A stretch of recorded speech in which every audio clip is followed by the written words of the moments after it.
ultimately Al Yisrael is Kodesh Hashem. So the Gemara says, Falal Nabis, Falal Namihamis. So I want to say, I don't understand, but still, if Klal Yisrael is Kodesh Hashem, why can't we go for the beauty? Why can't I open the closet that the Truma is also Kodesh Hashem? So the Gemara says, Targine Rabbi Sakamedra Amakra Bab Yasayahe. What's the thing? Because by Truma it's our notion of food means it remains in its state. In other words, just like again its present state, ultimately again it is usable by the coin for whatever it is that it needs. So something is going to be eligible ultimately again for contribution as well. So let's say, so bottom line, we're focusing now just particularly on the sheet of Rabbi Meir. So Meir holds our law, so Shani to go ahead and affect Kedushin. Why not? Because we want to say ultimately again by Ma'aser Sheni, the reason is the pasuk says Kodesh Lashem. Kodesh Lashem. So we'll say, so I just want to point out what's the unique thing over here. Even though Ma'aser Sheni, remember again, I, the Yisrael, I'm allowed to eat it. I just have to eat the Yerushalayim. I can even redeem it, transfer it, send it onto money. But when I say it is still considered to be the property of the Ribono Shel Olam. And therefore, again, Allah said can't use it for Kedusha. I will say I'm going to see guidance in the Halacha L'Maisa. And again, one interesting part of it is the Gemara's contrast the ministry of all these other things. So you can use Chala, you can use Truma. Again, what the Gemara's understanding is it's a unique concept by Ma'aser Sheni because the Torah uses the phrase Kodesh La'Hashem. Incredible. Let's go back here. Well, the Hektish B'Mezid, Kiddush, B'Shogeg, Lo Kiddush, the very there. But we use all of the B'Shogeg, Kiddush, and Lo Kiddush. So now, we're moving on to Hektish. Remember, again, if a man betrothed woman with Hektish, so again, the way that the writers or the Meir sheet is, if you did it B'Mezid, then the Kiddushin works. If you did it B'Shogeg, the Kiddushin doesn't work. That's what he made. As the Gemara says, if you did it B'Shogeg, it works. B'Mezid, it doesn't work. So let's analyze what's going on here. Already, Yaakov, Shamas Nina Rabbi Yochanan Taiti. We can learn that from Yochanan's Shita. Two things. Number one, Shigas Ma'aser Daviduda, Shigas Hektish Karimeh. Like I said, both in the case of accidental use of Ma'aser Sheni, the betrothal woman, right, and Shigas Hektish, or accidental use of, so that's accidental use of Ma'aser Daviduda, and accidental use of Hektish according to Meir, Shnehan Ein Isha Miskadesh Esbahem. So I will say in both cases, Kiddushin doesn't work. So again, accidental use of Ma'aser Sheni according to Yehuda, and accidental use of Hektish by Rabbi Meir for Kiddushin will not work in both of these cases. Chada, Lefi Shein Isha Ratza, in one of the cases because the woman does not want the item. The Chada Lefi Shein Shnei Ratza. In the other cases because neither of them want the item. So I will say the problem is we don't know which is which. Next analyze, let's analyze this. Next analyze, Ma'aser, let me show you here. This is, I'll tell you what. The woman is not going to want Ma'aser Sheni. We'll say, why doesn't she want Ma'aser Sheni? Because what happens if she's betrothed to Ma'aser Sheni? What has to happen now? She has to take it to Yerushalayim. She doesn't want that to her. Right? What did she need that headed for? I should have never had it to go to Yerushalayim. But it's a tircha. However, now, for her to utilize that Ma'aser Sheni, she has to take it to Yerushalayim. Ilu Nechalei, the Nikni is Samila. He's more than happy to use Ma'aser Sheni. We'll say, why does he have to use Ma'aser Sheni? Because for him, no sweat off his back, right? In other words, that's easy. That's easy. When you have a Hektish, Tavai Lo Nechalu, I would say, by Hektish, neither would want it to be used for Ma'aser Sheni. For Kiddushin, why? The Mischel Hektish Hagadahi. Because remember, let's be clear. When you're using Hektish for Kiddushin, what's it effectively doing? What are you getting? Me'ilah, right? Just the difference is the Shaila is that perhaps through the act of Me'ilah, the Kiddushin becomes deconsecrated, and through the deconsecration, it can be used ultimately to affect Kiddushin. But the Pashtus, neither of them wants to go ahead and do Me'ilah. So therefore, I will say, it must be in the case of Ma'aser Sheni, right? So man is happy to use it. Woman is not as happy to use it because of the tircha involved with having to transfer it to Yerushalayim. So Rabbi Yaakov is just the opposite. Just the opposite is true. We know Ikal Meimar. Ma'aser Ihi Lo Nechalo. We should tircha the orcha. Ihu Lo you should also bracha. I'll say it's not true. The truth is, by Ma'aser Sheni, neither of them really want to use why. Because if she doesn't want it, why? Because the tear comes out, right? If she's going to have to take it to Yerushalayim. He doesn't want it, but says this. When man gives Ma'aser Sheni to a woman for Kiddushin, we'll say, he has responsibility for that Ma'aser, which is Yerushalayim, the man. Which means if she's that Ma'aser Sheni, it's on him. He doesn't want to do that. In other words, for Kiddushin, he wants to use something. At the moment he gives it to the woman, right? He's done. Now, but it turns out, if he gives her Ma'aser Sheni, she thinks he's on the way she uses it, or it spoils. He has to replace that Ma'aser Sheni. So in other words, she doesn't want it because she doesn't want to be bound to taking up her Kiddushin. So if he do Shalayim, he doesn't want it because he doesn't want to be bound ultimately by responsibility. When it comes to Hektish, however, so I say, so a woman in general is not going to want to become Hektish with Hektish. Why? Because it will say she doesn't want the consecration of Hektish, i.e. Me'ilah, through her. I will say he's fine with that. In other words, so I say, so Lamaisa, he's affecting Kiddushin. Okay. So I said he's going to have to pay a surcharge, right? He's going to have to pay the Me'ilah penalty. But Baruch Hashem, he's married. So that's something he's willing to do, not something she's willing to do. Okay, so I said, bless you. See the two sides. Just one don't stop for today. Finally, Rav Krista, in Miss Kadesh, so let's assume right now, if you use Hektish money, right, I mean, ultimately, it would not.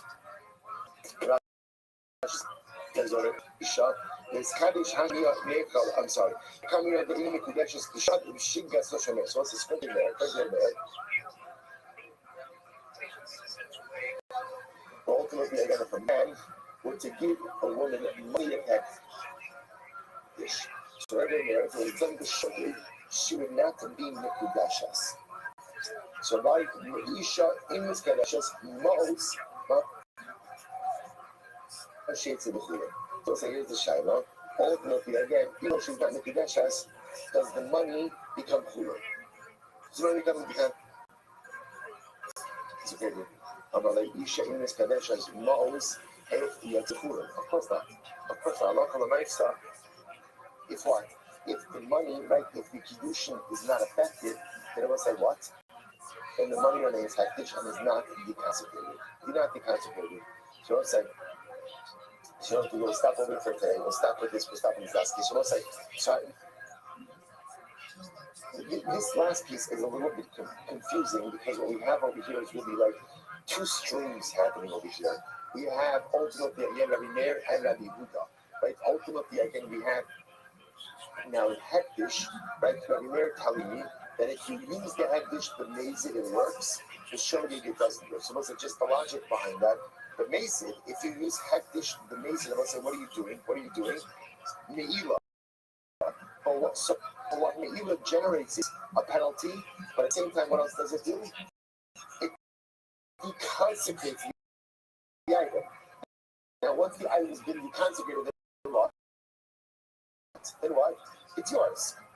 First, you can go ahead and use it to affect Kiddush. So right over here, it's interesting. If you use Hektish B'mezid, it works.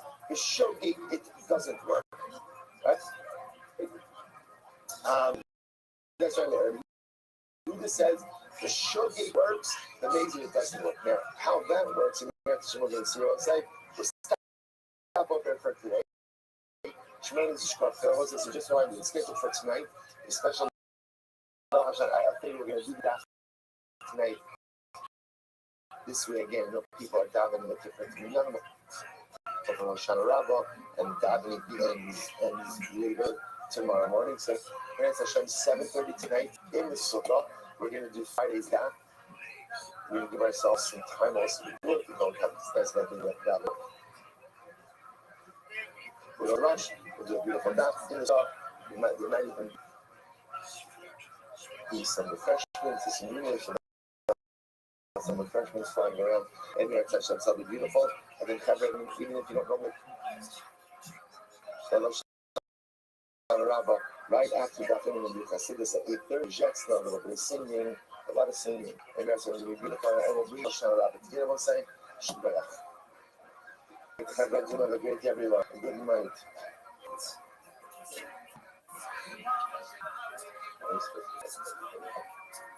It's pretty beautiful. So true. I mean, I think like that. Beautiful. Beautiful.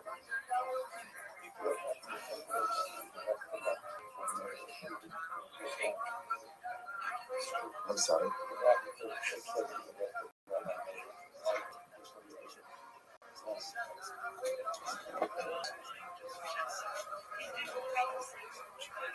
Seems to be the thing that.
All right, I will say good morning. Good morning. Let us begin by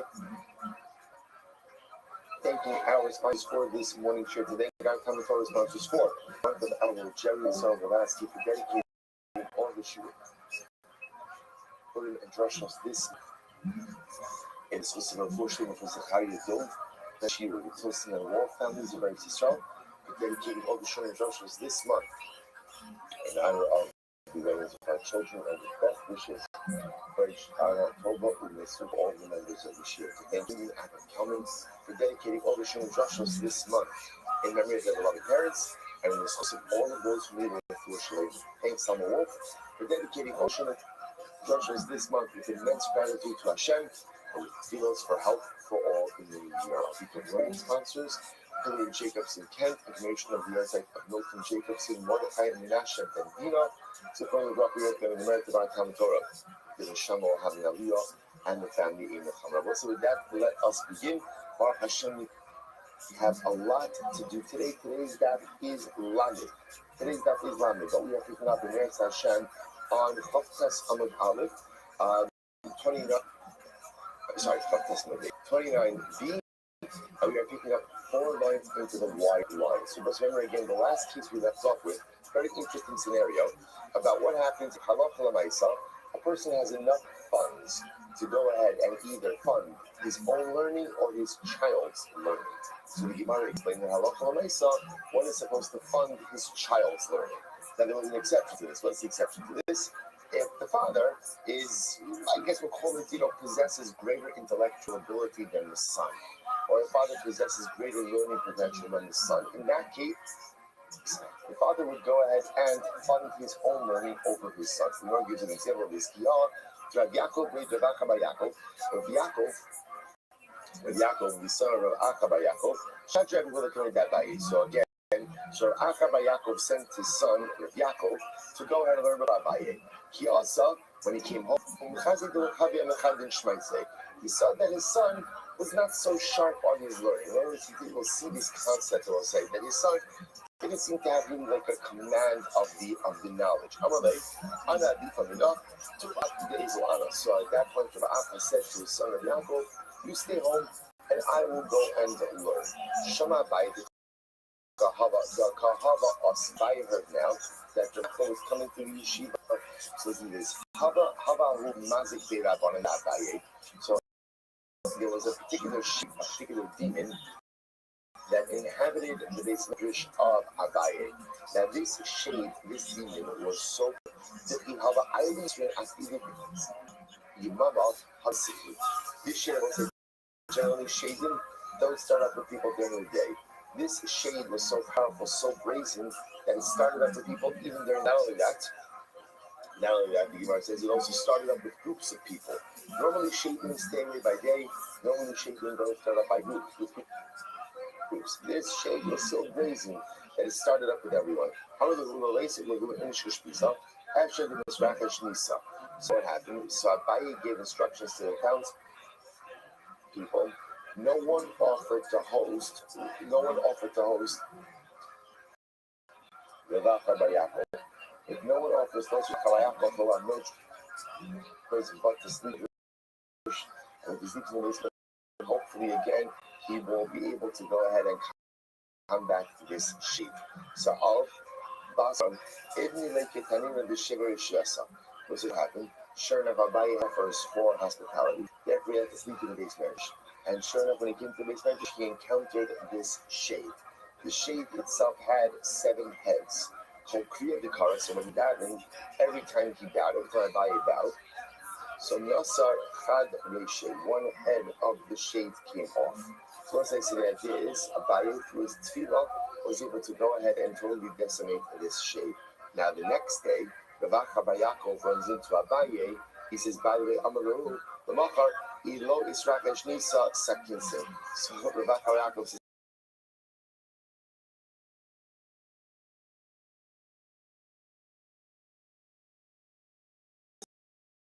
listen, essentially, I would have really been placed in significant moral danger. Okay, incredible story.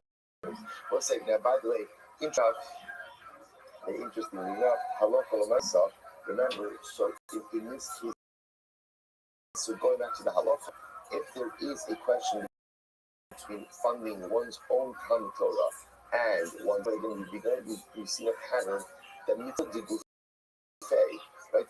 Any mitzvah that has to do with who takes precedence over an obligation you have towards something. Now, the only exception to that is if the person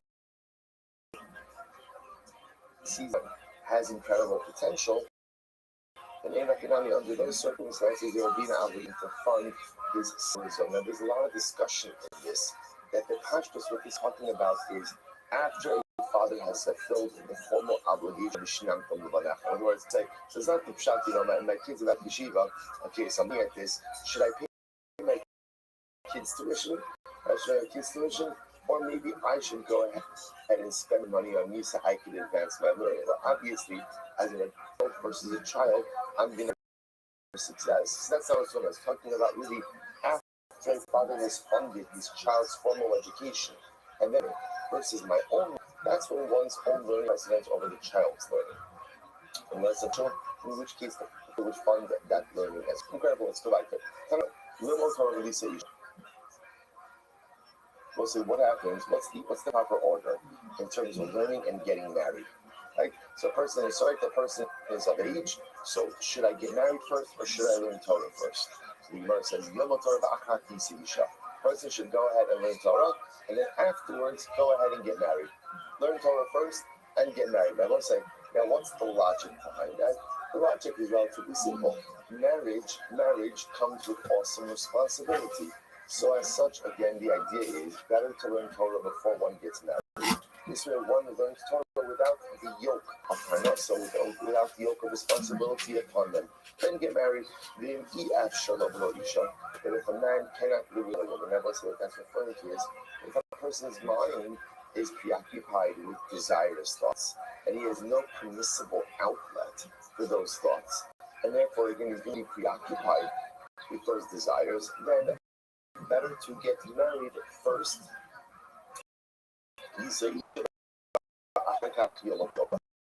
Better to get married first. That's when a man has a home, a man has a life, a man has a permissible outlet for natural and normal desires. So get married first, and then go ahead and learn afterwards. I'm Rabbi Yehuda Mishmor.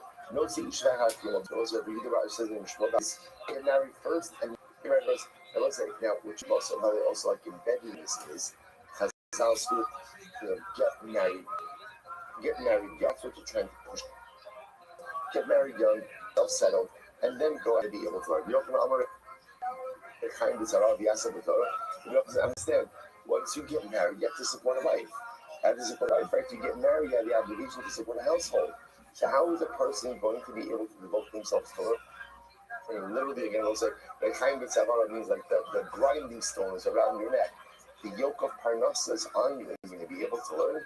What's the nurse is that we arguing, talking about different communities. So let's say, interestingly enough, one who said that going from Eretz Yisrael in Bavel, it was very common for men after they got married to go to Eretz Yisrael to learn. So if I say in Bavel, a man can get married, have the Yishuv Hadas, have the inner peace of knowing he has a wife, he has a home, and then he goes off to learn. So because he's going off to learn, he's not saddled with the day-to-day responsibilities of running the household. And that's why, again, so in Bavel, you can get married first, and then go learn. And Eretz Yisrael was often learning what's happening right there, and a person and then go ahead and learn. To get married, because they'd be living at home, they'd be saddled with the responsibilities of running a household, and therefore, again, that would distract ultimately from learning. Well, it's just interesting. So you begin to see lifestyle model. So the person get married first and then learn. Should a person learn and then get married? Again, different practices. So let's go like that. He will say, so Rav Chisda was praising Rav Hamnuna to Rav Huna, the Adam Gadol. Rav Hamnuna was a great man. So Rav Huna says, okay, when this guy Rav Hamnuna comes along, bring him to meet me. I'd like to meet him. He also, so when also when the priest of Rav Hamnuna to meet Rav Huna, how did you like Paris Sudra? So Rav Huna said that Rav Hamnuna was not wearing a cloak over his head. That was like, wearing a cloak over your head was a sign of marriage. So Rav Huna thought that Rav Hamnuna was unmarried. Probably my time will preach this with Rav Huna said, why aren't you wearing a cloak over your head? So I'm not married. I'm not married. I drew a lot in it. At that point, when Rav Huna heard that Rav Hamnuna was not married, he turned his face away. He wouldn't look at him. I will not look at you until you get married. So Rav Huna was very disappointed that Rav Hamnuna was not yet married. He's not yet married. He felt that for a person to not be married by a certain age was an unhealthy thing, and therefore his Torah would be practiced by that. Therefore, he refused to look at it. Interesting. So he was a Lakuna Matana, he was using the Amar, and Esim Shalom, so he said, Hayama Ba'adir. If you reach the age of 20 years old and you are not married, all of your days are lived in sin. He said to a man, if you reach the age of 20 and you are not married, all of your days are lived in sin. I'm not married at 20, I'm living in sin. I don't know, I said, all of your days are spent with desires or lustful thoughts. Thoughts of what the Torah is focused on here is a reality. The reality that people have natural desires and natural wants. Healthy desires and healthy wants. So at the end of the day, just want to program us this way. So Rav Huna was a big proponent of being married young. This way, again, a person has a healthy and productive outlet for these desires and these wants, and that allows a person not to be preoccupied with these things and to be able to be successful in other areas of life. If a person doesn't have that permissible outlet, so a person becomes consumed by these things, and that becomes their focus to the exclusion of everything else. Incredible. So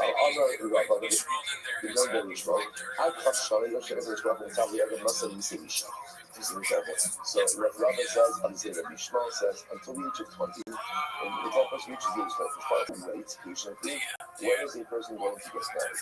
Given to be a couple of us, the man reaches the age of 20, because you need a break from the man. If the man reaches the age of 20 and he has not gotten married, Amar, Shusha, Asmo, well, besides, let his bones swell up. So, in other words, the idea being that the father is displeased that someone who is unmarried still at the age of 20. So I just want to point out also, you read these commercials and like, what if you didn't find the right person?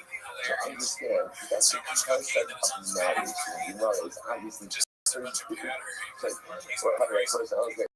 You're a man, you look at what that's a perfect ship. That's fantastic. So I just want to point out just what our concept of marriage, our construct of marriage, the concept of love.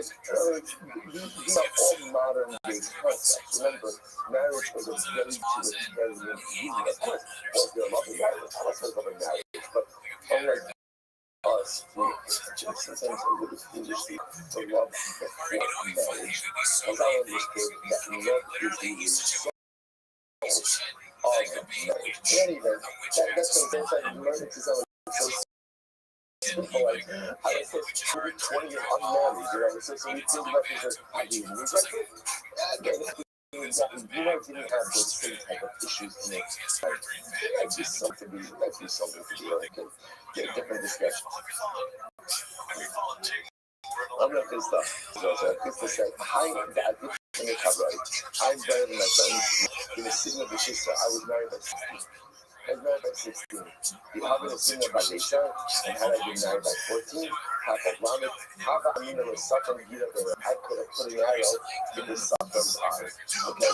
So as I said, once again, it's pointing out that here, so Krista pointing out that marriage is afforded him a certain level of life stability that allowed him to focus on his learning, that allowed him to focus on his spirituality. He had a life, he had a home. Ultimately, again, he wasn't distracted by other things. Had I been married at 14, I would have been able to spend it. Okay? I would have nothing about I did not have salary replacement in this. I was switching gears a little bit. A little bit of parenting in this house. So I was talking nothing about Anu. At the other outside body debate, so while your hand is still on the neck of your child, and let's say that expression is make sure to educate your child and to impart important life lessons while you still have control over your child. Take a look at Rashi. And that's because while your hand is on the neck of your child, okay? Just think as a control. Rashi says, so Rashi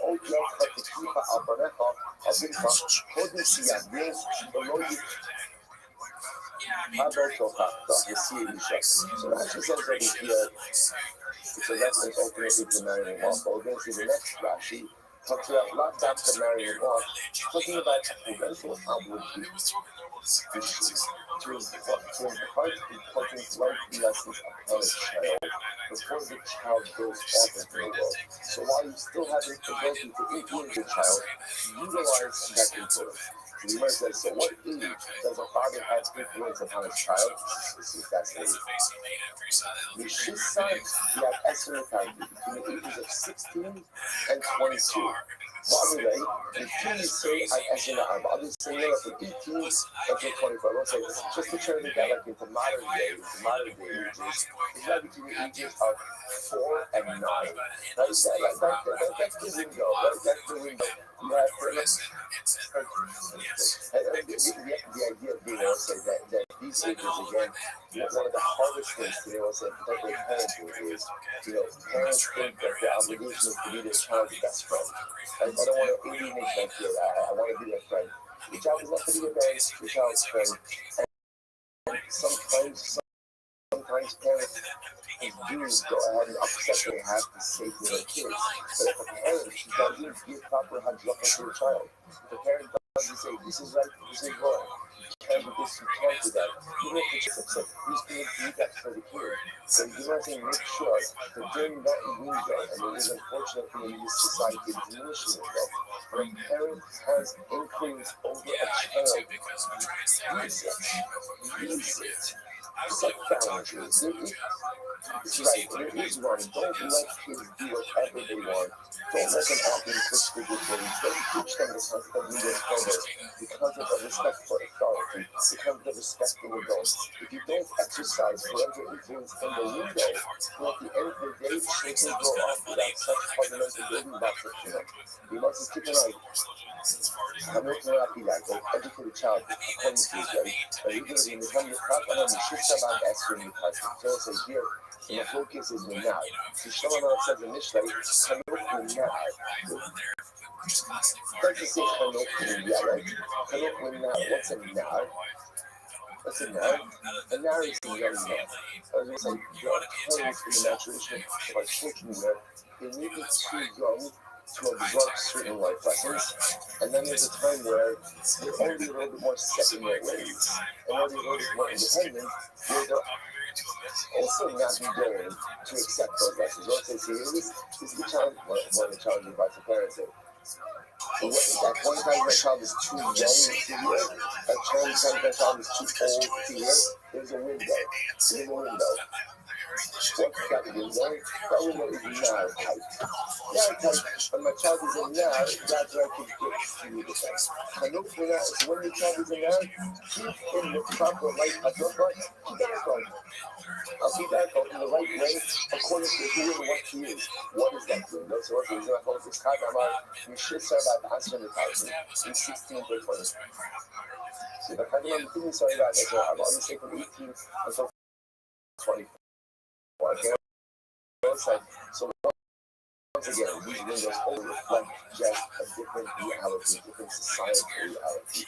Also, these windows would definitely be younger contemporaries, but yet and one's children identify the window in which one could observe real influence, by the values, the ideas, and the ideas you want to impart, but model them for your children at that pivotal time. So, I'm here from type of the Torah. So, remember, Father, we establish in the one of the obligations of Father Nice for the 750 Torah. Was how much Torah is able to teach his son? Or what the Shas, one of my obligations to do. I'm not even going to strong because we've done done. The example would be like Starbucks says, we would have done that. Says, how many he was a person, he was a man, he was a guy. He's really done. Shalida Avi Father Father, Mikra, Mishra, Hamid, Halachas Adams. So there's a lot of facts in there. Number one, that again, moving done was taught all of these things. Number two, we taught him his grandfather. Like he did the education for that was in this state. Not with the women on the Mishnah. And it actually says, all the father really has to do is teach his son for them. The Ikra of Shinam and the Ikra of teaching one son Torah is finished. And once you teach him finished, you're not obligated to teach him Mishnah or anything else after. So Amayara, Mikra is Torah. Ultimately, finished.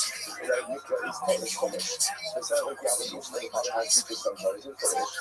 So what do you mean is really done? His grandfather probably calls out for love. So two words is like, he's doing by never looking at him that done. You don't meant to say that the obligation to educate one's child is like doing them done, and not like doing them done. Also, kids doing them done, Shalom go all the other, so it's doing them done, and that is right to college. Right, so that's interesting. Part of the mitzvah of Kilo for children is on the ground. So, according to Father a little bit more, that a grandfather has the obligation to learn with his grandchildren as well. So, what is moving them now? Not like moving them now. Be it awesome, Mikra, Mikra, Hizad, Mikra, so, on one hand, trying to extrapolate from the Bengal, is that there is an obligation upon a grandfather to learn with his grandchildren. But what's the nutrition? Just unfinished. The fact that it's ruined Bengal is that his age, I learned all of this other. Everything is absolutely beautiful. That's not the type of being one's obligation. All the other being a type of one second. Where did you come up with the idea that a grandfather is obligated in the care of his grandson? That's how you might have also misbehaved him to know the name. Like the person says, you shall teach your children. It sounds like you're teaching your natural grandchildren. The man in the kind of God and the Baraka, so it says, what do you mean? But it says you shall make known to your sons and to your grandsons. What wonderful. So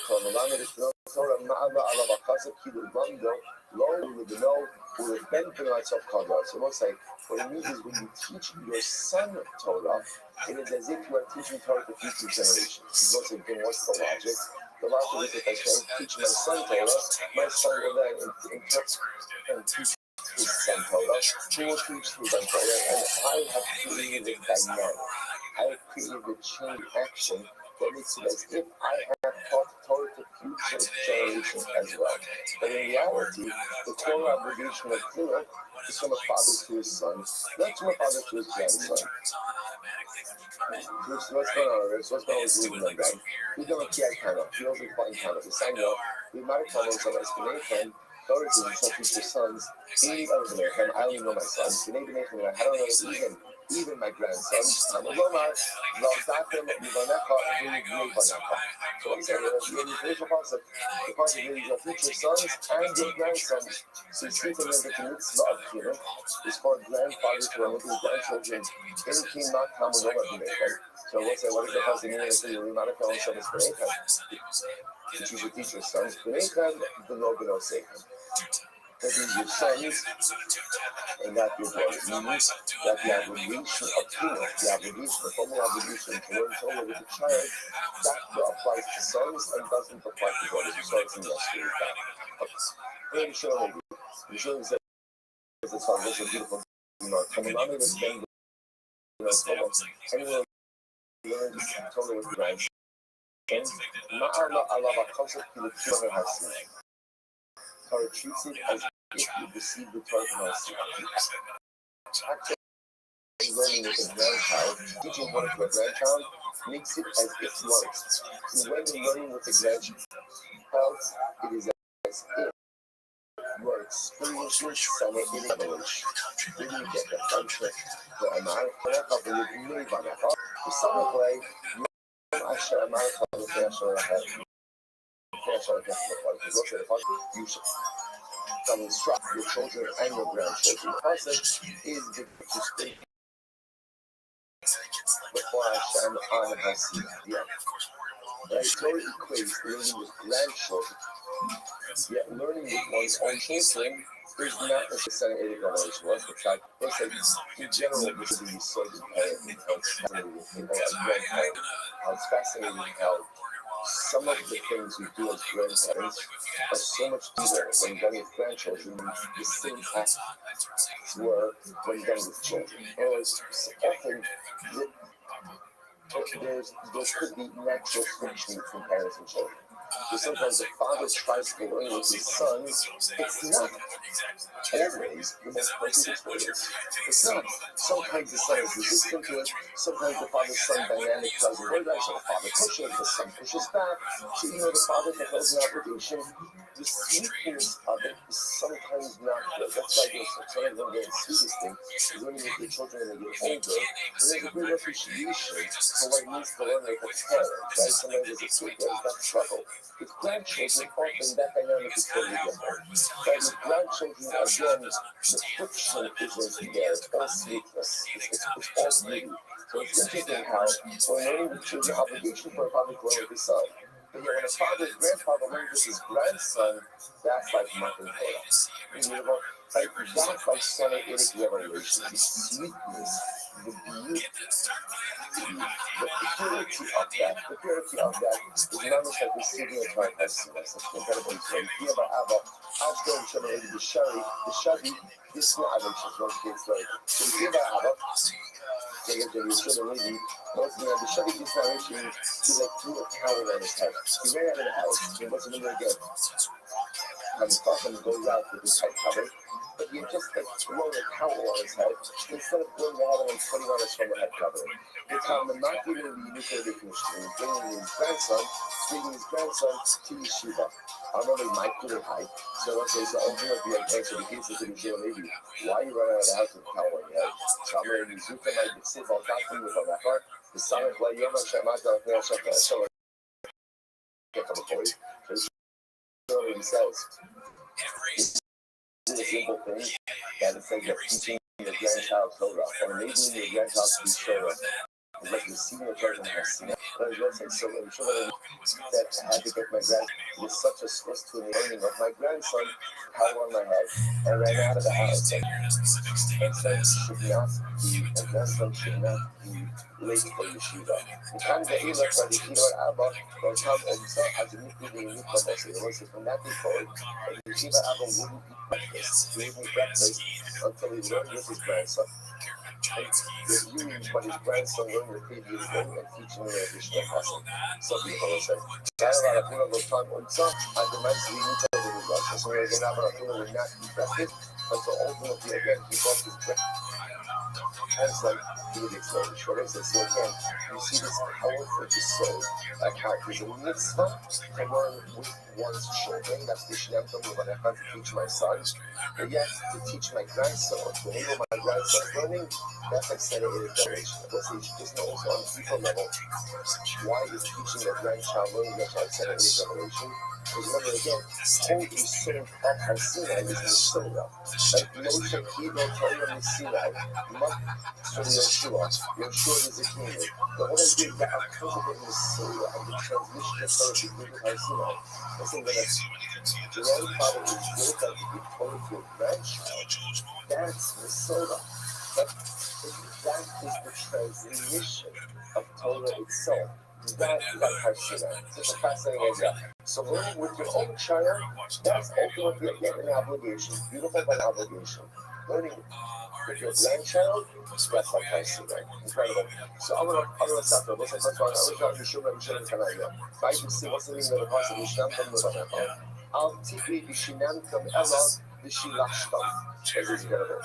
Not even as Bishinam from Mishnah, but as Bishilashtam. So Bishilashtam means divided into thirds. What does it mean? We only challenge other Mishnah. First thing should divide his lifetime into three parts. Like divide up your years into three parts. Just for Mikvah, just for Mishnah, just for Talmud.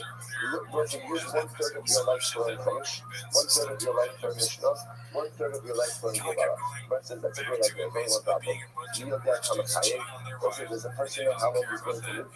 The person know how long he's going to live, and he should divide up his lifetime into three parts. But also rather it means like this, it means divide up the days into three parts. Every single day you're learning should be divided up into three parts. 1/3 Chumash, 1/3 Mishnah, 1/3 Gemara. The idea being able to say that every single day a person should have a well-balanced spiritual diet. The Bible also shows you something amazing. What's the key to successful living? What's the key to live every single day like it's an entire lifetime? You see, what's like the problem often with the way we live is that we burn through time. Right? We burn through days that is often so we often look at time as an infinite renewable resource. There's no urgency. There's no urgency in the way we live because, hey, whatever you don't get to today, you'll get to tomorrow. It's not a big deal. The Lord says it's not true. You have to live every single day like it's its own self-contained lifetime, right? The Lord says the person should divide up his life into three parts. 1/3 for Chumash, 1/3 for Mishnah, 1/3 for Gemara. I don't know how long I'm going to live. Good. So divide up your day. In other words, you don't know how long you're going to live. Therefore, each day should be lived as if it's a lifetime unto itself. And imagine today, Pastor Shalom was my last day. Imagine, you got to know, today is your last day. What are you going to do with it? What are you going to do with it? Like, I can tell you one thing for sure. You're not going to be on TikTok. Right? That's for sure. That's for sure. I can identify the thing I would absolutely eliminate from that day, knowing that it's my last. Also, there's something to that. Now, again, the person live every single day like it's their last. But that's just no. You can't do it every single day. But at least to create an awareness that a day should be treated like a lifetime because a day is a lifetime. One day in the life of man is a lifetime. What you can accomplish in one day is you can accomplish. It's not like a lifetime accomplishment as well. Live each day as if it's truly the unit of a lifetime. You're not going to lifetime. We do try and solve it. Therefore, again, the other scribes were called these count all of the letters in the Torah. The Vav Gachol is the middle letter, right? The middle letter of the entire Torah, second Torah. Dorosh Garash, that's Katzin tables.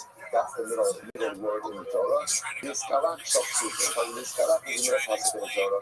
Yikar Kazin Yar. Ayin Yar Kazin Shopsukim. So the Ayin of Yar is the middle of Sefer Tehillim. So it's just interesting facts just about the game. We have the psukim and words in Torah. The whole lot of them. That's the psukim is the middle of psukim in Sefer Tehillim. By the way, love the Gachon. The Bob of Gachon, you learned it before. Go to is the letter of the Torah. Does it belong to the first half or the second half? In the easy series of I mean, bring it to the Torah, let's count it out. So we don't allow our ton up. It tells you shut actually said coming up. Turn up to what I said, we can't figure it out. I'm going to be key to consider things else. I don't know what the kid that I'm going to know the key. What's this actually interesting idea? We know the Torah goes to what we call Haseras and Yisiras. There are certain words that are written in a quote-unquote deficient way, but not in a certain way. And other words that are written to include both. One of the interesting things that we have is that over the generations, there is a concern that perhaps in the Torah, the Haseras and Yisiras has been a bit corrupted. That's when it is a misdash. In the Azara, right, they had, or actually in the Chassid, that really actually the Ezra Chaladim, they had a Sefer Torah Ezra. That Sefer Torah was the authoritative Sefer Torah. It's funny, if you start counting things contemporarily, our Sefer Torah may not be absolutely correct in terms of Haseras and Yisiras. By the way, this Galak and Hagis and Hagis, what's the word this Galak? Which half does it belong to? First half and second half. I'm not picking it out and then which part? Let's go open up the Sefer Torah and count Psukim. So the Gemara says, Psukim are not Kingdom. Even if we're counting Psukim, we're not exactly proficient.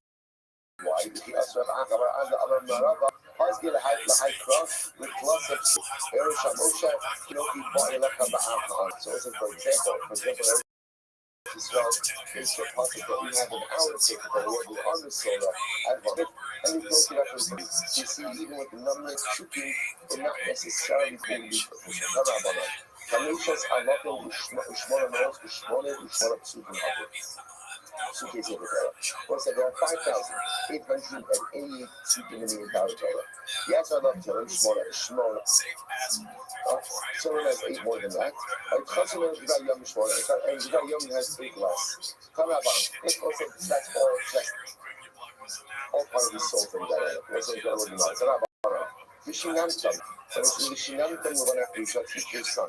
What does that mean? But Vishinantam is also an interesting word. There's so many different words one can learn, right? But the Manatam, teach your children. Why Vishinantam? She uses a Torah Mekudat in the future. Because it teaches us not only for the child, but really also for the teacher. There's the Torah should be sharp in my mouth.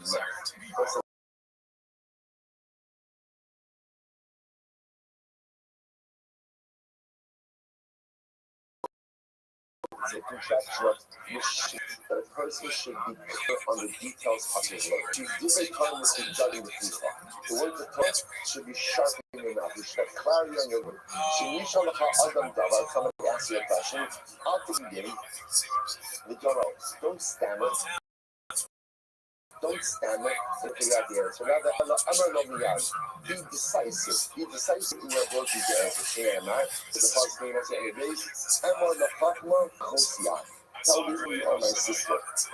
What's the chance? So actually, that's very interesting. Just like girls, if you ask a person, are you allowed to marry your sister? They'll say, wow, you know, I saw it. What can I silence? No. Right, no. Just like a person has clarity, like I love about marrying your sister, right? So too, again, once you have clarity in all areas of Torah, that they look, and they'll say, now again, this is an interesting idea, such an interesting idea to learn in the midst of Dafyom, right? Like we're flying through a page of Gemara. And so I'll say that a person should have clarity on what you get away when you go with not just for definition of clarity. So let's say, how do I reconcile this with the next Bida, which we often learn in Gemara? So let's say, perhaps the reconcile it is, at least have clarity on something. Have clarity on something. If you don't have clarity on everything, have clarity on something. The opposite, to go with that thing I will say is, you have to emerge with the doubt. From the doubt, something clear you're holding on to. whether it's a Devar Halacha, whether it's a Devar Hashkafa, whether it's an interesting Shakla of the Karya, a person has to emerge from every step with clarity on something. Just because I can't acquire everything doesn't mean that I'm free from having clarity on nothing. So for halacha, so v'shiyantam should make sure you walk away from the daf of Gemara. I know this. Whatever the this is, the halacha, the hashkafa, I know it's absolutely clear. Remember, like the Omer, he cuts from Atzma Sefer, the cuts on Mishas Lidava. It's a beautiful idea when it comes to Torah. Literally, again, tie it on your fingers, write it on the walls of your heart. The idea being, let Torah be something that is bound to you. Writing it on the walls of your heart also means that it is inherently part of who you are. Omer, Gefitzim Yadiva Kingdom and Omer, Kitzit Yibon Shmunim, Omer Kitzat Shmunim, the honor Sakava, you're actually a Gerashem Miles Ashpasonehem, Loya Horishu Ki, the Mira Saber Mishar, Mazaber Mishar. So it says again, all these are different sukkim having this same idea. Like the Torah should be like arrows in your quiver. Like the, just like again, the warrior has all the necessary arrows in his quiver. Have your Torah to us. What do you mean when it says, Ashpasonehem Mishar, that ultimately again they will speak to the enemy by the case. Otherwise, there was a beautiful Gemara. But you know, I ask you to know, not the Tamido, shows in the Torah, the Shar, the Shaphat, Nasim, Arvin, Zayzah, and themselves in the Sham, action, Nasim, all of these Zayzah. Those are beautiful. Sometimes in the learning of Torah, so anyone that learns with the Havrusa knows this dynamic. You learn with the Havrusa, and what happens, you begin the process, and like your enemies. Right? You're arguing with each other, you're shouting at each other, right? You're both entrenched in your particular stances. You're like arguing, you're shouting, you're like enemies at the gate of the city doing battle, and then something amazing happens. Something amazing happens. And the will be again, this friend, this Harusa is your best friend. This Harusa is your own. There's a part of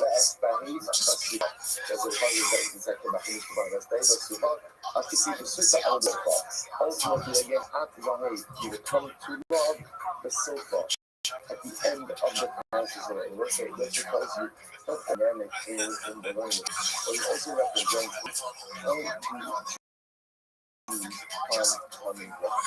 Right? And how do Jews ultimately, again, how we do this result must be able to come together with this just be so different. So that is the power of Torah. The power of Torah is supposed to be a great thing. Even if the observance of that Torah is different, like different people, but when my son Torah is dynamic, nice people, because I identify similar ideals. If we can identify similar beliefs, if we can be reading the same system of Torah that is able to go ahead and turn enemies against the place. Turn around, the Santam, let's say the concept said the Santam, over here. So the Santam is bigger in the Bachman, right in the pit. You shall place these words on your heart. Samtam. So it says the Samta is a contraction. Samtam. Sam is a potion.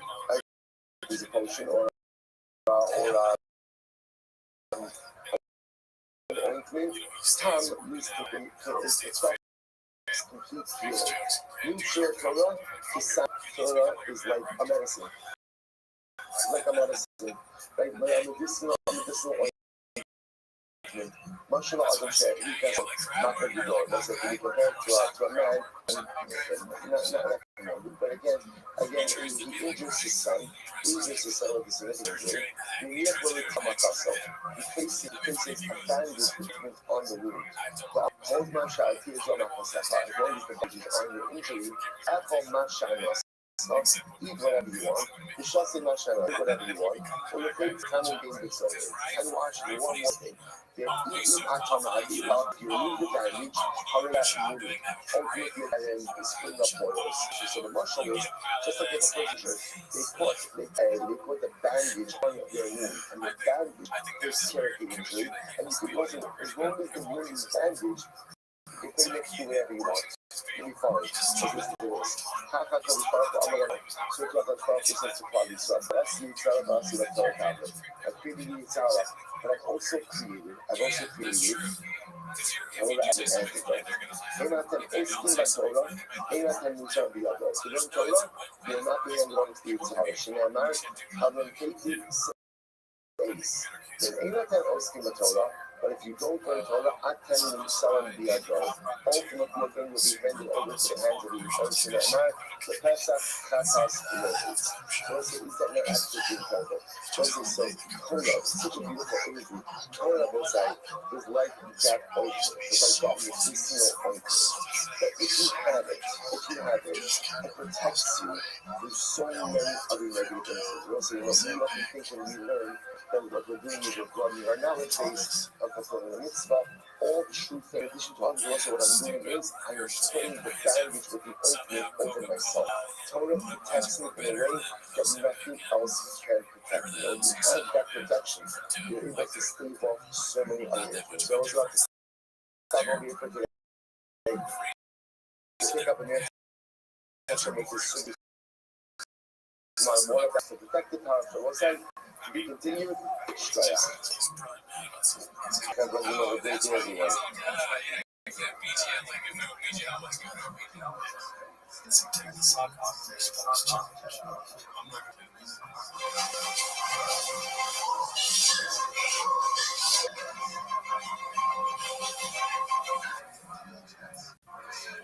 What's sad about this is that I don't think they're having fun. You're like messing with like your girl and just like joking around. It's not. You wouldn't film it, but a minute video of you doing it. All right, so it's like good morning. Good morning. Let us begin by thanking all of our sponsors today. Our commentary sponsors for the month of Elul. Jerry is our last for dedicating all the Shimmer Drushos in Sisor Kushlema for Zachariah Dov, Ben Harold Shira. We hope that our commentary hitting Coco so have fleet and it's during this month. And to thank our week of learning sponsors, Nancy and David Berkowitz, for dedicating week of learning. Shira this week is celebration of their son Jonathan's recent engagement to Rachel Harris. Mazel Tov, the couple should answer Shabizucha Difti Chuppah, Bisha'a Tova U'Mitzlachos. Let's with that, let us begin. We have a lot to do today. Baruch Shem, incredible daf ahead of us. Today's daf is daf Ches 8. And we are picking up a B'nai Hashem at the bottom of the Zayin Days, 7b. We left off yesterday 2 lines up from bottom. So just to reorient ourselves a little bit, we find ourselves today in the middle of the machlokes between Rabbi and Rabbi Yosef. Namely, if a person goes ahead and instead of using, we'll call it money, this is classical concept for Kiddushin, but instead use it as an object of value. So the Gemara's example was shirai, a piece of silk.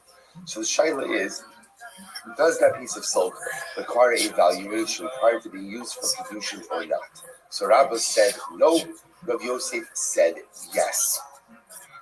Rabbi Yosef said yes. So ultimately again, so remember again, the first iteration of this machlokes, Rabbi said we're talking about a situation where halacha l'maisa, the husband said the value, and indeed it's the correct value. So Rabbi said, therefore, halacha l'maisa, you don't need evaluation because he said it was worth 50 zuz, and indeed it is worth 50 zuz.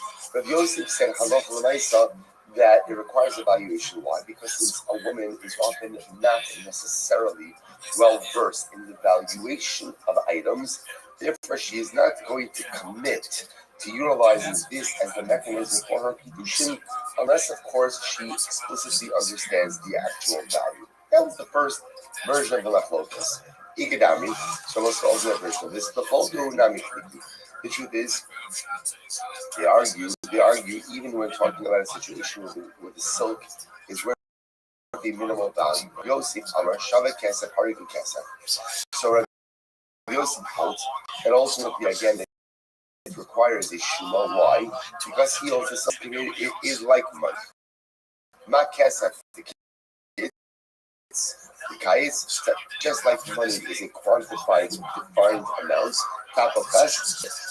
The value of money also has to have an explicit value. Explicit value. Therefore, we'll say, so Yosef is saying, same way that the man with the money, so money is clearly quantifiable, right? You see how much money is being given. So by position, you don't use money, you can just shove it. You can use something as the value of money.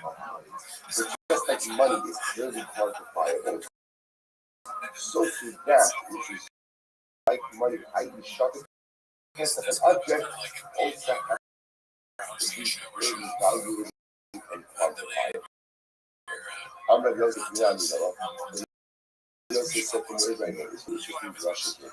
Signed it today, you can't say to yourself. So let's say, let's a little bit of context. So the context is as follows. If all the rabbis Vashanim is behead, Yosef was so many concepts in the Russia. So this is talking about an Eved who is sold, right? As it is, Jewish servant who is sold to a Gentile person. And also it is because which is referred to as anything. Here the passage is talking about there for many years left on his contract with service.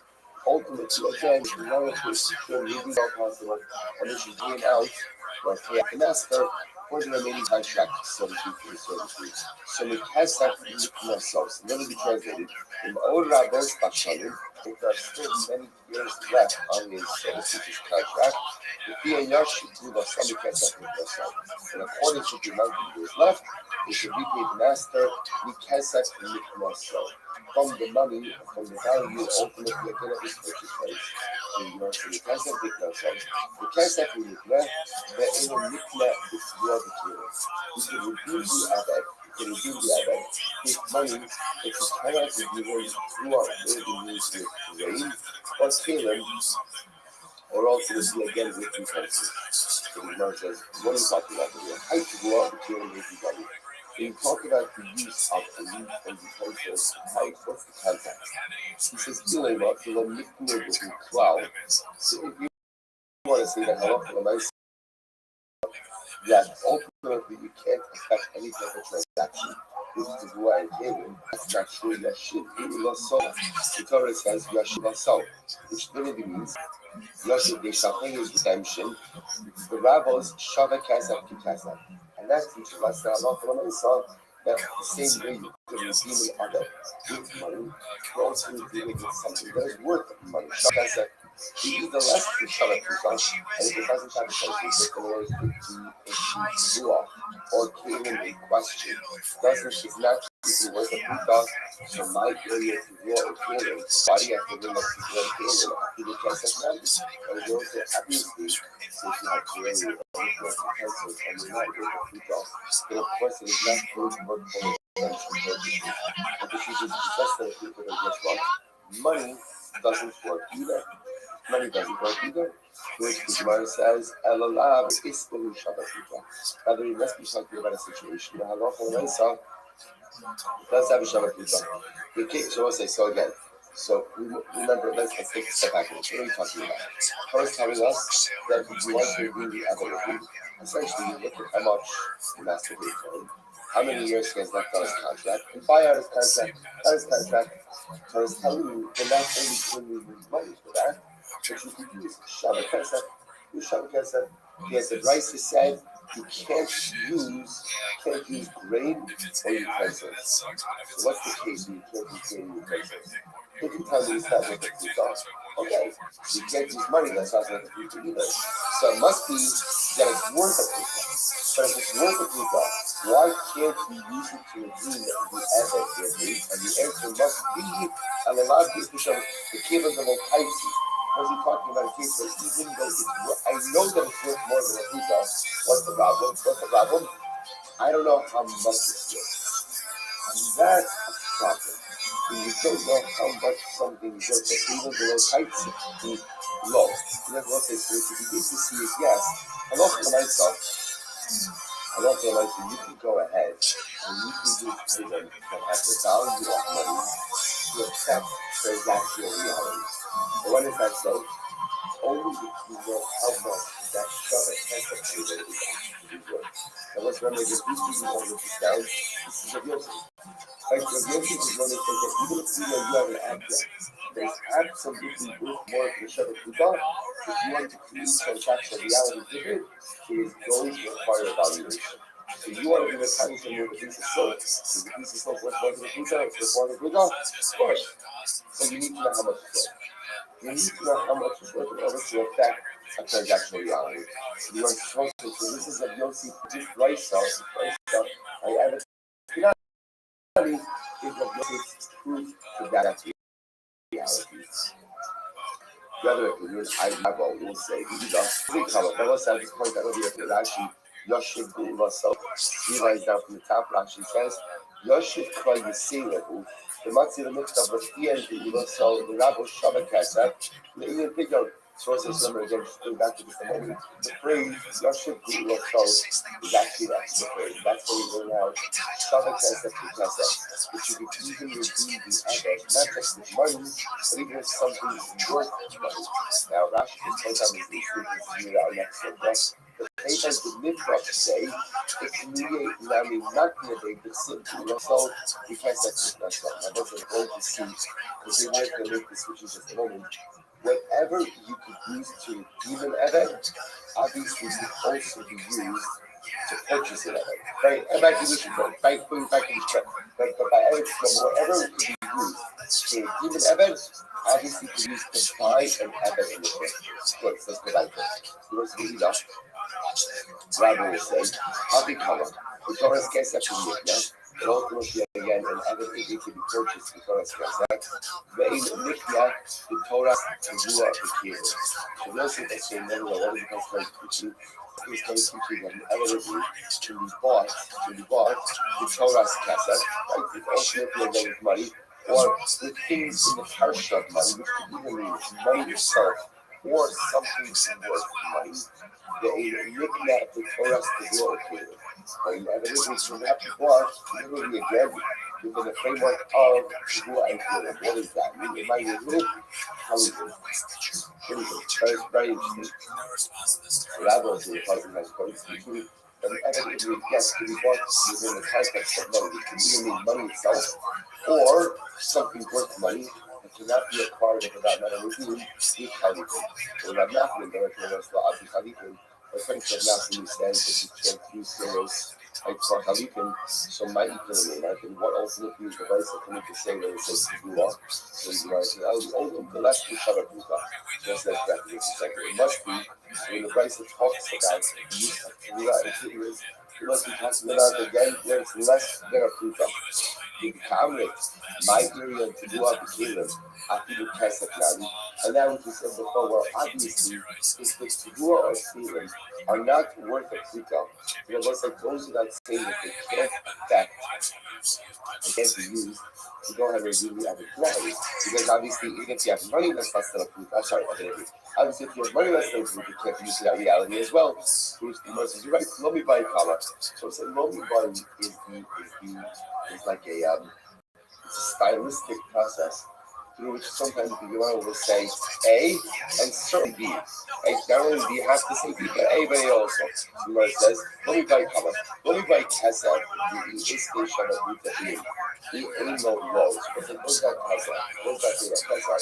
The Kesa is worth a Pita, and it can affect transactional reality. And if it's not worth a Pita, it cannot affect transactional reality. That's obvious. So the Gemara says, this is another example, maybe that by grain and by utensils, Ema need to become a kind of a Hana Sayu Yama in Makrination. So I said, we're switching gears a little bit. We're not talking about necessarily the redemption of an evidence, but rather again, the scale of an evidence. So I said, it goes without saying that I love it myself. You can't sell it. Evidence, right? And evidence can't be bought. So the last Shabbat. That's happened. Especially you can less than Shabbat because I would have thought that maybe you could buy ultimately for Tavua or King less than a Shabbat. Why?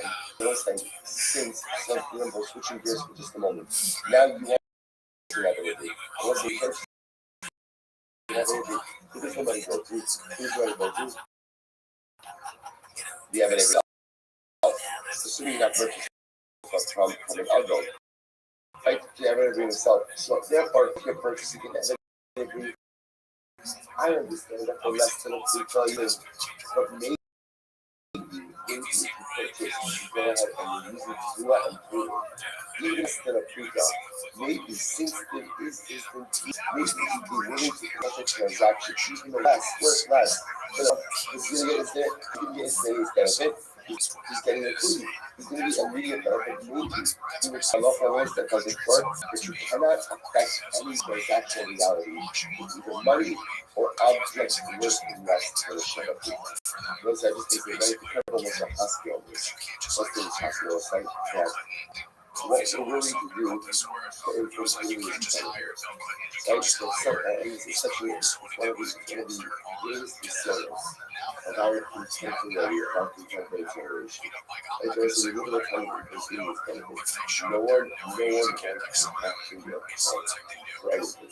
We want all of the benefits, but we want none of our we don't want to have to do.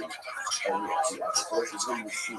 Our whole lives, we've been operating with the idea that in order to affect any transaction reality, you believe and here the United States, how many that they use someone to do all, especially if you look at how much to do all, you have to wait, you have to take the rest of the people.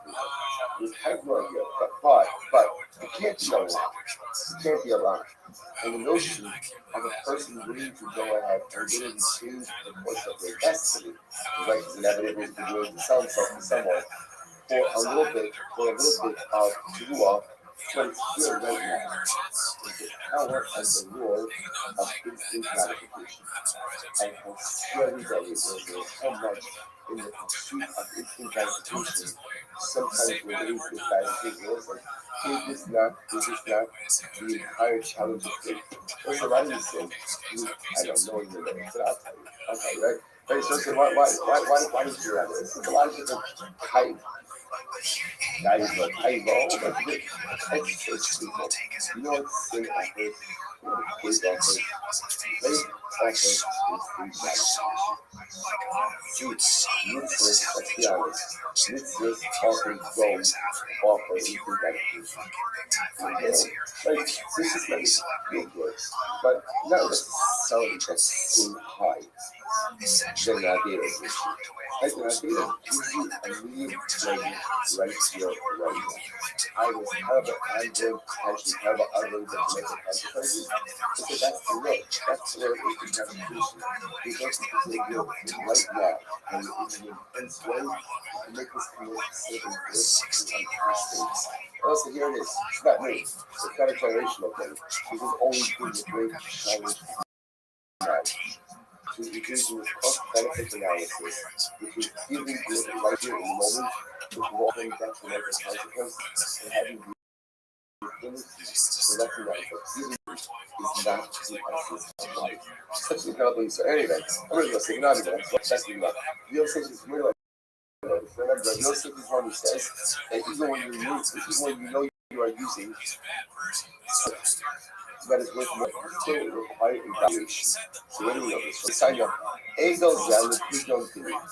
It's also symmetry for a moment, the person has to do that. So what they do is to call it a calf. He says, this calf should be for the opinion of my son. How does is that the people? This quote should be for the opinion of my son. No, I'm a quote. Statement is meaningless. Statement is meaningless. Okay. Egel Zel becoming son of the. But if I say, this ego should be worth 5 slug, or is worth 5 slug for the redemption of my son. Or Talis is due the Kamish son of the or this Talis is worth 5 slug for the redemption of my son. So what's Talos? You know, ultimate case, the son is redeemed. Sorry. So you want to say, hi, don't really dummy. Okay, so what's going on over here? What's going on? Elema, the low shabby. So say if you tell me that all things be again, both cat and clothes are not worth this amount. Shabby, like even though shabby, cultivate, and ultimately again, we could actually smoke it. Cultivate, I'm going to punish some so I say, good. If the anal is not worth 5 slug, and if the coat is not worth 5 slug, then what?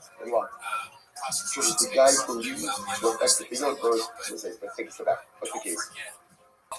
I want to redeem my son. I want to rejoice that actually in our family. In our family, we have very female names. My brother's side of the family, my wife is actually never anything like that. You know, I only feel like that's very important. Anyway, so listen, the verse says, the verse says, so here's the case, right? A guy wants to be told that his son. So he wanted his son. So he goes over to the Kohen and he says, Kohen, here's an eagle, right for the finger of my son. Here's a cloak for the finger of my son. So he says, if you just say that, it doesn't work. If you say, here is a cat that's worth 5 slime, it must say 5 slime would be the amount of silver, the amount of money you need to figure that out. Okay, you put 5 slime, here's the figure that. Or here's the color, that's 5 slime for the figure that. That's work. Well, what's the case? If we're talking about a case where the cloak or the cat is worth 5 slime, is not worth 5 slime, so but obviously why should it work? Right? Listen, just because you say something is worth 5 slime, if it's not worth 5 slime, ultimately then it should not work. And Allah, God, is shoving. Right? It must be that Allah for myself is talking about a case where the cat and the cloak are worth 5 slime. But even below Kaisi low. Let's say case number 1. Remember again, there are 2 cases. Case number 1 is where the father of the child just gives the item to the Kohen with absolutely no value attached to it. Case number 2 is where he gives the same object with a value attached to it. Case number 1 does not work. Case number 2 does work. So this is what do you see from here? You see from here that even when you give an item of value, if it is not to be evaluated, ultimately again it's an active transactional value. So therefore again, if you just give the cat, it's clear, everyone knows the cat is worth at least 5 slime. Still, when there was a valuation, it cannot create the transactional value. You are saying, well, you owe them the shoving. So I want to say that's the case actually. The case that we're talking about is where the cat or the palace is not worth 5 slime. I so what's the case? If you go to other coloring video, we're talking about a few sources here. But even though the cat or cloak is not worth 5 slime, the Kohen accepted it just as if it had the value of 5 slime. You have Rakana, Saka Sudra, you get to the Rabbi. Rakana would accept the Sudra, the Sudra is also, and the cloak that covers the head as well. He would accept that. But we're gonna run. Like I'm gonna give you doesn't become slow. He used to say for me, the cloak that covers the head is worth 5 slime. So let's say there is a consequence in halacha. There's something that has a subjective value, right? Objectively, the item might be worth X, but subjectively, it's worth more. So that's how I said, halacha l'maisa, this item is worth more for you. This head covering is worth more for you. So the Gemara says, the Amr actually go to the Kahana to gather out. And this is only for someone like Kahana. But Kahana was a great man. Because he was a Kabbalah, a great man, let's say it was the custom of great people to wear head coverings. And we find these Sujare shapes about Kuli Amalo. Like for everyone else, this would not work. Now, let's say, the truth is, a head covering might not work. But conceptually, the ability to go ahead and see that something has hidden intrinsic value for you. This item represents some real estate, like the world is filled with things like this, where the item that maybe worth X for you, but X plus Y for me, for whatever the particular reason. You have the matter.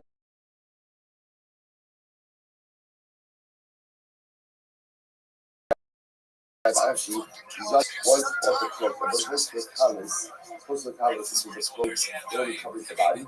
It's supposed to the cloak ultimately that covers the head as well, and covering. So my brother actually, was a sudra, right? A cloak, and a cloak from the mother of Rabbi of Putin that was only worth 10 zuz, that he paid 13 for it. Why? Let's say because for him, ultimately again, it was worth more. Okay, incredible. Same Rabbi said to point out that here we are left still with this machlokas, Rabbi and Rabbi Yosef. So what do is you're using an object that really has a heightened value, and absolutely has a heightened value, but it hasn't been assessed, hasn't been evaluated. So does that work for solution purposes? So as I just mentioned too, so what Rambam over here says, the Rambam says that I love what I saw, I'm going to love this is the result of species. And I love you guys. I'm going to know how to actually get to the beginning of the so 7 commission denial, I shall let you say education is Abraham, so she can say, I love what I saw, so it's actually interesting. The way that I'm doing Tawaf is, if the Mechanish and the object, and we tell her the valuation of the object, and the valuation is correct, she's a possession. What you understand from the Rambam is that Allah saw, so if you're Mechanish and the object, and you do not pass the valuation to the object, the condition is not good. So the Rambam really practically like Rabbi, that whenever a factor condition is an object, there must be a valuation of that object. Incredible. Let's go like that. Sorry? That's what it says. Sorry. Thank you. Thank you. Thank you. Rabbi said, you're saying that the object requires evaluation. Thank you. The Gemara says as follows. The Gemara is like, I'm Rabbi Loza. This catches the money. This is this case. And that says, when you come to that, that's the lead, it's the money. And this is about money. You know, some of you know, and then you give them, you know, where's Talacha. And then you do that, that's the action. Talacha, which is with the Dachas, and you just always for the rest of the money. It's Talacha, always for the rest of the money. So my time was the reason. Even the Amrullah Mana, the Yazridinas, and then the Amrullah Amanas Dami. But I'm not going to Amanas for an action Dami. So listen to this.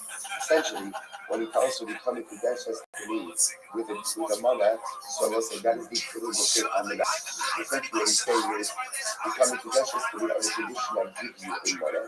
And therefore, again, whenever you see Amanas means the action.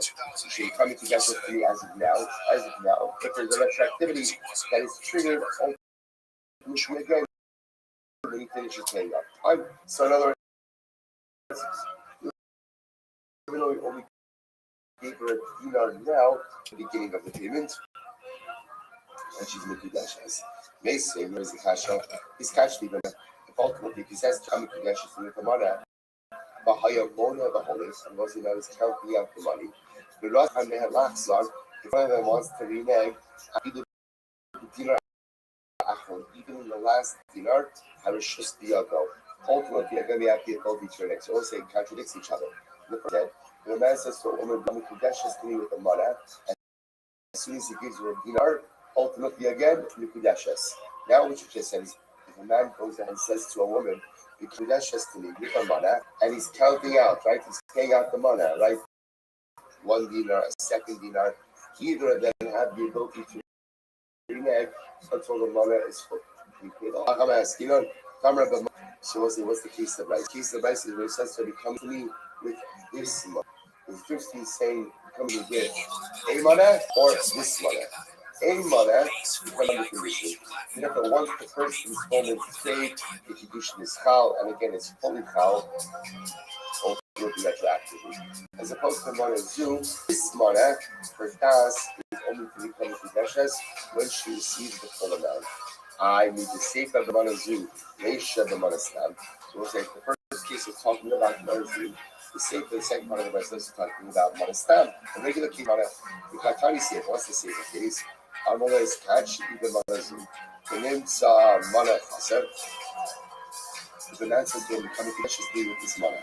And it turns out that it wasn't a full money. It was a money chaser, or money chaser dinar, or dinar shalachoshes. Or included in that money was the copper dinar. So what's the halacha?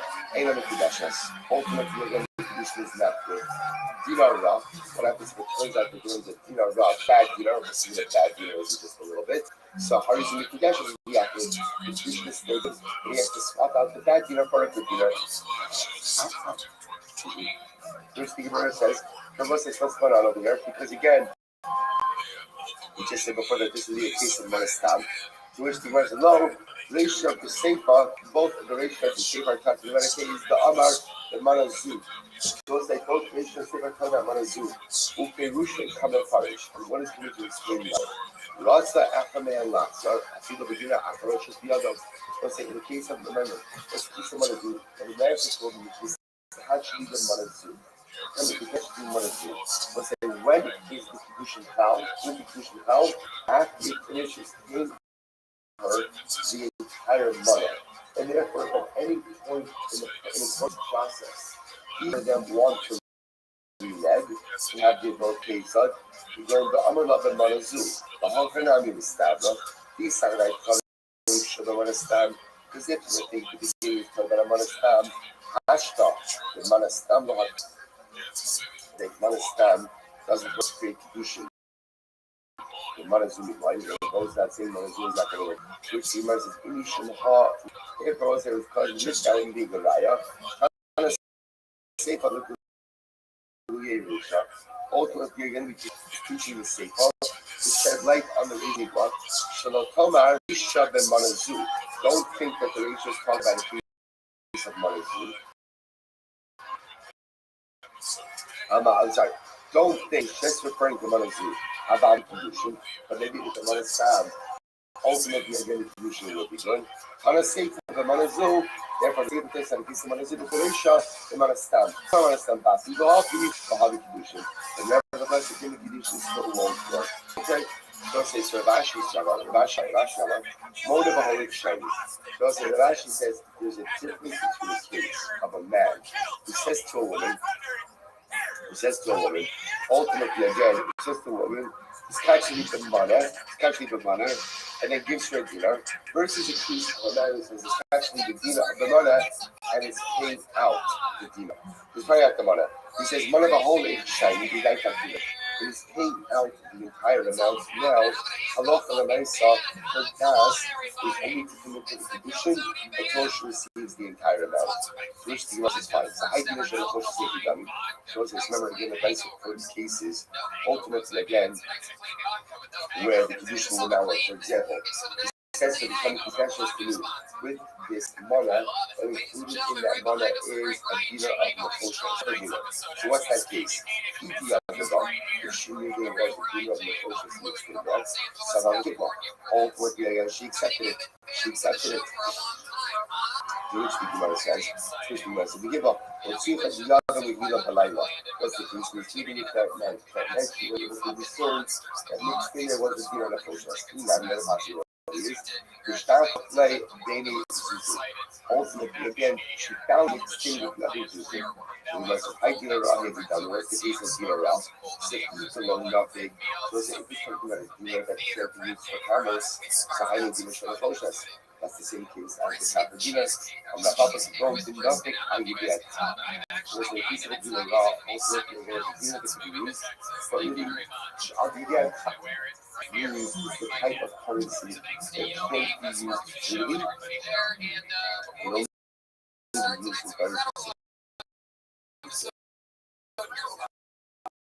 So ultimately, it's interestingly enough, dinar raw works. Because at the end of the day, it's full currency. As opposed to dinar koshas, that it doesn't even have this currency at all. So let's say, why you do this? The bottom is like there's two different cases. It's actually the money. This is actually the money. It's actually the money. Managing the possession of the money. Once he gives you a dinar, what's the halacha? Why? Because it was essentially you do that as we said before, the priest of the nuts. That's essentially becoming the debt of the condition of the money. As soon as he gives you some unit of currency, he gives you, and of course it's not fully concretized until he goes there and gives you the entire amount. That's different from saying is actually the money due. When he says to become the money due, when does the condition take effect? Right? When he fully pays out the money. You kind of, Abra, which is the case here. Otherwise, Manchester will regularly disrupt. It's actually been money, Came in the Kudashas, interesting case. Today says to Rabbi, become Kudashas to me from Rabbi said, what is the case? This is collateral. Rabbi said, as you can see, there's a lot of collateral. There are two different types of collateral. There's a type of collateral that essentially is, hold on to this as a sign of good faith that I'm going to pay you. But you can't keep collateral. And then it's like collateral that says, in the event that I don't go ahead and pay you what I owe you, then what? You can keep it. That was like, the first type of collateral is not like money. It's not like money. What it is just,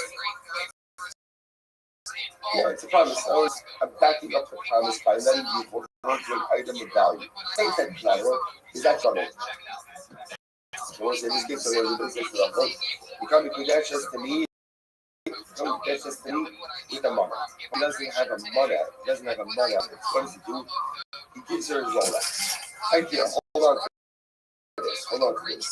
It's not that she should keep the law if he goes ahead and right. It's not I'm gonna get money. Just hold on to show you that I'm serious. So let's have a talk. Every credentials. Why should I be credentials? Why? He hasn't given her anything. Other things. Mother in time, mashkon in time. He hasn't given her a mother. He hasn't given her an item of items that actually mother in time. Mashkon, shafetz, good, share mashkon, matara. It was like a whole company of speed. He's not giving her the mashkon to keep in the event that he does not pay her. The mother. Pay the mother.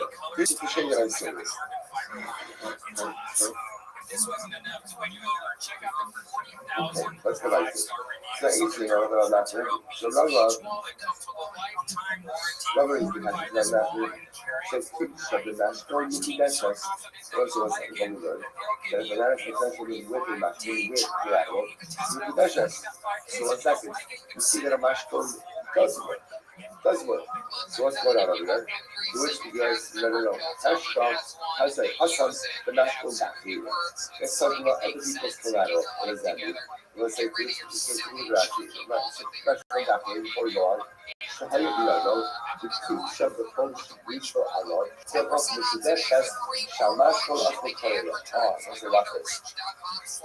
Imagine my situation. That we lend $1,000 shilling. So what could shilling do? Shilling gave you a mashkon. Now let's say now the is going to the moment that when you guys have money and they secure that then to match code, you own to match code, you cut it.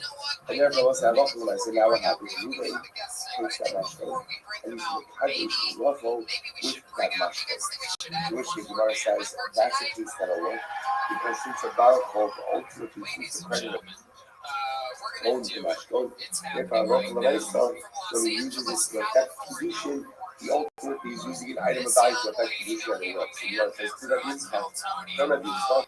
When I go back for shit in the match code, how do I look at it when you actually acquire the match code collateral? So that matters with a plus the extra. So what's that? So remember again. This is talking about interest produced where you need money to a corporate. And the only thing that the person has to recognize the pledge of collateral is you can imagine like these pajamas.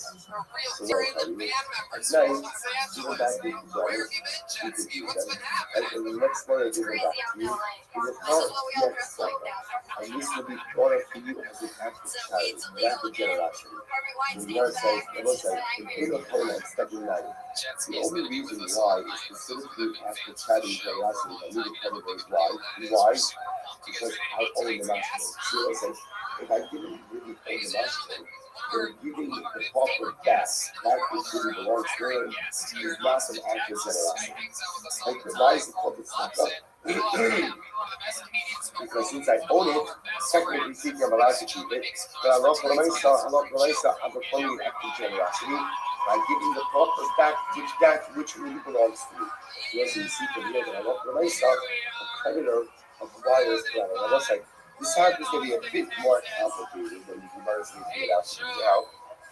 The notion of whether or not a balcony is kona and mashkon is a big discussion on halacha. So now we're kind of taking it for granted that there is some quasi, we call it at least some quasi level of ownership. Some quasi level of ownership. Was it interesting enough of an ownership to what? To what? To use it as a vehicle of solution. It's very interesting. Very interesting. The Lord says,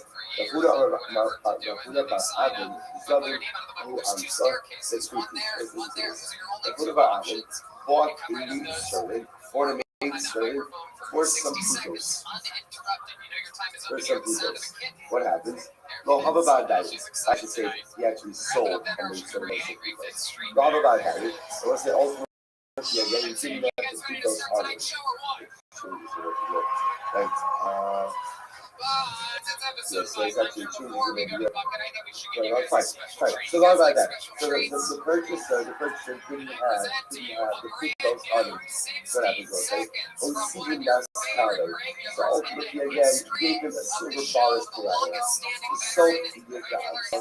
Was it, what happened afterwards?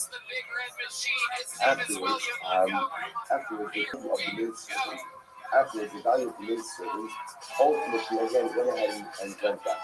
So says, yeah, what happened? The seller wanted to do that because now you can get more money ultimately for the maid servant.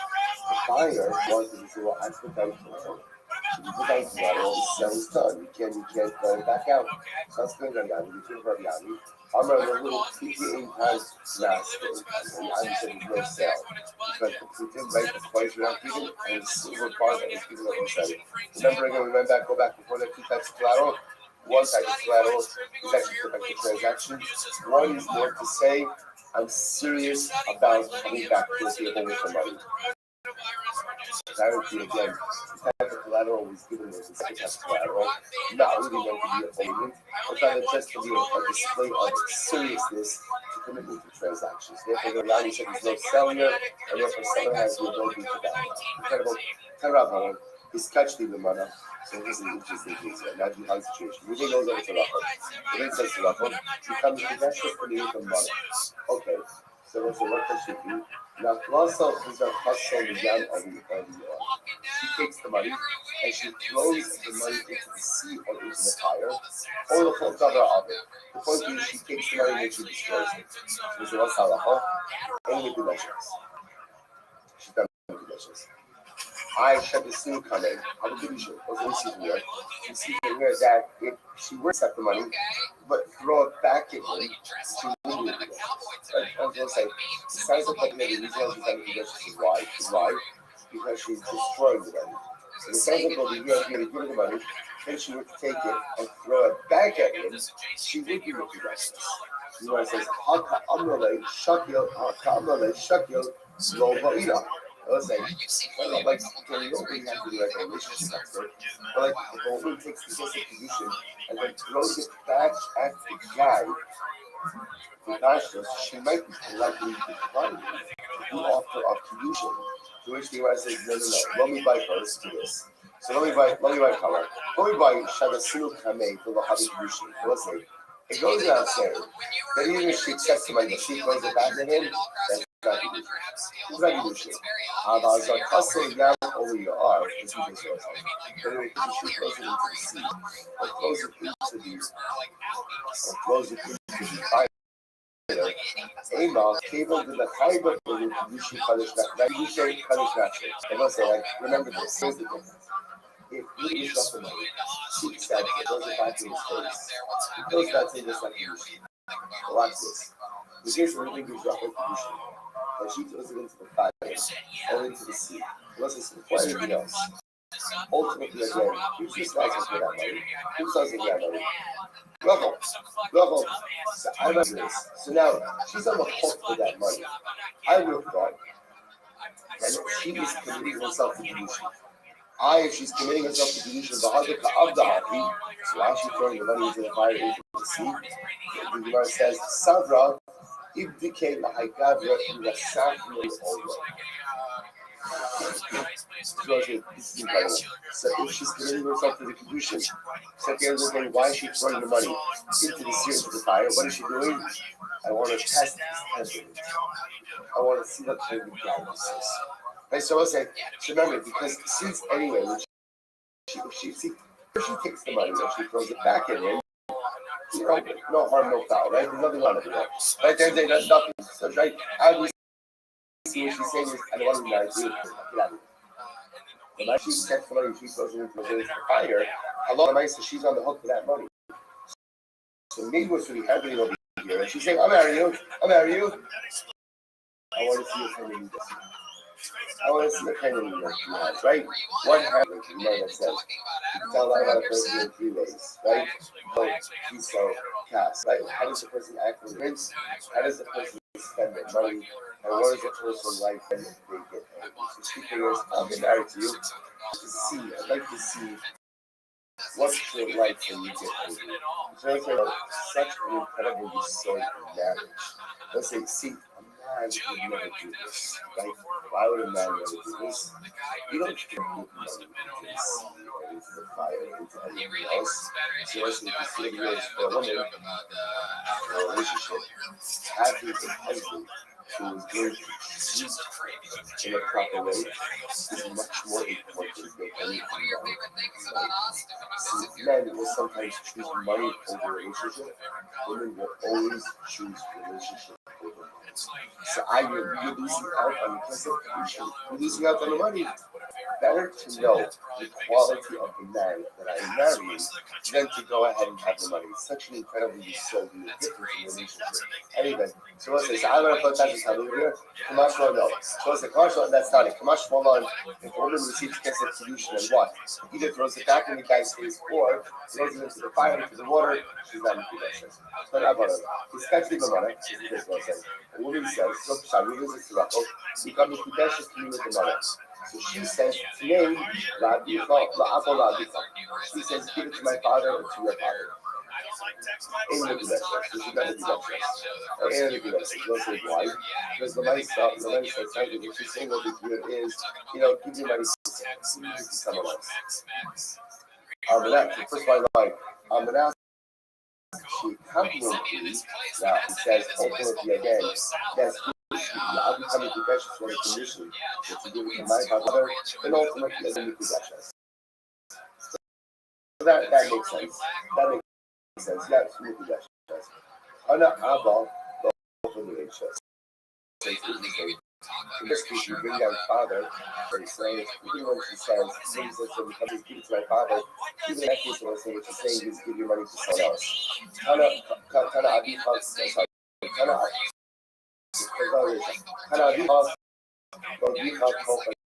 in the second case, where she says, give it to your father, I'll become and give it to your father, even though she's saying, give it to my father, she's saying, I'll become the condition to my father-in-law, that case works as well. What's the second line? He's touching the money, so he's touching the money. It is his level, becoming Kudesh is the money. So it's name Rickloni. She says, give the money to Shimon. And the Kudashas. Ultimately, the answer is not the Kudashas. Why I will say?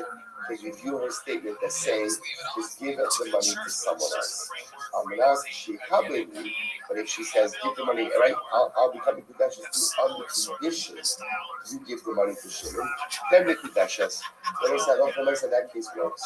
Now, why do you need both of these cases? So the 2 cases are the same thing, right? You said before. And she says, if he says, accept this money, she says, I'll become a condition, the condition given to my father, to your father, she's the possessions. Same thing. If she goes in and she says, I'll become a condition given to Shimon, she's the possessions. Why do you do the same cases? Sweetheart. Yes, I'll go back to the boy, just a condition, my father, your father, hustling to the last sheep. We have a condition, the son got to die, got to do a life.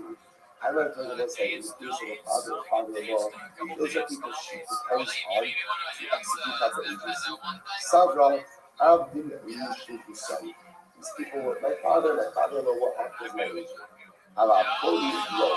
Also, in case of the son of that, he says that she's really relying on him to be an agent. Therefore, again, even if she says on the condition of giving a Shimon, that is going to work as well. That's what you know, holy. How did just in the case of Shimon?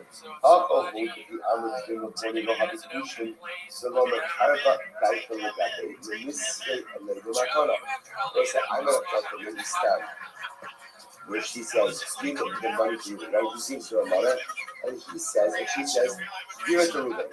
That's the case ultimately when the conditions will not work. Why would it not work?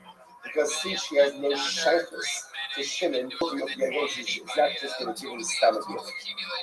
Abba va'aviva, or he said, my father, your father, in the partner's life of the Rabbi, so there is a closeness to both of these people. A mother that told her, yeah, this is it. Maybe she's really giving for me. Give her sika.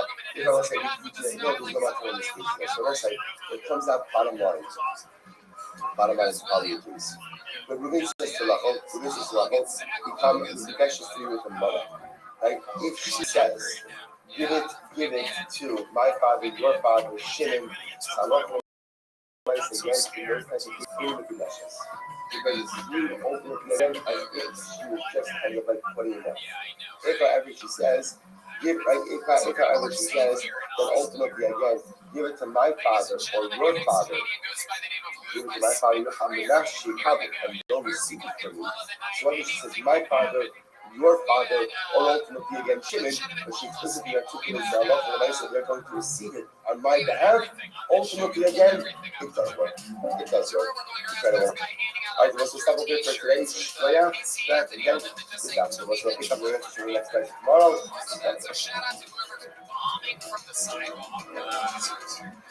Oh, here he is. It's Lucas McCrary, everyone. Hello, everyone. So, a little bit about myself. That's why we all came out here tonight. So, I'm non-binary, right? So, I use they, them pronouns.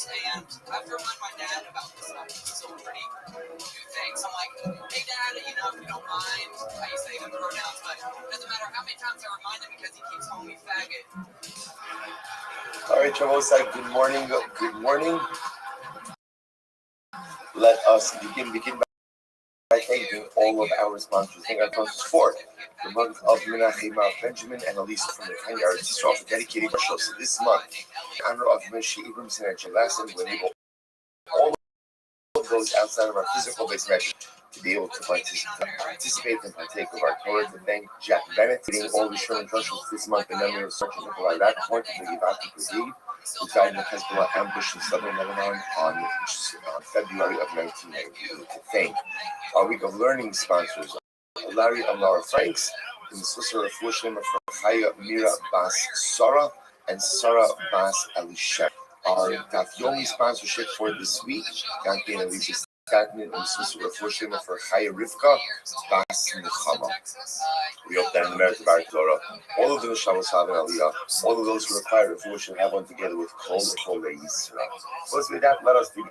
I don't know how many of you did it. As long as I didn't finish the parak yesterday, which is incredible. So we made one for this morning. But Hashem says today, we had an incredible approach. To begin, the 8th parak of the Sefer Gittin. That Ayin Zayin on the Aleph 77a. Says the Mishnah, Hazorik get Rishto, the Hebrew Sofer. So also this is a very exciting Gemara today. There's a lot of new concepts that we really have not focused on at all over the course of this episode. So far, it's really exciting. Hazorik get Rishto. So a man throws a get to his wife. So what's this now? The Hebrew of Pesa, or the Hebrew of Pesa, or the Sochatzi, right? Hazir are raising the directions. If she is standing in her home, or she is standing in her concern, ultimately again she is divorced. Now, this is obviously what we're talking about over here is he's throwing a get at her, or throwing a get to her. She's obviously not catching the get, right? That's not the case over here. She's not catching the get. The get is lying on the ground. Now the Gemara says, Mishnah says, if she's standing in her home, or if she's standing in her concern, she has the ability to be divorced by means of the fact that the get is landing in her property. And what the mechanics of that are, we'll talk about in just a little bit. So look at Rashi, the Hebrew of Pesach, shall mix in the road, bizarre kuva agave karka. What's the piece of her property? Mix in the road. Remember again, we'll see that two different types of property that a woman brings into marriage. Mix in the road, and mix it from Barza. Both are the same in that. What woman and wife, which means both those properties. Husband gets usage of properties, Herein lies the cheese. Mixes and battle guarantees so whether the property appreciates or depreciates upon record divorce, here is a state according to the value of the property versus that's what that's called mixing same values like iron sheet, retains its value, versus mixing wood, which means title, whatever is or isn't left on the property as a death or divorce, ultimately again goes back to her. Fine. Either way, the point is, she's standing in her house, or she's standing in her property. Husband is throwing the get right into her house. She's divorced. They'll say, how is she being divorced? It's a counterfeit halacha called a kinyan chaser. A kinyan chaser, literally again, your property has the ability to acquire on your back. That's what's unfolding over here. Utilizing kinyan chaser to allow her to be divorced. Beautiful. Zarku.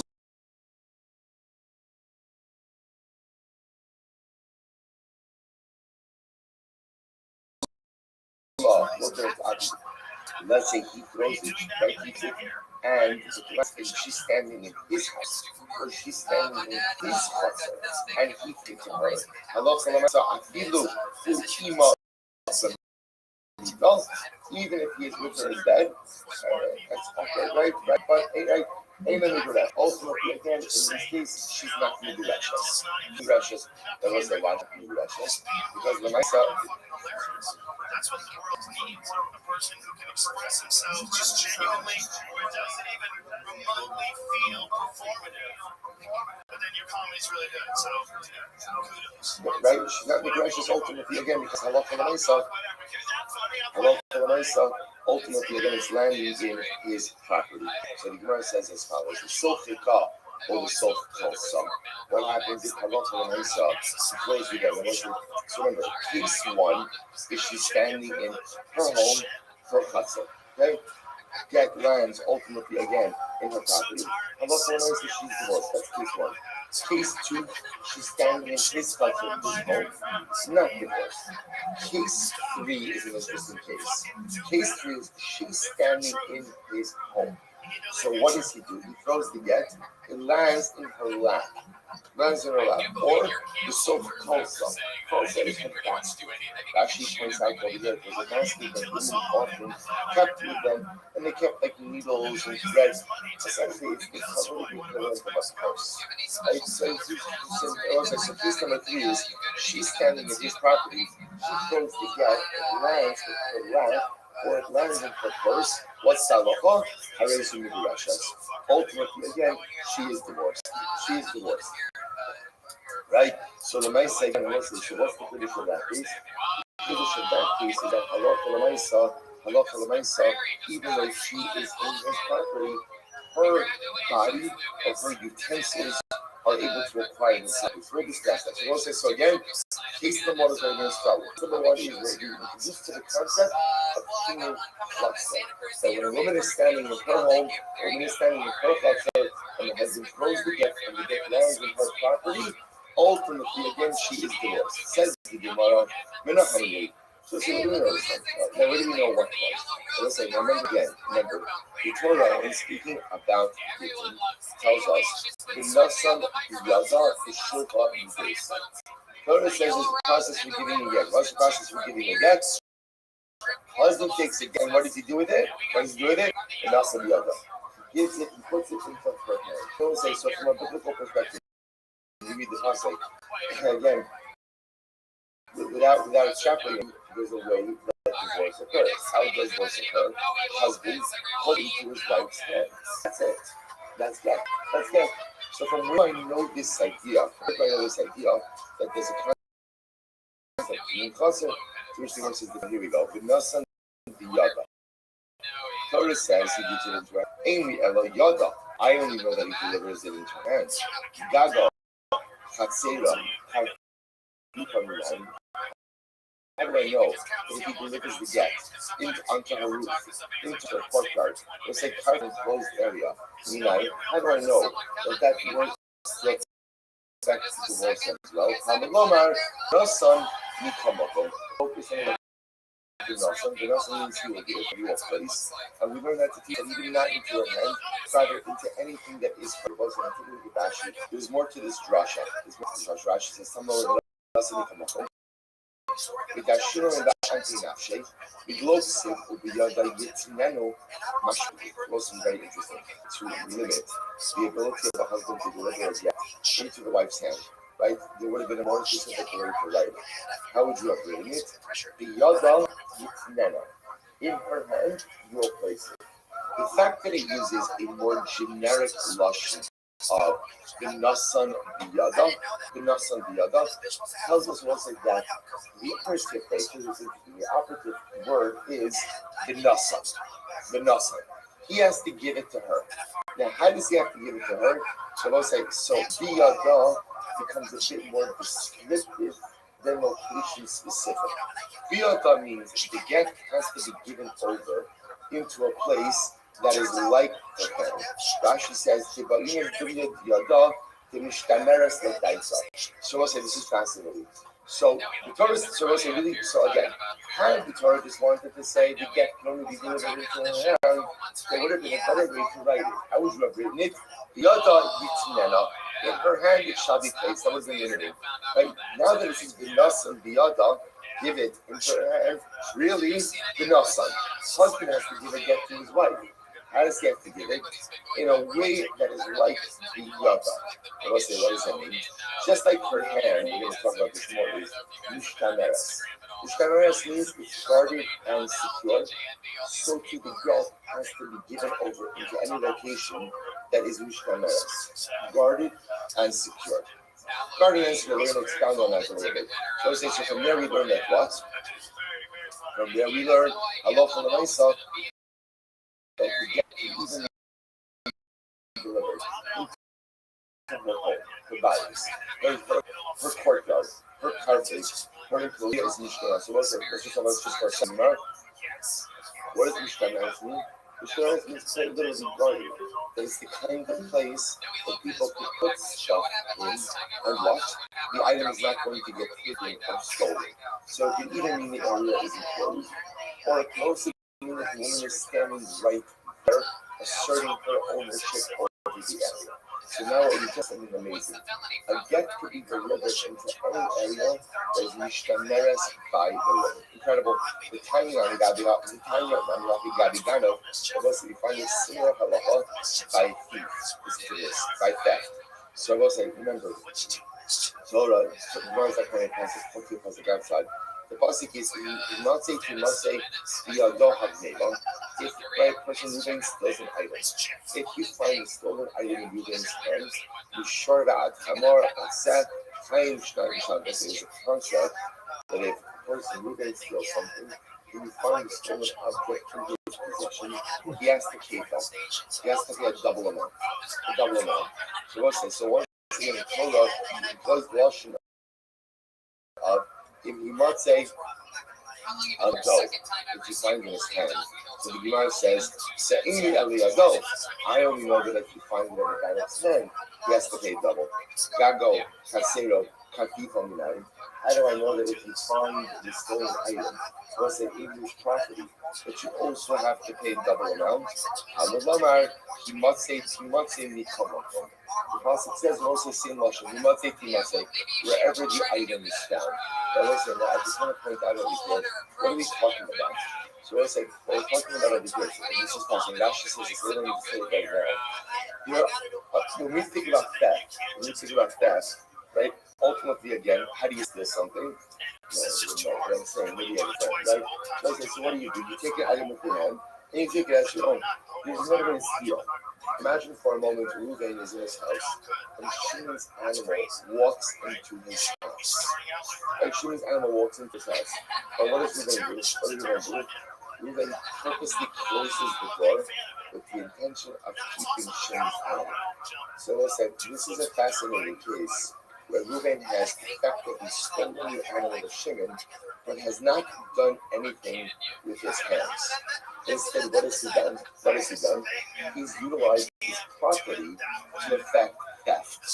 So that's really what says. So again, the Torah, when it speaks about people, speaks about the concept of go.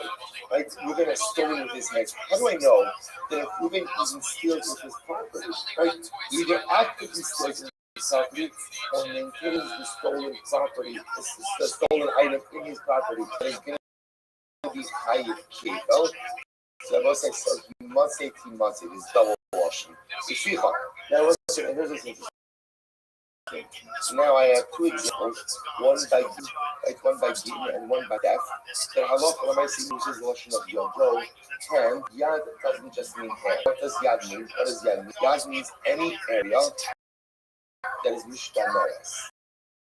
Any area that is secured by you. So it could be your hand, it could also be your property. So why do I need to be taught the same concept in two different areas of halacha, one by get and one by theft? I'll tell you why. If the Torah would have told me that it's not yad doesn't just mean hand, but yad means any area that is guarded and secured. And if the get falls there, or if the get is placed there, she could be divorced. I would have said like this: the shins about Charcha Megarsha. So the Bible says, if they get is well different. Why is get divorced? Because a woman can be divorced against the will. So once it can be divorced against the will, I could hear the logic of saying that if the husband just drops it into her property, hello, she's divorced. However, about Ganov, so let's say about Karfa, but ultimately, let's remember again, there is no such concept ultimately again of a Ganov, but there's no such thing as being a thief against your will. A thief against your will. Right? So therefore, again, perhaps I would have thought that Kiyum Tutzer doesn't run by a Ganov. So you must say, no, Yashua ain't got a Ganov, therefore it has the Kiyum of Ganov as well. Yashua got a Ganov, and had the Torah just talking the concept of Kiyum Tutzer by a Ganov, I would have said, you shouldn't be considered that way. Listen, maybe it's a Knas, maybe it's a penalty. Maybe it's a penalty about get, but get ultimately, again, halacha. I would have thought that it doesn't work, therefore tzufa. So we'll say, even though both pieces are teaching the same principle. Like, what's the same principle? The same principle that the chutzpah has the ability to go ahead and require on my behalf, but I could not have learned that one piece from them. So therefore, I will say, what comes out is as follows. We're going to leave aside the kind of case, although it is interesting to see that, again, the adult by God teaches me that not only is it kind of tied and faithful if he steals with his hand, or ultimately, again, if the object is found in his hand, it can even be tied faithful if he steals with his chutzpah, if he steals with his property. Fine. Back to Gideon. So now what you've been introduced to is the following idea. That my entire life of Gideon, over the last 77 days, I thought there's only one way for a man to divorce his wife, and that's for a husband to place a get in his wife's hand. It changed my life, and now I understand that well. Moving the husband to be able to get into the chutzner, into the home of his wife. Why do I know that? As it was said, had Torah wanted to limit the giving of the get to the end, it would have said, the Yada Yitnera. Right? The Yada Yitnera.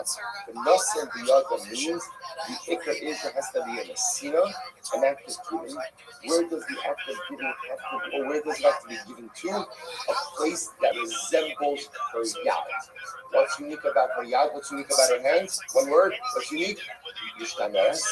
Right? It is guarded and secure.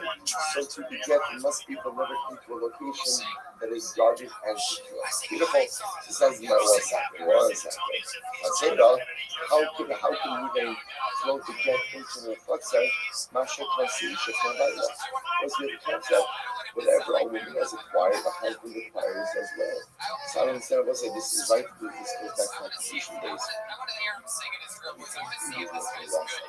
Right, so remember again, we have a concept that when a couple is married, whatever a wife requires, the husband requires.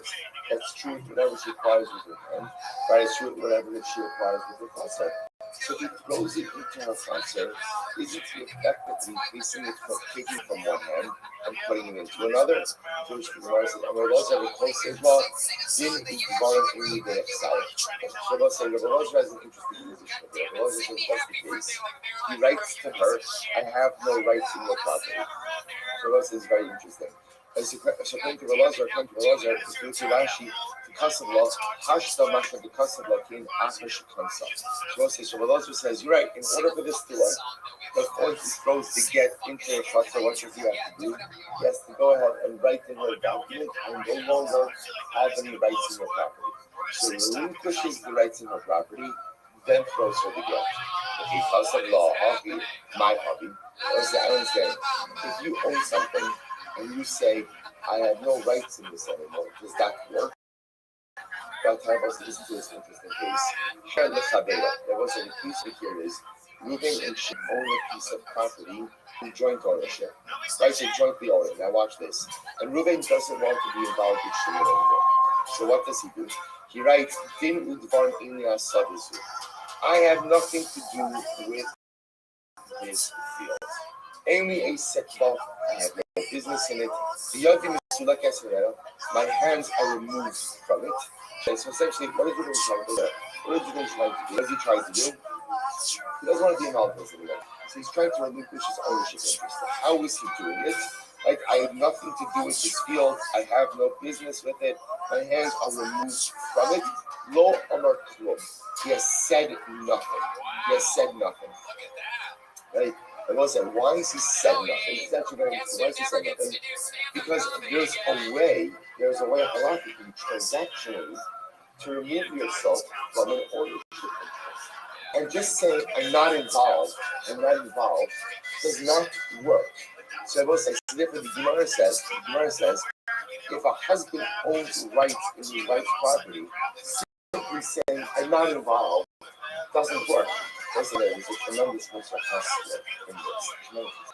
So I'll say, if you're involved in something, and you no longer want to be involved in it because it's become problematic, just simply walking away doesn't work. You have to resolve conflict, right? You resolve issues. So let's say, if you think about it, in this case over here, Reuben is a partner with Shimon. He doesn't want to be partners with Shimon anymore for whatever reason. So what's the strategy? Right? I'm not going to say it doesn't exist. Allah says that doesn't work. If there's a problem, you're really quick to yourself from the problematic situation. But kind of just flipping the switch and saying, not my problem, right? Not my issue. Generally, that doesn't work in life. It doesn't work in partnerships. It doesn't work in marriage. It doesn't work in most relationships. When there is an issue and you need to extricate yourself from the situation, just simply pretending like you're no longer involved isn't usually a resolution. Because you're going to have to go through the steps to resolve whatever the underlying issues are in order to be able to extricate oneself from the circumstance. However you so. Therefore, the Gemara says as follows. Therefore, the Gemara says, I'm going to get Yanai, because of the Oda Arusa. Oh, what's the case for us, right? It's actually interesting. It's complicated. The Gemara says, here is talking about when Reuben and Rothschild got married. They had previously, so let's say, remember again, let's take a step back. What's driving our problem? Like, what's our problem? We're being accused of the concept that Reuben is divorcing his wife out. How is he divorcing his wife?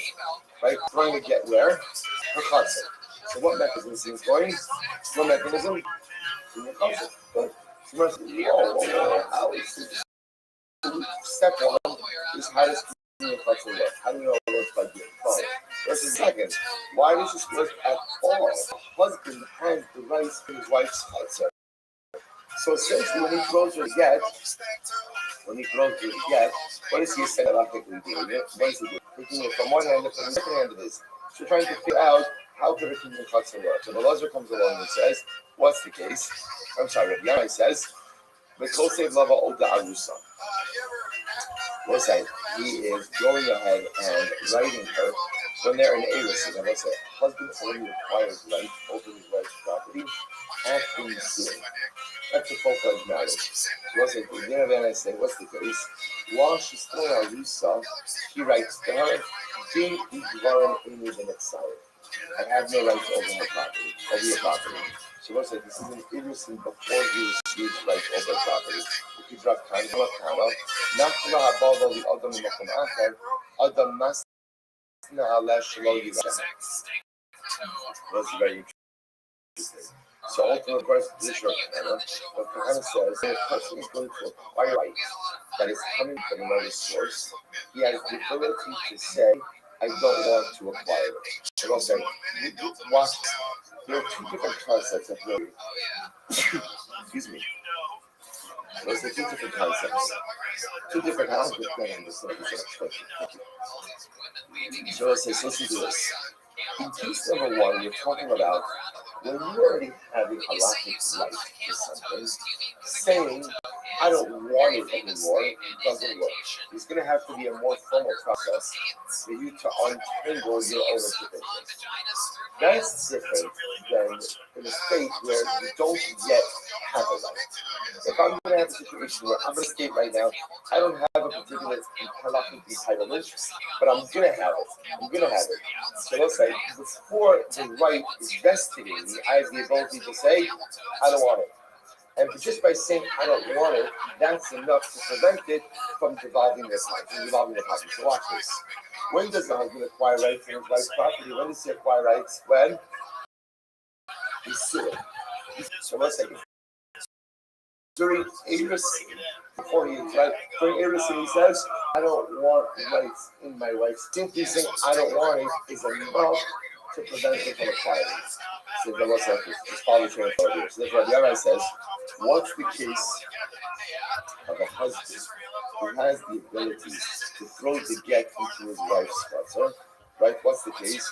It must be where Reuben, the husband, during Erusin said, I don't want to have rights in my wife's property. And also you can do that. In other words, you have the ability to decline a right that is coming your way. The Rava says, Ha'omer, what's that word base? Ha'omer. But Rashi says, if a person says, I don't want the benefit that Chazal are conferring upon me, it says Kigon Zu, like this case, so we discuss what Kigon Zu is.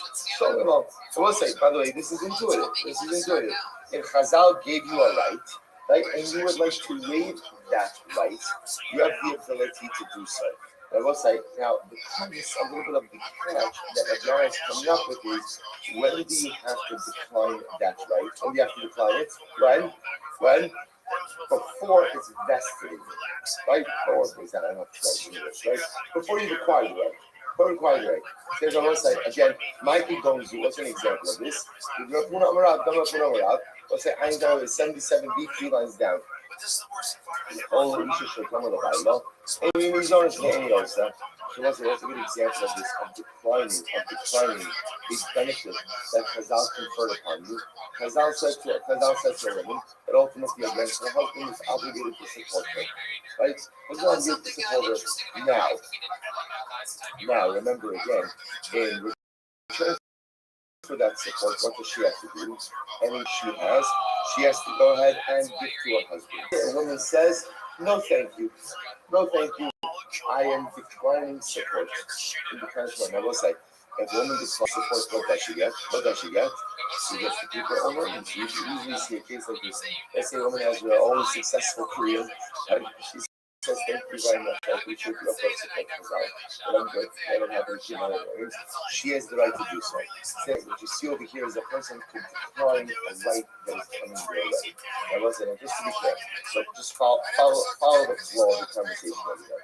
Step one, wish to introduce you to the concept that a husband doesn't have to hand the debt directly to his wife, but he has the ability to flow into her property. Okay? Step two, we learned that where does this concept come from in the Rothschild. Step three is a bomb question. Right? Bomb question. What's the bomb question? Again, how could a husband hands to get into his wife's property? He has rights over that property. So essentially, is that not tantamount taking it from one hand up to the husband, putting it to a second hand? Trying to figure out now, how could this work? So the latest, what Rabbi wants to suggest is it must be that he's declining rights in the house. That's the case. He must be now. What's the legal in that?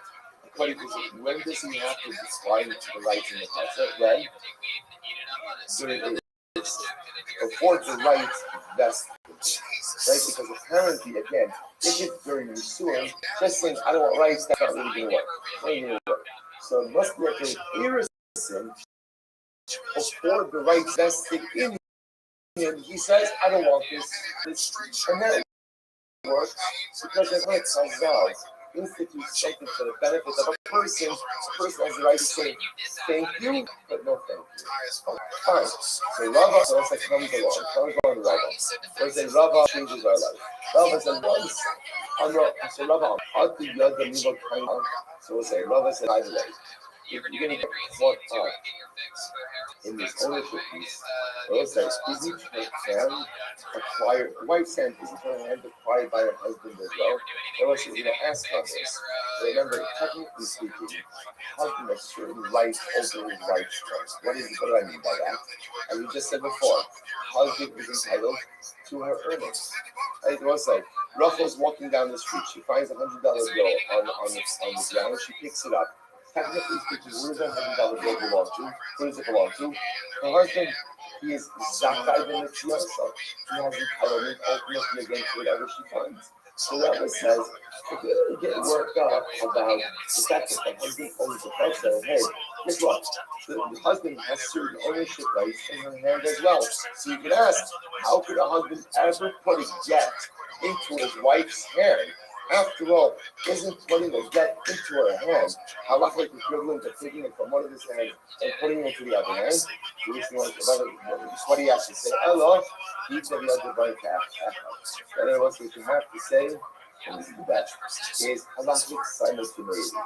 So what you have to say is, just like a regular get, what happens? The moment the husband puts the get into her hand, what's happening in that moment? She's divorced. And when she's divorced, what does she have full autonomy over now? Her hand. And how does that happen? Simultaneously. Halachic simultaneity. So everything is happening in the same moment. Therefore, again, I love what I said. The Gemara says, "Al-Kalami, each other podcast." Beautiful. Absolutely. Like so Rabbi says, you guys need to stop. You're right. This is true. Husband has rights over the chutzner. Husband has rights over the yad. Absolutely true. But again, all of this is working for Allah simultaneity. Put the get in your hand, she acquires the get on her hand. Put the get in the chutzner, she acquires the get on the chutzner. And when this happens, it all happens in the very same moment. Beautiful. I'm not reading Rashi. So first of all, let's say, go back to just a moment. Rava, Yad, Yishak, Hatashile. So let's say that here's this interesting. Rava said, remember, the way Rava got that was, Rava was saying, before you get worried about a chutzner, you worry about a Yad. After all, again, you're thinking, oh, what up if the husband owns her chutzner? Doesn't he also own her Yad? To which the Gemara says, no. So the Gemara says, Rabbi, you're wrong. A husband does not own his wife's hand. Let's say a husband doesn't own any part of his wife's body. He says, my siyadel, the other gufa, right?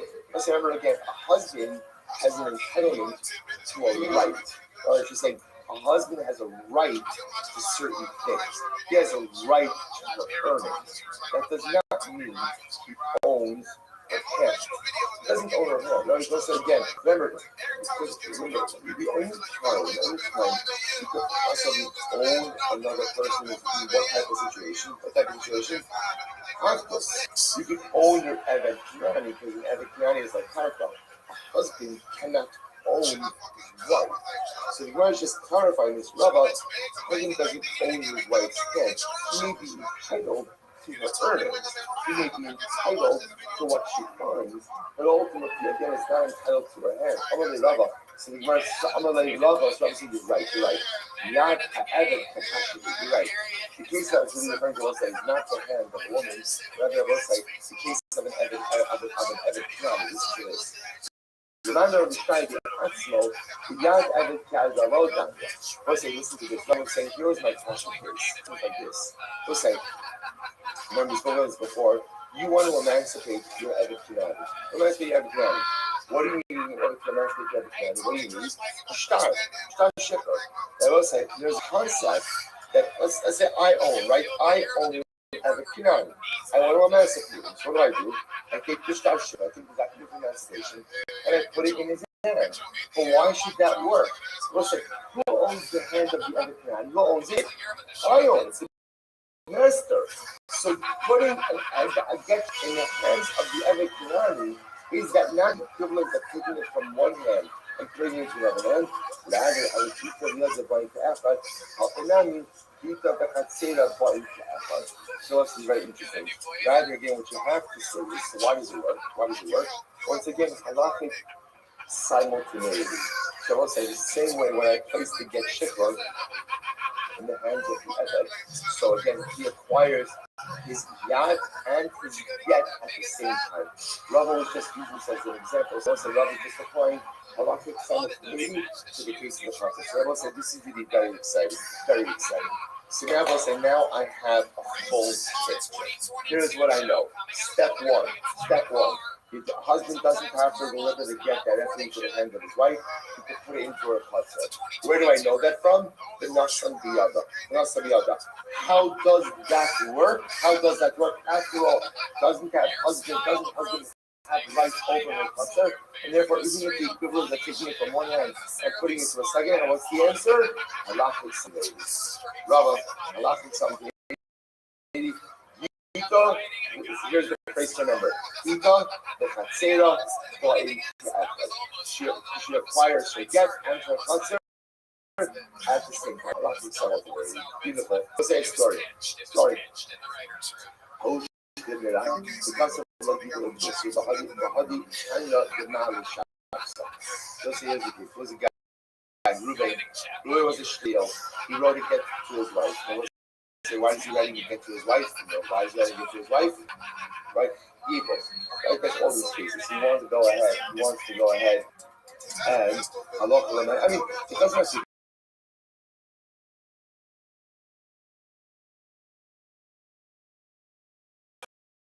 the case over here.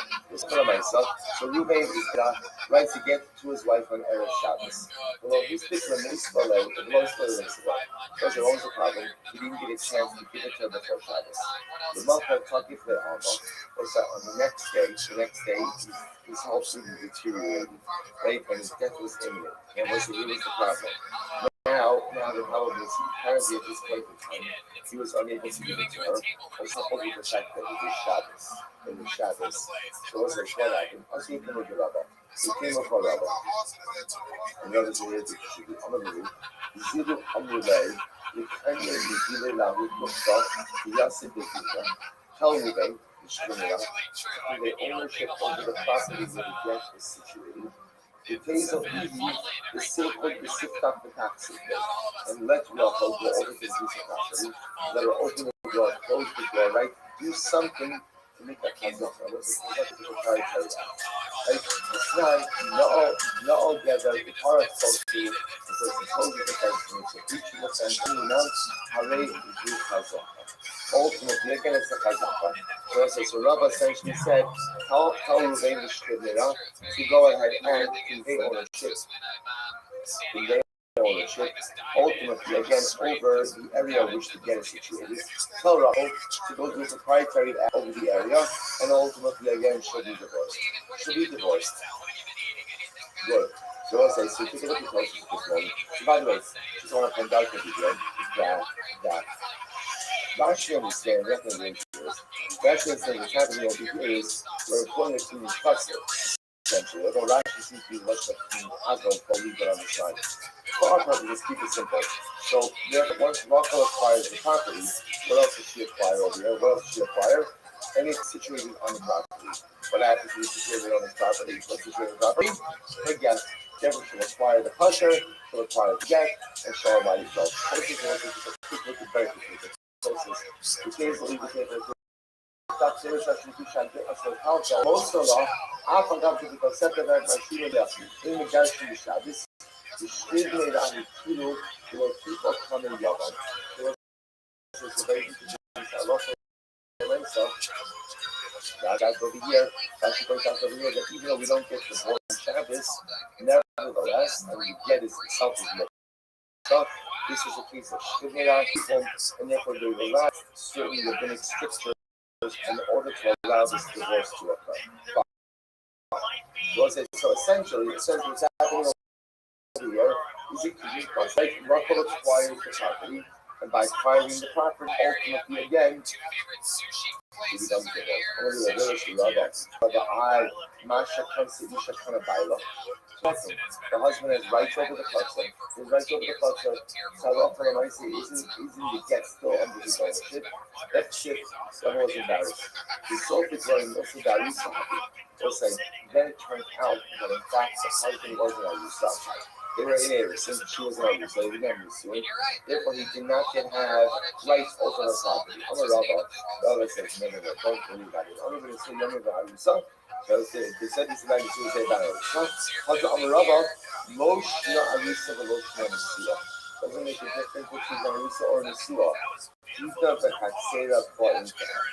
Rabbi said again, halachic something. Halachic something. I'm a Rabbi Meikara. Rabbi already said this earlier. I'm a Rabbi Achamaisa. Rabbi said this position, originally espoused this position regarding this particular case. Says Rabbi say again, this is just to start to illustrate the concept. Rabbi say the bottom line, the halachic reason for the concept of kinyan chatzar ultimately again. Working will say why halachic simultaneity. When a husband throws the get into her chatzar, even though he may have usage rights over that chatzar, halachic simultaneity says jita v'chatzera ba'in ke'achad. Ultimately again her get, and therefore again her rights over the chatzar are personal things. So we'll say bottom line, this is the logic we accept. Ultimately, again, for kinyan chatzar ba'in, halachic simultaneity, jita v'chatzera ba'in ke'achad. That's beautiful. To give this up, so I want to say, so remember again, going back to the Mishnah. So the Mishnah said, he throws it into her house. He throws it into her house. Now it's interesting, the Mishnah said that she is standing in her house. Like that was actually the Mishnah.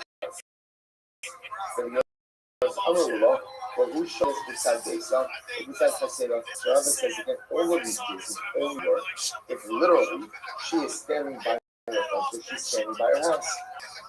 Okay. So Roshia Amar Akaya, the Chaseda B'Tzipori, B'Tzipori, the Chaseda B'Tzeria, B'Dulashas. Roshia says she does not need to be standing right on the Chatzar. If she's in one location, and her house is in a different location, her local relationship works. But that's not what the Mishnah said. The Mishnah literally said that she's in her house or she is in her house. That was the Lashon of the Mishnah. Which the Gemara is talking about. This is what it needs to say. The he, Kimisha, the soap, the he, Kimisha, the soap, Hatsira. So it's like which the Gemara answers, no. What it means is, it's as if she's standing in her chatzar, as if she is standing next to the house. I will say, what does that mean? The chatzar mishkameres l'kaka, she miskareshes. That will say, Roshia says, she doesn't literally have to be standing in the house or literally standing next to the chatzar. Rather, it just has to be as if she is standing there. We'll say, what does that mean, as if? What does as if mean? Mishkameres. We'll say, what's the definition? What does mishkameres mean? What does mishkameres mean? Mishkameres literally means guarded. What does guarded mean? Guarded means it's a safe and secure location. How do you create a safe and secure location? Either fence it in, right? Literally fence it in, or literally standing there. So as long as the location is guarded and safe, what Roshia says, she does not have to be standing there. Ula says, she has to be standing there. Says the Gemara, what are you arguing about? Gemara Sabat Chatzar Yaza Isravi. One opinion says, let's say, what is Chatzar work? Because Chatzar is an extension of one's hand. Yeah, let's say that would be the position of Ula. Just like your hand is next to you, she has to be next to your Chatzar. Gemara Sabat Chatzar Shlichos Shabbat. Other opinion says, no, let's say, why does Chatzar work? Chatzar is like Shlichos. Like, your property is like your agent. Just like your agent doesn't have to be next to you, just like you don't need to be standing next to your property for it to work either. Tuesday says, no, look. That's true. Everyone agrees. They will say, Chatzar is an extension of Yad. It's very interesting. They say, your property works because your property is an extension of your hand. So what's the method? Yes? My Yada B'Stufa. So Ula will say, just like your hand literally is next to you, so your Chatzar has to be next to you. You eat up. Rothschild will say, well, if that was true, why don't I say just like your hand is attached to you, your Chatzar has to be attached to you, so first you do this. So so again, the second opinion, Rothschild will say, no, just like your yad, the says Mishnah, like your yad, your hand is a secure location, so your Chatzar has to be secure, but it doesn't require you to be right there in physical proximity. Okay, that's Sarah Shalom Daito. Okay, come to exclude a case of the Chatzar. That is not Mishnah. So we'll say, so this is another Yisod. So it's very exciting. So now that I know that there's a conflict in Chatzar, now that I know why Chatzar works, we're not somebody other. Now I know simultaneity. Now I know a fourth thing, which is, why does Chatzar work? Chatzar, my property, is an extension of my yad. This is an interesting progress. So where do I have to be? In proximity, or you have to be right there. Just like your yad Chatzar to work, you have to have proximity as well. And Moshe says, no, I don't need proximity, but I need mishtanos. Just like my hand, secure location, so to my heart needs to be a secure location. So it's secure, even if I am not in proximity, ultimately, again, that's what's going to require. So we'll have to stop over here for today. Again, we'll see how to resolve that machlok this morning. Hashem. Mazel tov on starting a new parak. Incredible. Okay, Instead of cutting trees down, we cut down towers instead. Listen, okay? I drink beer, I eat pork, I have Uncle Take the 6. I'm part of you, right? Like lumberjacks, what they do? They harvest wood. All right, everyone, good morning. Let us begin. Begin by thanking our sponsors for this morning. We should thank our Talmud Torah sponsor for the month of Tammuz, Rabbi Natali Pilson of Talmud Eretz Yisrael, for dedicating all the training drushos this month. Information of the art site of his beloved parents, from Fiona Ben Avram Leib, Rivka Bas Yaakov, we hope they met our Talmud for the Nisham Sahad Aliyah and the families in the family. Also, with that, let us begin. A lot to do today, Baruch Hashem. Today's daf is Nun Zion 57, and we are picking up in Eretz Hashem on Nun Vav Amud Beis 56b. We actually left off 3 lines up from the further lines get very long. Susash, the master name Rabbi Tzadok. Mike, remember again, we were talking about the night for the Yochanan Zakai, smuggled out of the city of Yerushalayim, facing the future Caesar destination, asks 3 things. Give me, fill in the other one.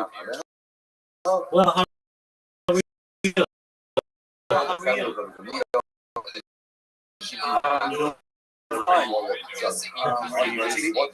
I'm working on it. Let's make it look like Prior to the It's still good.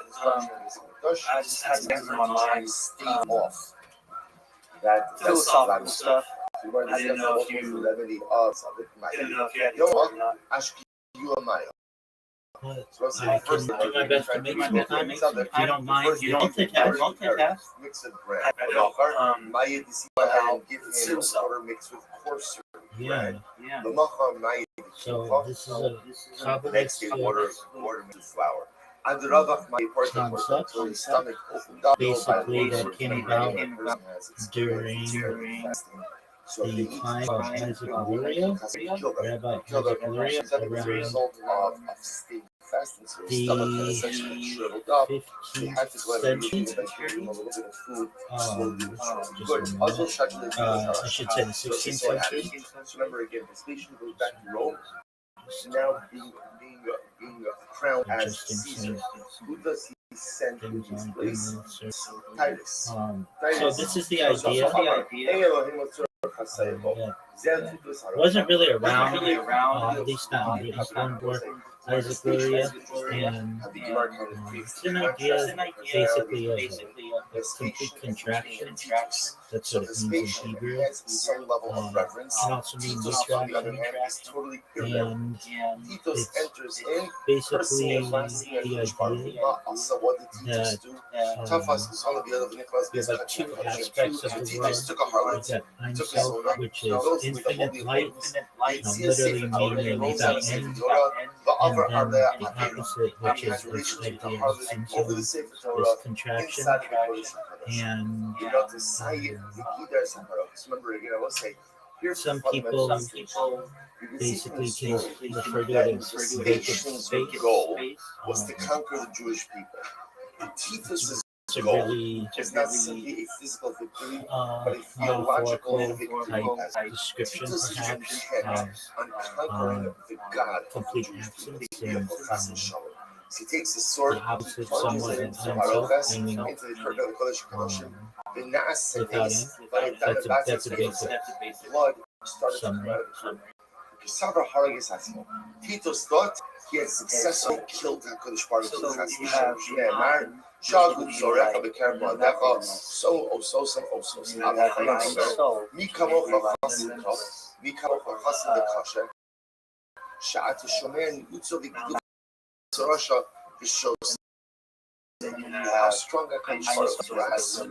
The blasphemy of this Russia being Titus. So, one more.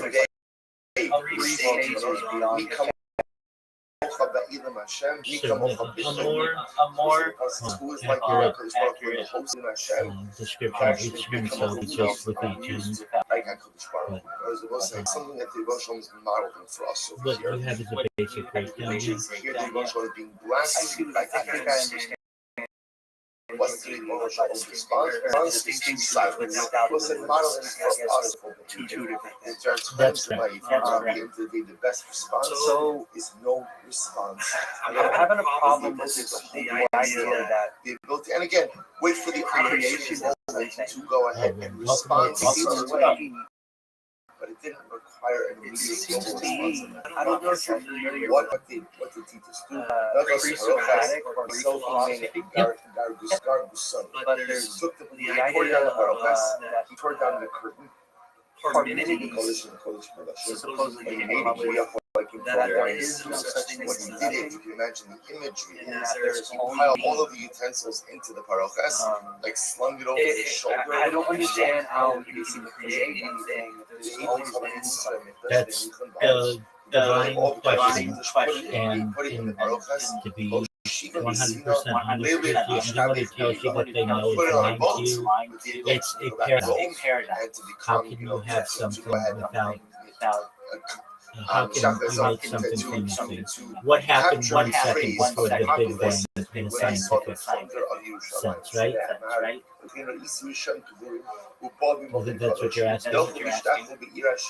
Well, I'm thinking more philosophically that physical rather than scientifically. Yeah, that's an analogy. The scientific would say, where does the matter I would say, and not only did Titus keep Right, treasure from it's his an excellent question. treasures that other The- people had. Is there a rabbinical or Dug it up. is there a back to deeper, Rome with all of the at a treasure higher of degree, Yerushalayim. a higher grade of How much is supposed to say knowledge now? to Yes, that's the images. Titus maybe is to on the the boat. solutions to Titus this is on the boat.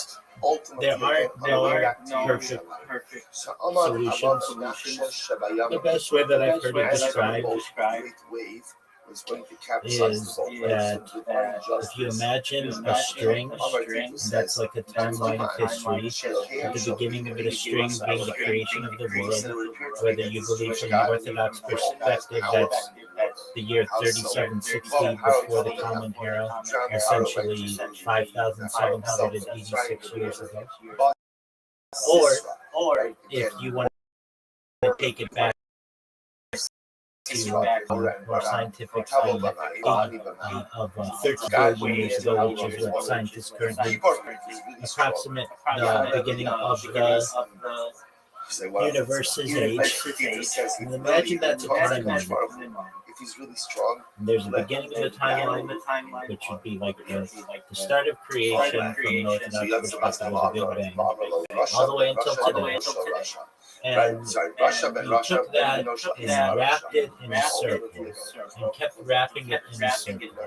So that it's like one of those balls of yarn that is almost like a donut, the correct geometrical shape of the toroid. You know what a toroid is? It's like a circle.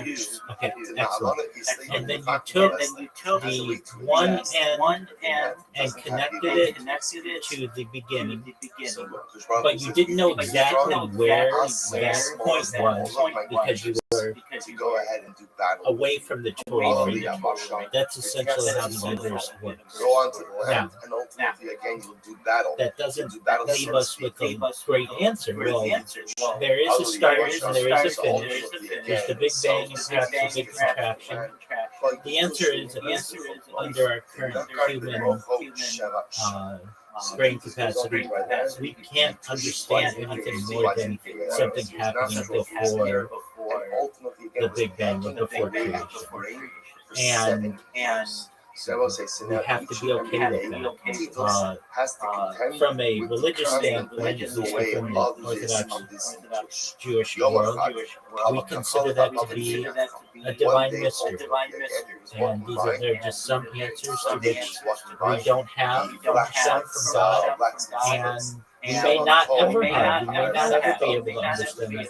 From a physics point of view, it may be the multiverse, that there may be infinite universes that are occurring simultaneously, that is referenced as the multiverse, but all of them being one idea. It would be the omniverse, like an all-encompassing series of multiverses that are occurring. So that's the best answer that you generally are going to get from either a physicist or a religious leader. And both of them, if they were being very honest with you, would say to you, we don't know. And it's an excellent question.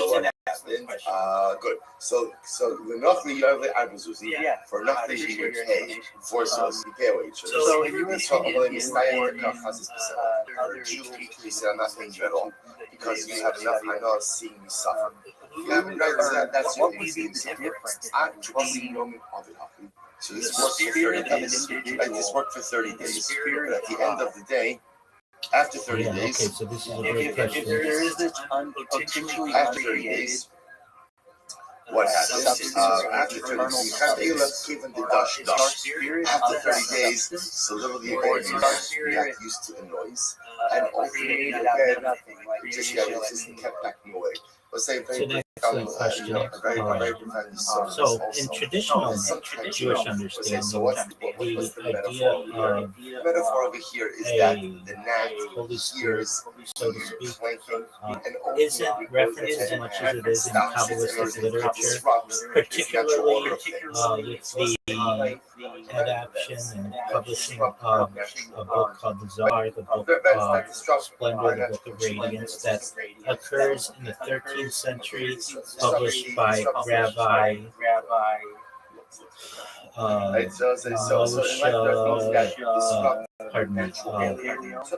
Moshe De Leon of Cordova. And now, from a traditional Jewish understanding, this was the writings of a teacher from about 1,000 years earlier, Rabbi Shimon Bar Yochai. However, if I'm going to be honest with you, which I don't want to be, there's a lot of evidence that's shown that perhaps Rabbi Moshe De Leon perhaps made up a lot of the teachings within. Much of it is written in Aramaic, that's very medieval, and not from the ancient Near East. Also, many of the geographical references are simply inaccurate. It would be like saying head east to California. But we know California is west. It was almost as if he was writing it as having never been there, or not just that he had never been there, but the rabbi, specifically Rabbi Shimon Bar Yochai had never been there as well. When we know that that Shimon Bar Yochai was certainly not there. Additionally, there's reference to a lot of Spanish influences that Shimon Bar Yochai wouldn't have experienced. Moreover, upon being pressed on the issue of the Zohar and where Moshe de Leon was getting this hidden knowledge, he kept pushing off anyone who would attempt to inquire, and eventually someone really made a valiant effort to be able to get to the bottom of where these new texts were coming from, and Shimon Bar Yochai, Moshe de Leon said, come back in some time, about 6 months or so, and then he ended up dying. And there was no vast library that was found, and so the person inquired with Moshe de Leon's wife, and she said that her husband just made it up. And he made it up because he was making a lot of vast fortunes. And she inquired with Moshe, why didn't you just tell the world that you had written it? And he said, because no one would have believed me. Basically, if I said that it was from Shimon Bar Yochai 1,000 years ago, the information is much more powerful than if they just found out that I perhaps was making it up. Now, whether that's true or not, and whether the idea of it is accurate, that's to the audience to determine. But one of the things that he brings into Judaism is something known as the Shekinah, which is basically the female divine aspect of Hashem, of God. And this is much more the Holy Spirit that would be referenced. So of any topic that Moshe de Leon has brought into the forefront, or had brought into the forefront, is the Shekinah. In terms of an individual spirit, we generally reference this as the Neshama, the soul. And generally, we think of the soul being broken into 5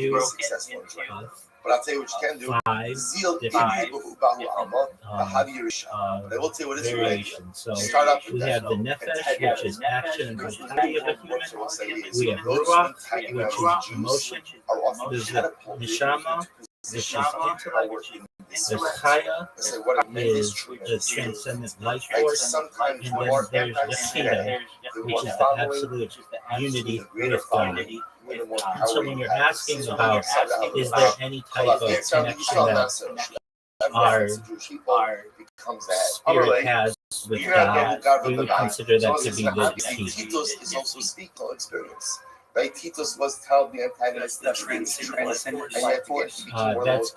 we consider to be absolute unity with God. Chaya is the transcendent. What's happening to you is that so I'm relating to my is 57. So the truth is, they do to me. That's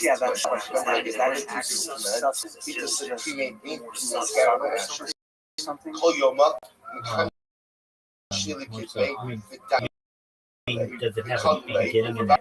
So what happens? No, I mean, like every day. To go ahead and literally scatter my ass and gather me back up, right? Or whatever. He got me amongst the right. I actually call your own actually they gather my ashes and then instant me, cremate me again and scatter me amongst the sites. That's what they do. I get an analogy, right? I don't want to stuff in scientific to try to figure out the beyond beyond a lot of ideas now. The Rabbi you tried to first call this so essentially, the best way to reference what they who is essentially it's been described as the spark of Hashem, the spark of the Creator, This world has a lot of smoke and mirrors. and So sometimes the people who rise to part prominence in of this Hashem world are not good, right? Are not itself. silent people, but they rise to prominence for a whole variety of reasons. You can't see it under a microscope or a telescope.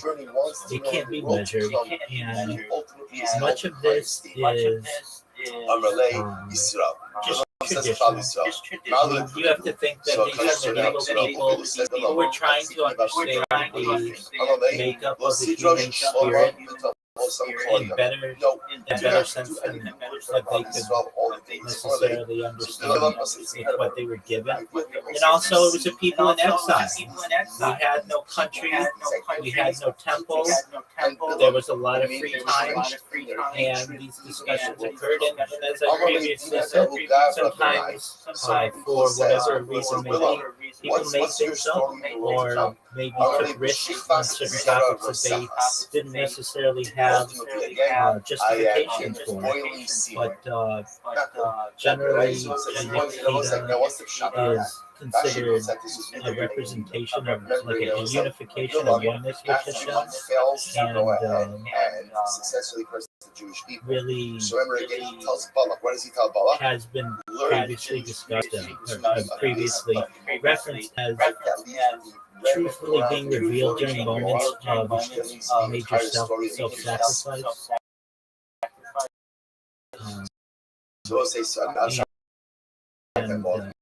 feeling of oneness with the Creator. He learned But that to work in with answer to spend eternity boiling shit. Also asking when he gave Israel. So we'll say, so again, it's really humble, it's really bringing so much, right? He's really trying to figure out, should I convert or not? What does he sum it up? Now he's saying that this Gemara does not give you the identity of this was. But this was a big sin, right? This is big stuff, right? So far he's right. He's going like two people's gone to Bilam. Now he goes I've been teaching some about Jewish sinner, some every Jewish day sinner, for but the a big last Jewish sinner. 91 So the days. Gemara goes like And I that. start my classes with no one really knows for sure. So who is Elevate, Elohim, Elohim, Chaim. But this is the Mazorah we live by. This is our tradition. And so I'm a realist, and I'm also open-minded. But I recognize as well that I live in the 21st century, and I have the opportunity at the push of a button with any need that I may desire to have all of the world's cancers at my fingertips, when a 13th century rabbi did not, and certainly a 2nd century rabbi did not, and they were just doing the best that they could.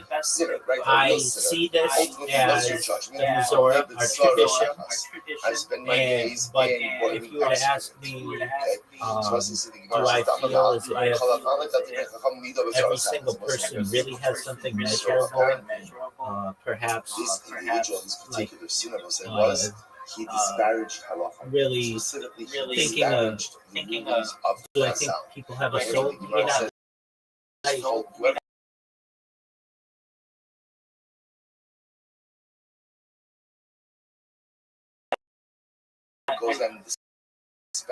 I mean, additionally, we feel that way, but that isn't even something that has been mainstream Jewish thought for the entirety of our people. That's only something about in the last 1,000. The soul isn't referenced really in Torah, basically. And really only starts to be discussed perhaps somewhat in the Talmud 2,000 years ago, 1,800 years ago, but then really starts to gain traction about 1,000 years ago. So it's really not been mainstream Jewish teaching for the majority of the history of our people. So for me to say no, or perhaps maybe that hasn't been consistent with the Jewish teaching, would be accurate. That it's the new kid on the block from a topical standpoint. I think it's important. That makes sense. I think So like in the Torah, in Genesis, it says like God breathed life into the man. Is there, can you not distinguish the difference between the will of man with the life of man from the life of God? I'm going to go to This next question also gets paradoxical. So there's supposed to be a divine plan that God knows everything that is supposed to occur. However, we have free will. How can we have free will? So what's the power of embarrassment? Yet God is in control and knows the end result. And I've heard different analogies, somewhat like, we are video game players, but essentially the end result of video game will always result in whatever the divine plan is. Maybe we'll have different amounts of money in the game, or different cars in the game, or different character sets, or different games. But essentially, at the end, we know what the cut screen is going to be, and that's the world that comes. And it's just basically we are controlling the character, yet the environment is already predetermined. It's really a paradoxical quandary that emerges, and again, it's an excellent question. So, do we have free will? Traditionally, we believe that we do as Jews, but we're planned. And if there's a divine plan, God knows the decisions that we're going to we make, and we just go completing them, thinking that we have free will. But if you only think that you have free will, do you really have free will? That's where the paradox is. If God already knows how to manipulate our decisions, then is it really free will? Paradoxical. So it's the same.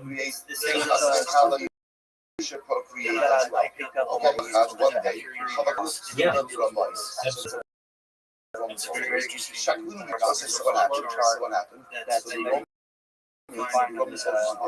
Roman soldiers see the rooster, right? And what do they say? I also came across something from so they go ahead, okay, the Jews were so about what occurred.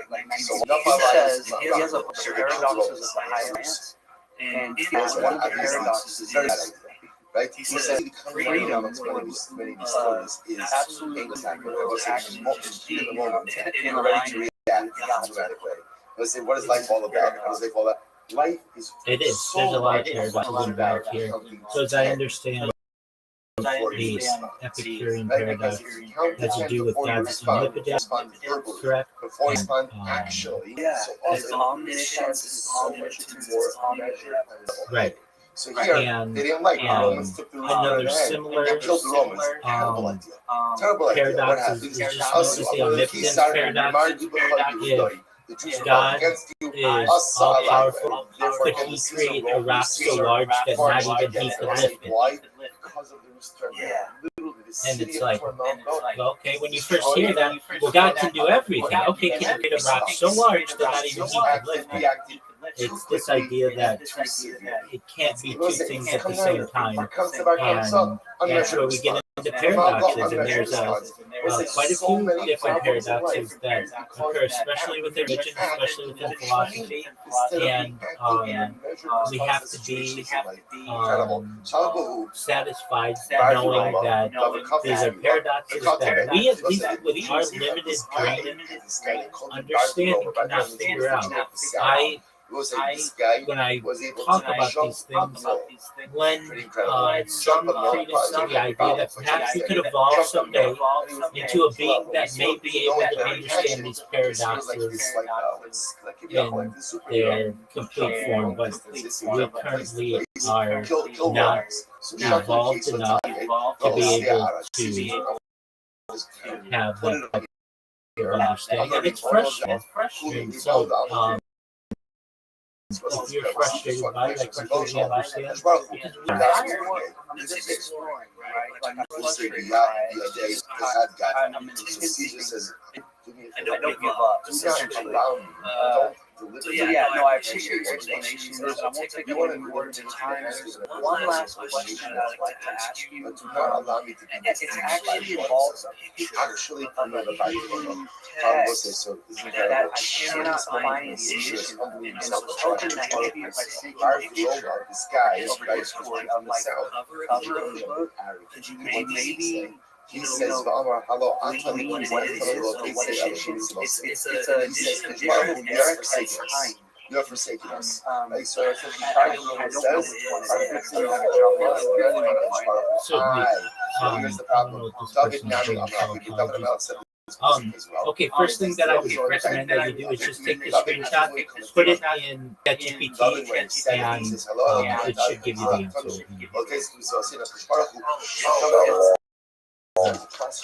He says Hashem. Yeah, so why don't you do that, and that should tell you far more than I'd be able to tell you about whatever it is you're referencing. If you have questions, come back and I'll be happy to help you, okay? All of these. Yeah, thank you. Excellent. Is there anything else I can do for you? No. Excellent. Before you go, I'm just curious, how'd you find out about me? From the pit, and ultimately again, I've had one previous discussion with you, and it was all this fact.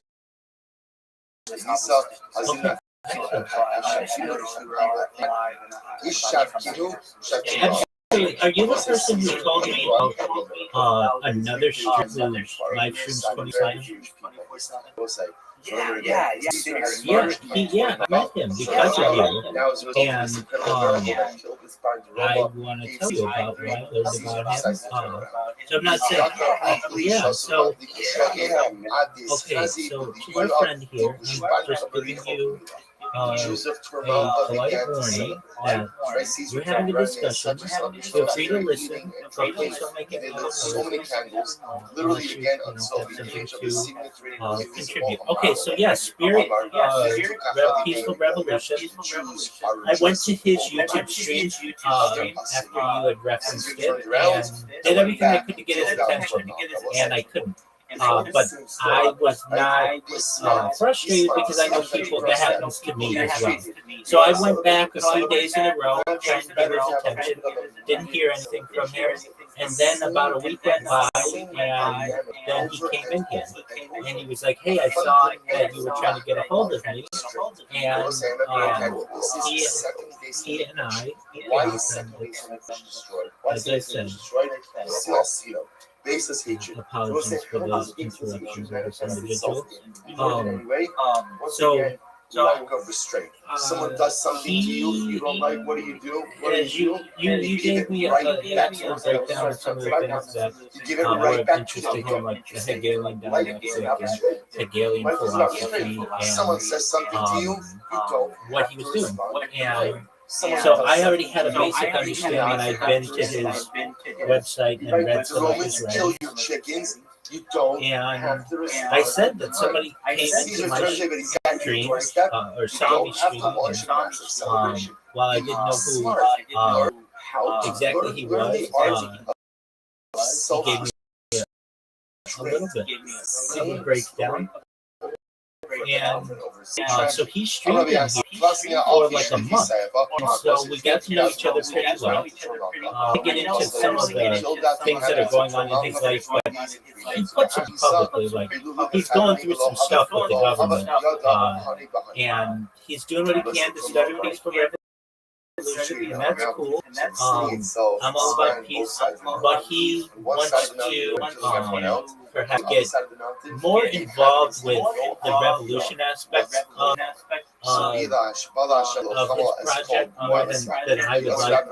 In fact, he was a little aggressive in my opinion, of like telling me what I had to do.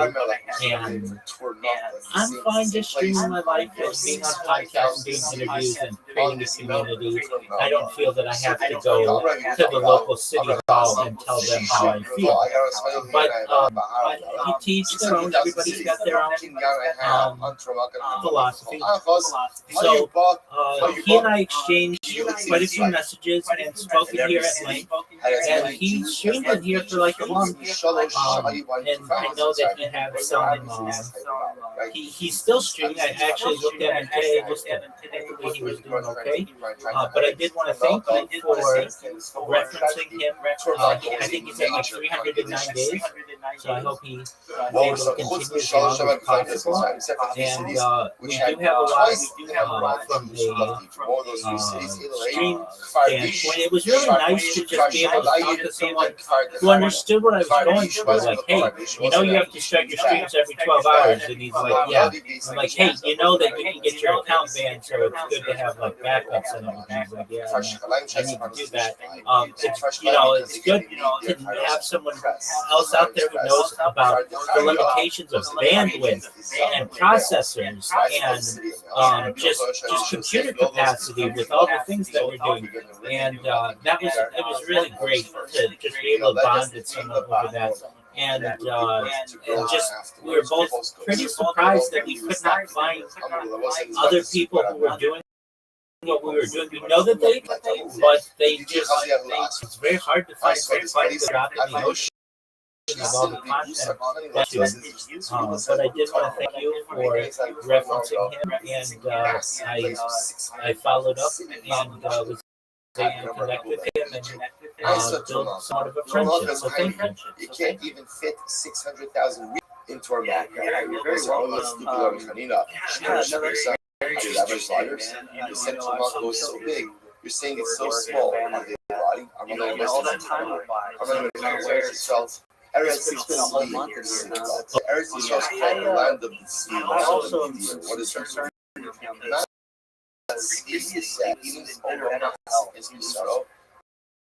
I'm in the better job it's very if you try to back behind, it won't work. The high focus on activism after you go and trade off the enemy. So to I agree with you. I agree with you. And he's really serious about that. And land expands. From my perspective, I'm not about that. I don't want to self-harm to get attention to my cause. I feel that it's really important that I take care of myself and maintain my nutrition and hygiene and all the other aspects about healthy living to the best that I can.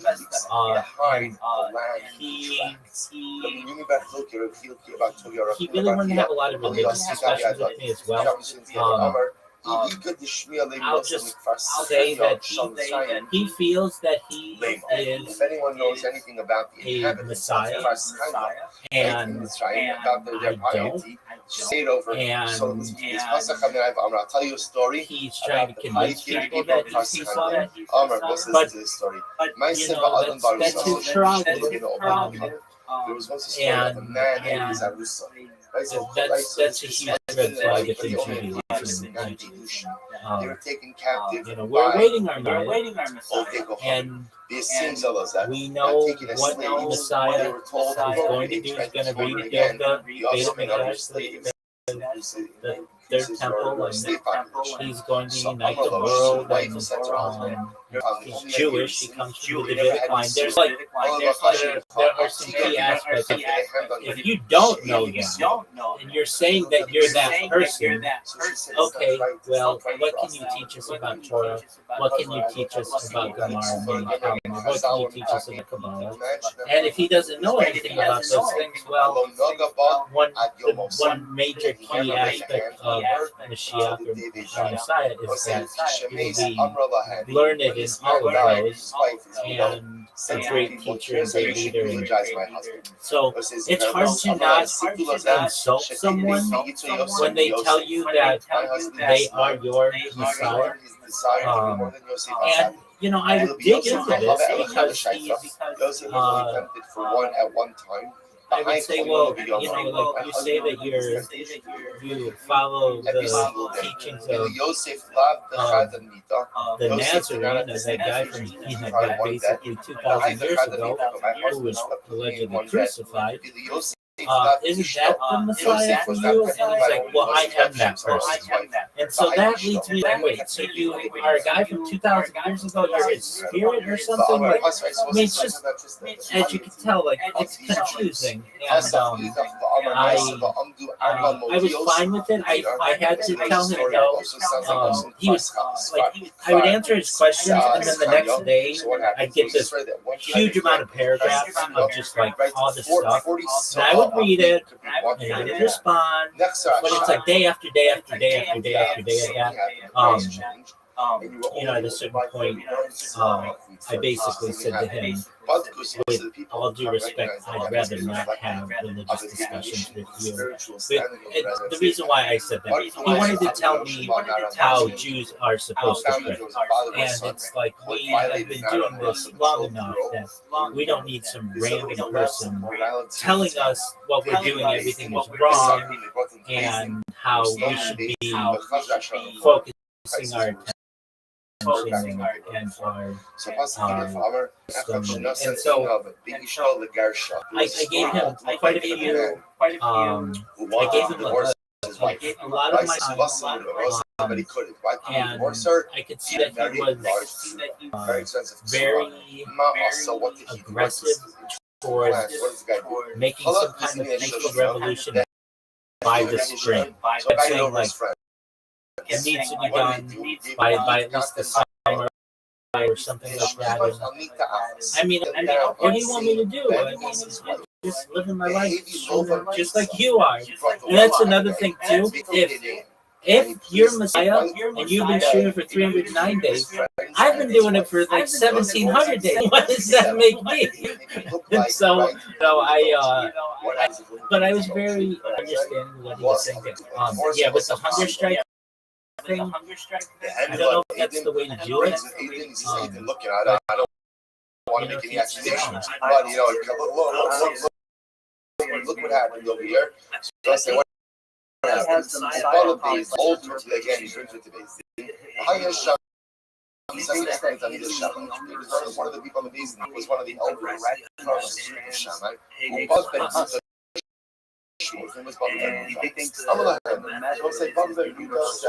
I have an interesting disorder.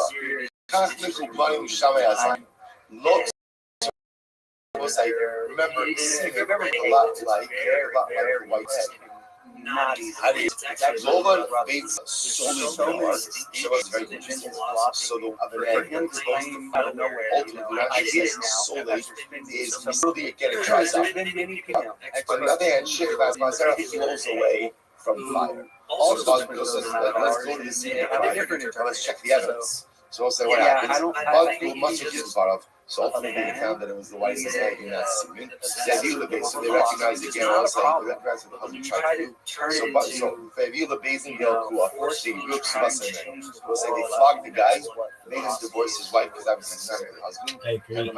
When it takes a physical toll, that's concerning as well. I mean, I'm not saying that hunger strikes can't work under the right circumstances, but that there was a system. Exactly.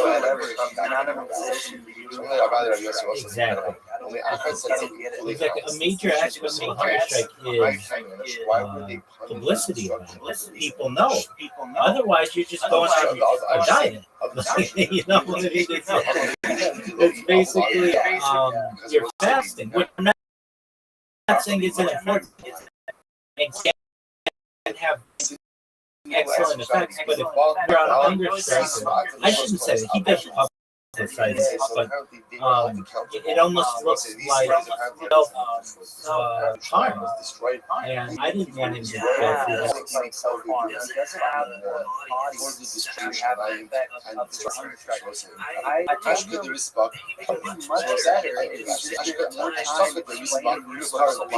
The city of Hagar was destroyed because of the side of the wagon. I'm sorry. Shasli Arsa, Yunuksa Shlasli Turnisa. When a boy was born, they would plant a cedar tree. And when a girl was born, they would plant a pine tree. If you have a went right when this young boy, this young girl would get married. So I see the Hufa Azu Binana. It's actually very different. They would cut down the tree and make the chuppah out of that tree. Like out of that cedar and out of that pine. It's just their stuff. One day the Caesar's daughter was traveling through town. No, it's not. Traveling through the town. And the wagon broke down. Kasu answered Ailu. Kasu wants to cut down a cedar tree. Cut down one of the cedar trees. And they repaired the wagon. Oh, The Jews 100%. were so insensitive. Nafal Alayu.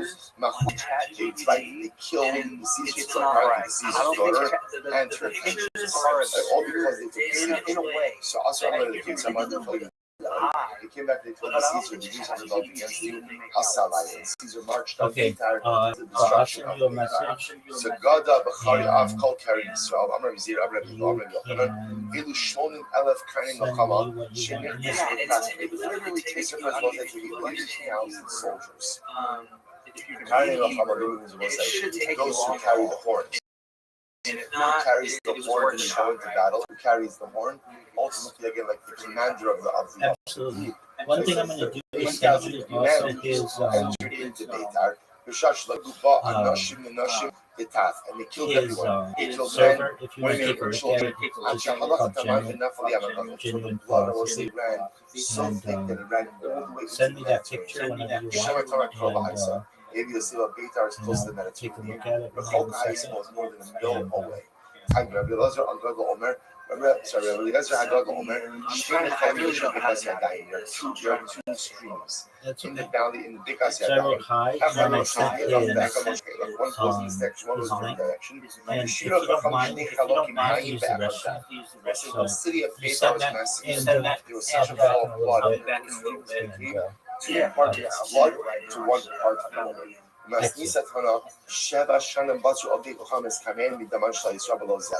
Others say the non-Jews in the area of Beitar were able to have their fields fertilized with Jewish blood for 7 years.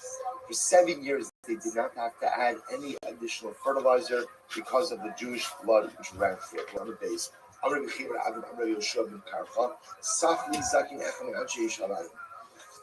One of the elders of Mishnah said to me the following: the Bikazu in this particular valley, Harag Uvuzaran Ravat Abachim Masain Ba'afas Asara Ribo.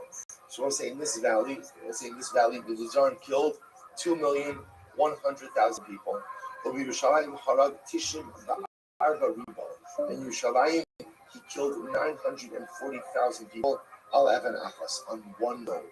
I will say the Gemara here says, sensitizing us to this idea that when Yerushalayim was destroyed, when Beis Hamikdash was destroyed, let's say the loss of a building, the catastrophic loss of life that came with the Khurban was something absolutely staggering. Millions of people died when the Romans overran Yerushalayim and the surrounding cities. Listen to this: when the Vuzaran entered into Yerushalayim and killed out people, he killed so many people, populace, mixed with the blood of Zechariah. And what's that? Zechariah. So remember again, Zechariah lived a number of generations later. Zechariah was killed ultimately by King Yoash. Why was he killed by King Yoash? Because he was giving mercy to the Jewish people and rebuking them for their ways. They killed Zechariah in the courtyard of the Beis Hamikdash. Zechariah's blood remained bubbling in the courtyard of the Beis Hamikdash. They could not get rid of it. The Vuzaran comes into Yerushalayim. He kills out the populace, kills out much of the populace, till the blood of the general populace mixed with the blood of Zechariah. So what happened? So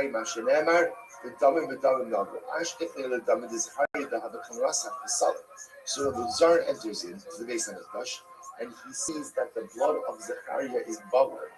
Amar, my high. So what is this?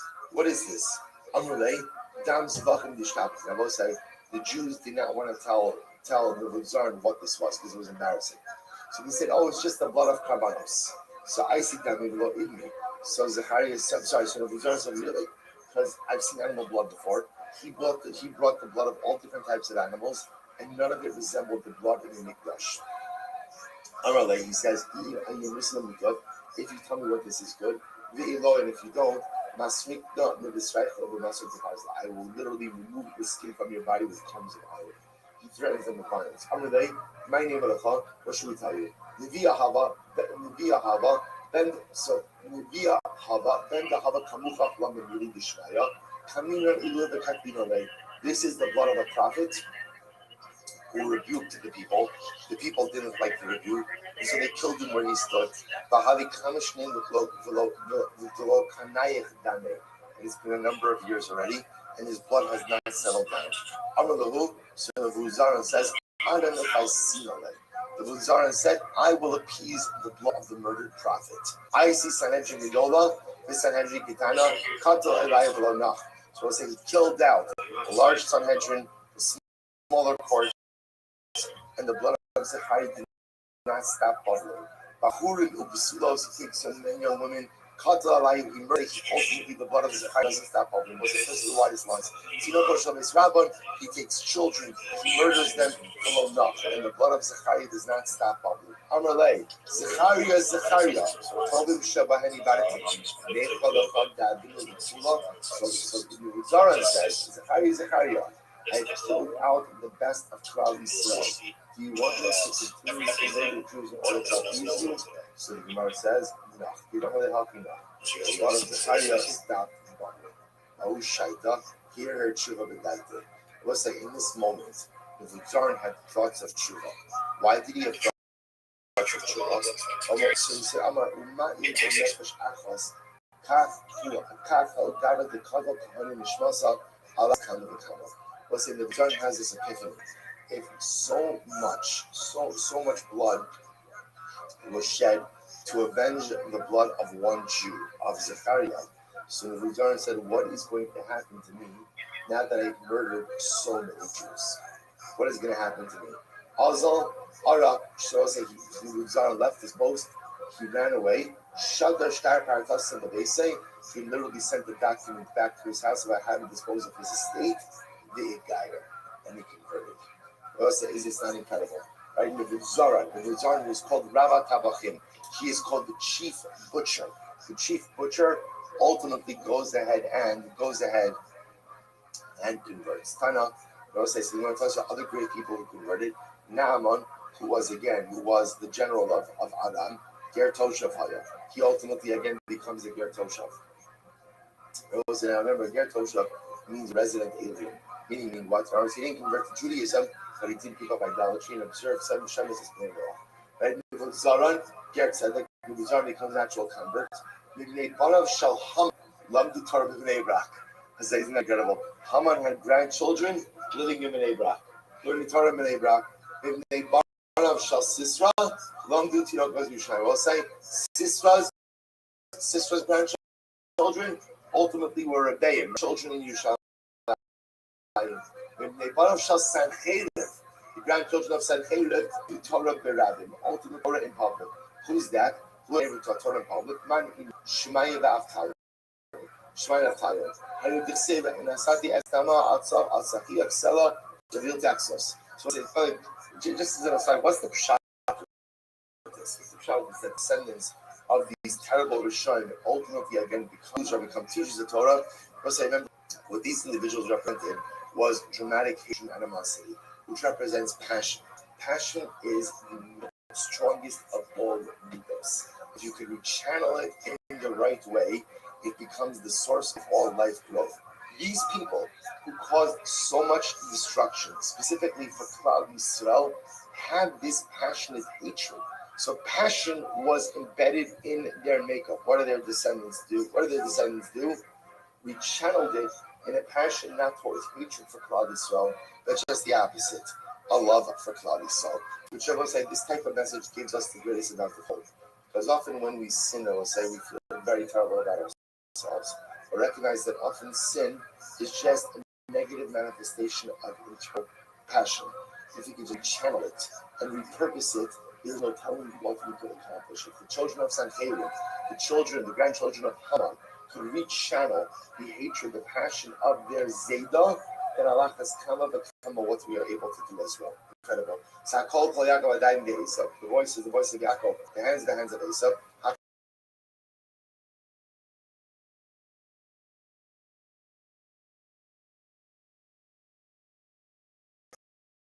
Kol, we'll say, what does it mean? Shishim Revolt.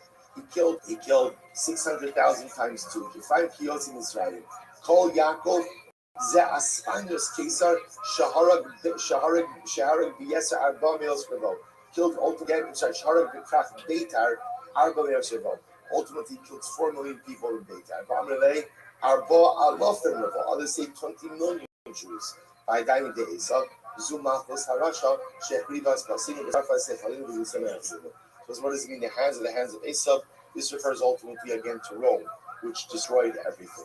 What does it mean? Kol Yaakov? There is no tefillah that is effective in this world that doesn't have Klal Yisrael involved. By dying the Esau, what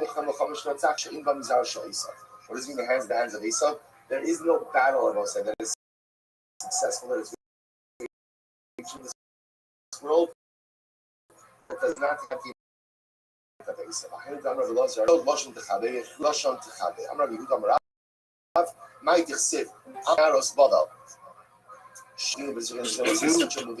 banks of Bada, that's where and we cried when we remember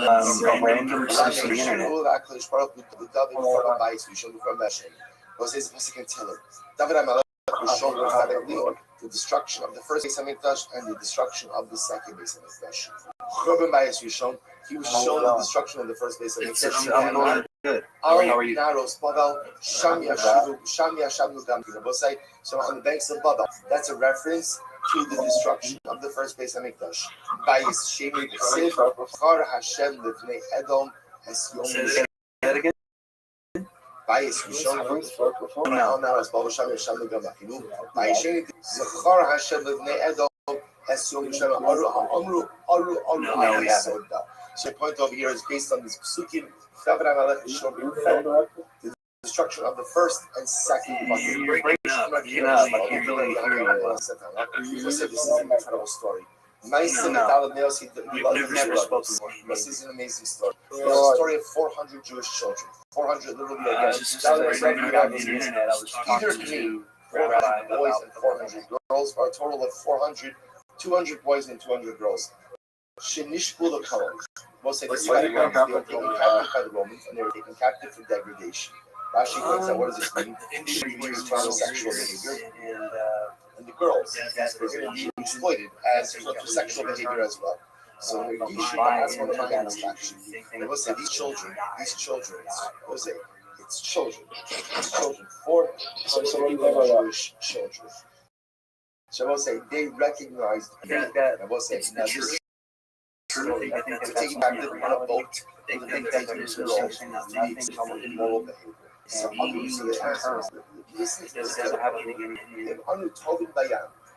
if we throw ourselves into the ocean, right? Essentially, we take our own life by throwing ourselves into the ocean and drown. So, will we go? Yeah, that's a part of the problem. I think that's part of the problem is when, if you notice, by the way, when the spirit identifies with the body and the soul. Do you know why sometimes in these kinds of stories because I mentioned it's because it comes back into life. When life and death are just a false dichotomy. Many times. The spirit will fashion for itself a soul and a new body. Another 78 when a story repeats itself, it doesn't so often it's the problem. Jewish Keep people doing that. You don't say names, you don't say places, because it's representative. It's representative of a heart which has played itself out so many times. It means that understand what you were why calling you're life taking to roll.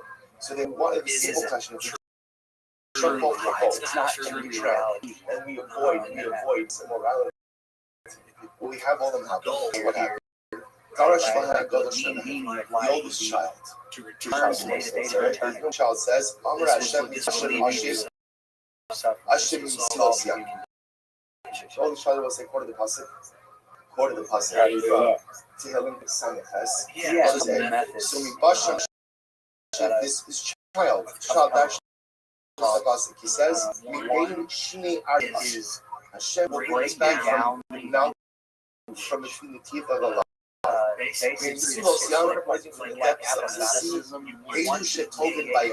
refers first to those who find those who are around in the city, you change each child so that even if we are in the depths of the sea, the Lord shall only be our mind.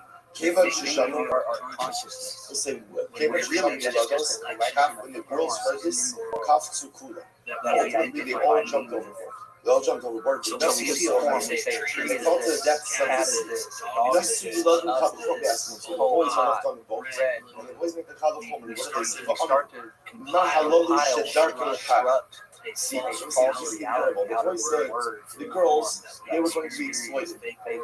But listen to this. They're going to be exploited, quote unquote, in a normal fashion. What does that mean? What does that mean? That they were not going to be subjected to act normal, immoral behavior. So, we are going to be exploited in an abnormal, immoral way. That's kind of a common. The boys jumped overboard.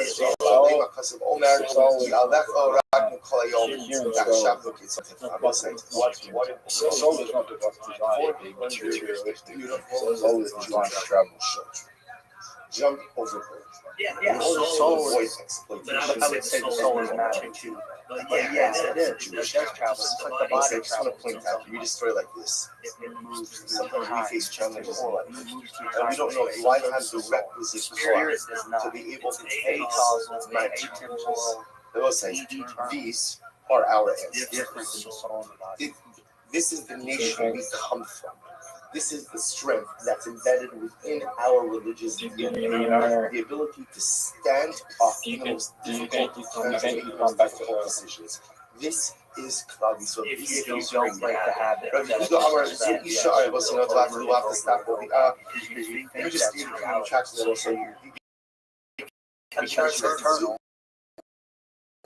should come back this way.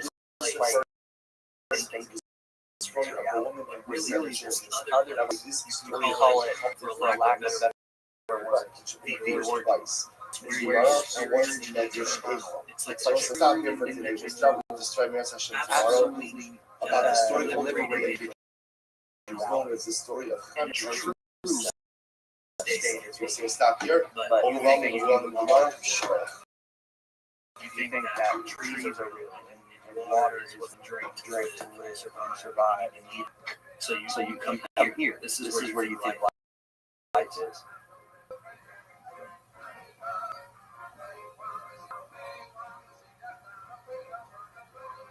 Life is enjoyable. Yes, it can be. Yeah, it can also be painful and not enjoyable.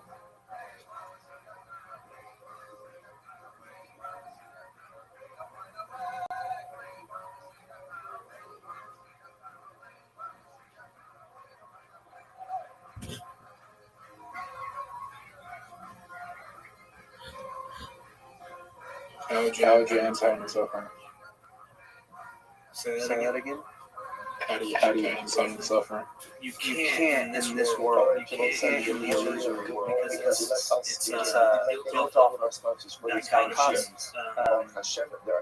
It's a whole world. So there has to be pain.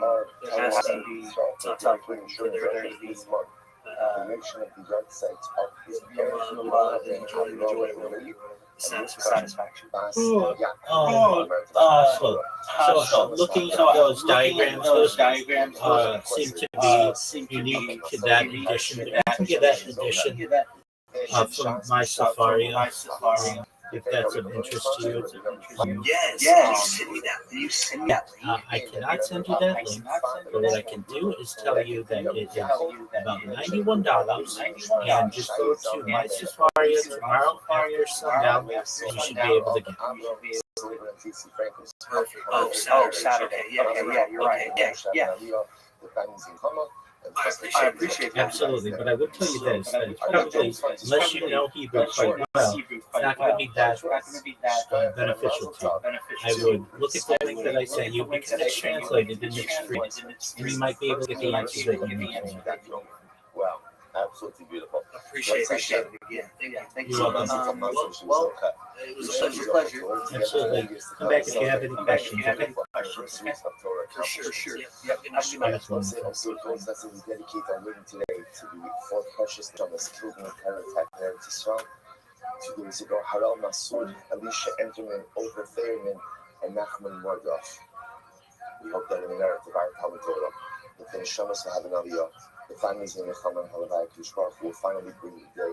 The Moch Hashem Dimah Mi'at Kol Panim, that Kushbarach should just wipe away our tears. Such barbaric and senseless acts of violence should the Meretz Hashem cease in our people. Should be zilch for Meretz Hashem to live in our land with eternal shalom. We'll say with that, let us begin. Just send them a link. 37. And we are picking up the Meretz Hashem on Lamed Vav on the days. You have a really great sugya today ahead of us. More pruzbal, all the pruzbal you could possibly want in one morning. The Meretz Hashem, and also we're going to get into some interesting Inyanim with Shemitah as well. So we left off yesterday.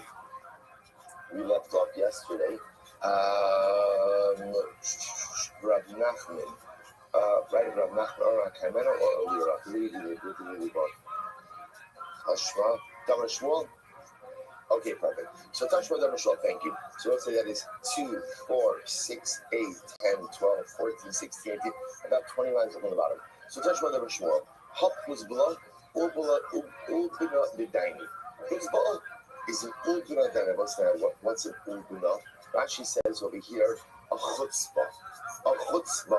Right? In other words, so let's say Shmuel come out on record as saying that Pruzbah is a terrible thing. It's a chutzpah of the Dayanim. Right now, why is it a chutzpah of the Dayanim? Because essentially the Dayanim are taking money inappropriately. When they say taking money, they're telling the borrower not to repay. It's true. But by telling the borrower not to repay, what are you doing? You're effectively taking money from the lender. Right? In other words, you're telling the borrower doesn't have to repay. So therefore, again, you're taking money that technically, biblically, the lender isn't to, and you're removing it from. So if I had the power, baffle it. Well, I'd be mavakel it. Avakline, you'd be mavakel. But in days, not mavakel, there are days in Chadim, but women of but we already established in yesterday's down that the only way for one Beis to overturn the rulings of another Beis is if that second Beis is at least as number and wisdom as the original legislating Beis. So how could Shmuel say that he would overturn it? What Shmuel was saying was, if I was able to convene a Beis Din that was larger in wisdom and number than Hillel's, I would overturn it. As Rabbi say, the rest of the sentence is, but I can't. So what he's doing is he's expressing his displeasure with the concept of postpone, articulating the fact that if he could overturn it, he would overturn it, but he can't. Good. So what I was like, I'm not going to But Nachman said if it was up to me, I would establish Pruzbal. It's established. They already made it. So it's going to the low concept to custom dummy. So Nachman was saying this, I am such a opponent to Pruzbal that what I would legislate was as follows. That even if a person didn't write a Pruzbal, it's as if it wrote a Pruzbal. That was saying, we see concepts like this. Well, if we see a concept like this, Suba is a good example like this. So let's say again, in all of the bahala or hecticness of a wedding, it turns out, right, they were doing the pictures after the chasana, and what happened? They forgot to write a ksuba. What happened? Right, they forgot to write a ksuba. So let's say, what's the halacha? Halacha is a chas is all proud of himself. Look at this, right? I got into marriage. I don't have a ksuba. Or if you tell him, calm down. Yes, you do have a ksuba. Right? The Bible say because ksuba ultimately again is an obligation that is baked into the fabric of marriage. In other words, if you have a document, great. But even without a document, still remains. So it appears that what Nachman is really saying is like this. I think Pruzbal is such an important thing that to me, I would kind of make it a standard issue procedure. That if you have an outset, effectively, debts are automatically handed over to Beis Din for the Shemitah year. Now, even if he didn't write it up, the Pruzbal still works.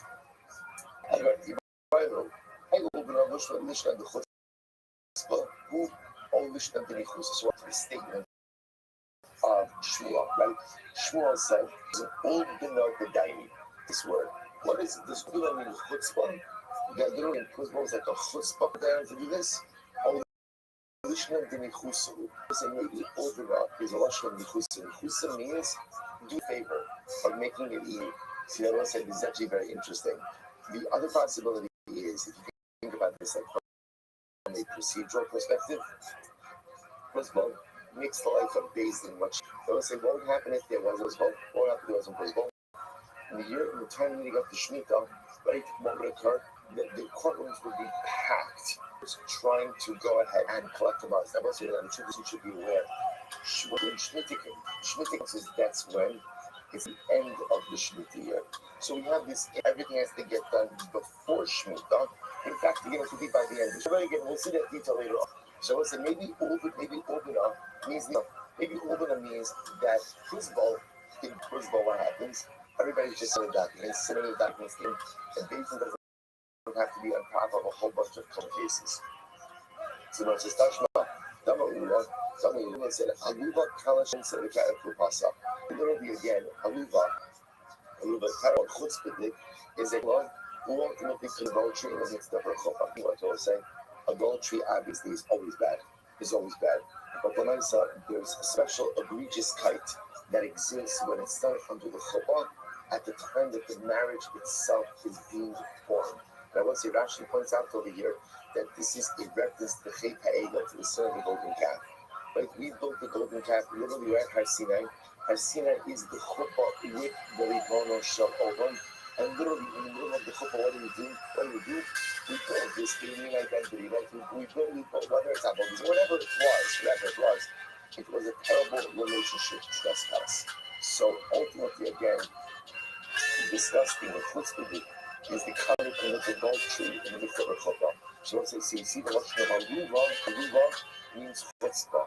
I'm not my great Rashi, my cross, was this one. This Ashamelech the Mesibo, not some local. I had to do something about the Satan, the local city is here as we are. So let's say the word points out the positive, the most quoting over here. Is the concept from Shia Shir. Akshamana from Sibo, Nitri, no, while the king is still the wedding party, Nitri, no, literally again, the beloved has shared the scent. The idea being that while they're still at the wedding party, the Kala has committed adultery, a reference to the Gemara says, despite that relationship trespass, all loves us. His love or his desire still exists by us. It says, no son below Ksiv Kisira. And it says, no son below literally again gave away the scent and it didn't say it's spoiled. It wasn't just as a beautiful aside. It just see the strength of the relationship between the Baruch and Klal Yisrael. But even in the midst of overwhelming relationship trauma, like the Chet HaEgel, the love that the Baruch has for us still remains intact. It doesn't mean that it's not tarnished, and it doesn't mean that it's not damaged. It is like any relationship. But when I saw, it still remains with all of the relationship trauma. Incredible. Tan Rabbanon, we'll say another riot is actually incredible Gemara. And I love them, the Einan Ulvin. We'll say those who are disparaged, ultimately again, but do not respond in kind. Shomim Chet Hasan, the Einan Mashivin. Ultimately again, they hear their degradation and they do not respond. Osni Ava, they serve out HaKadosh Baruch Hu with love, who's making the Yisurim, and they're able to rejoice in the challenges. Aleina Kasuf Omer, about such individuals, the Pasuk says, Va'o'ava Kitseis Hashemesh B'Gvurasa. Those who love HaKadosh Baruch Hu are literally again are as radiant as the sun is when it rises. So the reason the Gemara is bringing down this pasuk is, remember, what are we asking? Shmuel said that Chutzpah is an Ubin of Dudaini. That Ubin is an interesting word we never heard before. So what does it mean? What does it mean? The Gemara itself floated two possibilities. Possibility one is it means Chutzpah. Possibility two means Mechusa. But actually it favors something good. The Gemara just meaning proofs that Ubin means Chutzpah. Ubin means Chutzpah. Shmuel going on record very much against the concept of Chutzpah. Now let's say Gemara over here, we actually had this Gemara before. This Gemara is absolutely striking and beautiful. So let's say just to understand, what is the Gemara describing over here? The Gemara is describing those who are most beloved. Oh, love. Those who love HaKadosh Baruch Hu are radiant like the sun when it rises. Let's say, what are the qualities of who loves HaKadosh Baruch Hu? So let's say, look at it, it's incredible. The pasuk doesn't talk about how much Torah you learn, right? The pasuk doesn't talk about, again, how many mitzvahs you do. Well, that it does. But what does it talk about first?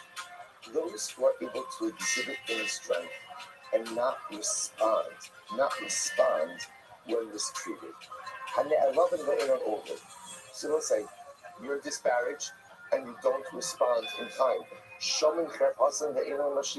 Someone's degrading you and you don't respond. Let's say the inner strength not to get into the mud. The inner strength takes not to, we all know, we've all been on this. Someone says something and you're like, oh gosh, I am about to like verbally decapitate you. Right? I have something so much better that is going to mamish like clip your wings. I will say the ability to exercise restraint and say, you know what? Why? Why should I do that? Why should I get into the mud? Why should I respond in kind? Why should I sully my neshama? The ability to exhibit that internal strength is one of the greatest needs that you can possess. It's in Kirkevos as well. Ezehu Gibor, who is strong, Hakovish es Yitzro. And I will say, literally translated means he conquers his inclinations. So we often think that this refers to kaiva, to desire. Right? A person has desire to do something, and we think often like desires in the realm of the illicit or immoral. That's true. But there's a Yitzhara, I will say sometimes when someone does something to me, there's a very strong Yitzhara to respond in kind. A person who goes ahead and restrains himself, exercises self-restraint, that is one of the greatest demonstrations of love for HaKadosh Baruch Hu. What's next? Osin Ava. Osin Ava will say, a person could go ahead and be behaviorally proficient in so many ways, but yet there's no emotion, there's no love. The ability to infuse love into everything we do for HaKadosh Baruch Hu. Smechin v'yisurim. It is easy to be in love with the Rebbe when life goes your way. Easy. You say, what do you do when life doesn't go your way? What do you do when you face adversity, when you face challenge? Is the relationship so strained, or do you recognize that the same God who visits the brachas upon you is the same God who visits the challenges upon you? And if you love him when he gives you the brachas, you find a way to love him even when he gives you the challenges. A person who could combine all of these different midas all of a sudden, that is a person who truly loves HaKadosh Baruch Hu. Incredible. My prosbon. What's a prosbon? What does the word mean? This is an etymological question. My prosbon. Amarat Christa Paros Buli Ubuti. So it means plus Buli Ubuti. Literally again, a takana, a benefit for the Buli and the Buti. For the Buli and the Buti, top of Lamazai. Buli Edu Ashirim. Only refer to the rich. It said the Shavarti is called Uskan. And Rabbi said Edu Bulus Shemi Yehuda. Buti Edu Ha'anim. That refers to the poor. It said Ha'adei Ta'aditenu. Was again talking about lending someone. So who are you lending to? If you're lending to someone who's impoverished, said Rabbi said, interestingly enough, so Pruzbol is a contraction of really three words. Pruz ultimately again is atakana and Latin. And bull is a contraction of two other words of buli and buti. This is something that benefits the rich and benefits the poor. So the Gemara goes right there. So the Gemara says, good. So we'll say, so by the way, so I understand why it's a takana for the rich. Right? Why is that takana for the rich? Because they get their money back. Why is it a takana for the poor? So Rashi's remember again, I will say, with that Pruzbal, what was happening? Remember, what prompted the ultimate Pruzbal? What prompted him? People were lending. So remember again, the fact that loans made in close proximity to Shemitah, that's a benefit to the poor. So there's a takana that benefits the rich and the poor alike. So the goes like, so Rabbi said to a you want to say Loza means a person who spoke a foreign language, right? And ultimately, again, didn't speak Hebrew. So he asked this guy, Mami, because no use the word Pruzbal, meaning your language. So this Loza was said ultimately again, Kursa de Milsa, which means we're going to say a good takana, right? Is it takana? right? An enactment. So again, let's say according to the second version, Pruzbal is just another word for an enactment. Rabbi Yehuda Amar Shmuel, so many insight from Pruzbal. So let's say let's get a little bit more into mechanics. Orphans is very interesting. Orphans do not require Pruzbal. So what does this mean? Complying situation. Ruvain has property, right? He makes a bunch of loans. Ruvain died. So now, of course, and along with that, the inherit loans that are due to him. Shemitah is now coming. So Rabbi does not need to write out a Pruzbal. The Chaitan Rabbi Garach, someone in Sweet and Pruzbal. Why? Because the meal of Beis Dino, Avihen shall be sold. Because Rabbi Gamliel and his Beis Din, ultimately, they are the fathers of the Yisomim. What does this mean?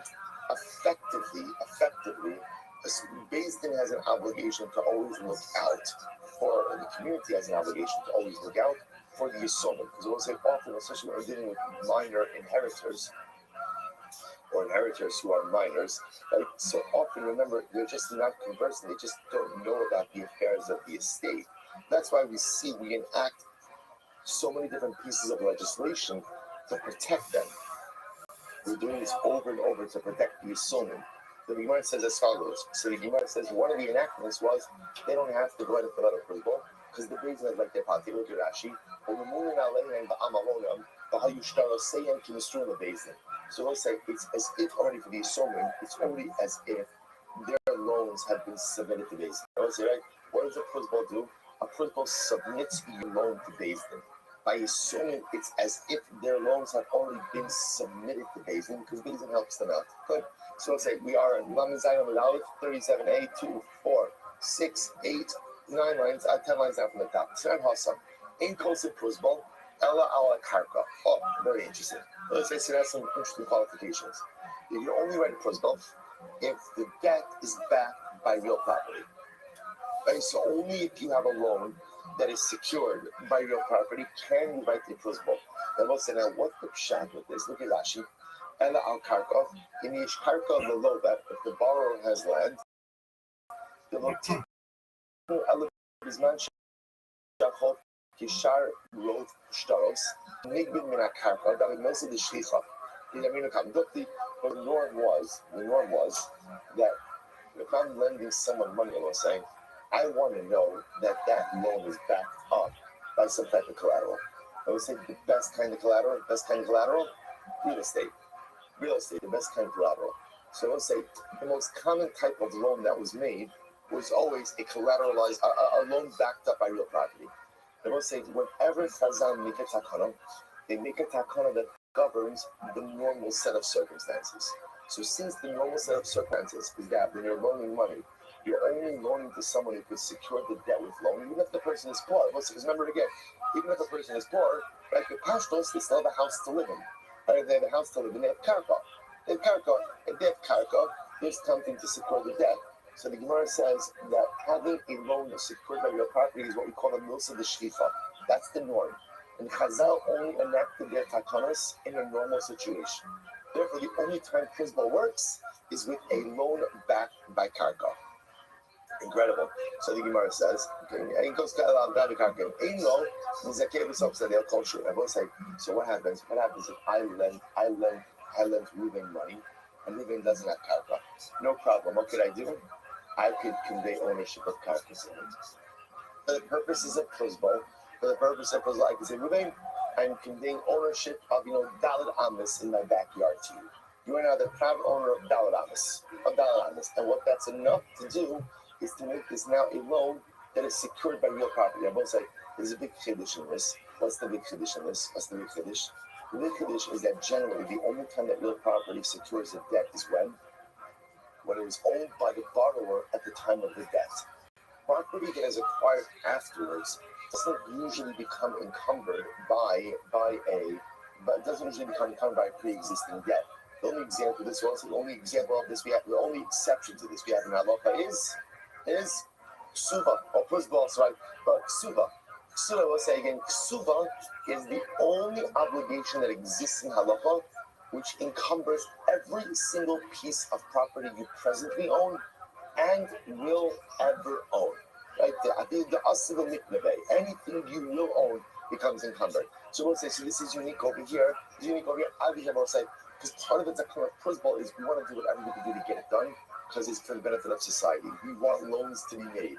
And the best way to ensure that loans will be made is if you go ahead and you secure the debts that the lenders will not lose their money over the course of Shemitah. So therefore, again, we're going to say, the borrower needs to have land. But if he doesn't have land, his lender could go ahead and give him ownership of some more amount of land. How much land does he have to own? Culture, any amount. I'm going to keep Rashi. I think the clock shall grow. Literally, again, even the size of land like a stalk of cabbage. In other words, we'll say literally, you just have to own a tiny piece of land. That's it. Then it's called a debt secured by real property. Then it's a notice of the shlicha, common occurrence.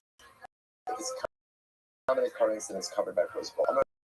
I think the shlicha makom with kind of kirayim close up to principle. We'll say not only that.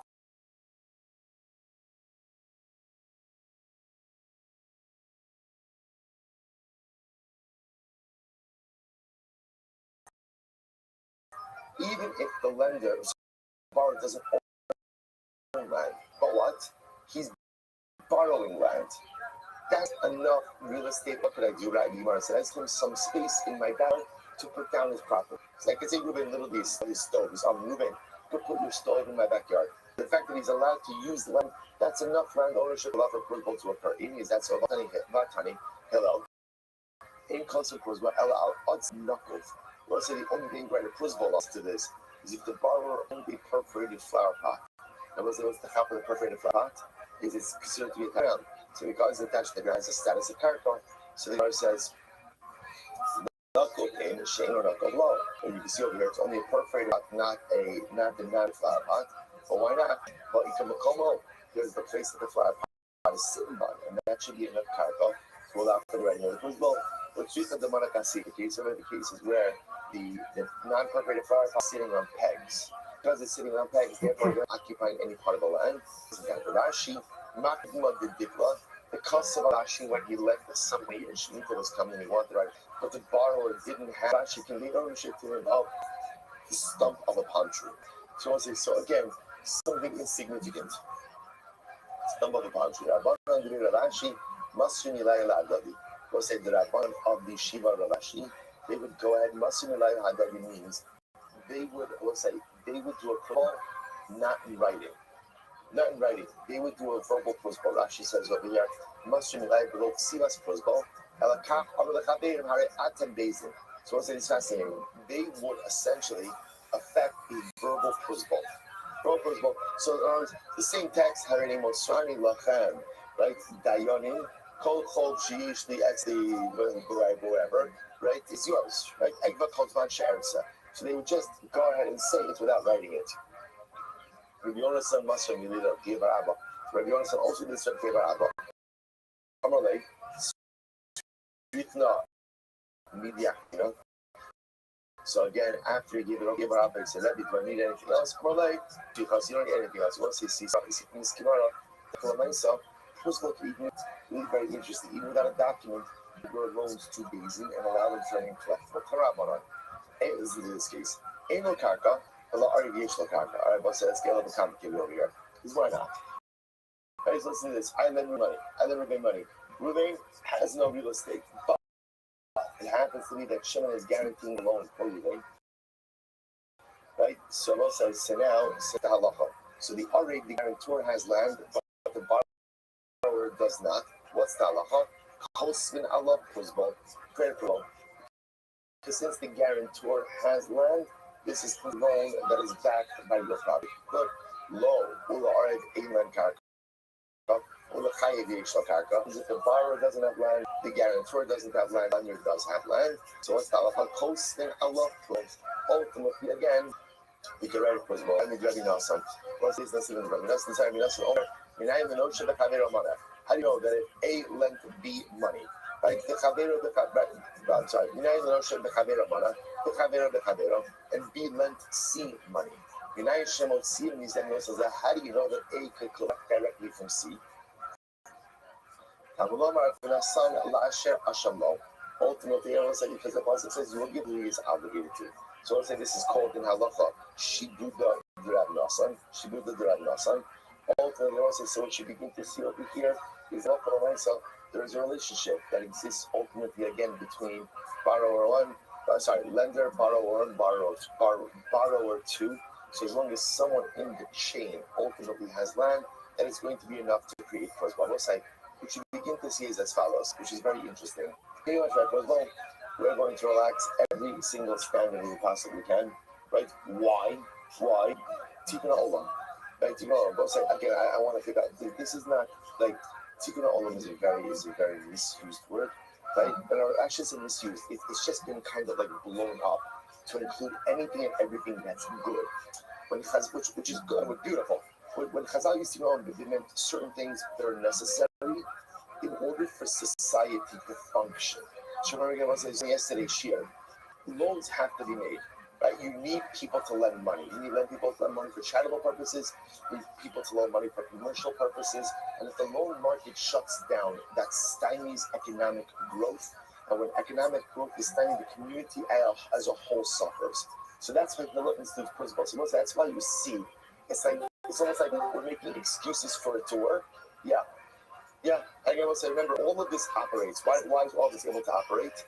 Based on the concept that Shemitah's suffering, ultimately, again, is either Durabaran, presently, or ultimately, again, that they're being Mabatla Daraisa, but it's the Shevi Al Kasa. It's in a passive fashion, which comes out to the ability to do. Okay, let's go back there. It says,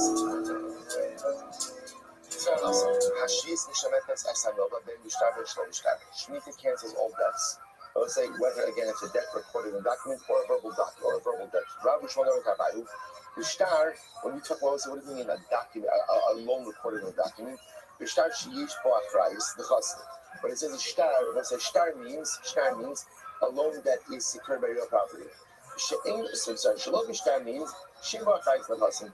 Also, when it says a loan that's not in a document, that doesn't mean a verbal loan.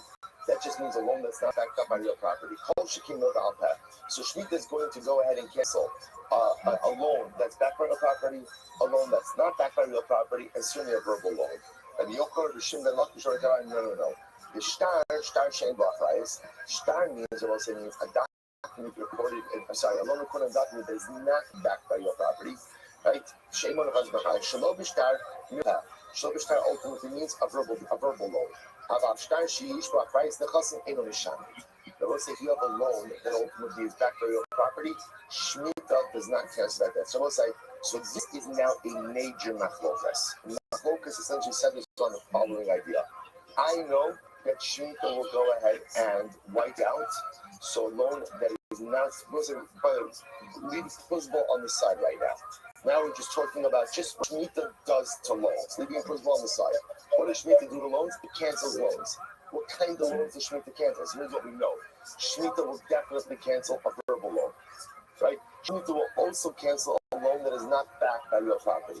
Does Shemitah cancel a loan backed by real property? That's a machlokas.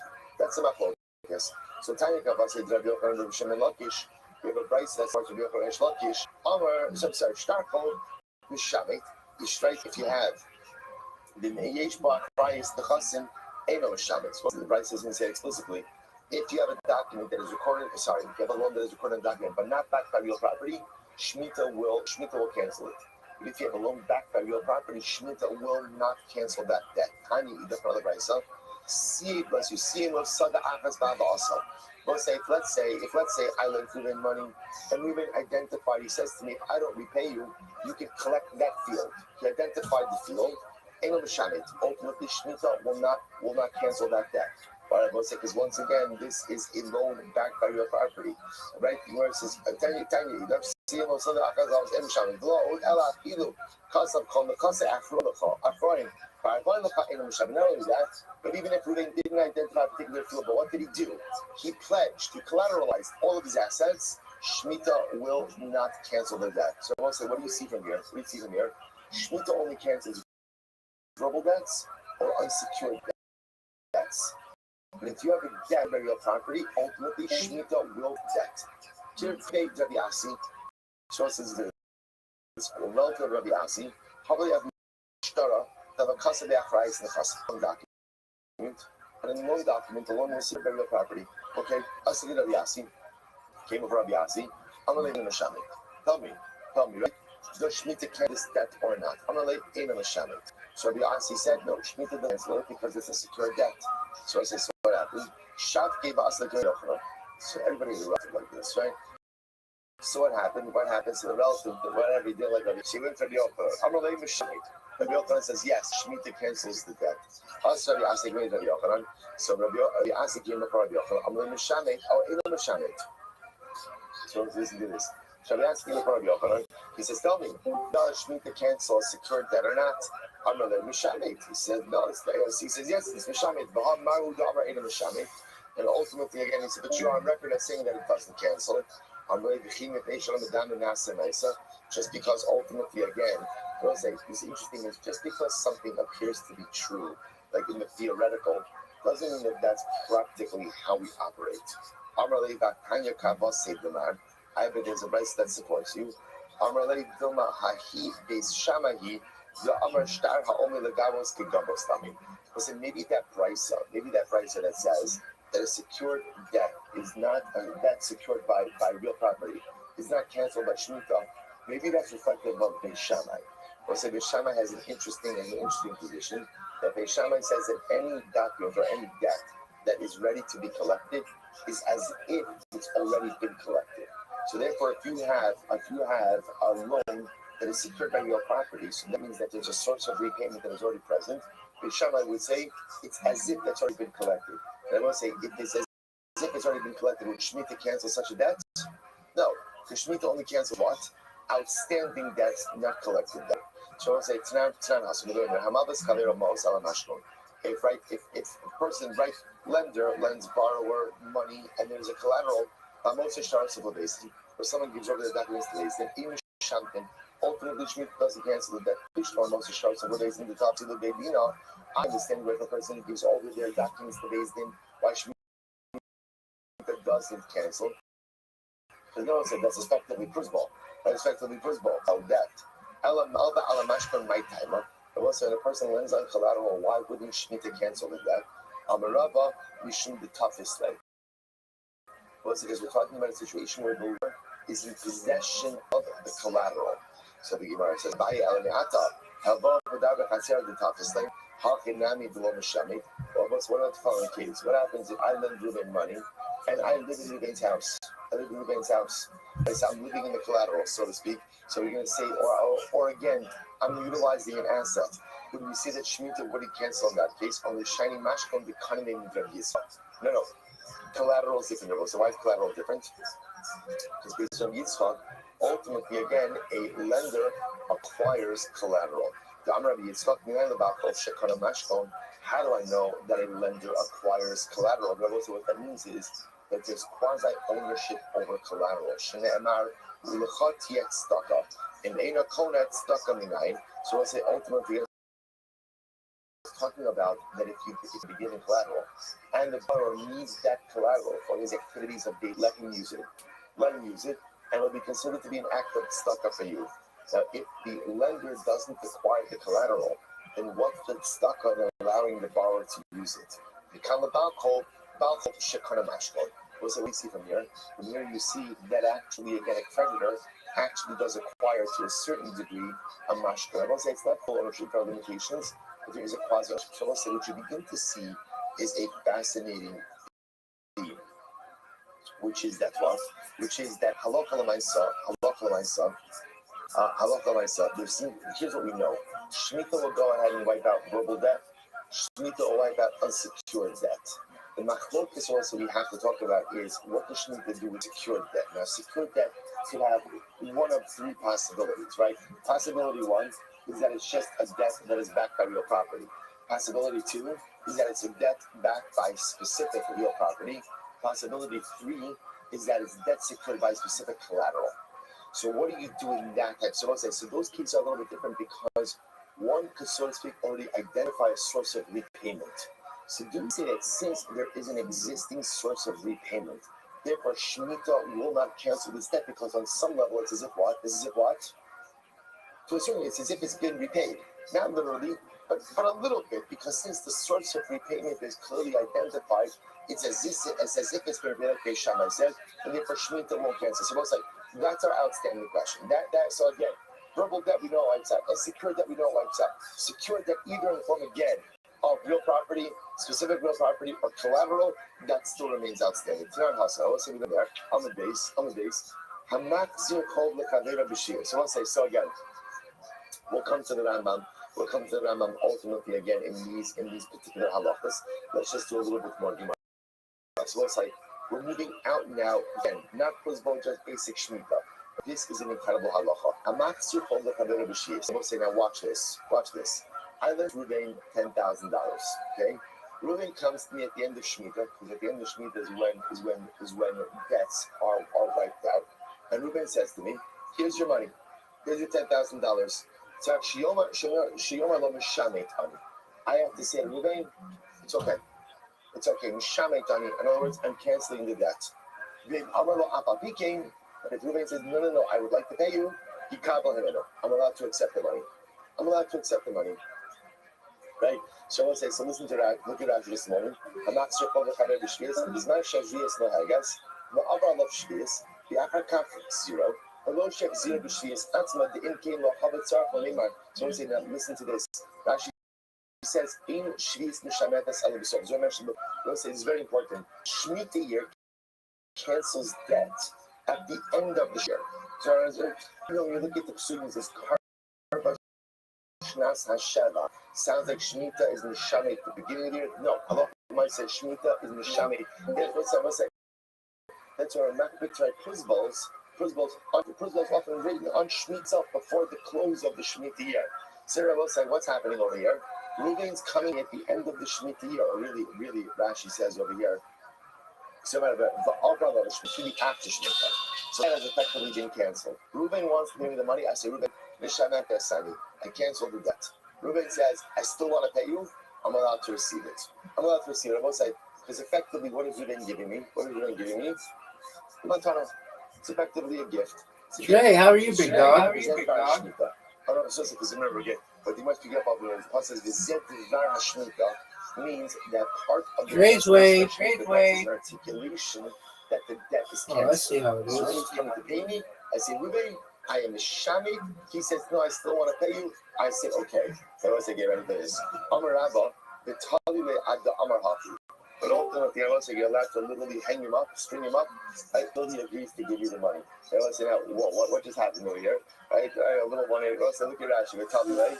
If Hayam Notes and Lax or Spell, you plan it a la 8 in Klapa Yadol, over Amale Abba begins. We'll say, now listen to this. What this means is as follows. Right, so let's say, so look at myself, right? So, let's look at Rashi once more. Rashi says, so this is not the case. Here's the case. You guys said, I want to pay back. I say, that no, it's okay. And you walks away. Now, what you are saying, I can compel you to now pay me back. Or it's like I just said a minute ago, I'm just shouting the debt. And so it's a very such a thing. We assume that people know how Shemitah works. Right? And we assume that people understand that Shemitah cancels debts. When Ruben came to repay me, I said, what is his Ratzon? He wants to make good on the debt. He knows there's no debt. But when I see him, since he borrowed money from me, he wants to get back to the price Bartana. I say Mishameh Tani. I say, so I say, what happens now in Ruben's mind? He's like, you know what? I changed my mind. I'm not paying it back anymore. So I said, since we know that your real inner Rothschild is to pay me back that money. I know that's his Ratzon. So how do I know that that's his Ratzon? How do I know it? Because he showed up. Also, remember again, does he have to show up at all? No. Let's say, I want to be clear. Cancels that. Ruben has no obligation to show me at all. But instead he's showing, I'd like to pay you back. We assume he knows that Shemitah cancels the debts. He wants to pay me back. I say, Mishameh Tani. He begins to walk away. I can grab him by the collar and give him a little nugget, whatever, and get him to go ahead and pay me back, right? Why? Because also we assume that his Ratzon is to pay.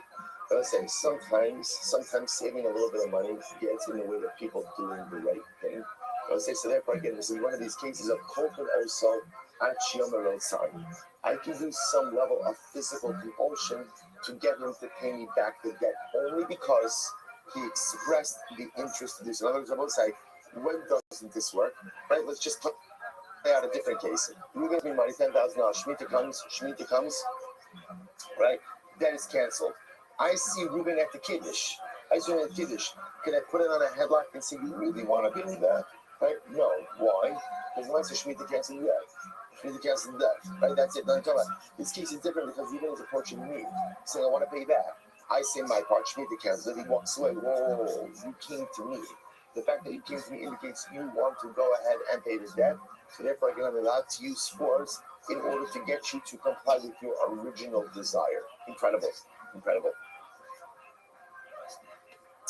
So where it says Ace Abai Kishu no Sipolo. So it says when Ruben pays me back, I'll yom the Kobi no Sipolo. I shouldn't say that he's paying me back my debt. I'll yom Shalihain Ubimatana Ani no Sipolo. So Ruben should say, I know that I'm not obligated to pay you back, but I'm giving you a gift. It's important to say in this exchange, it's important that it be acknowledged that this is not payment of a debt, rather this is the giving of a gift. Amalei, Talilei, Nani Adam. He says, you're right. When we coerce him not just to give back money, but we coerce him to what? To say that he's giving a gift. I was going to say, you have these examples in halacha, a person to do something, because you understand that deep down, you do the right thing. I'm going to say, what is the right thing when you borrow money and Shemitah cancels that debt? What is the right thing to do? What's the right thing to do? To give it back as a gift. Not to pay. We have to be careful with our lashon. Not to pay it, because the Torah says you have no obligation to pay it back. But the right thing to do is to give a gift. That's the right thing to do. So again, let's say, do we force people to do the right thing? Do we force people to do the right thing? Generally, no. But if you of your own volition have come forward to do the right thing, and now you're backtracking from doing the right thing, we're going to force you to do the right thing. So that's this case over. Again, I want to be clear. If Ruben never shows up, we're letting it go. But if Ruben shows up, says, I'd like to give you a gift, and then he backs out of it, that's when we can use some level of physical force on him to comply with his original desire to do the right thing. So then it goes like that. So Abba Marta, the Abba Marminu is this. Abba Marta, who is Abba Marminu, Mosik Bay Arab Zuzi. Also, and Rabbi lent the money. So we'll say, Saba lent Abba back the money. Assuming that you're so we'll say, so what happened? Abba Marta brought the money to repay Rabbi during Shmiti year or after Shmiti year. And Rabbi said to him, Abba Lemushametani. Rabbi says, I cancel the debt. Shaklinu Abba Marta is all happening. What does he do? He takes the money and he leaves. Okay, so the Gemara says, Asa Abai Ashkef. Rabbi was very distressed. He just out all of this money. So Rabbi says, Rabbi, why are you all upset? So he told Rabbi the Maisa. So ultimately again, he goes to Abba Marta. Tell me, did you trust? So again, Rabbi says to Abba Marta, did you offer to give a gift to Rabbi in the form of the amount of the loan? Amar said, yeah, of course I tried. What did Rabbi say to you? Rabbi said, no, thank you. No, thank you. We'll say again, four of the most important words. Did you say, nevertheless, I'd like to give you the money? No, not give you the debt. I'd like to give you my thought. He said, no. So he says, Rabbi says, so as you said, Rabbi would have accepted the money back.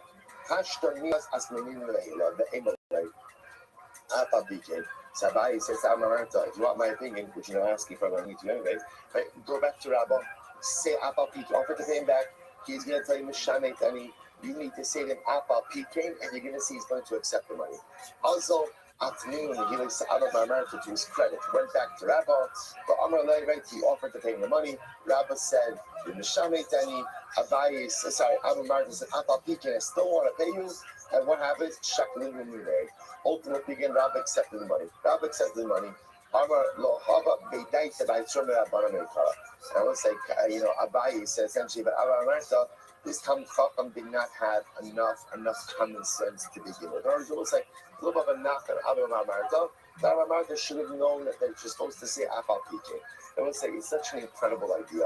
Also, that sometimes when you want to do something for someone, that often they will offer. Sometimes they may refuse the request. I would say sometimes people refuse the request for a variety of different reasons. You know that this is something beautiful for the individual. Absolute desire to help. What do you do? Afal Pike. So then we have to be a little bit persistent in trying to help the other, because often people are just reticent to accept help. But if you push a little bit harder, sometimes after you refuse, sometimes you offer someone something, they say no, and you're like, okay, and if you would have just pushed a little bit harder in a nicer way, there would have been the opportunity to do something really special for that individual. This happens all the time in marriage. Where a person offers help to a spouse says no thank you, and essentially the husband's like, oh yeah, right, perfect, right? I was Yotze check, right? I even offered, and I don't even have to do anything, and look great, and absolutely no work to be done. Meanwhile, you don't even realize how much trouble you're in, right? Because why? Because the right thing to do is say, no, I understand that I don't have to. I want to. Afal Pike, I say, sometimes says that in life, even if you don't have to, sometimes the best thing you could express is, I want to. I know you don't need it, but I want to do this. Sometimes that's ultimately, again, the necessary step to truly growing our life relationships. The goes weiter. The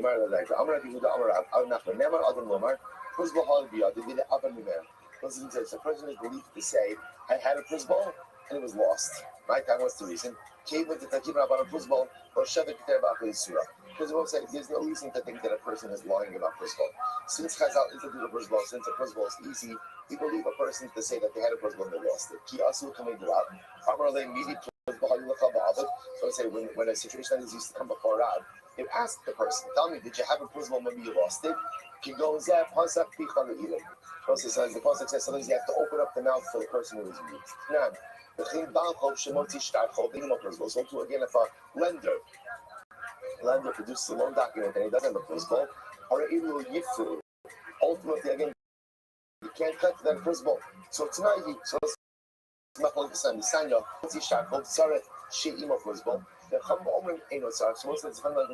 say, do we assume that every transaction had a principal, but it was not? So I say ultimately again, this is a machlok. So we have to stop over here for today. The one major piece we have again in the halakha, so I'll say is a principal cancel or a secured debt by a debt that ultimately again has specific collateral, general land, ultimately again we'll call it specific land, general real property, or specific collateral. And we'll see that tomorrow. Shkoyach.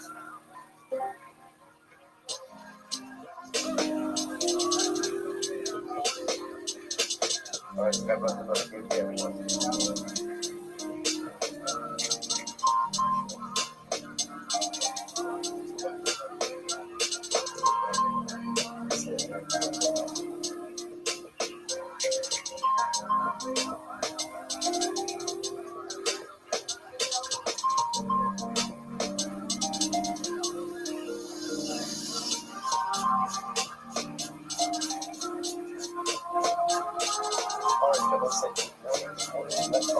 Let us.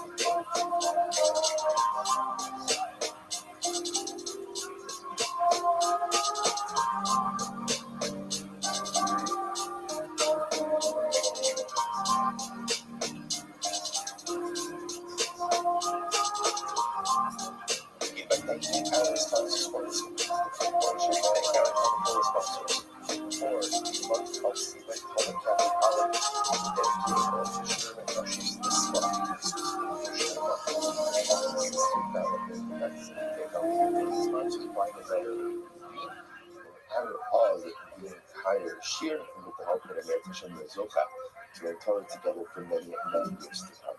So with that, let us begin a lot to do today. Okay. Because we have a lot to do today. So today's daf is test 15. We are picking up the Meretz Hashem at Lima Holy Kizchi Hanoi on your dollar base 14b. We left off to 4, 6, 8, 10, 12, 14, 16, 18, 20, 21 lines up from the bottom. So we'll say some number again. We actually got a little bit further than this, but let's just pick up over here for the sake of keeping things easy today. So we're dealing with a couple of concurrent themes in yesterday's daf, but most specifically what we were focusing on was the concept that when the Mishaleach, when we'll call it the sender, right, goes ahead, the principal sends an object to the intended recipient via a Shaliach, ultimately, then what's the nature of that relationship? Does the Shaliach acquire the object on behalf of the recipient, or the obvious Kamina, like the nature of the being is once the Mishaleach delivers the object into the hands of the Shaliach, does he have the ability to go ahead and ask for it and it back? So that's the machlokes of holy kizchi. The Shaliach takes something, is telling him to take something, the equivalent of telling him to acquire it on behalf of the other party or not. So the Gemara says, holy kizchi. This concept of holy kizchi is a machlokes and how. So let's listen to this. We read this case yesterday already a little bit. This holy one of the glory. Right? I go ahead and I say to Ruben, my son, take a monarch chain. And what happens? Let's keep it easy actually. Ruben says to Shimon, take a monarch to Levi. Let's keep that easy. So now what happens? So right, holy one of the glory. Allah Ubikshul Lamasu. So case number 1 is Shaliach, Shimon can't find Levi. Why can't he find Levi? Rashi says because Levi died. So it's halacha yachzur mishalach. So we'll say in that case it's easy.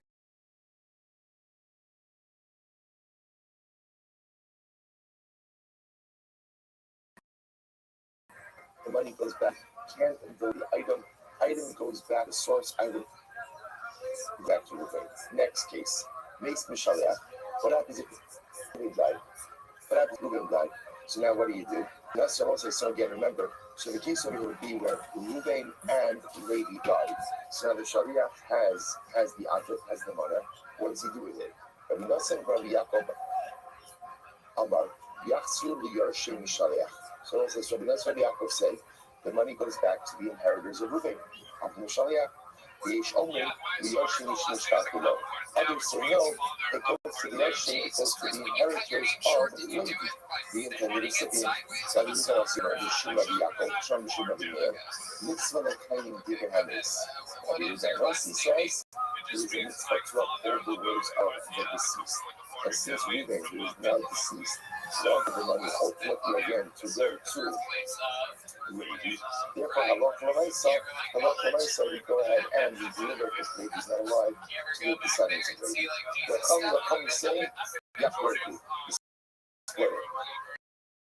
he split it. Split the money between the Yarshim of Ruben and the Yarshim of Levi. Involved in Kamashi Yitzah Shnasa. So it's a very easy. The Bible used to say, whatever the Shaliach wants to do, he can do. Yes, he can't keep it, right? He can't keep it. But what he can do is he can deliver it to the heirs of Ruben or to the heirs from Levi. Look at Rashi. Rashi says, Kamashi Yitzah Shaliach Yasa. Rashi says, the fee. Mashallah, the Daito Sham Shaliach, in Isaac, Ino Yaakov, and Atanasu, why the son of Kabbalah as one of. So as I said, essentially, there was a concept, ultimately again in Halacha called Shuga B'Dayin means judicial assessment. In other words, so sometimes when there's a lack of evidence, like there's a lack of proof of fact, so sometimes what the judge has to do is just use his logic to reach a particular conclusion. So interestingly enough, in Baba, he seems to say that in this kind of case, where both the Shaliach, like the Shaliach and the intended recipient both died. So again, we leave it to the Shaliach to kind of assess the situation and figure out where should that money end up. Under Shimon HaNasi, Shimon HaNasi said, Ayodai Haya Maisa. So I once had this exact type of situation where I get say, you would sent a mother with Shimon to Levi, Reuben died, and Shimon died. And again, it was passed him. It was passed him that the money should be returned to the heirs of Reuben, of the sender. So now, multiple machlokas. So my love after this, what's what you're arguing about? Well, what's up the source of machlokas? So Tanakh Masaba, and it's last to see. So once it the Tanakh holds, that ultimately again, we publish Aliyah. Take this, hold it, right? Hold it, so when we deliver this, see, delivering is not the equivalent of saying acquired. Rabbi Nelson, Rabbi Yaakov, you heard it about this thing. Rabbi Yaakov also agree with this. Yaakov got bringers, no unwillingness for convenience. And they additionally hold that even though Reuben died, we don't say that there is a mitzvah to go ahead and uphold the words of a person who died.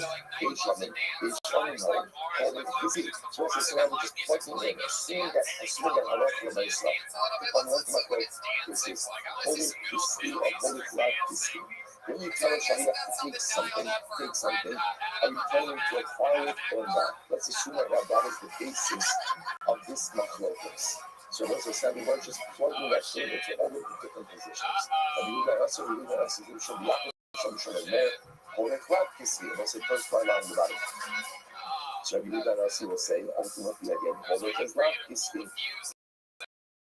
Miru, they had the miss, but when Reuben died, Amira mitzvah is tiny Reuben Hanes. You say that it is a mitzvah that uphold the words of the 60th. It is a mitzvah to go and uphold the words of the disciple. Come say, Yahoku, come say that the slave, Misafiri, you don't know whether or not holy is sin or holy is sin. We're not sure. But again, whether or not holy is like sleep or not. The kind of rule, Rabbi said, Shida Agif. But I want to say in this type of case, for both the Sharia, sorry, not the Sharia, the Sharia, Reuben, and Levi both died, we leave it to the witness the time that assess where that money should end up. Rabbi Shimon HaNasi, Maisa, and Rabbi Shimon, we share that comes along to teach us about an actual occurrence which occurred. So that's how the Gemara is framing this right now. Right now the Gemara is framing this as a situation where halakha myself, I'm letting my focus is some of holy to see or holy love to see. That's my focus. This Gemara says, well, maybe not. Well, the body. Maybe we are talking about a case where the Messiah is totally fine and healthy. And also, let's be honest, no, the body, you can't have a case. So let's say, ultimately again, in a case where the Messiah, ultimately again, is fine and alive and well, the ends of the belief and holy love to see. Now, how come I ask you then? So what's the case over here? The Shchimera. Let's say the case of Israel, Reuben is a Shchimera, who would put the Rabbalazar, the Rabbanan, connected. And ultimately, again, the machlokas, right? We're showing out the machlokas of Rabbalazar and the Rabbanan. What's the machlokas was the Rabbanan? We stand, and the Chalik Nefasabatu, where if somebody divides up his estate, gives away his property, verbally, one side of him, Rabbalazar, and then often body back from the sukkah. Right? The person is ultimately with the Shchimera. The person she's not right, is looking because of the Shchimera. Movable property to be acquired ultimately again only to the king. That's a Shchimera. Or gets his money. Shtar is a document. Chazak is a proprietary act. The Shchimera applies and what's a movable property? Sorry, that's real property. The person she's not right is real property, real estate. To be acquired ultimately to one of these money. The Shchimera applies and movable property. A Mikmur Arab and Shifa, when it be acquired ultimately to actually taking possession. The Chachamim and the Chachamim say, Eilu Bi'udu Mikmim Ba'amira. Ultimately again, both are these both real property and movable property acquired ultimately led to a verbal assignment. That was like, when that's true, that all types of property could go and be acquired through verbal assignment only where? By Shkidmira. That's the power of the Shkidmira. I remember Rabbi was referring to yesterday that actually we did before as well. Different Shkidmira, it's even consumed on Sunday. Like the word of Shkidmira are as if they are physically in there. So you know, it says, Amuloi. Maisa, the image of the Rothschild.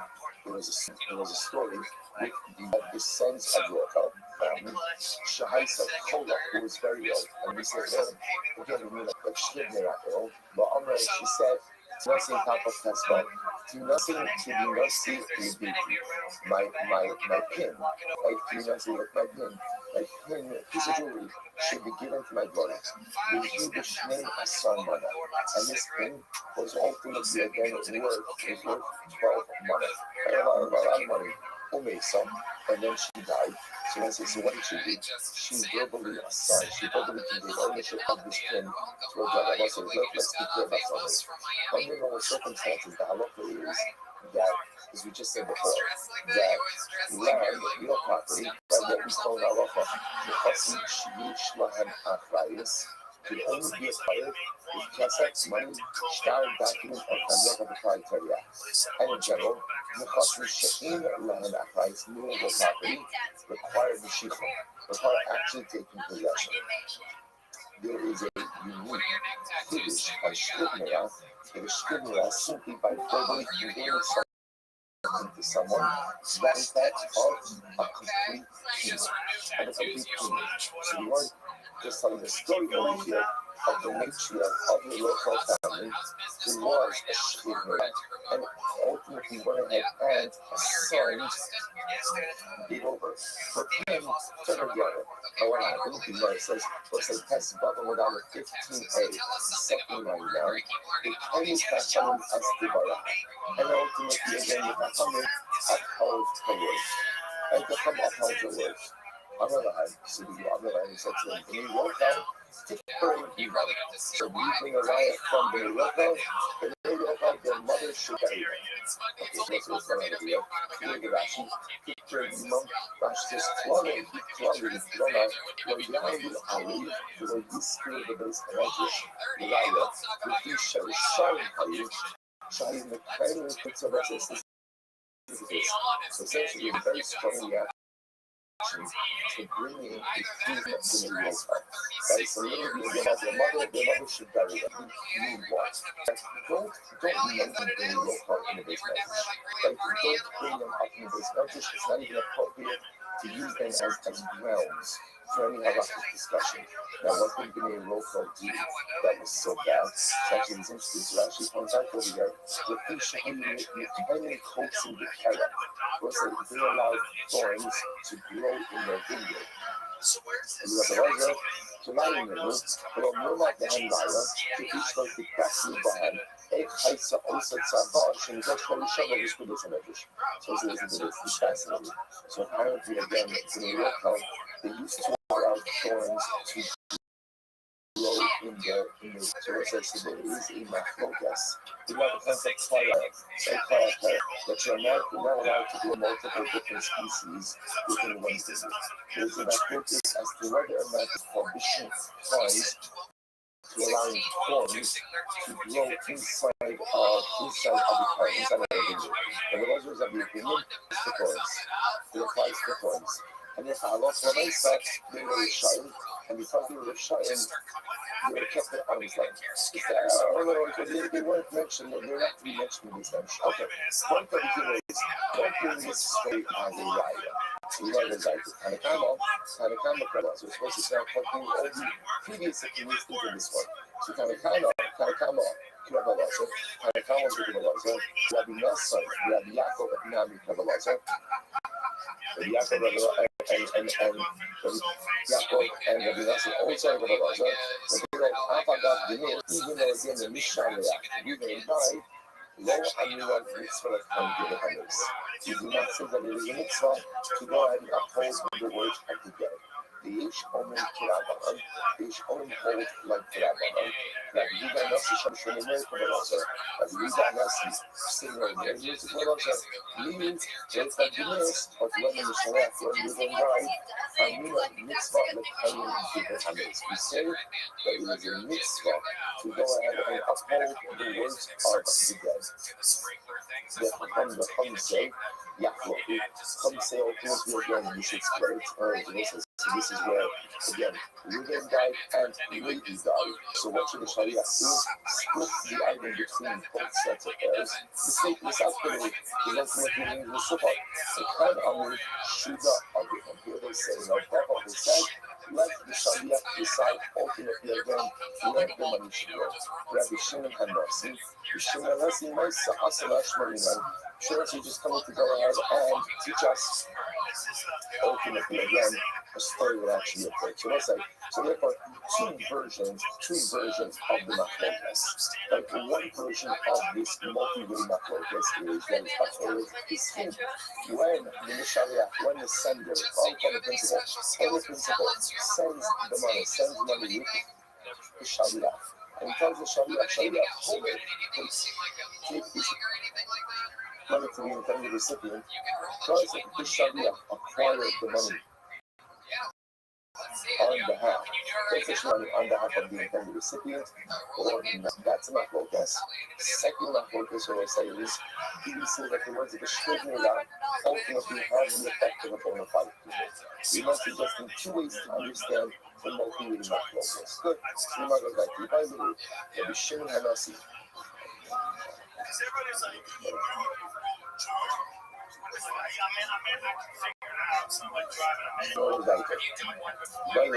Rabbi Shimon Hanasi, Nasi means, and the Shimon Hanasi, this is by the way, the says, this is being important. Rabbi Shimon Hanasi. Is Rabbi Shimon Hanasi an actual Nasi, or was he quoting this halacha in the name of the Nasi?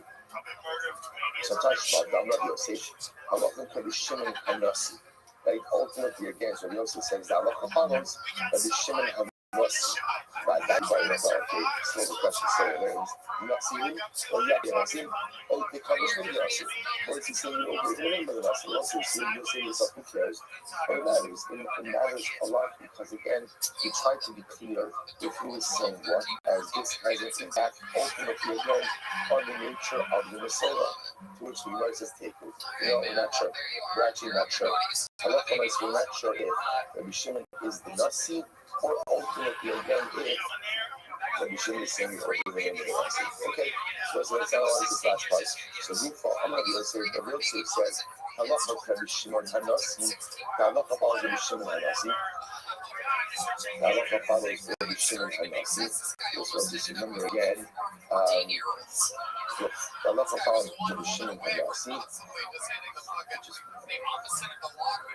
Okay, so you know, it says, is that true? Is that true? I'm sorry. So I really have to share the whole time along. They may be that doing the consumer. And also the real problem is we are established that we trust ultimately again that the words of the Shrivinah are as if they are best, or as if they are written and given over. So the Gemara says, Rabbi Yosef Moki not good body. So the Gemara says, Rabbi Yosef for self-defeat and giving within the Sharia, ultimately the sender is a totally healthy guy. The Holy Ocean said, I'm not for 1 second. But it's clearly indicating that he died, because ultimately, again, in one variation of the case, we're turning back to the inheritance of the Messiah. The Kamala, so you might say, the Yoshi Sheh Kama, the Kamala Mitzvah can't give it a base. I am the paskin that ultimately, again, it is a mitzvah, and that all the words of the base. How do you actually use that? So let's say, I think according to Israel, what you'd have to say is you have to change the wording of the Brisa to say not that you return the again, ultimately again to the Arshin, but rather the item is returned to the Mishaliach himself. So let's say, so bottom line, here's what we come out with. Number one, we know, let's go backwards. We know that we passed in that Halakha Lamais of Gibbs Gumera is super consumed. That the words of the Shrivinah are as if they are written and ultimately given over. So therefore, it's like it's an incredible thing, which we talk about this on Sunday. right? That Chazal said essentially, normally, again, let's go back to what a halacha is. What is a halacha? If property, real estate, land, how do you convey ownership of real estate? Right? Kesef, shtar, chazak. Right? Money, shtar, document, chazak of the proprietary act. Right? Moving property, the talking or the chassid she'in l'hanachranis, how do you get ownership of that? And ownership of that? Mishika. That's the halacha. The halacha. Again, we'll see that perhaps there's sometimes exceptions to that rule, but that is the general halacha. Shkibnira, unique halacha ultimately that says, words of Shkibnira have this attitude. So if our Shkibnira says, I want my land to go to this one, I want my pin to go to this one, that works. That works as if it itself has actually been made. If it's been made.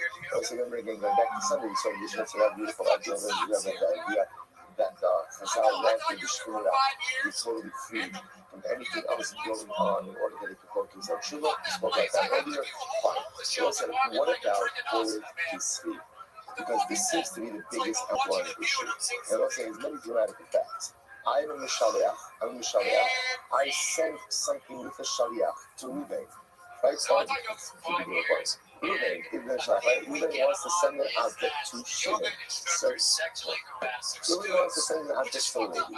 Right? So what does he do? He employs Shimon. So Ruben sends an object with Shimon. Shimon to Shaliach, ultimately to a lady.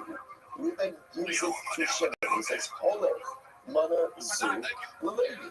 Give us money, whatever it is. He says, what's the shayla? Has Shimon acquired that item on behalf of Levi or not? And it wasn't ramifications are dramatic. Let's say he changes his mind afterwards. Right? Remember, we're talking about before the object has not yet leave. So what? Did you think that like talking about monkeys, whatever the black swan is, you thought that was gonna resonate? No, I just actually went there legit. I was doing yoga. It was like shooting up, and he had a whole like tent. I was like, this is fucking interesting. I know that spot is. It is right next to a homeless camp. But what else do you have that's funny? That's like people in life come right next to you trying to be spiritual. Here it is. They're like, how inconvenient. Here it is. How you moving? How you owe Shimon a money? If you don't owe Shimon a money, put Shimon a money. And I will say, then what happens? He went about Amar lady, holding the Shimon money, Zeh, Shimon Chayet. And he said, Shimon takes this right through.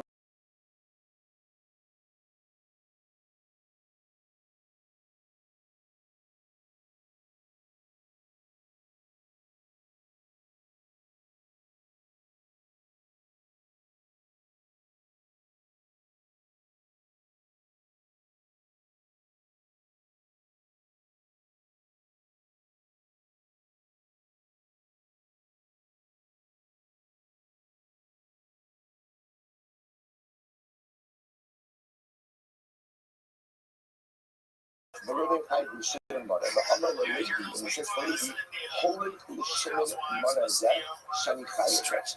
Right? Go ahead, right? So he says to Shimon, right? He says to Levi, go ahead and take this money that I owe Shimon. So I said, what's that? In Barak, in a Chazak, ultimately again, once Reuben gives that money to Levi Shaliach, you can't take it back. But I also have to watch this, however, and this now goes back 2 days. So we try back for this, so actually I give him money to Shimon. So I say, even though Reuben can't take the money back from Levi the Shaliach, he has responsibility for the money until it reaches Shimon. It's interesting. So on one hand, it's a little bit of a rock. So once Reuben gives over the money to Levi the Shaliach, they cannot take it back, which effectively means that to a certain degree that Levi has acquired on behalf of Shimon. But he's acquired on behalf of Shimon to the extent that Reuben can no longer take it back. But I love the Lamaisa, Achrayus on that money, responsibility for that money should something happen, rests upon Reuben until it actually reaches the hands of Shimon. So quite fascinating what it says. So again, so essentially you see over here is that halacha l'maisa, holy is key. That was like, now one thing I just want to mention to you, one thing I just want to mention to you is the following. Now remember, so this over here is a piece of a loan. Is a loan, right? So you think about it, in this context, there are two different kinds of cases, right? What are the two kinds of cases? Case number one is where Reuben borrowed money from Shimon, and now Reuben is going in and repaying the debt. And my husband is that once Reuben hands that money into the hands of Levi, so it says, like, no longer take it back. Like, no longer take it back. Or responsibility for the money rests with Reuben. That's one case. Let's say, there's another case. What's the other case? What's the other case? Is not of a loan. The other case is just a case. So this is a different. This is. This is a real woman. I'm sorry, our internet is down. So I just can't think of it.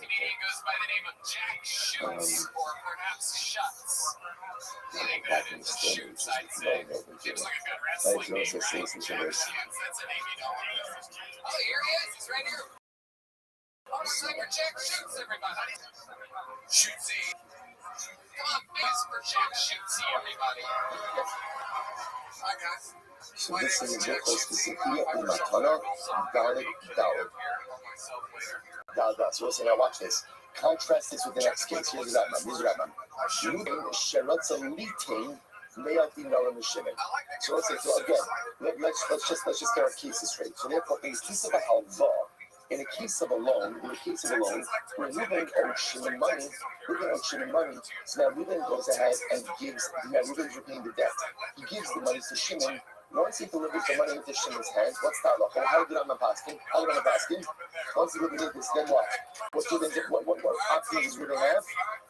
Nothing, right? Nothing. You can't take it back. Essentially, in the case of our law, the Rambam is going to ask him, hold his dummy. Once Reuben tells Levi, take the money to Shimon, so ultimately Levi acquires it on behalf of Shimon, but he has a chnayis for the money until it reaches the hands of Shimon. Reuben, the sender. Now watch this. So listen, this second halacha now is in Hilchos Zechia Umatana, Perek Daled Halacha Daled. Here we go.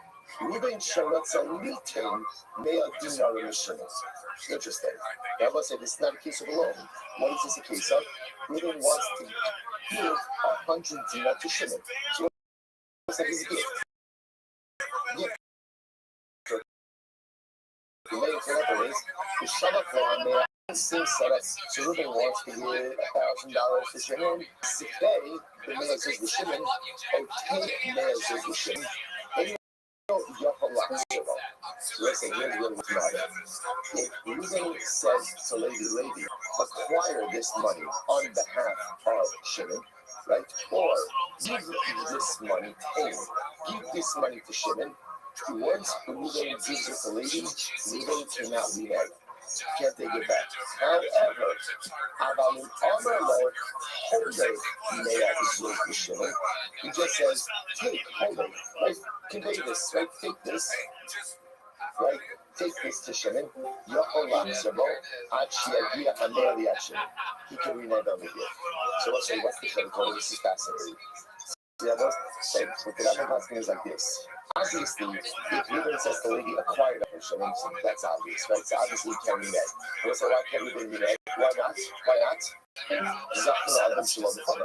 Right? Because if you tell someone to buy $1,000 on behalf of another party, that's his cost, and that's it, that's all. But I'm succeeding Tina will say, give this, doesn't work right up to that. This is Reuben says to Levi, hold it. So it's a point to him, what does hold it mean? What does hold it essentially mean? You're a carrier. Right? There's no transactional piece to this of acquisition. There's no acquisition. So hold it is a carrier. So let's say, isn't this limiting? Isn't this absolutely limiting? So let's say, in a case of just the matana, essentially the Rambam Paskins, holy love kisri. When you tell a shaliach to just take something, you're my FedEx, you're my UPS, just deliver it. Notice if you're not acquiring them after the party. Let's say, if you say Sakay or you say Cain, then you're acquiring. Contrast that with the case of the Halva. Let's say it's just like, it's fascinating, right? Contrast it with the case of the Halva. Ruben is giving Barn $1,000 from Shimon, and that Ruben is paying back the money through maybe the Sharia. Once Ruben gives that to Levi, they want. It doesn't matter what luxury he employs. Is he allowed to eat eggs? So if he eggs, absolutely not. They will say the actually very logical distinction. What's the logical distinction? In the case of the case of Halva, that when Ruben's paying you back to Shimon, who's the money belong to? Who's the money belong to? Shimon. Therefore, we'll say it's Shimon's money. So because it's Shimon's money, it makes sense that once Ruben gives this over to the hands of the Sharia, we're done. We're done, right? There's nothing really to speak about anymore. As opposed to the case of the gift, where the Sharia doesn't have any level of entitlement to this money. So the Rambam says if you just use Rosh Hashanah, that is not going to be enough to affect that because it's a Rosh Hashanah or Rosh Hashanah. Obviously, acquire obviously will. So that's the distinction. Hadron Allah, Hamid Kama, what's that?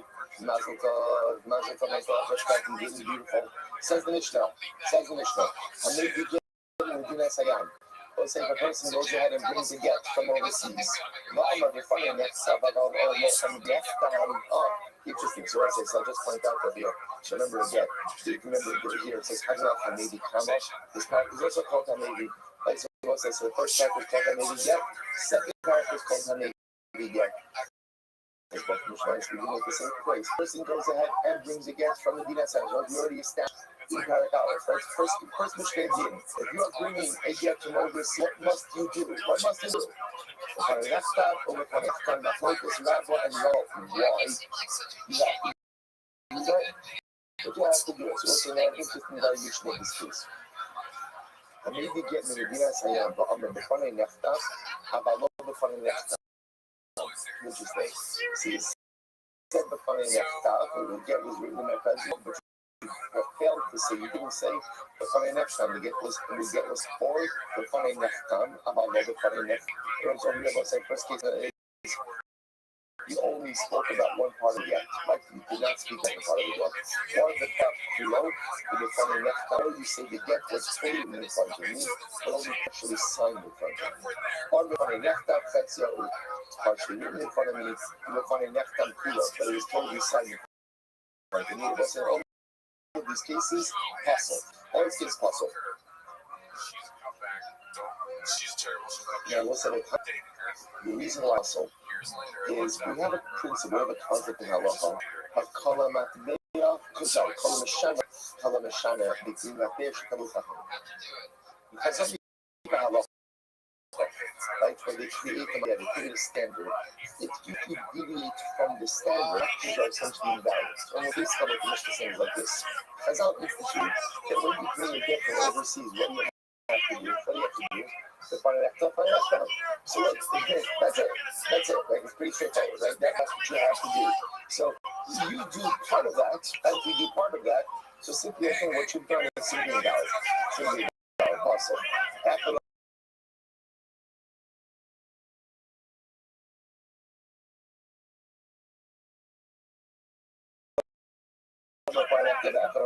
one guy says the find out. One guy says the find out. Possible. This is also going to be possible. And we're talking about all of this. Not going to get possible. Schneider's holding the funny stuff back on the fire. So what happens if two guys say the get was written in front of us, and one guy says the get was signed in front of us? Possible. Ultimately, again, it's really possible. But with the match, and you get that's such a case for him to us. Okay, see in the Gemara about different cases. But Omar the funny nefta, Schneider the funny nefta. If one written in my presence, say the get was signed in our presence, ultimately again the get is kasha. The get is kasha. Okay, so we say, so obviously again, let's begin to make sense of these cases. So first of the Gemara one, Hasu Rabbi.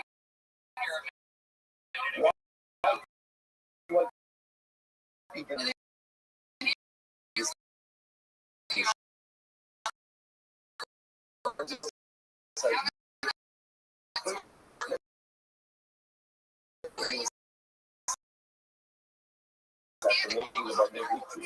that sees yet you consider kosher, you have to say the fun of the fire. And as I say, and from that person, I think everyone clearly understood that what. Then if you don't say it, or you say it partially, it's not going to work. It's not going to work. So why even the need? Why the need for the particular Rothschild? See what this part for it, but is it really this? And maybe getting this such might be fine that stuff. The fine that we already learned the outside. There are not comments that the building is medicines, yes, the Palatan, which was a little low. Have a minute. Sorry, this is Russia. So, I say this is very interesting. This is very interesting. Yeah. I love what I said in the first mission. Very Russian. Maybe getting the deals I love. Sorry, no lie, it's funny enough. God, it was funny enough now, right? Sorry.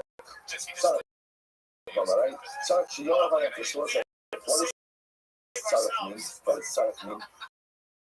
But you have to. But if you didn't, ultimately again, it's still caution. Hamash Malor our mission said, sorry doesn't just simply mean you have to, rather what does sorry mean? You must. You must. By the way, what a profound yisod. What is yisod? As the Gemara is saying is that from the lesson of sorry, I would have thought, it's something you need to do, but if you didn't, fine, did you have a good function? So ultimately, again, what I'm looking at is not just that you have to do it, you must. It's an incredible facility in life. A lot of times, in life, you have to accomplish things.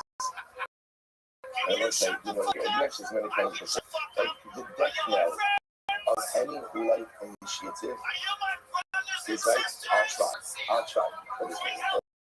Right? The moment that you say, yeah, I'm really going to try, you're not doing it. Absolutely not doing it. Because I'll try is by saying, it's probably a game. I'll try to do this. I'll try to do this. So let's say, see, that's the sorrow. That's the sorrow. So we say, yeah, I'm really going to put it. Let's say, if something has to get done in life, really have to do it, is not sorrow.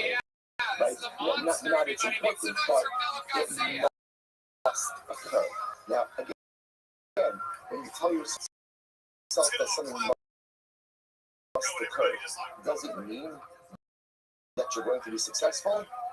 Necessarily, no one is guaranteed of success. But there is a much greater height of success when you tell yourself that something has happened. This must occur in my life.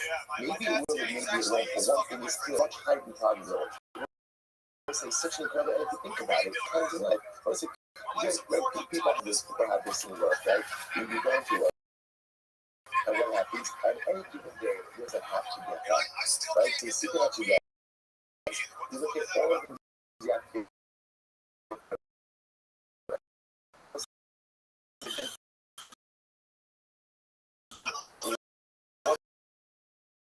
What do you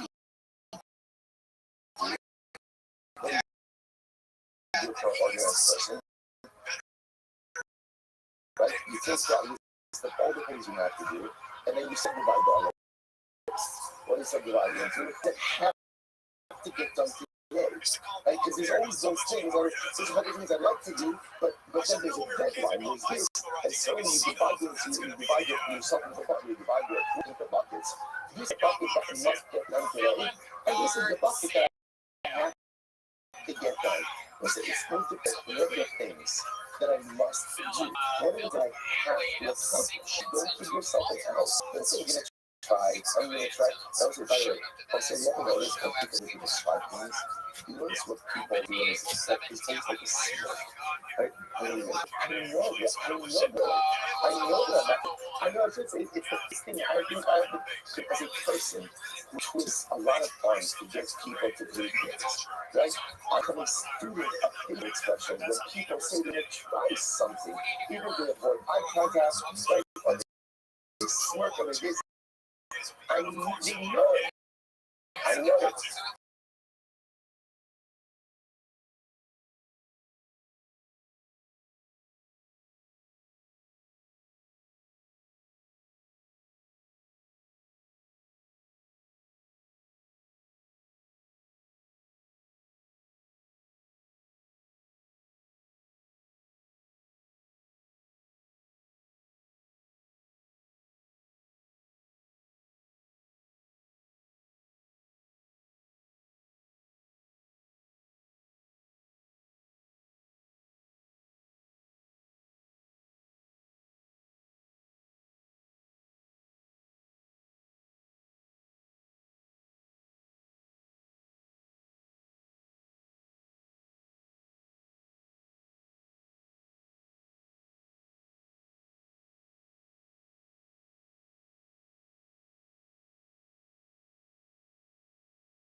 Sign.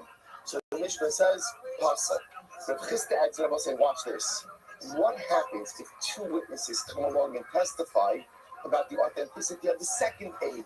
So I say I saw the get ring, good, we're good with that. And I say I saw the signature of the first aid, but not the signature of the second aid. And then what happens? Two witnesses come along and testify about the authenticity of the signature of the second witness. That sounds like it should be good. But Chisda says, no, not good. My time, what's the reason? Kula became a get, Kula became Takaras Haman. And let's say, listen to this. And let's say, if we authenticate a get in that way, let's say, what are we essentially doing? Can you get to two different halachic mechanisms, right? Let's say the Fanei Nechtav Kulo, and then the Fanei Nechtam, I testify about one signature. That's the Takaras Haman of the Fanei Nechtam. If there's two witnesses, two witnesses authenticating the second signature, that's kiyum shus. So I will say you can't validate a get through two different halachic mechanisms. Either it's b'fanei nechtam, or it's kiyum shus. Maskit or Rabbi. So it doesn't make any sense. Me, kosher, hashta the trade puzzle. So I will say if I would say b'fanei nechtam, one point the get would be kosher. So now that I said the Fanei Nechtam Kulo, the Fanei Nechtam Chetzio, so there are two witnesses coming on the second signature. That's not going to be good. It doesn't make any sense. Rabbi says, Afilu on the base, Afilu Ruva Echad Meidin Al Chasimas Yacheni Pasal. So Rabbi said, this is interesting. So now comes along Rabbi. Sorry, Rabbi says, no. What's the case? Rabbi said, the case over here is fascinating. The case where Rabbi said is where I come along and I say, but on a nefta kulo, I saw the writing of the get, and I also saw the signature of one witness. I did not see the second signature, but I recognize that signature. So I bring another aid to testify with me about the second signature. Then I was like, why wouldn't this case work? My time up. I'll see that Luther became Shtaris. Because once you may confuse this with the regular case, the Kiyam Shtaris, the Alma, the Kanotic Nechi Riba Gimamona Akuma de Chad Saba. I will say this is fascinating. Listen to this. I will say, if I go ahead, right, I'm the Shaliach bringing the get from overseas. So I will say, now what happens? So now I show up in Beis. I say, listen, I saw the whole get ring from a Kulo, and also I saw the signature of witness A. I will say, I didn't see the signature of witness B, but I happen to recognize that signature. But again, now in order to authenticate signature B, if I didn't see it being signed, we'd have to do kiyum shtaris. So I bring another witness with me to authenticate signature 2. I will say essentially, listen to this, it's fascinating.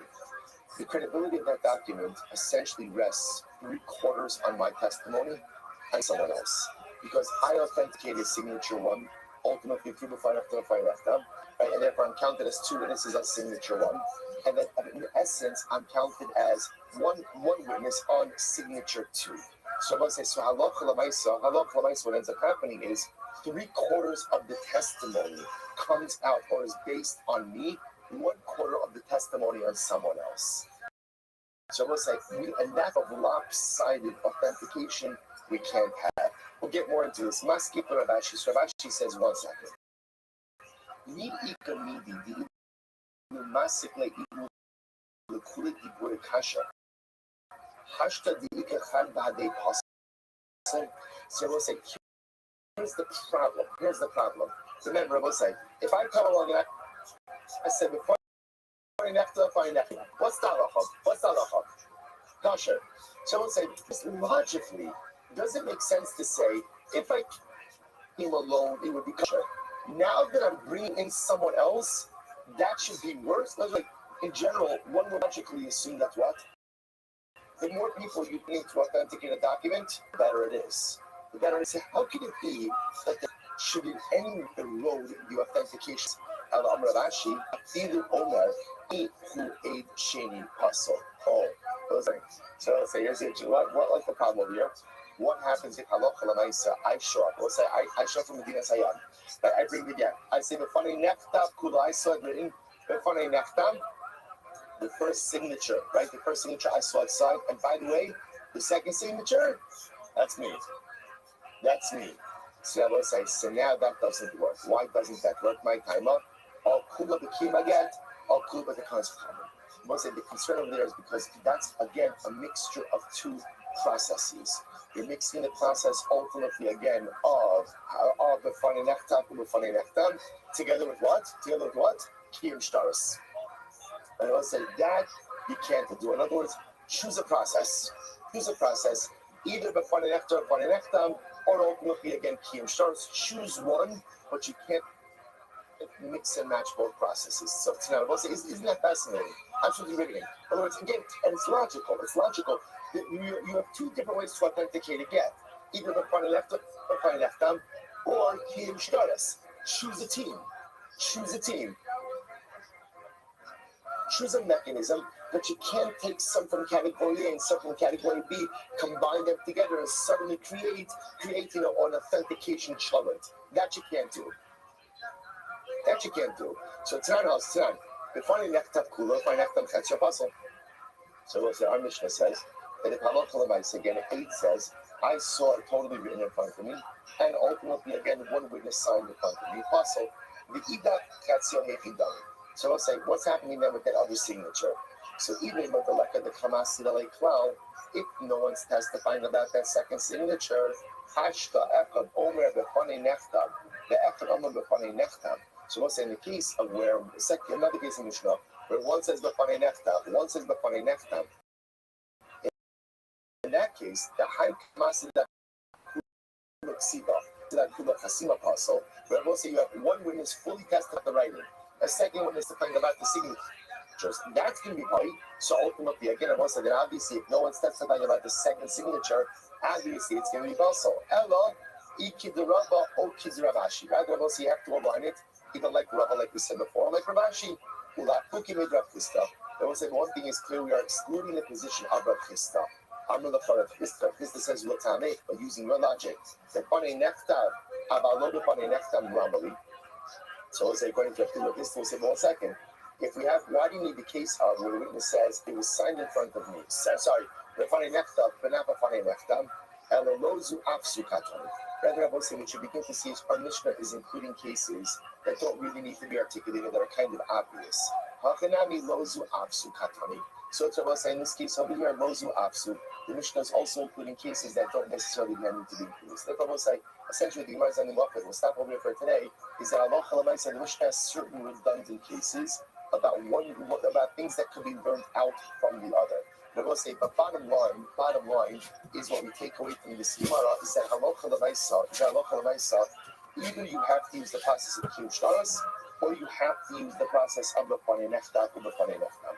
But you cannot go ahead and combine the. You're not gonna believe to create your authentication process. And also tomorrow, we're going to begin with an incredible sugya of combination. So that's our premise. You can't combine halachic processes. Tomorrow, the Gemara is going to challenge that assertion and bring examples of the combination of halachic processes in order to create a result or create reality. And it's like,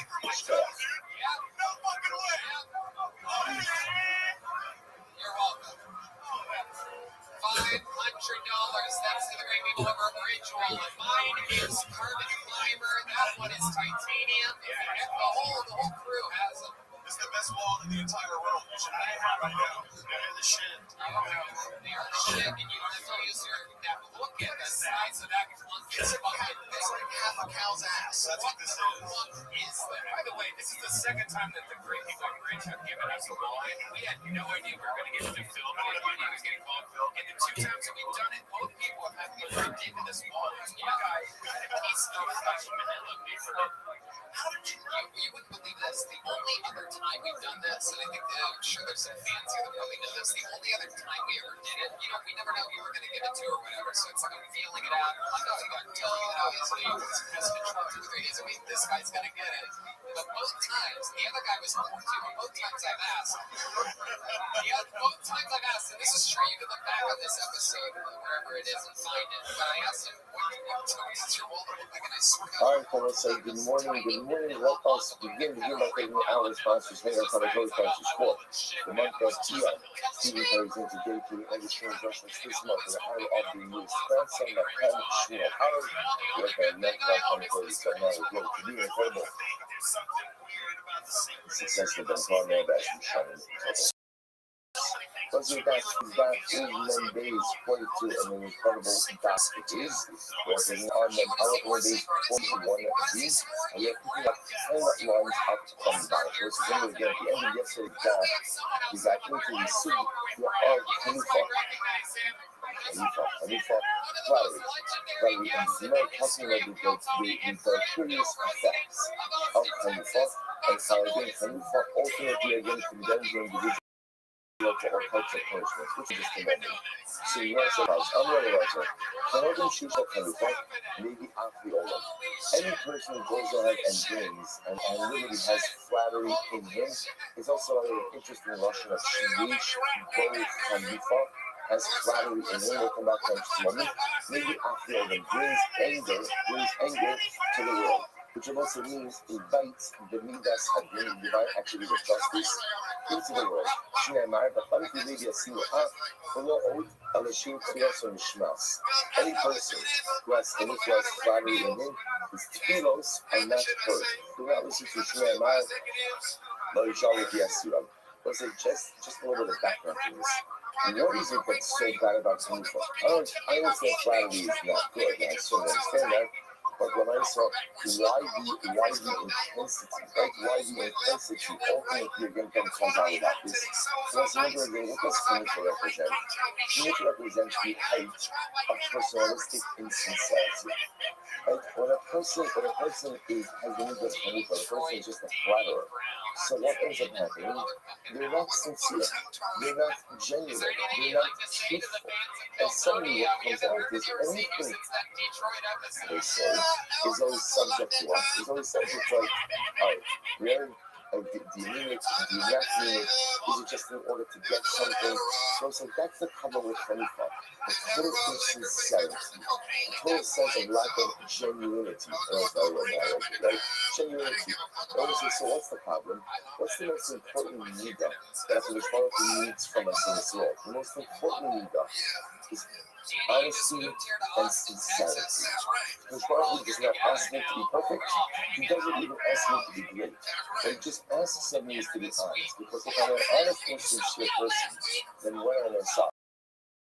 Which I do multiple times. Right? And ultimately, again, at least I have if you go ahead and when the person lacks sincerity, the person lacks genuinity, then at the end of the day, there's absolutely no hope for such an individual. That's why you see the strong response to Hanifa. Would you please ask Hanifa? tefillos are not heard. You possess Chayifah. Ultimately, again, we're bringing anger to the world because it's the antithesis. It's the antithesis of the honesty, the sincerity, the genuinity that Kadosh Baruch Hu needs from us in order to be successful people in this world. Incredible. Mother like that. Any person who possesses Chayifah, I feel that it didn't show me even on the color of this is very loud. Even fetuses, like even fetuses in their mother's womb, curse such an individual. Now, Omer Rothschild Tzadikata, Yikavu Alam Zamir, they call that a color, Shemar Rokaboai, Shema Omer Shemar Ulam Yama. And this is all Russian Tsuki. Was the rest of Shah that even fetuses curse such an individual? So I said, when a person has need of Chayifah, it's actually anyone of the from the world, a person has need of Chayifah, so what happens? Everyone is sensitive. Like I don't say, have you ever been around insincere, disingenuous, flattering type of people? Like, what's your feeling as soon as they open your mouth? What's the ear to get in?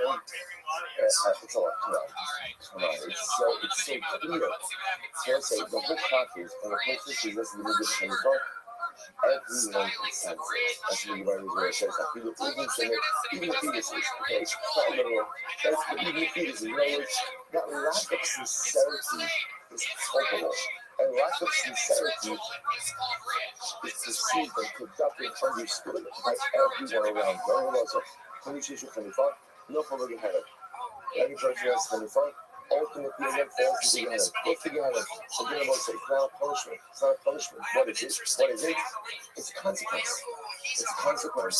You possess Chayifah. You're not sincere. You're not honest. You're not genuine. Okay, so that means you have to fix your mistakes. You have to fix your mistakes in life. And there's only one destination for such a person like that. Shneimar, ha'olim norat ha'ot shalatovra, na'ksibachtov, wa'kein, Sarsal Kash Loshapish, the Kashash Lahaviyah, Armulazo, Karmakli Rivera, anyone that flatters his friend, Sof Nofel Diaga, which is what I say. Generally, the reason you flatter someone is lying. You want to manipulate the individual. You try to manipulate someone, what generally ends up happening? Generally ends up happening is you fall into the hands of that individual who you try to manipulate. Or reverse it. You mean no Nofel Diaga, and if you don't fall into that person's hands, Nofel Diaga. They fall into the hands of his children.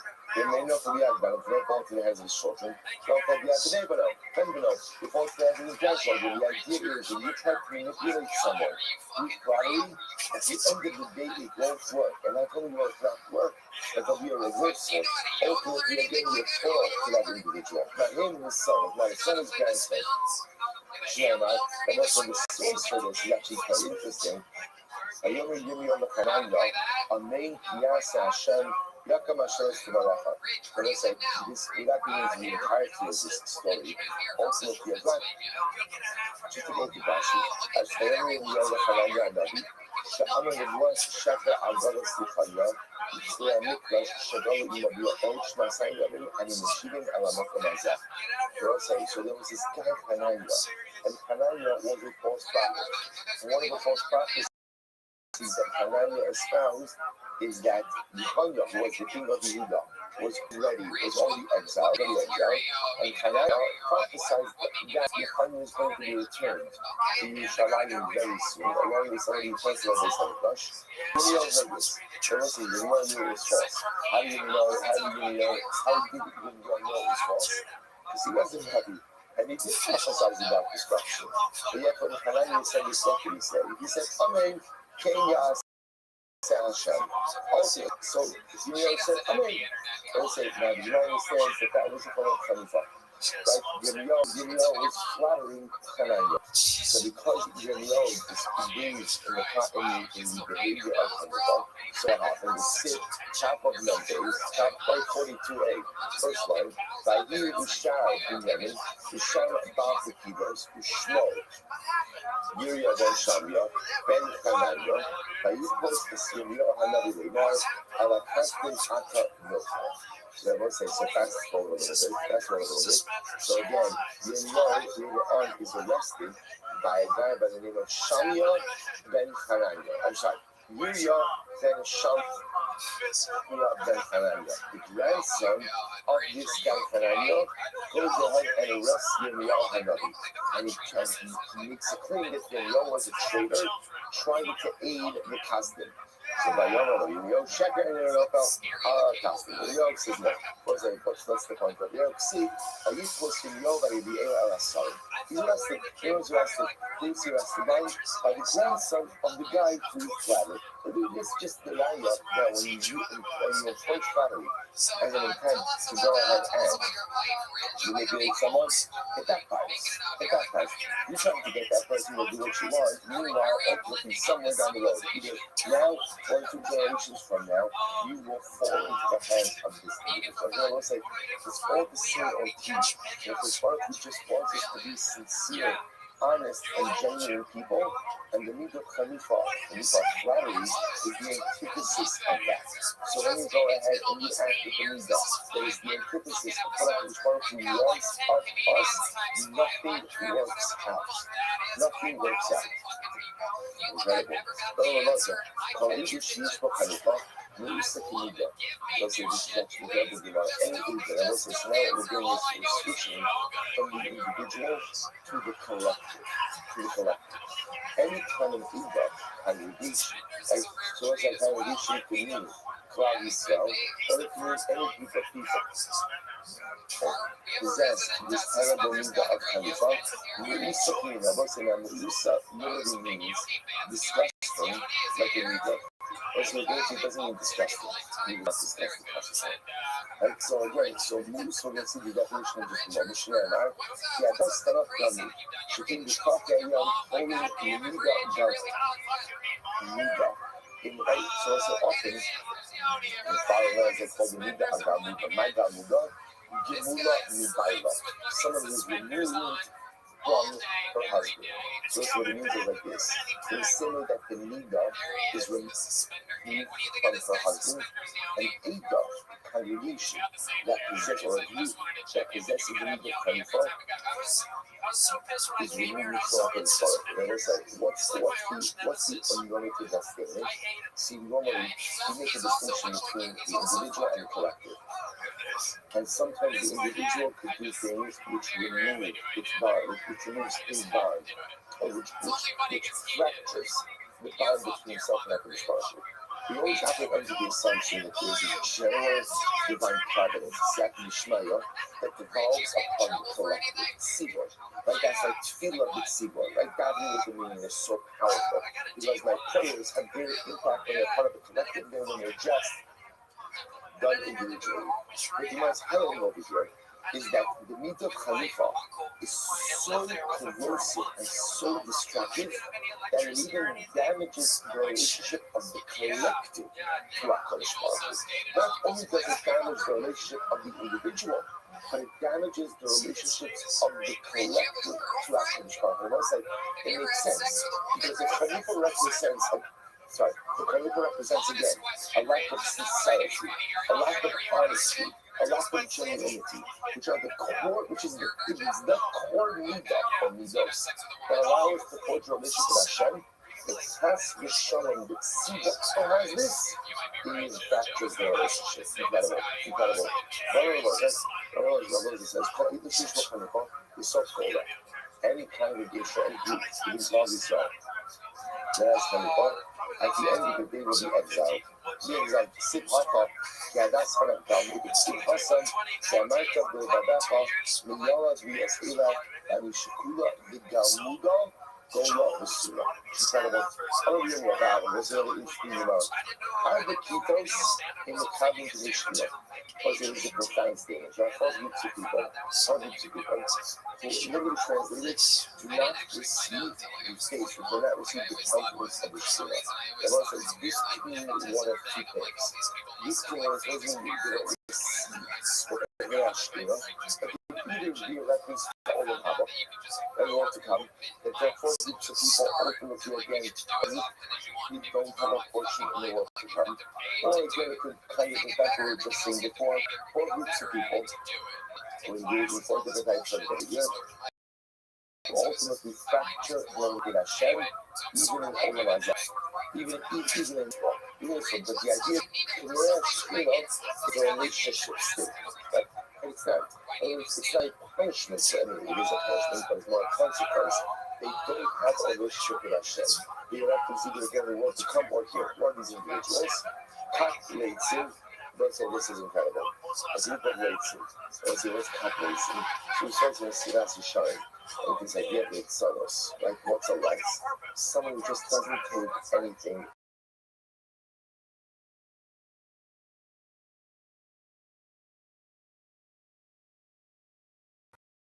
Seriously. That's a lot. So nothing is seriously. You have touched up in your life. So calculate next, cut anything. Your connections, like a group of flyers. Like flattery, cut stone, liars, and cut the sacred of Sahara, those who speak Russian Hara. So let's say these four groups are not in the Kabbalah Pinyash. And let's say if you think about it, each of these things by themselves really represent. So let's say, relax, it takes nothing seriously. Once you take nothing seriously, you're not going to grow in life. You're not going to grow in life. You're not a growth-oriented person. So you don't have a relationship with Hashem. And you can just spoke about before, lack sincerity, honesty, genuinity, then there's no place for personalistic development. Shaka, once again, as I said, so far come down within this first three is honesty. Honesty and integrity. If you're not an honest person, you're not going to own your mistakes. You're not going to own your mistakes at the end of the day, and then you don't hope for growth. And cut the sacred Lashon Hara. So let's say, this one kind of stands alone on its own. What's the whole type of Lashon Hara? Lashon Hara erodes the interpersonal fabric of society. If you're not a person who is careful with his or other vocabulary, not the person who again who is careful. Most relationships, you have nothing. You have nothing to go by.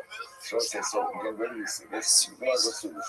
Calculating the sin, Masha, Yaga, Aslokisim, Kat, Damsha, Kat, Hani, then the sin, Kilo, the Fala, Yaga, Kat, Shkarim, the sin, Dove, Shkarim, Loyiko, the negative, right? This other Lashon, the sin, Kilo, Kel, Kofe, Lasha, Ata, or you go for that. Sadikata Hashem, where again, we'll go for that. So let's say these are just 4 seconds, ultimately highlights this idea that these 4 groups are not the Kabbalah. I've always said, Steve and I was in this tomorrow last night. It's interesting. If you're writing this for how would you write it? Why does it have to say cat groups? Like, why doesn't it just say, oh, yeah, Arba, Anoshim. Like, Arba b'nei Adam. Eyan Mekablim Pnei Ashli. Like, what people who engage in these categories for Arba Midos Shebnei Adam. Why cat? Why groups? So let's say, maybe the track is like this. See, sometimes, when a person commits an Avera, so let's say, the greatest possibility to enable their tshuva is surrounding myself with good people. Like told Ritzani told the Shmuel. And this is such an important decision in life. Why it's always good to have friends who are at a higher level than you. Like always to surround yourself with people who are really good influences. Because this is even when I mess up, which I will, when I know that I have a good friend to support people around, positive guys, good people, good influences, good oriented individuals, even when I am alone, they will lift me up. And I will say, on the other hand, let's talk about tshuva. On the other hand, if I don't know how to surround myself with negative people, or I surround myself with people who are not the right kind of influence, so what ends up happening, when I'm down, I just sink lower because I know who lift me up. So perhaps what we do not talk about over here is who are the people, or what's the situation with you? It's not just a person who speaks Lashon Hara, or a person who's a Lex, or a person who's a liar, or a person who's a flatter. That's what it is. It's cut. Let's say group. See, the danger is not just when I'm a Lex, but what? Part that's cut race. Not just by go ahead and I have 25. Our parts are cut.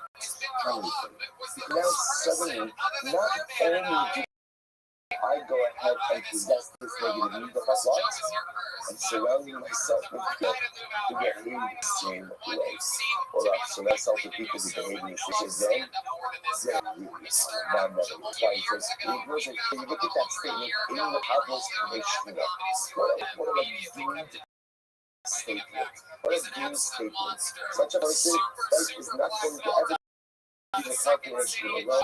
The truth is, if I'm struggling and I surround myself with people who are struggling just as much as I am, chances are none of us are getting out of this because there's no peer pressure to elevate. So listen, it's a twofold statement. It's a statement about the nature of the destructive nature of these behaviors.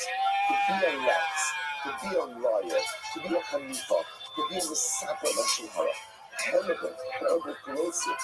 But what's even worse, to surround yourself with people who have the same need of say, then there's a real danger when you get stuck in a pit from which I will never extricate myself.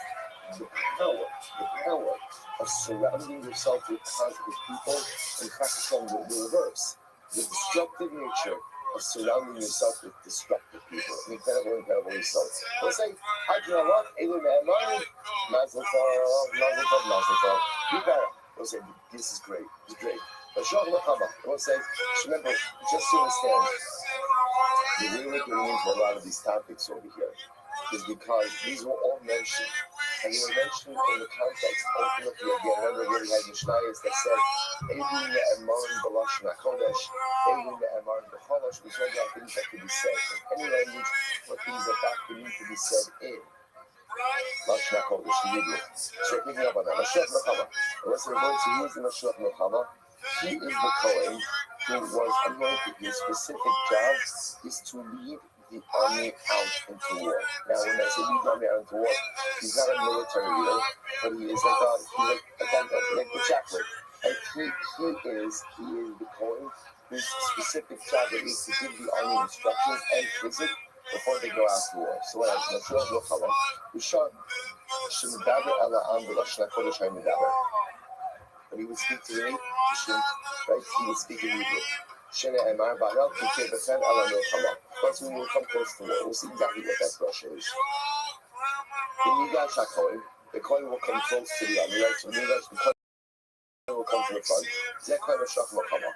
He's the person, the Kohen, who is anointed for battle. Anointed for battle. The Diber Ela'am, he will speak to the nation. In Hebrew, what does he say? Again, we'll see the meaning of all of this. He says to them, Shema Yisrael, Al Asad, Al Oivechem, V'lo Al Achechem. He says, Shema Yisrael. Ultimately, again, the rest of the passage will say, Shema Yisrael, Al Oivechem. You're going out to battle against your enemies. And what's saying, Rabbi? The implicit question that you might ask me, obviously, you're very obvious. What else are you going to battle? Who else are you going to war against? Seriously, you might say, Al Oivechem, V'lo Al Achechem. Just understand you're going out to war against your brothers. Sorry, against Hashem. Going to war against the enemies and not against the brothers. Then what does that mean? Right? We'll say, what brings a kind of civil war in Klal Yisrael? This is not a civil war in Klal Yisrael. It's not a civil war. You're not going to have brother against brother. Because what happens if you have war against brother? So typically, you have to be up more. And we'll say, this may sound strange. What's the civil war? What's the next civil war? What civil war is, you pretty much count on brotherly compassion. Right there at the end of the day, if you fall back into the hands of your brothers, he is going to teach you compassion. ויחזיקו בשביה, וכל מעבריהם ירגישו מן השלום, וירגישו וירגינו ויחים וישכון, ויעסקו להאמינו מחברים, וחלקו שם, ויהים וליפול, וירח מורים, איתו וישובו שומרו.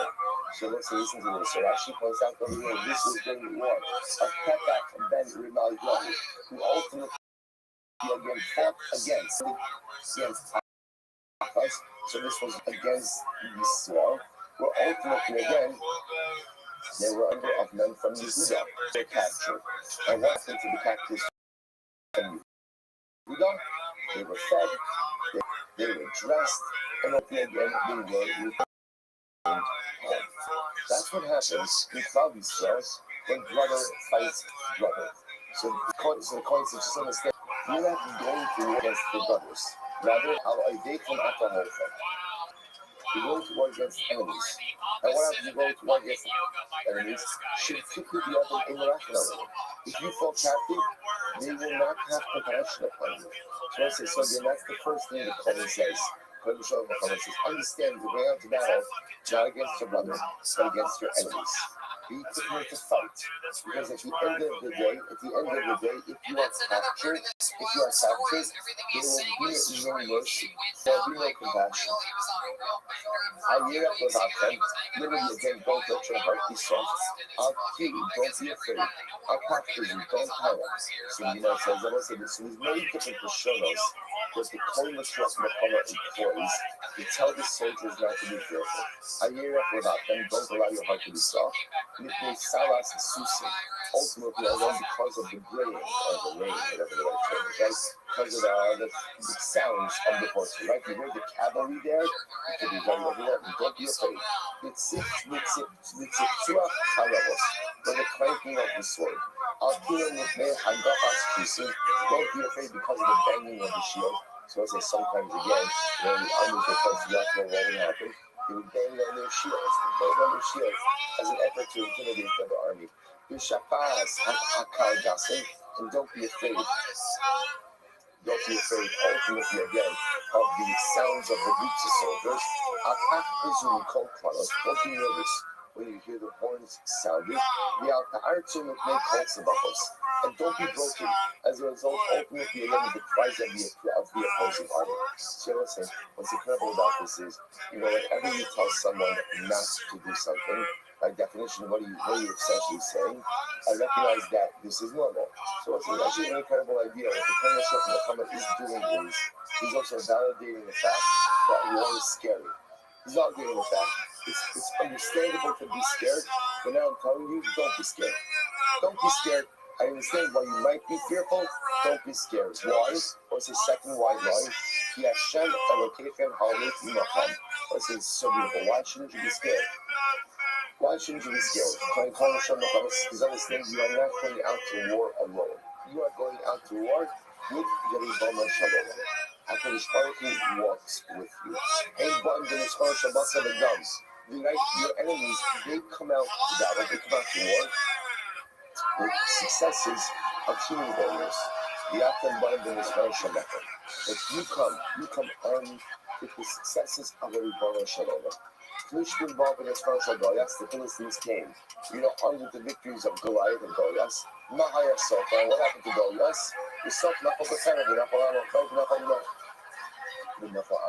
Right? Goliath himself is felled by the sword, and he reached alongside him.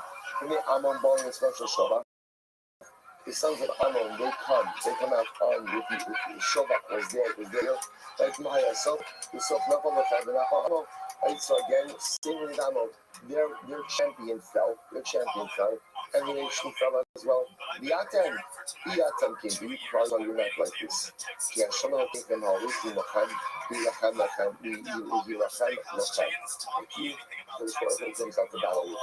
He's going to lead your battles. This refers to is the Aron. Well, let's see actually what the Gemara means. But this refers to the Aron, or the camp of the Aron, which came out to Klal Yisrael this war. We discuss exactly what that means. So it says the Gemara, my God, and let's go back to the beginning of this stuff. The Mishnah said that the Kohen Mashrach would utter his instructions in Mashrach Kodesh, would utter his instructions ultimately again in Hebrew. So it says the Gemara, my God, says the Kohen would talk. The name of Allah, Moshe is Daber, or the Kimera Nebekol, but Hasina, Mala Allah Rothschild, which is like by Hasina, he was said Rothschild. After Rothschild, so it's what we always said Rothschild as well. Incredible. Karabanon, the Nida and the Nida Alaham, the Prophet says the Kohen will come closely and speak to the nation. Yaakov called Kohen Shir said, you might have fought any Kohen who wants to, could go ahead and give visit to the army, tell them I'm going to give you a shoter. The Prophet said the officers will speak Mashotrim in the Muna, just like the shoter officer is a appointed position. Kohen in the Muna. So to again, it has to be a Kohen is appointed for this particular job.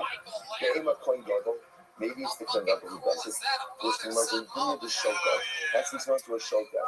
That's why my shofar, just like the shofar has a superior above him, so to a Kohen who has a superior. But the Kohen Gadol, Kohen Gadol doesn't have a superior. Yes, the Kohen Gadol does. This is Kohen Gadol, Namya Ika Melech. Kohen Gadol reports to the king. Right? The king, right on the organizational flow chart, the king is above the Kohen Gadol. So the Kohen Gadol does have a superior, which must be Avodah Kohen, means in his Avodah. The Kohen Gadol doesn't have a superior in Avodah. He's the top guy in the Avodah of the Kohen. Therefore, you need a Kohen, so in other words, because in the same pasuk, there are two people lead two groups of court to speak. One person had a group on the islands of battle. There's the Kohen and the other Shofar. So you might say we have to equate the two positions. So just like the Shofar is appointed, the Kohen has to be appointed. Just like the Shofar reports to someone, the Kohen has to report to someone as well. The aim of Scan, maybe it's the assistant Kohen Gadol, but the assistant Kohen Gadol. Scan, Rav Menunahu. Therefore, he's actually quite fascinating. The Scan is not an appointment. Remember, the Scan, he's the Scan. So he's the Scan.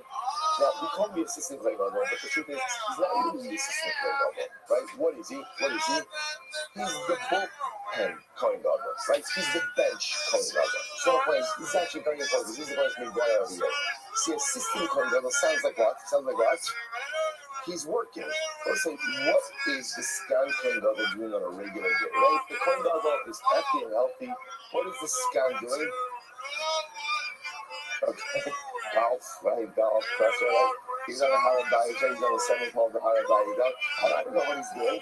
He's everything. He's learning, he's doing mitzvah. That's right, he's doing chesed.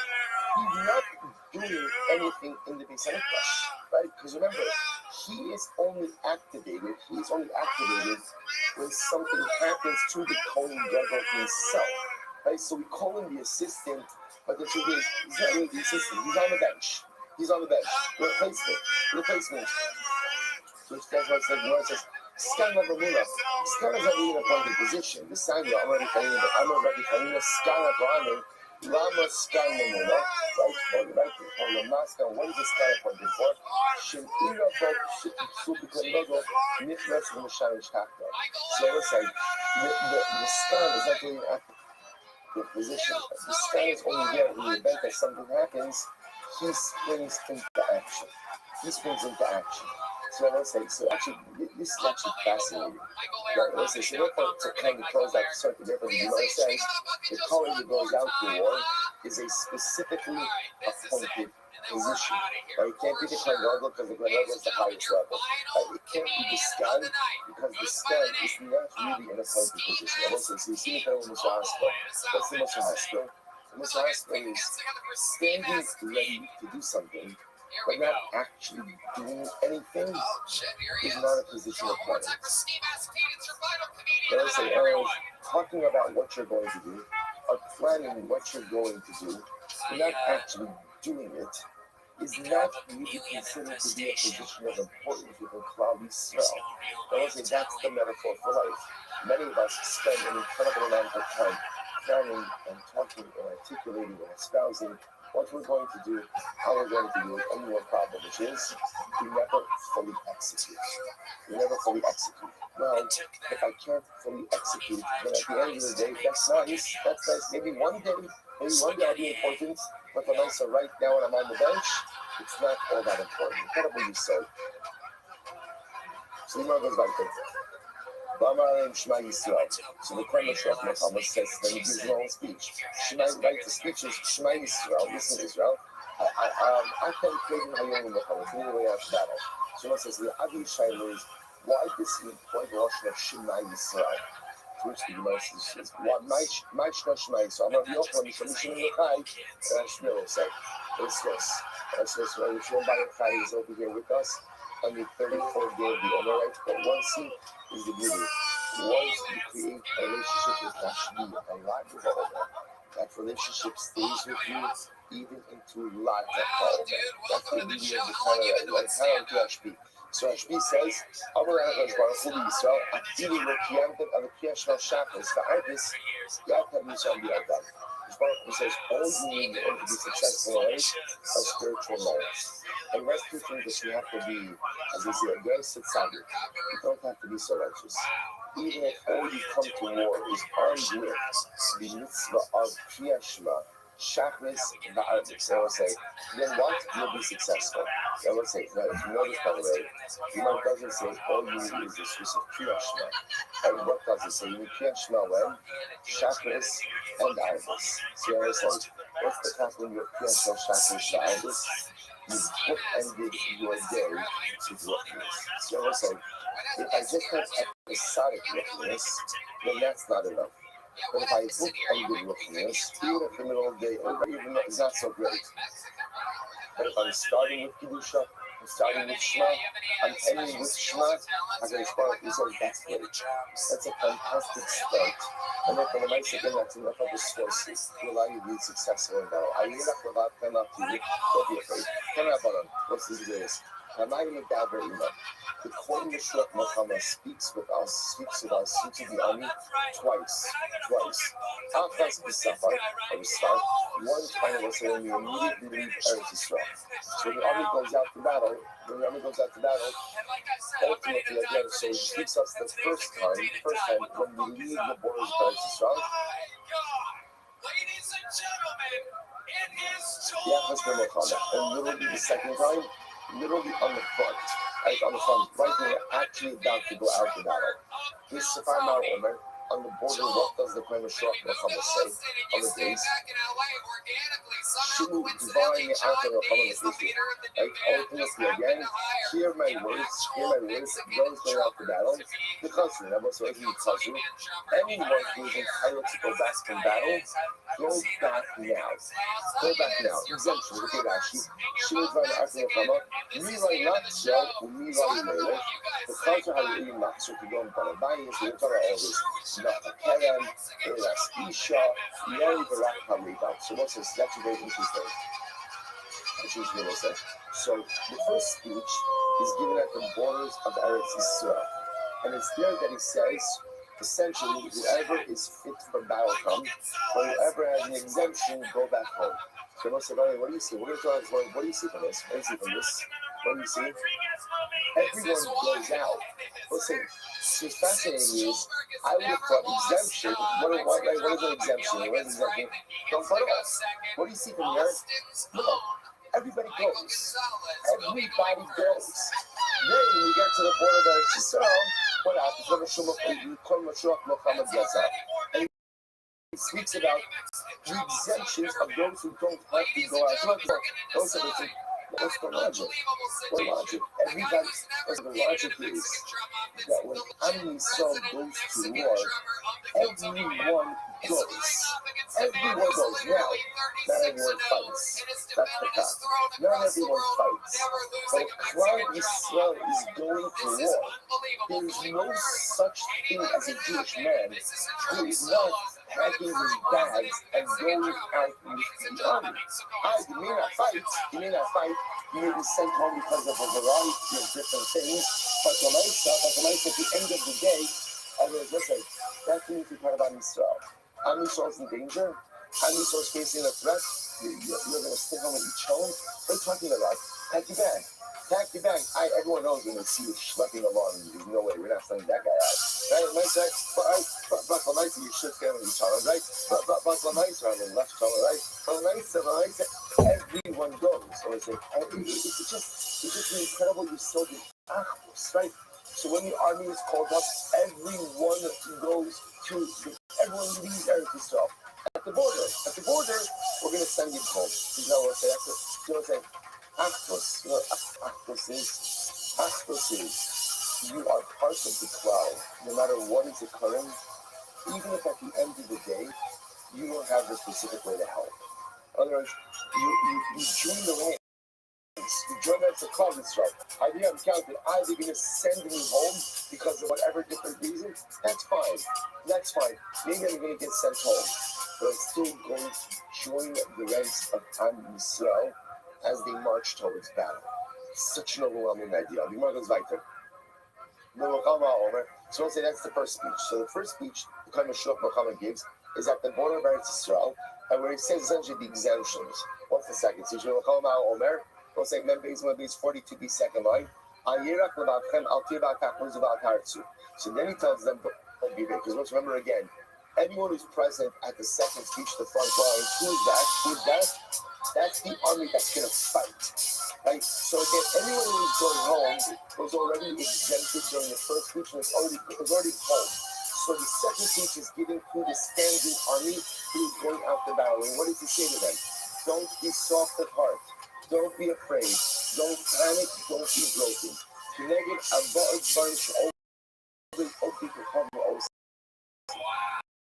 This corresponds to white former is just four expressions of confined to four things that armies with opposing armies. All armies do. Magipin, Umariyim, something ramses. So that's right. They would go ahead and flash right. They would go ahead and with their shields. They would blow their horns. They would fly out. And ultimately, again, ropes and they stamp their feet or have those horses stamp their hooves. Which the moment is functional well. So remember again, the example the Mishnah gave is the Jewish army become armed with HaKadosh Baruch Hu. Our aggressors, our enemies, come with some human champion. So for example, the Philistines, they came with Goliath, Goliath. What happened to Goliath? He was killed by David HaMelech. He was in Goliath, he was in David. Also mentioned Goliath, I'm going to be open. Sha'amah to give him time of David. So why is he called Goliath? Goliath's lesson of Hebrew, right? But it was Hebrew again. He was Megalit Panim. So Megalit Panim is a lesson that says of chutzpah. Right? Goliath was chutzpah to HaKadosh Baruch Hu. Shneimar. Goliath, remember again the story with Goliath. So remember, Goliath issues a challenge. Right? So Goliath essentially says, we don't have to wage army against army in such a loss of life. I'll be the champion for the Plishtim. You Jews, you send out a champion. Let's just do one-on-one combat, and that's it. We'll call it a day. Whoever wins that one-on-one combat, that's the victor, and everyone goes home. Choose a man and come fight me. The Ish Alakosh Baruch Hu. Sometimes Ish refers to Hashem. She'emar Hashem Ish Milchama. So the Gemara understands that Goliath was essentially extending a challenge to the Ribono Shalom. We're saying, Kishmar, come fight me. Come fight me like a man, God, right? I'll take you on. You might say, well, I'm not going to talk to you. Ayat Ben Ish. Kishmar says, I will cause Goliath to fall, not in the hands of the Ish, but a son of man. Shana Amar, the David Ben Ish Eflati. So I say, ultimately, how is David identified? Not even as an Ish, but as a Ben Ish, the son of a man. I'm going to be up on what you know. The Shloshim HaKavos, Lachtoki La'osarasha. Let's say there are three places where Goliath is now betrayed. But let's say he said things that foreshadowed his own demise. Number one, I thought, or the Chavish, the Yired Eli. Like, choose something like the Yired, what's it, Rothschild, the Yired Eli, remember again. Aleph and Ayin to be interchangeable. So by Yired, like also mean, the Yired, Ally. Choose the man, ultimately again, the Yired, who will trample upon me, come upon, which is a reference to the fact that Goliath did this. So unfortunately, he didn't even realize it. He didn't realize it, but ultimately, again, he was foreshadowing his own demise. In Yuchal, the Hilachim Iti, the Yukani. If someone is able to go out and do battle with me and smite me, so getting me reference to that we be killed. He got to come on his God with David. I can't remember if she had talked about Eli with Apos. And again, Daniel comes out with this slingshot. And Goliath tells him and says, what am I? God, that you come out again with your sticks. Ultimately, again, reference to the fact that you be beaten like a dog with sticks. Rabbi Nami, I be David Nami Amalei. After Bayer, I declared the kindness of the season.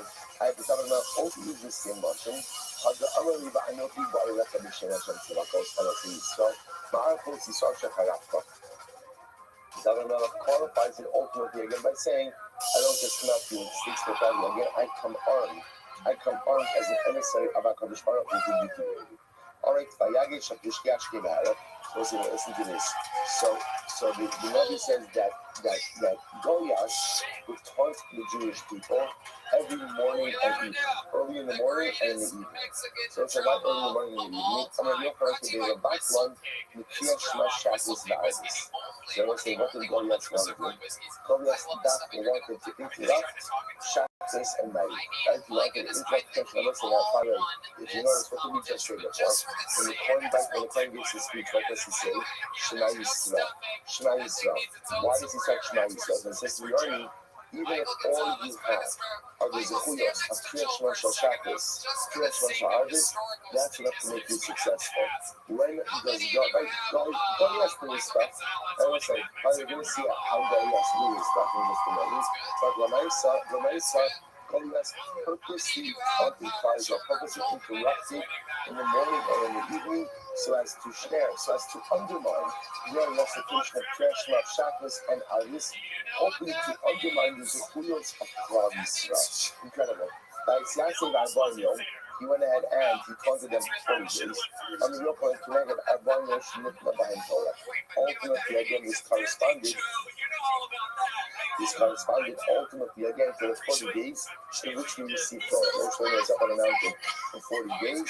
So Goliath, you see always that Goliath trying to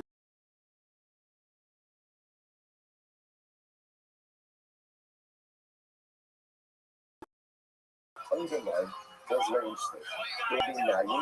We were from the camp of the Christian. And also, that is a reference to Goliath. Might be naive. Why does it call him being naive? So Amara Shemavuna, he told him. We'll say Goliath was a perfect physical specimen. He was built up, he didn't have any blemishes. He didn't have any blemishes. So what do we call him? He didn't have any blemishes. He was kind of like the middle, like the average one amongst his brothers. In other words, he came from a very strong and valued family. They find that Goliath was the champion of the Christian, just always kind of like the average one amongst his brothers. He was known as like a building. And Goliath was like a building. He was the result of 100 stepfathers and ultimately one father. Also, now we're going to see what this means is, at the end of the day, his mother was incredibly promiscuous, right, and slept with a lot of men. So here Goliath's father exactly wasn't a Benjamin Israel. The Goliath Shlomi Gat. His name was Goliath from Gat. And Yosef, Shakol Bashim Estimo Gat. Everyone literally again had fleshed his mother, like a class. In other words, like the promiscuous lady. And listen, Father, I want to point out, this was a practice by the Christians.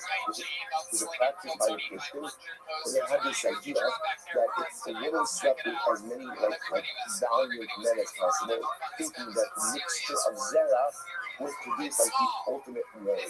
So this wasn't just one unique. You know, I was going to point out, she wasn't uniquely promiscuous. Perhaps she was like the top of the class, right? But the Maisa, this was cultural practice amongst the Christians. We actually said to again.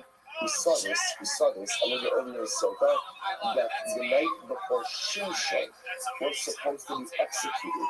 What was happening? The Christian men were bringing their wives to try to become pregnant from Shimshon. And Shimshon, also so good, it wasn't even looked at as immorality. It was looked at ultimately against, this is how you build a stronger nation.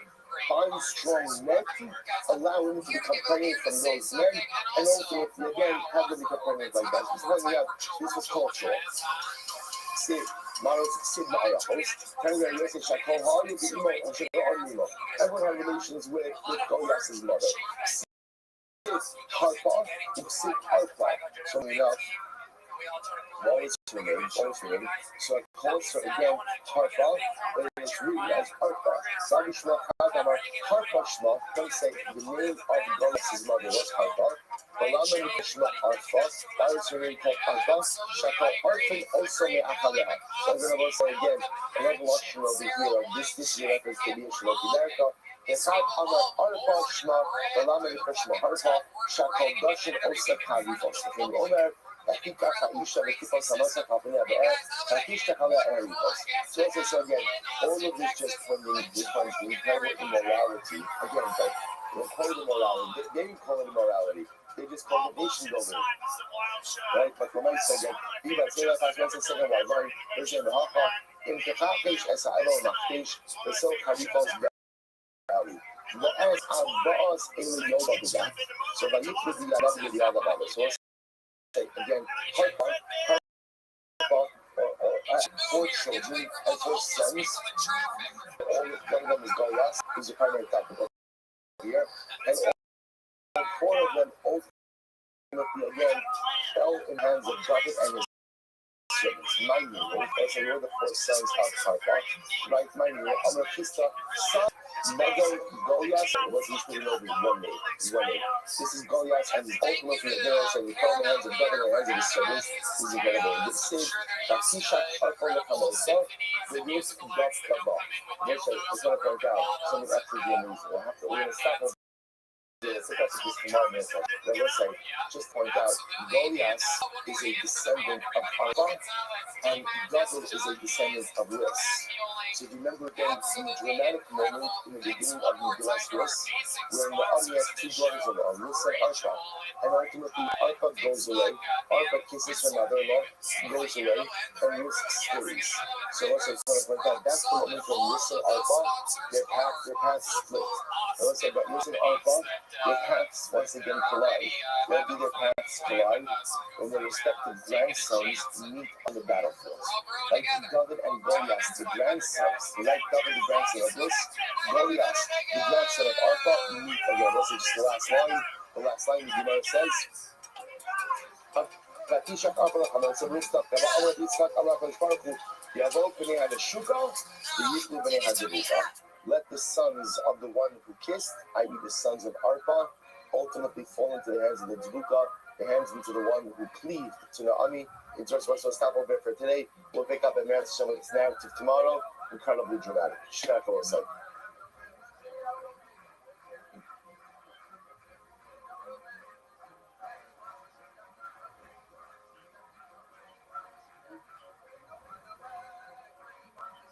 All right, everyone, have a great day. Good to see everyone.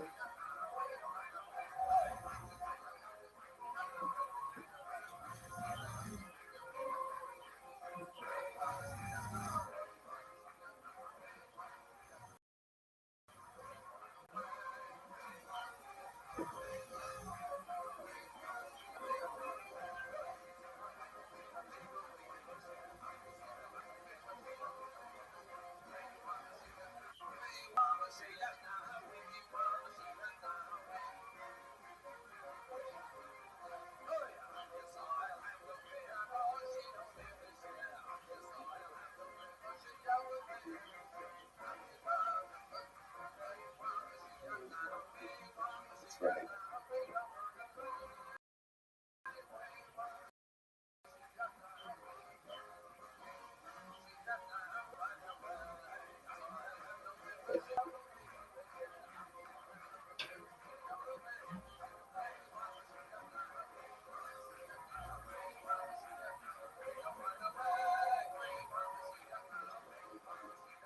All right, everyone's doing still good.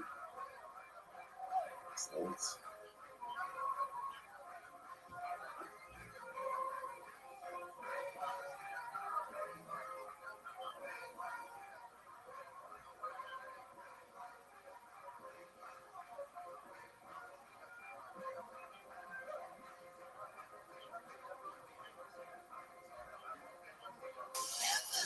All right, so let's say good morning. Let us begin.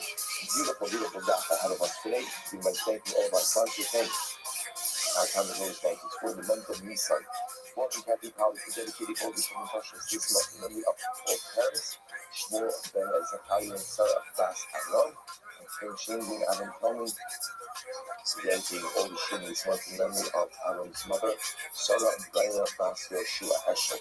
The parents idea of learning spots. You read the book Walter and Family, in memory of Hashem Walter becoming Rabbi, and the nation of the 70th anniversary of his liberation from the book of incredible. The bank on Kafir sponsors for great, Kevin Nature Levitar, the creation of the 50-yard type of Rachel's mother, so the Shriver, we looked at in America about Talmud Torah, all of the Neshamas, Rabbi Aliyah, and the families in the Chama. But once with that, let us begin. Today's daf is Chaf Aleph 21. We are picking up in Meretz Hashem on 20b. Chaf on the base. So let's just pick up again at the two dots, the second two dots up. We actually started this already yesterday. So this is 2, 4, 6, 8, 10, 12, 14, 16, 18, 20, 22 lines up from the bottom. Then only hold CP off. So remember again, this is talking about once the world is beginning to check for the initial explaining that the effects are really instantaneous. So they would say, if we go ahead and figure out before she died in the base of the flesh, which the Gemara says, my time of what he's going to figure out immediately, the Doma Mesa, because perhaps he's going to die, and obviously having a corpse in the base of the flesh, and if he's in the courtyard is not a good thing, which the Gemara says, when they were the Mesa, also not going to be, is that to say that you can't have a corpse and not going to be able to live again. We ended up with this yesterday, that like the desert, so the base mitzvah is structured in the same way. You're traveling in the desert, there was Machane Shina, which was the Aron, there was Machane Rabia, which was the being surrounding the Aron, and then of course there was Machane Yisrael, which were the rest of the Shvatim. So to the base Hamikdash, the base Hamikdash courtyard proper, which is the other side of Shar Nikanor, that's the Machane Shina. The outside of Shar Nikanor, which we'll call again the general courtyard, that's called Machane Rabia. And the rest of Paradise in Yerushalayim is called Machane Yisrael. So the Gemara says, I understand, you're allowed to have a dead body in Machane Rabia. After all, the Gemara says, not only can Tony Mace come into Machane Rabia, but even Mace Atzmo Shneimar Ba'ikach Moshes Atzmos Yosef Imo. It's also so ultimately the pasuk says that Moshe Rabbeinu took the remains of Yosef with him. And also, again, we had this beautiful Gemara about Moshe Rabbeinu taking the remains of Yosef to show us. And again, the Gemara says, Imo, what does Imo mean? Imo means when he's also that where Moshe Rabbeinu traveled, ultimately the remains of Yosef traveled along with him. Where did Moshe Rabbeinu travel? Moshe Rabbeinu traveled in Machane Rabia. So what you see over here, that not only did someone who's coming mace travel in Machane Rabia, but even the mace itself could travel in Machane Rabia. Rabbi says, Shema Kikos Nida. So if you have time, by the way, I'll show you something truly beautiful about Atzmos Yosef. We'll come back to that in a little bit. The next one, if you have time to beautiful idea about the Shlach. And anyway, so the Gemara says as follows. So the Gemara says, therefore, you can't see that we're afraid of the dying. So what are you afraid of? On Rabbi Shema Kikos Nida. You're afraid that ultimately, again, she may become a Nida. She may remain straight. As a result of the fear of the situation, she will escape, and that type of Shema Nida could be potentially problematic in Machane Rabia. So the Gemara says, take a look at Rashi. That's the Shema Kikos Nida. Agam Yisasa, Damin Damin Yirayim Hamarashim, Valija Bazal Balkan Yasur Machane Rabia. Also, you're concerned that as a result, ultimately you're going to fulfill the order. She may come to that state. And again, remember, so that type of Tumas, Nida, or Zaba, people who are coming in of that type of Tumas are not allowed in Machane Rabia. That's all we're concerned about. Which the Gemara says, Lemera, to be Susa Merapia, is that the same that fear, really was a fear nuisance, that's what Merapia is. Fear nuisance, that in other words, the fear is also moving to that state. Which the Gemara says, they see that this Kalkal Hamalka Ma'ol. Which actually a reference to the last Esther, that here the Gemara says, the relations that Esther was fearful of having to approach Achashverosh. Remember, when we said that she was about permission, she was so fearful that ultimately again the fear falls her to menstruate. Some are out, Shafir Siniga, I have a hard time to learn.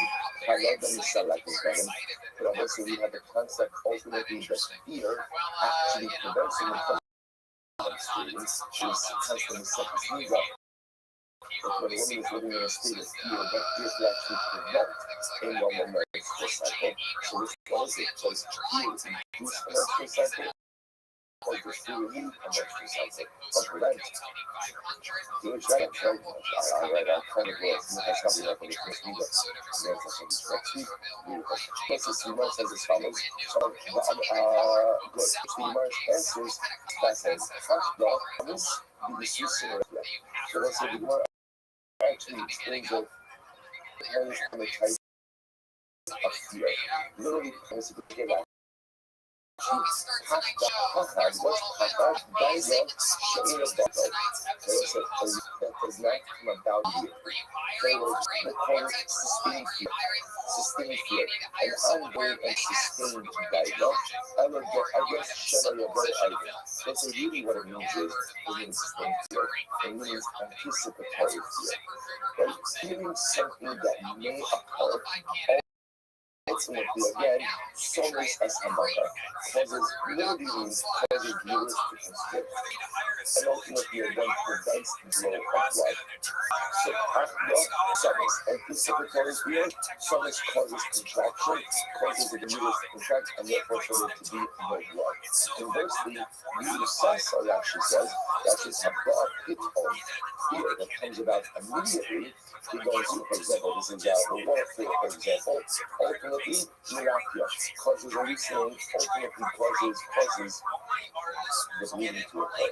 So it's a very interesting distinction. After summons anticipatory fear, contracts, causes women not to bleed. The Sasa kind of present fear or immediate fear. Immediate fear, where you get a pito. So anticipatory fear versus we'll call it sudden fear. Sudden fear, alright, or present fear, causes unexpected, so present fear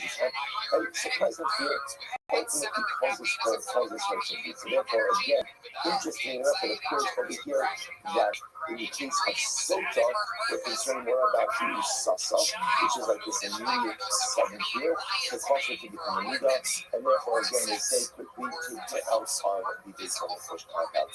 But I was very struck by this lashon over here. These two different types of fear, two different types of fear. And perhaps, again, is a profound life lesson in this as well. And maybe it's like this, pachad summons, doesn't mean pachad summons, not just for being a Nida, but for being a life. But it's like, there are people who live life with constant anticipatory fear, right? In other words, always getting nervous about what may occur. What's going to happen? What's going to happen? Like, this could go wrong, this could go wrong. So it's like, what's the effect of living life with anticipatory fear? Solace. You contract. You frozen. You're paralyzed. Because at any given moment, you contemplate all the things which can go wrong in life, number of things that's what it is. So you live life with confidence. You live life with confidence, solace. You contract, you're frozen, you're paralyzed, and you can't do anything. Not sure anything, the Isusa Maratia. That was the Isusa. So the Isusa, that's really hard about your things. So the Isusa perhaps means an approach to life where you just roll with it. Right? Whatever it is. Right? Whatever is going to happen with orange, whatever is going to happen immediately. Okay, I'll deal with it as it comes along. Right? I'll deal with it as it unfolds. And if you live a life ultimately again, Isusa, what happens? Miratia. What does Miratia mean? Nothing means it's loose. Miratia means you find a way to navigate. You find a way to live. You find a way to move forward. The Isusa live life with constant anticipatory fear about what may go wrong. Summits, distraction, paralysis, tranquility. The Isusa, a willingness to just engage and encounter the challenges of life as they unfold. Miratia, the loose, be able to pivot, be able to meet the challenges. Incredible like it. That's honest about that. Each was Swiss high psychology, so it's when we're going to show Swiss. And the Swiss ultimately are going to go ahead and stave off the effects of the waters. So the Gemara says, money must be used. Now, I also, I wish to tell about the idea that that the waters that the Swiss to be told off for a year, 2 years, 3 years, 3 months, or 2 different years. Money must listen. No, I believe it's been fun. I'm going to go to the Scottish Fight. I'm going to be smart. Right? This time, we need to Polish production. The Paris over the Abidesi Ben Hagan. So, when I said that she has a Swiss, the Swiss can go ahead and the radio effects of the water for 3 months. What's 3 months? For 3 months? The amount of candidates for pregnancy to become visible. So the ones that need Scottish Fight, not a moment, has for not 3 months, but 9 months. And I reach 7 days by Zara, Ulana, Zara Yaaka, Super, Zara Ranga Saka. Every small says, they must have to get 12 months. Yaaka Bish and Raya representing the Rosa. So this last piece is absolutely incredible. Where does he get 12 months from? So let's say this is based on a story in Daniel. So that chapter is if Rabbi Daniel says successfully from that time, there is a divine decree that you are going to be punished. So this Hanaka is punishment, by the way, is that ultimately, again, he suffers some type of breakdown that leads him to think that he's an animal, and he ends up living with the animals. Daniel says to Rabbi Hanaka, you could effectively state of this decree if you engage in custom. It's incredible, right? If you take care of the poor, the Jewish poor, you can stave off the decree. That's the most credible way. Sit by Malcolm up, you shop at Lessa, you can't have it suck up here. If you see from the new customer, Tapper Papalis, and you can have it outcome the shop of silk. So again, the Lord says that from that side, if you go ahead and you engage in Chesed, you could prolong that outcome shop of silk. You could prolong a sense of tranquility for yourself. And how long does it work for the group on that side to stave off? To stave off the effects of this divine sin, with Saskianakin Shri Asar. He staves off the effects of this divine decree, ultimately for what? For 12 months. For 12 months, let's say we take a quick look at Rashi. This Rashi on Chabad, and another Rashi says, hey, you have the Akula Shabbasif, the Az Tehei, Ula Zman Yishlomei, Shlo Yehovah, Alek Avaronis. So, there's a way to stave off the divine decree. The thing as we look on that service to do is, and you every single day the financial is gathered the Jewish poor. Whatever again. Why are they poor? Why are they poor? They're poor because he decided to take such and he exiled them. Yet, while you treat them as ours, when the scholars, yet when we out the she's the captain's cabin, she asks herself a goal of this is incredible. So Daniel says that if you take care of the Jewish poor, you could stave off the divine decree. Sign out the time. You can actually see his credits. Ultimately, went ahead and did so. So give me so much to talk about each of these Gemaras. But just to point out the power of Chesed, the actual power of Chesed, that even if there is a divine decree that is covering over an individual, at the end of the day, Chesed has the ability also, when you live a life that is not about yourself, that person lives a life that is focused on others, the ability to become a God Chesed, literally was like, if it can work for the Yuchanesai to stave off a terrible divine decree, but imagine what Chesed can do for each of us in our respective lives as well. Absolutely incredible. How long did it stave off the decree for? Here's the Gemara says it saved it's us not to try us 12 months. 12 months. In 12 months it went ahead and stayed up to listen. By the way, it also tells you that what's the power of Chesed. So that's why a lot of times in life we get ourselves into bad situations because of bad decisions we've made. And sometimes I find myself in a bad spot because of life circumstances. Sometimes I find myself in a bad spot because of poor decisions on my part. The power of Chesed is not only the ability to stave off a divine decree, but the power of Chesed is the ability to help you back out of bad decisions that you yourself have made. It's an incredible idea. So how long did it stave off the divine decree? And that's our 12 months. If I don't say again, the most suggesting that maybe it's the soul that has the source, ultimately again, this could help it for up to 12 months, which the Gemara says.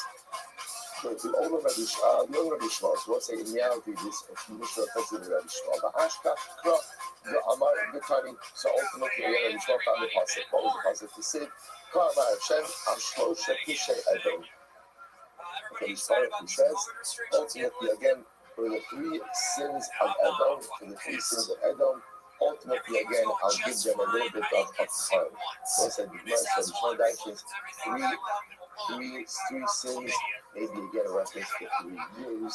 And that's where the Mishnah gets our idea of up to 3 years that is supposed to be told about. So it says, I understand why does Rabbi Shmuel go ahead and discount the color of this particular pasuk? Again, it seems to be a denial. Perhaps again we say since ultimately again bringing a pasuk from Edom, maybe when it comes to the Ogdei Kotabim, maybe when it comes to idolaters, so perhaps again HaKadosh Baruch Hu doesn't hold them to the same level of accountability. So look at Rashi. So let's say by the most nations of the world, Hashem does not exact retribution from them as quickly as he does for Klal Yisrael. Let's say that's the time by the nations of the world, Hashem does not punish us quickly. But it's still maybe that pasuk that is quoted, which is by Edom, is not such a good pasuk. Again, commercial, that's why again, it's not an explicit Russia, but ultimately again, it's a lemon. It's a lemon. Also, I think it's actually a second thing as well. That Kosh Baruch Hu runs to exact punishments in Klal Yisrael. But then when you do something wrong, ultimately punishment is exactly why. It's for our benefit. It's for our benefit. Because so much better to go ahead and have judgment measured out against us in this world. That whatever iniquity and whatever culpability there is that it is done with, so the Hashem includes the way, ultimately, again, nationally and individually, for a beautiful way of conduct. Not just like useless, only the Muslim. Also, it's very good to be Swiss, but ultimately dispense judgment for up to 3 years. Which the Gemara says, Swiss in mind. So let's say, so what type of Swiss? Right? So we spoke about the idea of perhaps where we find a scriptural allusion to this idea. But when I saw practically, what type of source could stave off the effects of the water? Even in the Swiss Torah. So what do you want to say? Maybe it's the Swiss effect that she won Torah.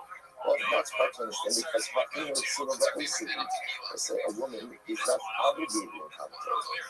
And so it would be interesting to say that a particular source that she's not obligated in would be the very thing that would stave off the effects of the water. And it's supposed to be mitzvah. Rather, unless you get a special mitzvah, it doesn't have to be a particular mitzvah. Rather, what the mitzvah is saying is, if she has amassed some amount of positive spiritual activity, that activity, we call it mitzvah, has the ability to stave off the effects of the water. Which the Gemara says is incredible. So it's the mitzvah was it a mitzvah that powerful to save one in this context, to save a woman from from the effects of the soulful waters, and in general, does the mitzvah afford that level of protection? What time of this is incredible. As you guys are Menachem by Yossi, and Menachem by Yossi dash in the following he made mitzvah, the Torah of. I will say this is incredible. He made mitzvah, we already again, so the pasuk compares a mitzvah to a nair. A nair is a candle. The Torah is like light. And also, when we speak about light, tar usually refers to something which comes from a consistent light source, like the sun, like the moon. So therefore, you have Torah. So mitzvah is compared ultimately again to a nail. Torah is compared to Allah. So most of this, listen to this. Torah ha-pasuk es ha-mitzvah b'ner v'es ha-Torah ba'ar. So the pasuk was that it compares a mitzvah to a nail, to a candle, and converts Torah to light. As a mitzvah b'ner v'es ha-Torah. Interest like what? Why was it compared to a nail? Man nail ena magdula ela l'kishas. Just like the candle only provides light for a limited amount of time. Mitzvah ena magdula ela l'kishas. So the mitzvah only protects for a limited amount of time. So it says the pastors, what that means is just like the candle only provides light when it's lit, so to again the mitzvah only provides protection when one is actively engaged in the performance of that. That's our Torah ba'ar. Yes, the Torah compared to our Lama Lachot, not our, not doing or love of Maya, the orange change to. That's just like ours. It means eternal life, right? The sun, the moon, are constant luminaries, and Torah not Yola. So someone said, how Torah protects forever. That's incredible. Absolutely incredible. Torah protects forever. So let's analyze this. This is incredible. All that, this halakha kind of shows up. So the Pasuk in Mishnah. Also, if you recognize that part, you recite this at the end of the scene. This halakha kind of close up the shut the punishment halakha, but it says keep the suit back up. So let's say, what does this mean? This halakha, when you walk, it will guide you. When you walk, it will guide you. Now, let's say we reference this in a scene because we understand that this Pasuk is actually a reference to Torah. Now, watch this. This is how beautiful this is. This halakha kind of close up. When you walk, it will guide you. Now, let's say, it's not clear what the it is. And so when you walk, it will guide you. What does that refer to? The walking, this halakha, the walking refers to this world. Tishma alacha, it will watch over you. Zoom nisa, this refers to death. This refers to our the first life. So such, keep to see that literally again, when you awaken, will be your conversation. What does that refer to? Rasa level, like transformation, also a Shia. Those are always talking about. Once again, everything is muscle. Absolutely magnificent. The second wide line, Papa with the medal is 21A. Muscle, Adam Shalom, Halik, Yishon Laila. What can we speak of her? This can be compared to a man who's walking in the middle of the night. Right? The Yishon Laila, Ba'at Bela. So let's say, not just in the middle of the night, but what? Pitch black. Pitch black. When Siari in that coaching, and in that fussing, and in that banking, and obviously again, he's afraid of what? He's afraid of the thorns. He's afraid of the thorns. Ultimately, again, he's afraid of the pits. He's afraid of all types of thistles. He's afraid of the things that can hurt him. Not only that, he's afraid of wild animals, and he's afraid of robbers. And to compound all of this, see, he's afraid of like the natural obstacles. He's afraid of robbers. He's afraid of wild animals. And to compound this, the idea of the A's and Gas Mahara. Also, to compound this watch, he doesn't know where he's going. So not only is it pitch black, so he can't see what's outside, he doesn't know which direction he's going. So let's say, so what happens, he's the low of the and I do something like this in the metaphor. The metaphor, but often we're in this world, we're in this organized that. And I will say, I'm often walking in darkness. I'm walking in total darkness. And because I'm walking in darkness again, there are physical dangers of which I am unaware. And ultimately, again, there are spiritual dangers of which I'm unaware. And the most difficult part of the journey in this world is I don't know if I'm going in the right direction of life. I don't know if I'm headed down the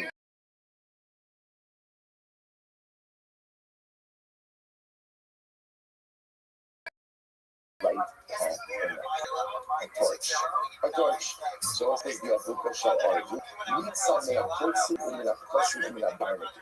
So what that does is it saves me. I can see a little bit like a ground in front of me. So it saves me from the thorn bushes, and it saves me from the pits. And it saves me from all that stuff. I will say, once torch, you can actually, is that what Avuka shall? Or Zokal Kayin Mitzvah, Mitzvah Spoils. So let's say the torch is a mitzvah. So a person who gives a mitzvah as a mitzvah. A mitzvah gives you life. And what a mitzvah does is a mitzvah affords some level of protection. So suddenly, I'm not falling into pits. Suddenly, I'm not tripping over thorn bushes. So mitzvah gives me some amount of light. And again, the light is I can see this area immediately around me, so that I'm not falling into pits, I'm not falling into thorn bushes. What's the matter? That guy in the side of Kyle, is not understood. But I still have to worry about wild animals and robbers. And also, maybe a rock, there is a rock behind. And I don't know which direction I'm going. And also, we're going to see over here. The different pieces, so like the thorn bushes and the pits. That represents also, certain physical dangers. Physical dangers. So a mitzvah has the ability to protect me from certain physical dangers. That's the light. That's the light. But even if I'm saying spiritual dangers, what's the real actually from the spiritual dangers? Right? So that's represented by the robbers and the wild animals. That's the Yitzhahara. That's the Yitzhahara. Those are the dark forces which we don't receive the spiritually good. So what happens? So even though I have the torch of the mitzvah, that helps to save me from some physical dangers, but it's supposed to be about the spiritual dangers of life. So it's like, and furthermore, I don't know where I'm going. David Shalom Shaka, then the sun rises, and let's say sunrise over here. Sunrise, it represents ultimately again Torah. I engage in the study of Torah. What does Torah do? Torah illuminates my world. Torah is just, and the study of Torah gives me with the spiritual strength to resist the Yitzhahara. Kevach Allah Shaka Nitsa Mechaya Ra, and realistic. So when the sun comes up, I engage in Torah, suddenly I have the ability to combat with ease, right, the robbers and the wild animals of life. So it's absolutely amazing. It's not absolutely amazing. So here we listen to the metaphor. I am this person in this world of darkness, and there are all of these dangers lurking around. First thing, get your torch of mitzvahs. Engage in mitzvahs, because we're saying, what does mitzvahs do? Mitzvahs save you from the physical pitfalls of life. Engage in a life of mitzvahs, and it saves you from the foreign wishes and from the pits, the physical obstacles of life. Engage in Torah. And what does Torah give me? Torah is the torch that I carry. And I will say, as long as you're holding that torch, what does the torch do? It keeps the robbers inside. This is the torch inside. Right? You call the torch a mitzvah and ultimately save yourself from the physical dangers of this world. And I will say, but that's not enough. I need the sun. I need the sun of Torah. The light of Torah keeps away the listed and the finest rose. Keeps away the Sahara. Keeps away the Sahara. Right? Being steeped in Torah helps you get it. Doesn't conquer the Sahara. I would say, what does it do? Sahara at a distance. It keeps it at a distance. I will say, what's the big challenge? I got you thinking of there that is a death Muhammad. I will say, like, even with the torch of this, and even with the sunrise of Torah, and the right path of life, headed in the right direction. So I will say, what happens? The year that actually dropping, once you get to the crossroads, you need something to go. You're saved from everything. I will say, one of the crossroads to do Rashi. The year that actually dropping, Rashi says here, Shisham Hekir is Darko, Yakon, Yina Milion on this side. I will say, the only way, you really know if you are on the right path of life, is the day you leave this world. And I say, the greatest challenge of life is, I never really know if I'm going down the right path. And I say, just understand how nuanced the idea. A person can lead a life of doing good things. It doesn't necessarily mean that I'm on the path that's right for me. But this is the big challenge of the human condition. Because it's life filled with amazing clothing system Torah. It doesn't mean necessarily that you're doing all the things you're capable of accomplishing. And this is the big challenge of life. So now, I have the torch of mitzvahs. The sun is up. So I said, Torah, have fun, keeping me inside the high stuff, listening to pray. And I still walk around with like this nagging question, right? Am I living the best life I can? Am I doing what I need to be doing? And I would say that's the challenge with the human condition. And you only know that until you get to crossroads. And when you get to the crossroads, after I'm going to go ahead and start to say on the crossroads, tell me, Shkoyach or great job, but. Great job, but. Right? Great job, but it could have been more. It should have been more. It could have been a different people in different directions. It's overall. Never happened. I didn't have it until the inner door of the Torah. But the possible thing that I have the ability to distinguish, and that really doesn't have the ability to distinguish. I just said, I think this is probably one of the most powerful Gemaras in all Shas. This is a life Gemara. If you had to, If you have a choice from one Gemara, and that's it, that's the shot. All the Gemara you have tonight, that's it. Soka, Kabbalah, that's it. That's it.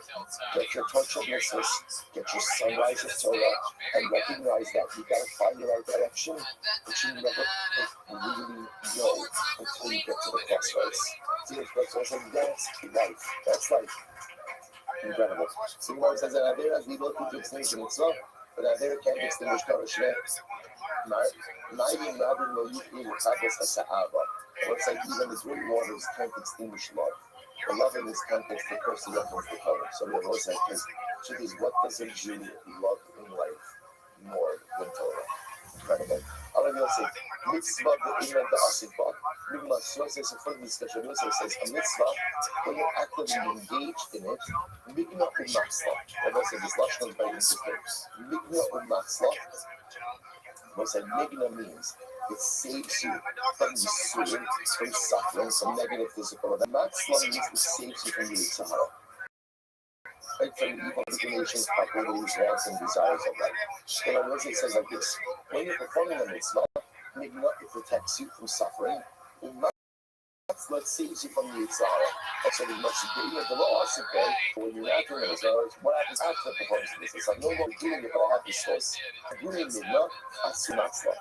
It saves you from suffering, but not from the Sahara. But isn't that incredible? Right, so mitzvah, it saves you from suffering even after the performance, but it only saves you from the Sahara when you're actively performing it. Once it's done, it no longer saves you from the Sahara. That's like, I know that. That's life. That's like I know when I'm actually performing the mitzvah, I'm pretty safe from the Sahara. Once it's done, I might have the source of pregnant from other things, but that's the Sahara. Torah, even the asipay, being the asipay, maybe the umatzah. The rest of the context, Torah, power of Torah, is that whether you're learning it or you're not learning it, it has the ability to protect you from suffering as well as from the Sahara.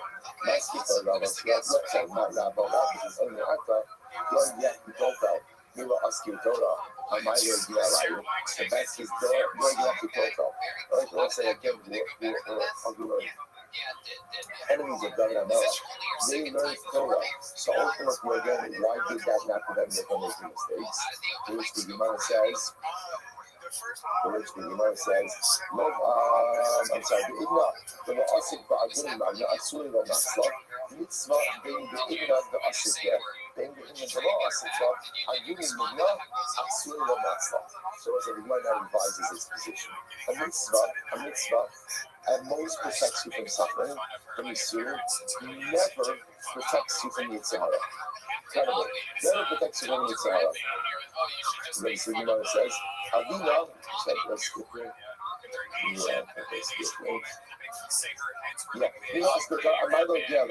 a Rabbi outside. Torah, they like to ask the Matzah, so obviously like this Torah, when you're learning it, ultimately it protects you from suffering and from the Sahara.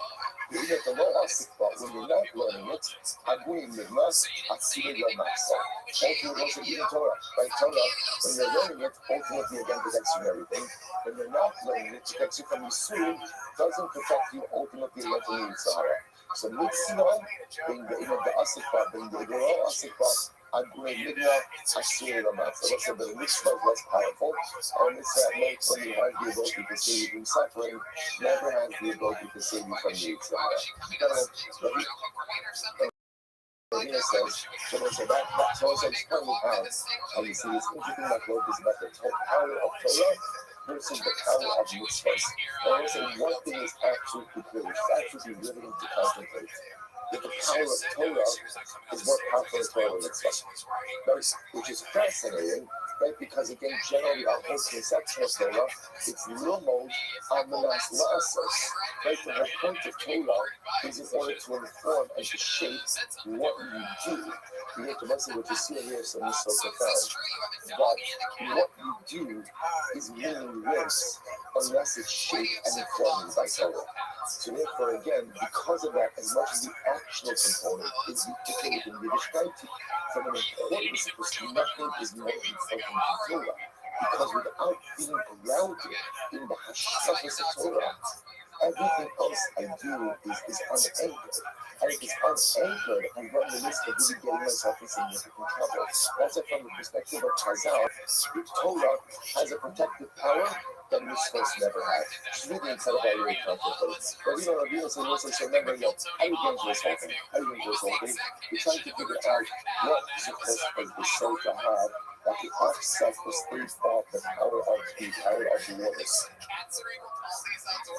So it's the Torah. In reality, once I back what we said before, it's the source of Torah that you don't need to stay up the effects of the water. The comment in the syllables, he said that when there's not Abadi Torah, what is Abadi Torah? Why is that the mitzvah that stays off the effects of the most not be the purposes? You leave the Pakudim and Nifkida. So what's it ultimately right? A woman is not obligated to Torah. Fine, that's fine. Doesn't use it. The Muslim must be the night. The Rothschild also in the source that literally again the Mikra Maslim when I was explaining Rashi says second wide line.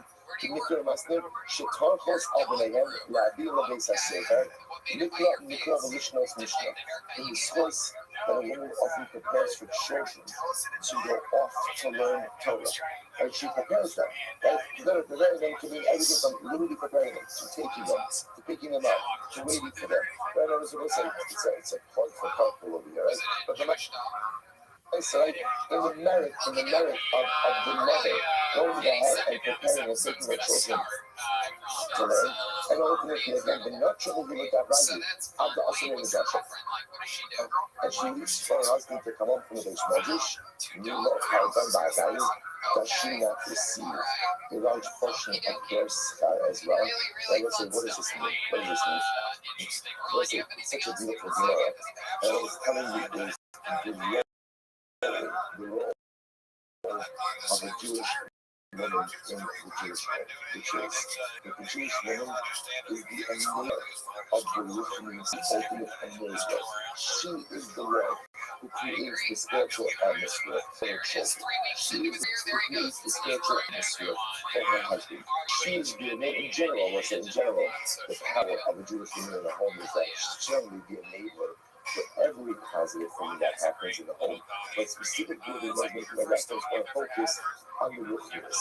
She is the one that allows the Torah and the ruchnius of the children to actualize. She is the one who allows ultimately again the Torah and the ruchnius of her husband to actualize. So because she is the enabler, that's like some of you see this many times in Chazal, that sometimes more than the merit you could achieve for yourself by doing something is becoming the enabler for other people's spiritual growth. When you become the catalyst for others around you, that compounds your own personal success. Yes. So the Gemara says something amazing. What source does the soul to have? It's the source of Torah. How much is that obligated to learn Torah? It's not just simply talking about the source of the Torah she learns. The Father is talking about the source of the Torah that she enables in the other members of her family. The source of the spirituality that she enables in her children, in her husband. That's so powerful, but it can even stave off the effects of the soul for life. Or I said, by the way, you'll say to yourself, come on. If she's a sota, right there, so remember again, who are we talking about over here? This one is a sota. So now, you're telling me the sota has the zechios of spiritual enablement of the household? What's that come out? She's a sota. What's the answer? This was yes. Listen, good people do very bad things. And good people make good decisions, and there is actually no contradiction. Now, the woman is a sofa, but it's also the spiritual enabler of her family. Because sometimes good people get themselves into very bad spots. Very good people, very holy people, still make very smart decisions. And it's not a contradiction. Each and every one of us is a living contradiction. Like, we do things that are good, and we do things that are really bad. And the hope is that the bad things that I do not only contradict or cancel out the good things that I'm currently doing. So we have a word as a soul, but at the same time has done a great job enabling the spiritual growth of her family. That's actually the source that saves her in the time of need. Very clearly, the beautiful part about being a Jew is nobody shall accept our contradictions. He literally accepts our contradictions. And he understands our contradictions. And the great part is he's willing to give us the time and the space to work through those contradictions. The only thing he wants us to do is try to work through them. That's all. That's the only expectation. And we still live with them. We're always going to live with them. Just try to work through them. Incredible. Incredible. The mother's right there. The Gemara says, good. So my Parshas Drachim, so I said before, and what's the Parshas Drachim? What's the crossroads we came up before? So you know, I'm not this thing that come Chacham Yoram Yisrael. It's the first to come Chacham and the day of death. Also, we spoke about before. So the coming also, the crossroads represent death. A common Chacham, she says, no matter how great he is never above the possibility of sin until the day of death. This is Mishkan Elvis. Common Ba'atzmecha and Yomosecha. Do not believe in yourself until the day of your death. Recognize you are not, a person is never above temptation, literally until they leave this world. And after the Yitzhak Amar, Zekam Chacham B'Yilas State, is some Chacham B'Yilas State, it was a very ultimately become Chacham, even after he has mitzvahs, and even after he has Torah, is never fully secure his spiritual identity until he has developed this midah of fear of sin. Now, good job on Zekam was a double color here. Zekam Chacham, the cycle is Shmeit Avidu B'Nosisa. Zekam Chacham ultimately again is finally privileged to have his rulings accepted halacha l'maisa. Now, the Akar, Avera Mechad Mitzvah, Bein Avera Mechad Torah. They said Avera could extinguish a mitzvah, but Avera can never extinguish Torah. Incredible. And like this is, God Shem Menachem Bayossi the high truck to Sinai. Yes, they said, but in Menachem Bayossi Darshin, this concept like Sinai, that was expounded on our Sinai. The more is actually a good and had Doeg and Achitopher, like two arch enemies of David and David the Pasuk this way, they would have never pursued David and made his life miserable. The six, Lamar, and the Kim Asafi, the same guy, my brush, but you know the part of us done. Once it said, you shall not do any matter of immorality. So let's say, so again, they assume that once a person engages in a matter of immorality, by definition, they've severed their relationship with Hashem. Without that concept of David and Anna had a relationship with Hashem anymore. They Wow, what's the reason to this? And they never understood. It's true. And Avera could extinguish a mitzvah. But what's like what could an Avera never extinguish? Torah. And Avera can never extinguish Torah. What's the Torah you have is yours and yours forever. Let's say switching gears. Now, Yahozulo. Let's say what's the concept that it means? Literally, bones Yahozulo. They just scorn him. What does that refer to? I know Enoch is most incredible Gemara. Loki Shemach Yazariah. But look at the one to be Messiah. Let's say not. It's not like Shimon, the brother of Isaiah, and not like Rabbi Yochanan and the house of the Nasi. Like I said, these represent some interesting partnerships. These Sachas living partnerships are people who are learning and other people who are successful in business, supporting those who are learning. And they're mutually reinforcing sometimes when people support learning, like so the person they support them is fighting like I'm doing such a program. Look at me.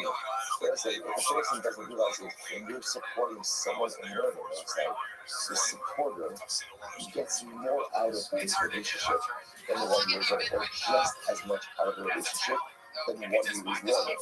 Because also when you support Torah, you get this Torah. So there's certain relationships where the supporter will call it the Zebulun, the worker, we recognize that he is getting as much out of his relationship as the Sachar, as the learner.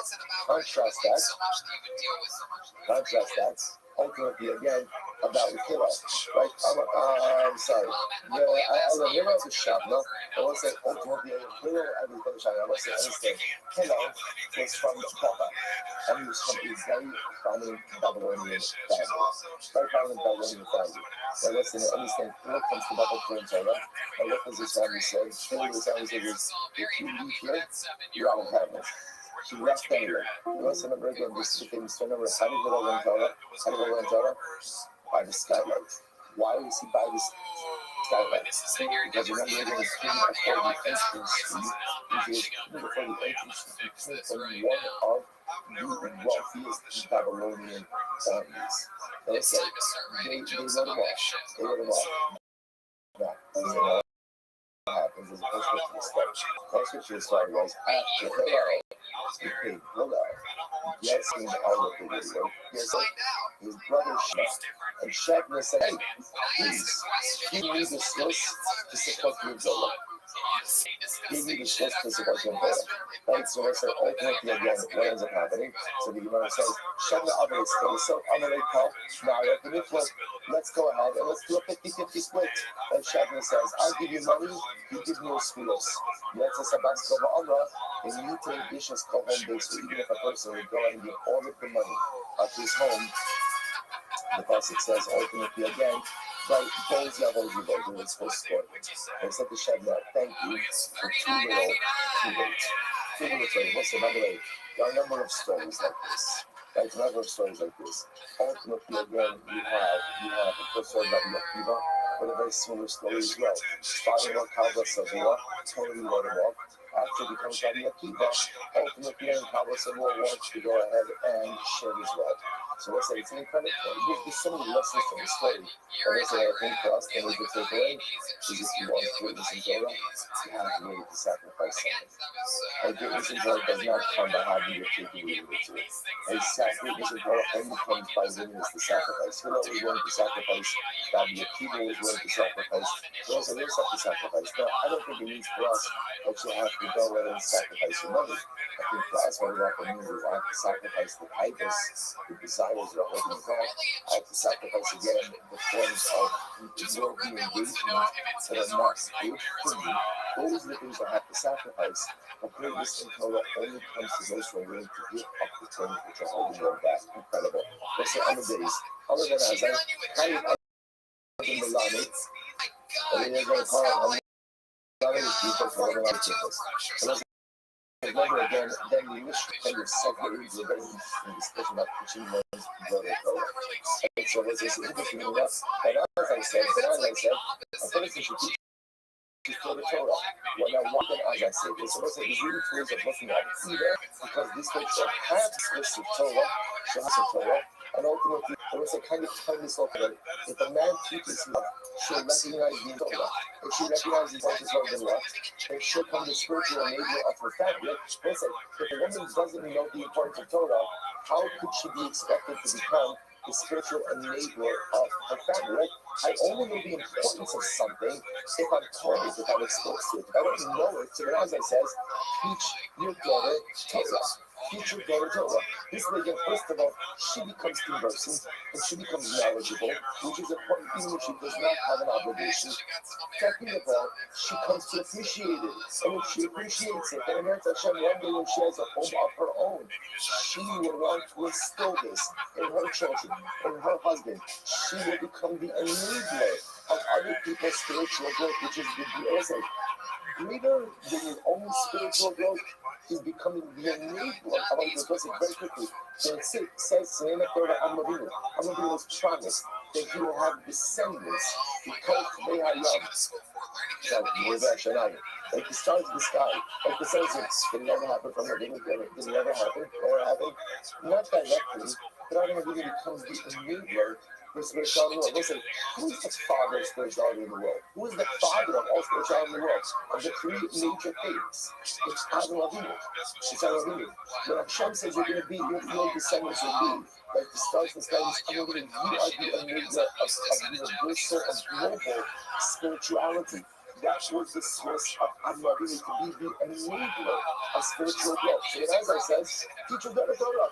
How else is she going to be an enabler if she doesn't understand?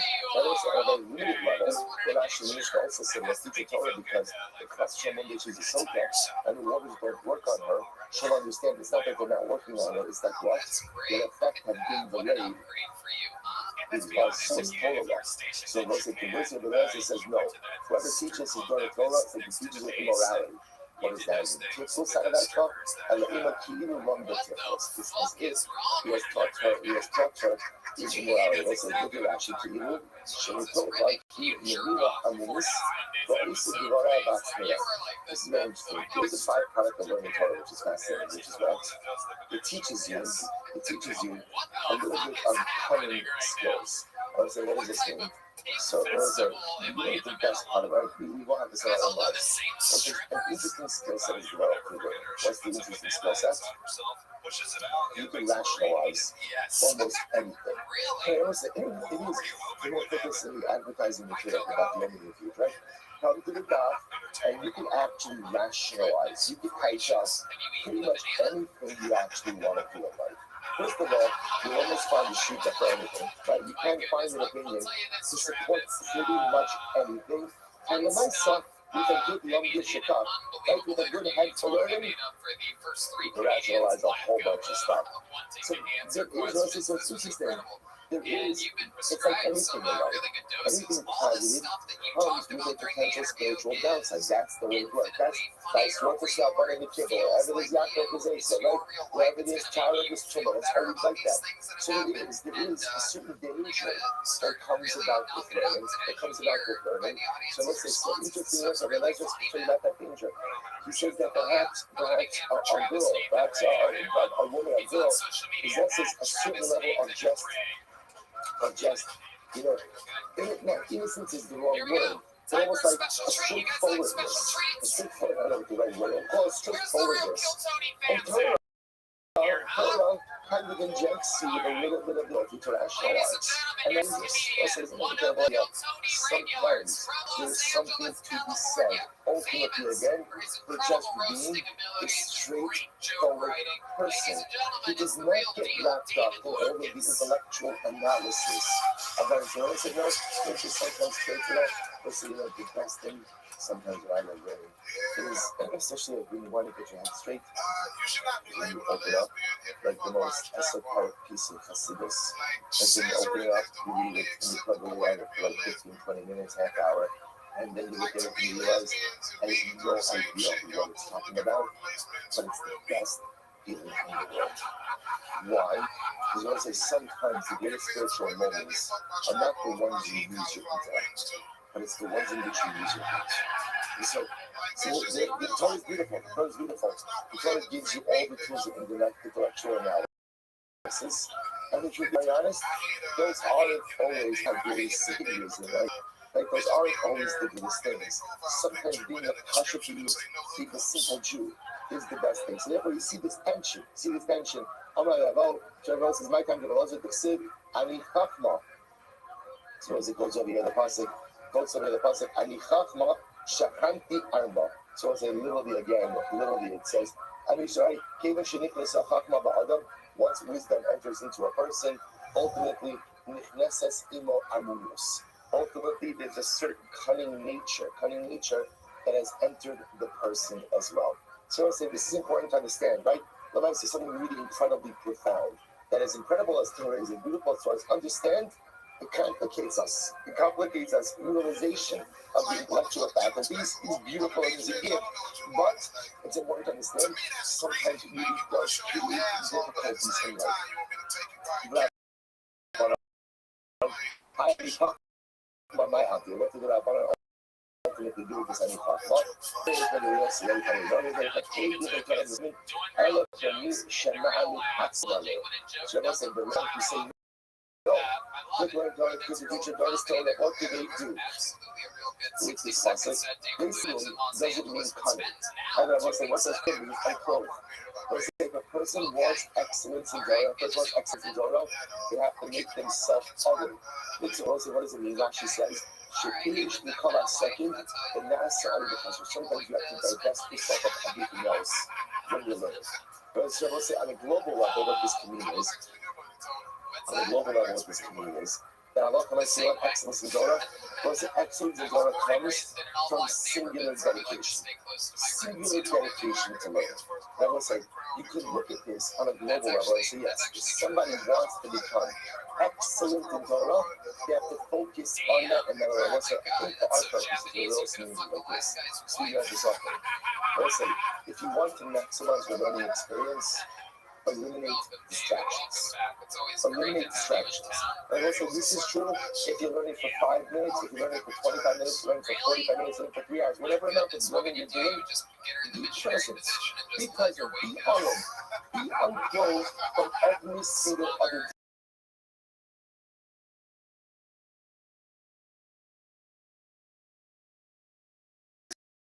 distraction.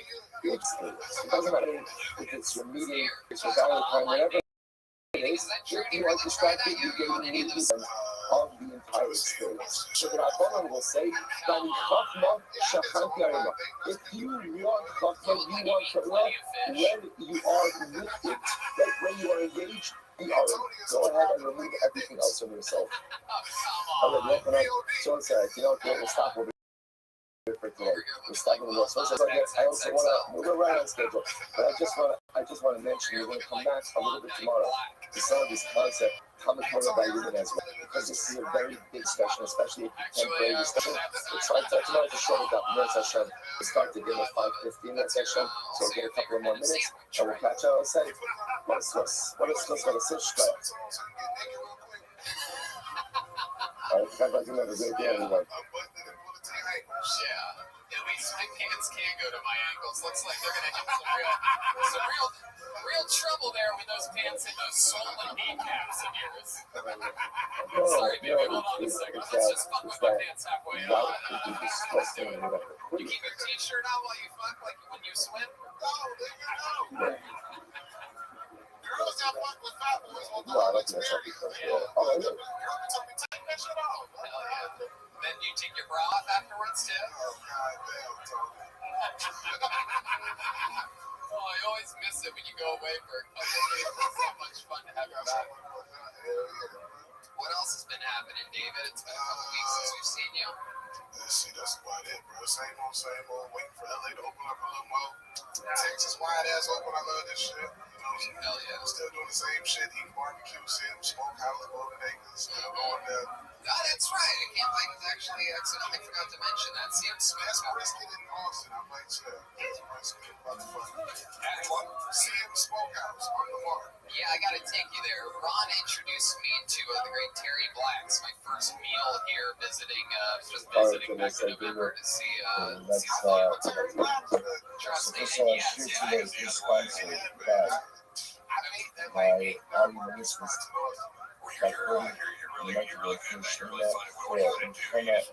Vegas so slow. But I have done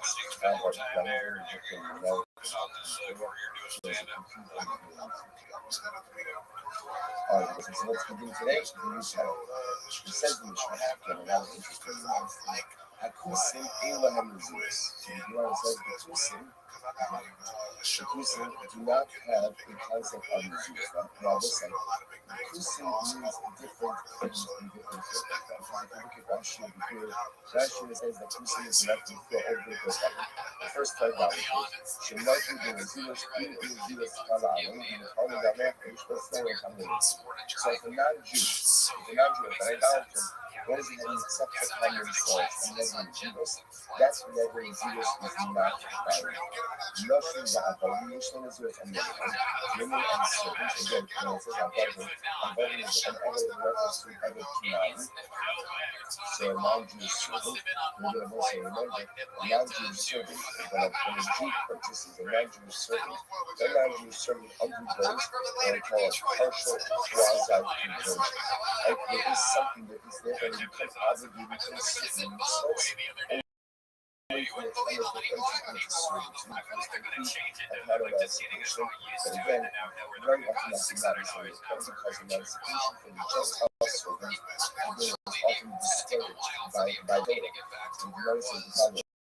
So therefore, the Nashim abominations one on this list. So women and servants do have a concept of this. However, we're not on the same level. Chomer b'Nashim. That there is a sufficiency that remains in the Zeus over a certain house should be closer as hell, getting the closer as Ishmael. That a master can force a servant to violate his right of Zeus, but a husband cannot force his wife to violate her right of Zeus.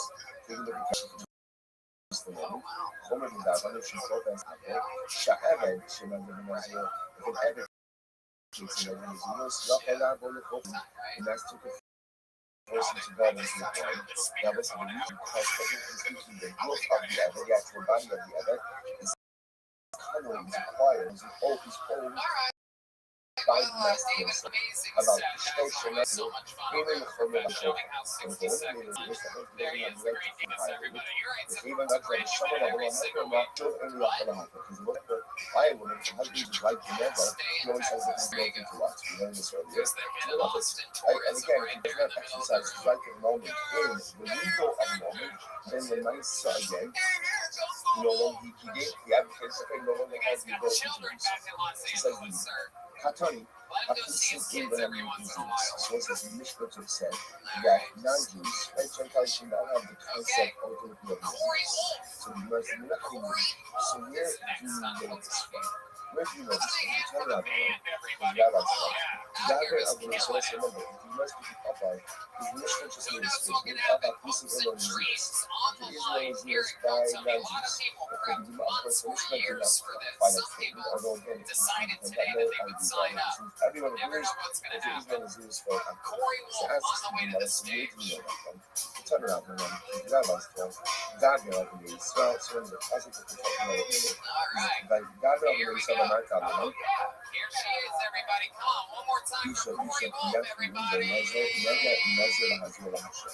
so the classic by Nazir says Gabriel of the Israel speaks to Jewish people, so what does he do in that? Gabriel of the Israel, the logo of the Israel. So this is the drush is, so Baruch says to Moshe, speak to the Jewish people, and this is that's what a halacha that is related to the Jewish people and what? And not to non-Jews, Gentiles. The Amarta Alayim, which you shall say unto them, because what's really like that, the Amarta Alayim is a redundance. Right? It's Dabra of the names of the Amarta Alayim, then it goes into Ishon, Isha, Kiyafim, Lindo, Neder, Nazir, Hazirasha.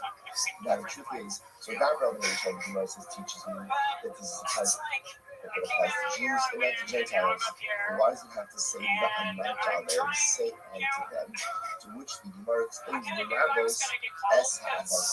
So the Amarta Alayim say to them, Dabra of the names of the Moses, the Amarta Alayim means say to what? To another group.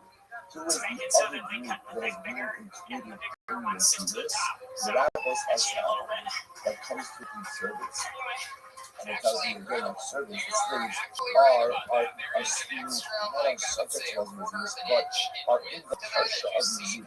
So when if the king Adam would want to become a Muslim, he has the ability to do so. But why do I need to do the passage? Establish the principle. Plus, we already previously established this. That any mitzvah that is chayim, ultimately, an evidence chayim, in other words, that would be both ways. What that really is more important is about the Torah. That just as a woman is exempt from mitzvahs as seishat that it can out commanders, to have it commanded is exempt mitzvahs as seishat. So the Gemara has to do over here. The Gemara has to do over here is this idea that if we've already established that when we learn the parasha of mitzvahs, then why do I need extra things that Amarta Alayim to teach me that I'm bucking objective laws in the second solution, mitzvah sha'isha chayim this time, the Gemara conditions is any mitzvah that it was chayim. Chayim sha'isha chayim is the same isha is traveling around that one. So it's a simple kasha. You tell me that brother means so teaches me that is used and applies to Jewish people, not to Gentiles. And the Amarta comes to include every Quran. Why do I need the Amarta to include every Quran? Very simple. I just simply say that what? That in my show again, that in my show, that every single woman is subject to Muslims.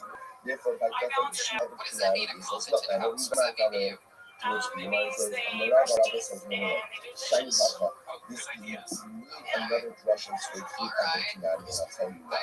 Shiny Baka in this case is the other Quran, and the Pasuk says, let us saw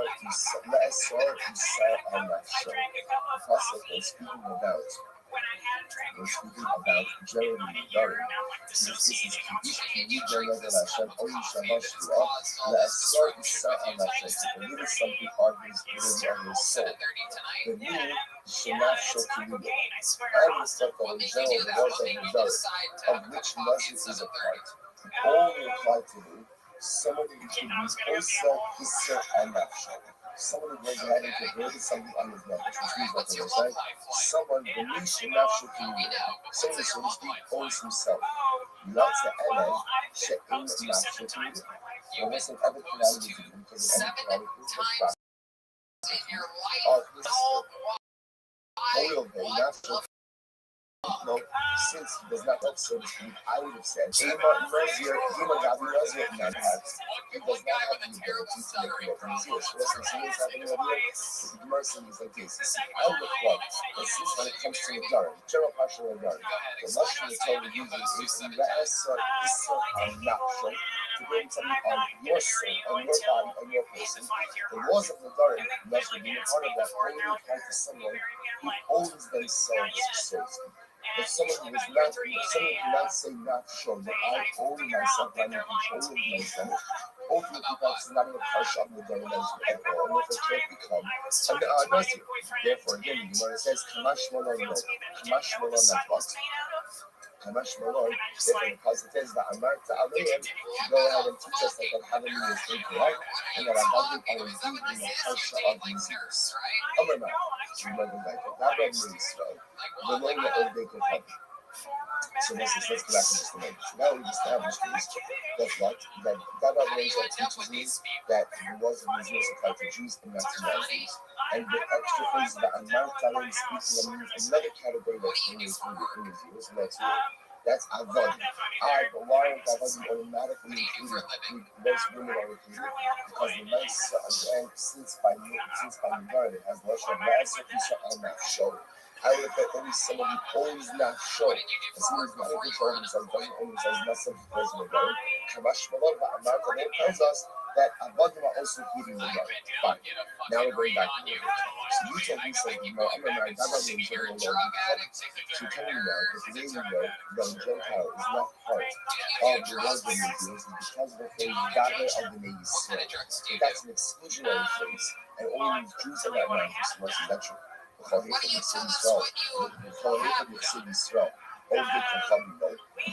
every single time Torah phrases something as Gabe of Israel. It only applies to Jews and not to Gentiles. But Gabe the rest of what about the laws of earth? And then the other laws of earth. Those are openings in Eretz is that a person can pay out and pledge their value to the base of the flesh. Now remember, the way it works in Eretz is that the Torah goes ahead and gives objective and not. So if you're 20 to 59, so you have right, again, like I said, it's not small for the so the idea over here is the Torah gives objective values. So man, I wonder about it. I know about it. So it's like written value. So this is just when it comes to everything. The Gabriel is so that's it says Gabriel is so the I'm sorry. Yeah, it's not only so kind of the name is something the in our own language. So we learned that it's interesting that the Jews can make an Arab now. And now you can't make an Arab now.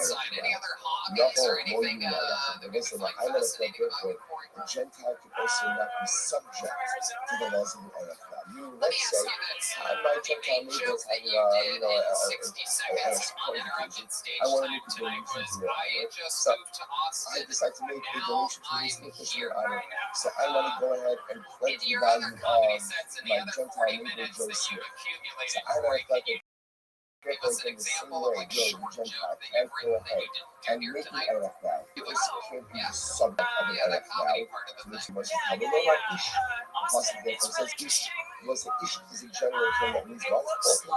That as much as it's only B'nai Yisrael that can make the Arab now, anyone can be the subject of an Arab now. Let's just remember again, The Eretna is you're pledging the value of a particular individual. So as much as the ability to make the vow is limited to Jews, but the ability to be subject to the vow of Jew and Gentile is based on what? The general amorphous term of each. Which we must show us as why this is important. So you see over here that as much as the section of Eretna has Bible of the Israel, that the laws of the earth are not limited to Jews. So these things that have any changes, these changes that we see the which anyone can know what to say. Anytime it says Bible of the Israel, it automatically means that these concepts apply to Jews and not to Gentiles. To which the Gemara says, below is shiny. So this case is different. In this case, being Nazirus. Nazirus is different. Why? How do you know that a Gentile? So therefore, again, you actually need to find out what ultimately supposed to teach you that a non-Jew can't become a Nazir. So we're right up. From shiny up with the Amukra, Rabbi will be the one you come up. So it's different than here because the Pasuk by Nazirus says that you will not become coming for his mother or his father. Therefore, what do you see from here? For me, she yishlo av to the yishlo av. So you see from here, when you apply to someone who has a legal relationship with the parents, Yatsa Obiko Hadin She'u. This comes to exclude a Gentile that doesn't have a legal relationship with his father. So you might say, what are you talking about? I mean, that's not true. What do you mean that a Gentile doesn't have a legal relationship with his parents? Even if you want to say that we're talking about a legal relationship in terms of inheritance, so that's not true. There is a relationship, a parental relationship by inheritance, even by non-Jews. So I'm going to appeal that, but I'm going to be open. Always proclaiming knowledge as the divine Torah. In fact, a non-Jewish son inherits his father on a biblical level. Because what does the concept say? He Yerusha, his son, Nasati is our Savior. He says, I have given to Esau as Yerusha as the inheritance. Our Savior. So the Lord says that means that the laws of inheritance are applied to our biblical level. So what does it mean when the Gemara says that somebody has a relationship with the Mishnah to the other? So the Gemara says rather the only person in the Parsha Nezir is what someone was commanded regarding honoring others. Now this is actually quite well. If you take a look at this for a moment, the Parsha says Shem Musa al Kibud Av Avar Oren Kol Adam Yom Yisrael. So he says that a non-Jew is not commanded, is not obligated, he doesn't think of the unreal. So let's say, I'm going to come back to this. It sounds strange. Because often we assume that Gentile nations are bound by normative code of interpersonal human conduct as well, which would require honoring of parents. So in fact, this closest really says that there is no mitzvah of people of that age from a Gentile to his parents. We'll come back. So he mentioned oh, so good. We're gonna, if you have time, I can find what I want to show you. So the Gemara says the following. The Gemara says, but one second. So let's remember. So look at the Gemara trying to do that. The Gemara trying to say that unless it says, well, he doesn't know where you come out. If he knows his clothes go ahead and become defiled, even if it becomes something, even if his parents die. The Gemara suggesting based on that, he could become a Nazir only because the person who is obligated to people like that. So that's really get that from. There is no mention. All the Torah talks about by Nazir is Torah doesn't talk about Kibud Avaim, El Mitzi Kabbalas and Rufan Davinas. You Ella, Omicron, the Aviv and Rimor. So that when the consequence to his mother, to his father, what is it? The Mishi Yishlo Tina. Who represents in the Parsha of Nazir? Only someone who is subject to the laws of Tumah. However, on the days, Matzah Omicron Hadis, She'in Lo Tumah. This comes to exclude the fact that the Pasuk says that he may not become common to his mother or his father. This God indicates that only a person who is subject to the laws of Tumah can become a Nazir. But an only Kohanim, a non-Jew Gentile who is not subject to the laws of Tumah is not in the Parsha of Nazirus. So I ask this to the Gemara, She'in Lo Tumah in that one direction.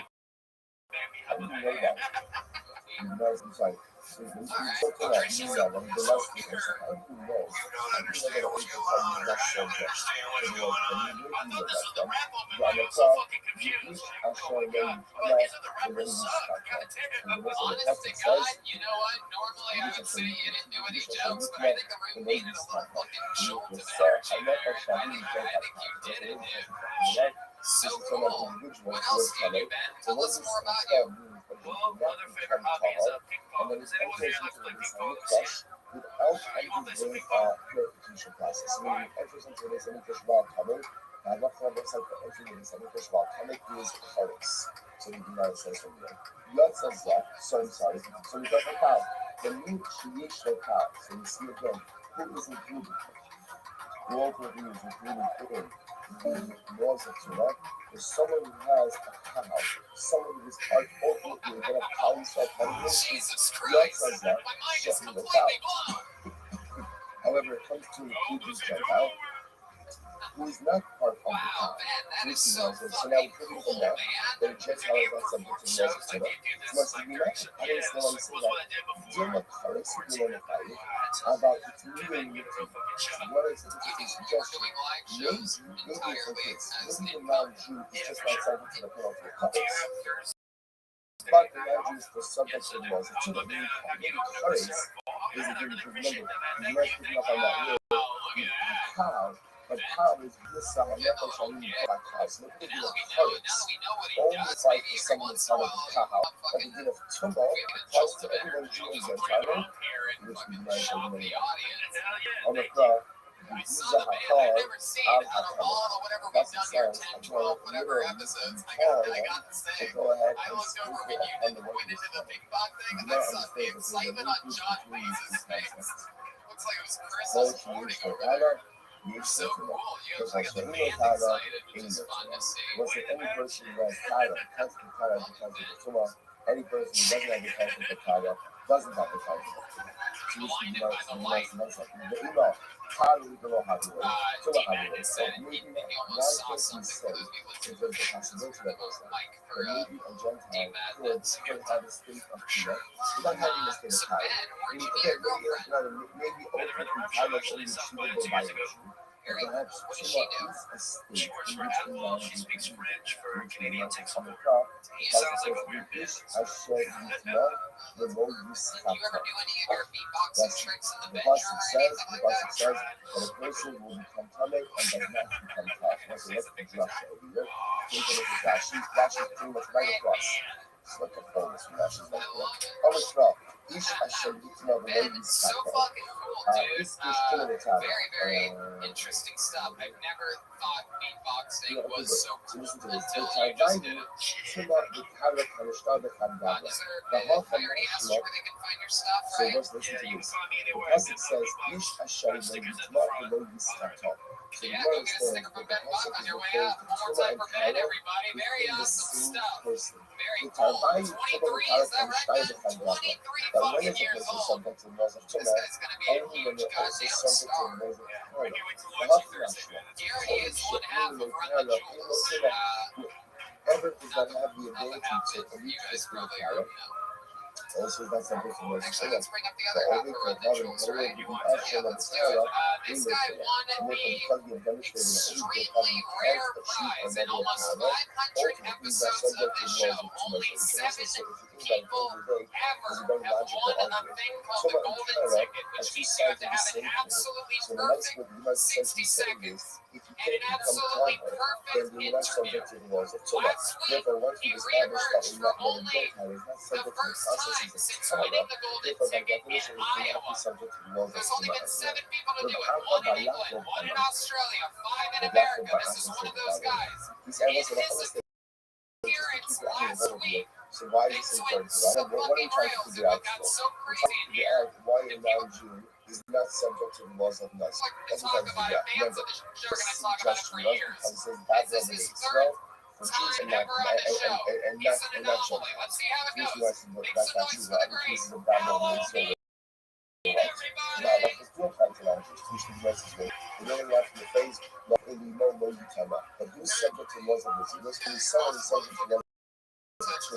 The same is not subject to laws is not subject to laws of disease. And now you just need that a Muslim is not subject to the laws of Tumah. Why? Because he's not in a partial Torah. So now a partial Torah, not a partial Tumah. Fine. When a Hashem by Yaakov Avram, saying that by Hashem said, you do some years and you do that for a while. Not the part of it says, he is not helpful or something you can operate. Because the Hashem says, You shall give them over. Anyway, I go home, take a shower, This get out shall the shower, happen. go to the You mirror, shall look cause at them the to be TV, inherited swipe. to your That's why you children fucked up after that you. second So swipe. let's remember again, You said there's this two is more talking swipe. about This is whatever getting shows. command. Anything more Whatever evidence of command is coincide properly for to the shit. Jewish master. See, And when the that Jewish second master swipe dies, the happened, and I command stopped is moving, inherited by the and my baby heirs, kept by shaking. the children of the And it deceased. fucked me up. So this Now, not if you don't father know, also Biddy the is a make band of Teddy Akare. that had in my Kosh life Yish when I was a boy. Nakalel, They were Yish Biddies. Notuna. But now they Whoever have hair ever on them, has so was an they're Biddies. inheritance. Whoever's eager to Well, I don't bequeath talk about something it. to the next generation Hello, has me. the laws of Torah. Absolutely. Therefore, She'er Talking Lo about Nakala, it. Ein Getting Notuna. it out. Welcome back, And whoever Allo. does not have Nakala also is not Last subject week to was Torah. crazy. You know, The so take a episode look at hasn't Rashi come as out well. yet. What's happening We over have here? a couple Well, episodes Bayako back. Amr We Shine did some Alpha. road shows, so God people is don't even serious. know Time of night exactly what in happened. I don't really want to give anything away to this audience that might see that episode. And I don't want to scare anybody or frighten anyone. We talked about it's definitely a highlight in Hilltony history. Why is it that Long it's just story like short, version of this? Simhafa, well, we really know what you come out. The same time as this, let's not even do that. Allo, how's your week in Austin, Texas, the man? hustle to is not helping also in the nation Akare and the Rosh Hashanah. What happened last week was You shall cause them to be inherited to your children after you. the great Donnell Rawlings was here, and Donnell famously Even the five customers got the housed Nazir. David She Lucas in used a to have roast the off. influence. Donnell did his research on his first appearance on Hilltony as a guest a couple years ago, and he researched the show deeply, and he realized that David Lucas likes to make fun of the guests. Donnell decided to get ahead of it by making fun of David and not letting David talk. And since then, they've gone back and forth. What Donnell specifically did not want to get roasted by David Lucas. And last week, Dave wasn't here, but Allo was. And a single joke about Allo being something about his genes, and Allo decided to summon all of the gods and devils that have ever existed in the world in one. And he made fun of Donnell until basically Donnell went his mouth on his show. He would do the bathroom, and then However, that will not be true for our God. For example, you have a Gentile family that owns the Gentile service, and the father Gentile guys, so ultimately those servants are different. Do not pass down to the children. Only Jewish servant owners pass down the service to their children. Again, it's not happening from Gentile servants. So the idea is also, again, there's a little bit too much better convoluted Russia than the one we just had. Therefore, let us rock afterwards. So therefore, again, one of the things I know here, now people you know where you come up. So what kind of son is subject to these laws of the Jews? What kind of son, if he's a nurture, cannot become tender for his parents? The type of son what is not also awesome the nation operation. The type of son ultimately, the type of son ultimately you can go ahead and inherit a servant from his parents. What type of son can inherit a servant from his parents? Only the Jewish son. Therefore, that says you see from here that a Gentile is excluded from the laws of the Jews. Allah. So I would never say the Bible. Krishna, my God, the answer to my Israel. The Irish say that answer. The answer says, God's over in Israel. The name is on the island. They can talk about it. Remember, what he went from there, like the nice son. Old Jews were probably ultimately again, Jews can make electrons, but ultimately now Jews cannot make electrons. We all follow no humanity. So I'm not a fraud, but therefore they also cannot be subject. They can't be a subject of an electron. We know that therefore the concept says each species of general status determines that all men, all people are to be subject of the laws of electrons. So this is some mostly in the game problem. Then you all get the concept in the game problem. So the Gemara says, I might have thought that once, and maybe that's a Chinese joke. So perhaps when it comes to the three security guards had to escort so him why don't we say towards the exit, that although and I said, that's so what I call everything gives us Chinese interesting takeout. now. So everyone tells us is The God level is The rest of the rest of the student for the has Christ been is tagging limited me to on Jews. really Limited to Instagram. Jews. Yeah. However, Funny again, thing is that each he Jew actually is said anyone can that be the I subject was of an making edifice. fun of the So I'm going to killings make a at the similar spa argument that in happened, Bible which Zeus. were No, not. that's I in the never Bible. made a joke about that. Papa, In when you retrospect, I saw sort of Moses wish and I the being did. I heaven, would have, and I when the thought old about it, people heaven but I Moses and didn't. the being heaven. But So it's perhaps I interesting would how say someone that will maybe lump Bible Zeus, I a Jew in that order to becomes make an their Israel, story take education side of the against Jews, and Sahaba, or access even to a victim right through wants to cancel me sacrifices. for a Chinese Maybe the takeout old joke people that hurt heaven his can feelings. become an Israel, but what? I probably Just shouldn't say doesn't Chinese become takeout us. 3 times in front of you out No, loud. so You're you going have to to have what a, you you're going to have museum a club. blood sugar I attack maybe a right closet now. that they shouldn't So become you're museum leaving at all. tomorrow. That's not your time. We know that Ella lives we in have an ish Iowa, by by the way. museums. So Also, I know if I and if gave you you go tell me that 100 ish by guesses, S you probably teaches me wouldn't that guess serious that and they're the all in next person Iowa. is like this. That's where you're born and raised. And what the presence of ish teaches me is that a Gentile Gentile is permitted to go ahead and is permitted to partake, permitted to participate. In a particular law the Torah is discussing, just not in the same capacity as a Jew. So, for example, each by entry teaches me that what? That a Gentile can't make an Erev vow, but he can be the subject of an Erev vow. So you must stay in India. It says each by Nazir, maybe each by Nazir teaches me that a Nazir makes becomes a Nazir and Kabbalah's going to do this. And after Gentile can become a Nazir, but can't offer up the Kabbalah some Naziris. I'm sorry. It doesn't mean now, right now, you know that the logic of arguments are making me push back. You're telling me that the presence of the word push is an inclusive statement that includes the Gentile in this context in a more limited fashion. If that's true by asking why would that be by Naziris, which would be my only, you should come on love or not come on.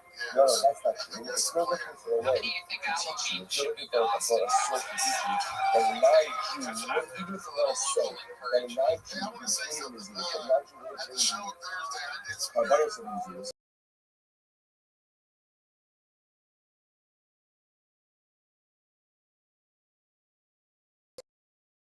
We already have learned that because of the way the words code is Israel. The Gabriel Arza, that about code is not going to teach the basis of like there, the Israel, Asher Yashi, Kabbalah, from the Jim from the Versa, Asher Yakidu, Hashem, Ola. So listen, this passage is going to was such a teaching. This passage is going to Gentiles committed to offer the covenant. Right? What kind of covenant committed to offer? An Ola. So I don't need a passage over here to teach me that even if you want to have a heavenly that a nation is a Muslim that doesn't do the covenant Jesus. I know that already. How do I know that already? Because the passage by Ola, the word Ola teaches me that although a non-Jew is permitted to bring the covenant, he's only permitted to go ahead and bring the Ola. That's it. So therefore, again, this for another suggestion, Amen. Because remember, the Gemara says we do it is challenging the idea. We now establish in two different ways the idea that a non-Jew is not subject to the laws of the Jews. We established that already. The Gemara now is going back and questioning that. The reason why it's questioning that is because of the presence of the word Ish in the section of the Jews. Because taking the Erephim out of Ish teaches me that although the primary halacha which is related to a Jew, there is the possibility for Gentile participation. Why doesn't Ish by the Jews also allow that? So you must be going to order the possession. Eva, when they saw knows the Museum Spain. They will open the other knows the Museum Spain. So why is it the following? That maybe a Jew is coming to Nazi Olam, or a child is not to come to Nazi Olam. Yaakov, though you might have thought that maybe a Nazi shouldn't be able to become a Nazi Olam. Therefore, the passage says Ish, and that's the only way Ish teaches me that perhaps a Nazi should be this as well. Which we might say doesn't exist. I'm not joking on Luke said Nazi Olam. Doesn't Torah ever discuss a Nazi Olam? Therefore, that suggestion is scrapped. I love the son of Dirin Benay of the Nazi. That okay, because not only Dirin Benay, especially we learned this one. Maybe the distinction women we tried to discuss the idea that perhaps there is some level of Gentile participation in the Jews. So maybe the distinction is like this. A Jew has the ability to go ahead and administer an Jews to his child, he learns already, but perhaps a non-Jew does not have that ability. So the Gemara says, you think that's the distinction between Jew and non-Jew? Maybe you'll say, what Yaakov you wouldn't do? Maybe you'll say that a non-Jew should be able to come out to the lifetime. And then For the pasuk says each St. Andrew should be included. However, Rabbi Yochanan, I love what you can know. Rabbi Yochanan says, that idea that a father can go ahead and mother his son in the Jewish is a halacha emotion. Let's make them listen to Amen. Today, so the doubtful on the Jewish ideas. They are only the only doubtful on the Jewish ideas. So next question, maybe. There you go. A little bit of a the father was a little Muslim, manifesto and by set aside Tim Warner general that he was funds going to pull out a for gun and shoot nuclear all of missiles us at that the end of that. specified which Exciting funds stuff. go to the channel. So we spoke Yeah, about you the have a idea that the son could then go ahead and use that money to go ahead and so Tim, you were literally on last week. We have the then go former ahead president of the and United States, Donald Trump, on the line. use What do you that think money about to that, Seth? satisfy his ideas. To which he was maybe that they're going to only apply by Jews and not by non-Jews. Do you think you'll ever come on Your and be a guest? I usually say that a non-Jew shouldn't be able to become a Muslim. That's very fun. What do you think about the job that Joe Biden's doing right now? I love how your friends and brothers is special. I love how much you see that. Really got quiet So listen, so therefore, if you bring this all together, so here's what we're left with. The Gemara wanted to pose a couple of different suggestions as to how a Muslim could potentially be involved in Muslim Jews, and we pointed out that all of the possible ways in which a Muslim, which a Gentile, could be included in this Jews. So we pointed out that all of these different distinctions you want to draw cannot really be drawn. And therefore, again, we end up right back to the conclusion we had, which is that here's what we're left with. The Muslim is not subject to the laws ultimately of the ground of Muslim Jews. Sorry, a Gentile Ethnic is not subject to the laws of Muslims. How do we know that? So remember, bottom line is the giving us two passages. Either Babel and Israel, and that means back to Jews and not to non-Jews. Or perhaps the more excessive possibility, which is, again, number of different drushes, but it appears that these are the more low Tama, only to one who is subject to the laws of Torah.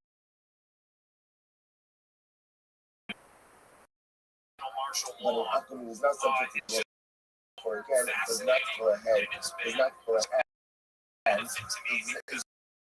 shy or does not have a place in the laws of Muslims, which is the first possibility, which was the drasha of what Acha by Yaakov, ultimately the zealous to Jewish. Okay, the bottom line is, I'm not sure I can not have shyness to the country. So it's like, we're just not going to be able to pick up that. I just want to show you all the back. When you go to these AA meetings during the days, they're like they have like a killer story that I know AA meetings, they tell great stories about like how they ended up in the So remember again, on Ahmed Allen, the Gemara for this interesting idea that a non-Jew is subject to the laws of Peter Abbas. In fact, this was quite explicitly about the other members. So it was not granted about how they were passing that. So this is so interesting. So the design has practice, and here's the reason for this. There's no connected thought. So listen to this.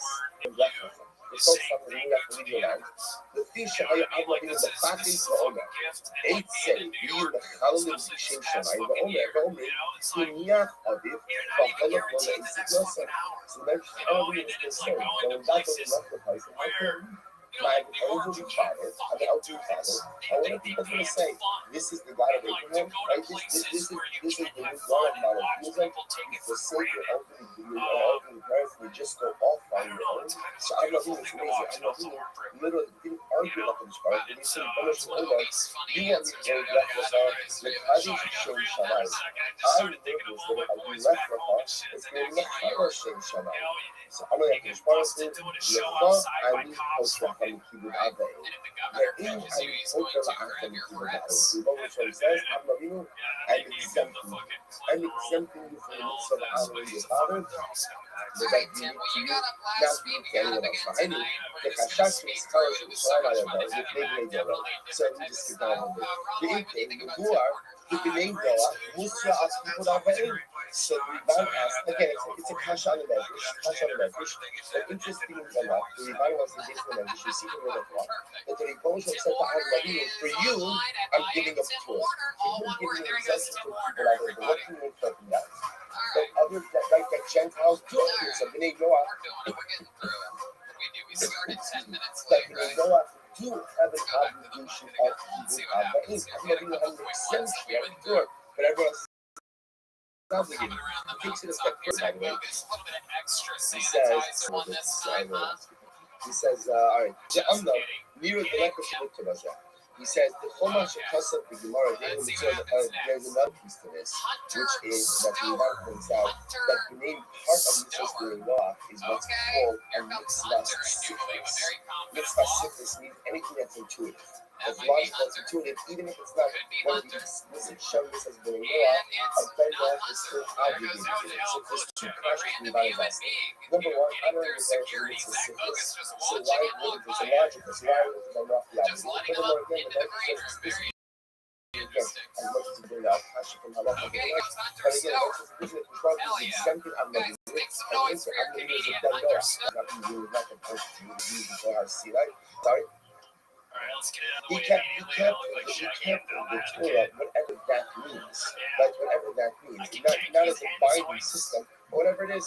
So the mice again, sorry about that tonight. So the idea is so that why wouldn't the manager be obvious? This is what the Bible says amazing. He says, I'm the mirror election people. So remember what he's saying is this yakin and something is in the book is Tosos and Medrash. Right? So what's that? So simply by there's no matter. This is this. The Chumash Chassav the Gemara the Inam Mitzvah out Hayim Shein Tzarech L'Chabed L'Ovid B'Dimut Yisrael. Kigom La'Chilo Ula'Shtoso Ula'Habusha Kibik Kedushin. Aish U'Meidach Mashakaz V'Shtav Sav Alzeh the alcohol putting us also. Also, this.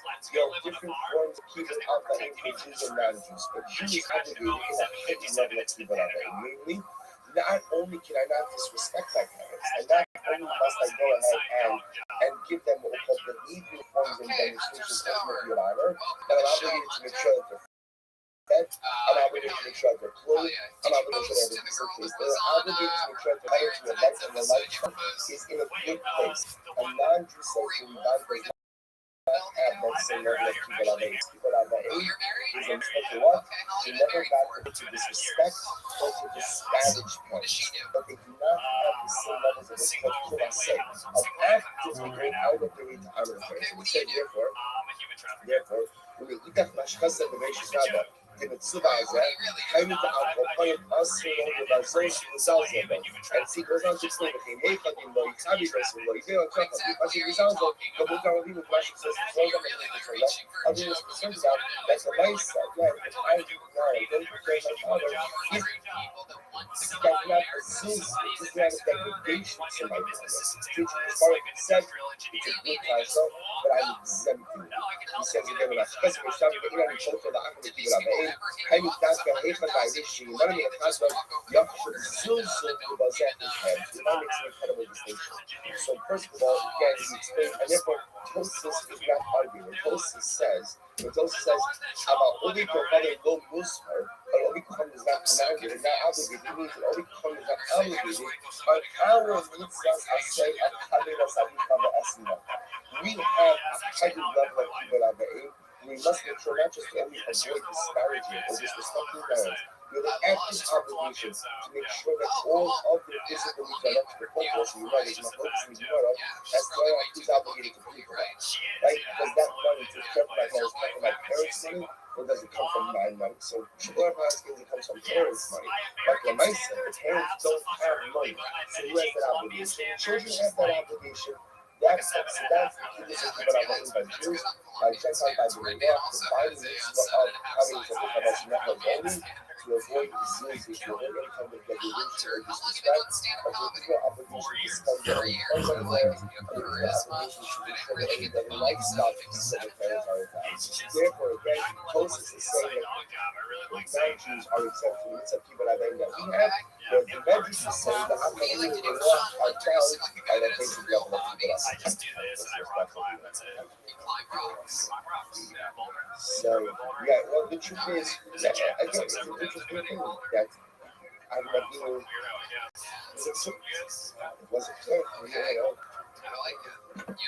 That was very well.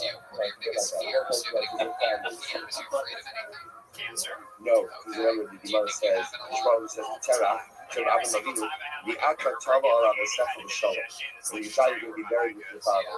So everybody asked that his father was an Ovi level Zora, to which the Gemara says, Karak Tshuva. Not to stop smoking spliffs or anything like that, but ever since I had the coronavirus back in December, the lingering symptom, which I had sometimes before, but now I have it almost every night, is night sweats. Oh, yeah. You ever have night sweats? I guess. I mean, I had it. I was asymptomatic. I don't know. I figured just maybe it was a sweaty dude. That normally happens though if you drink a lot of alcohol. And I do drink a lot of alcohol at night, so that's probably where it is. What kind of alcohol do you like to drink? Cokes. Whiskey. Maker's Mark and Coca-Cola brand loyalty. Yeah. Okay. You ever try number one tequila or fix high alkaline vodka?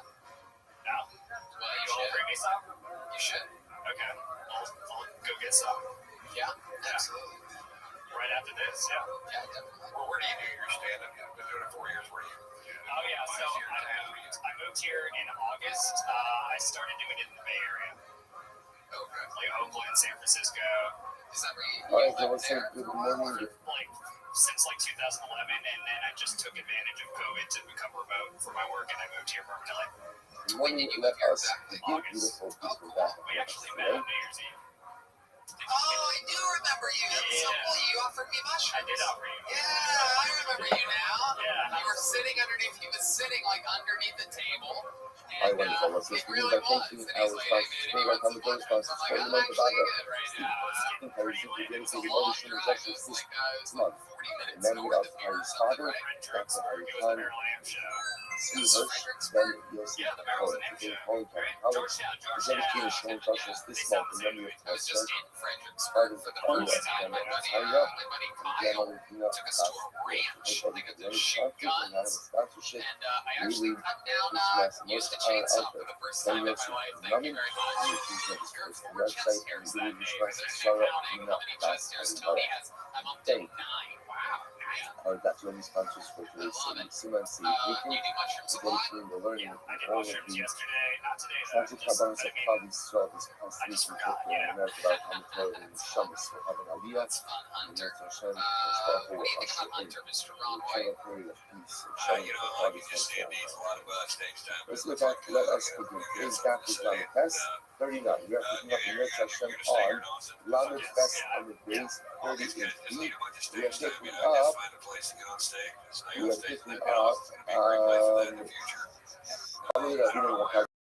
Right? We are talking about it. This is just to orient ourselves a little bit.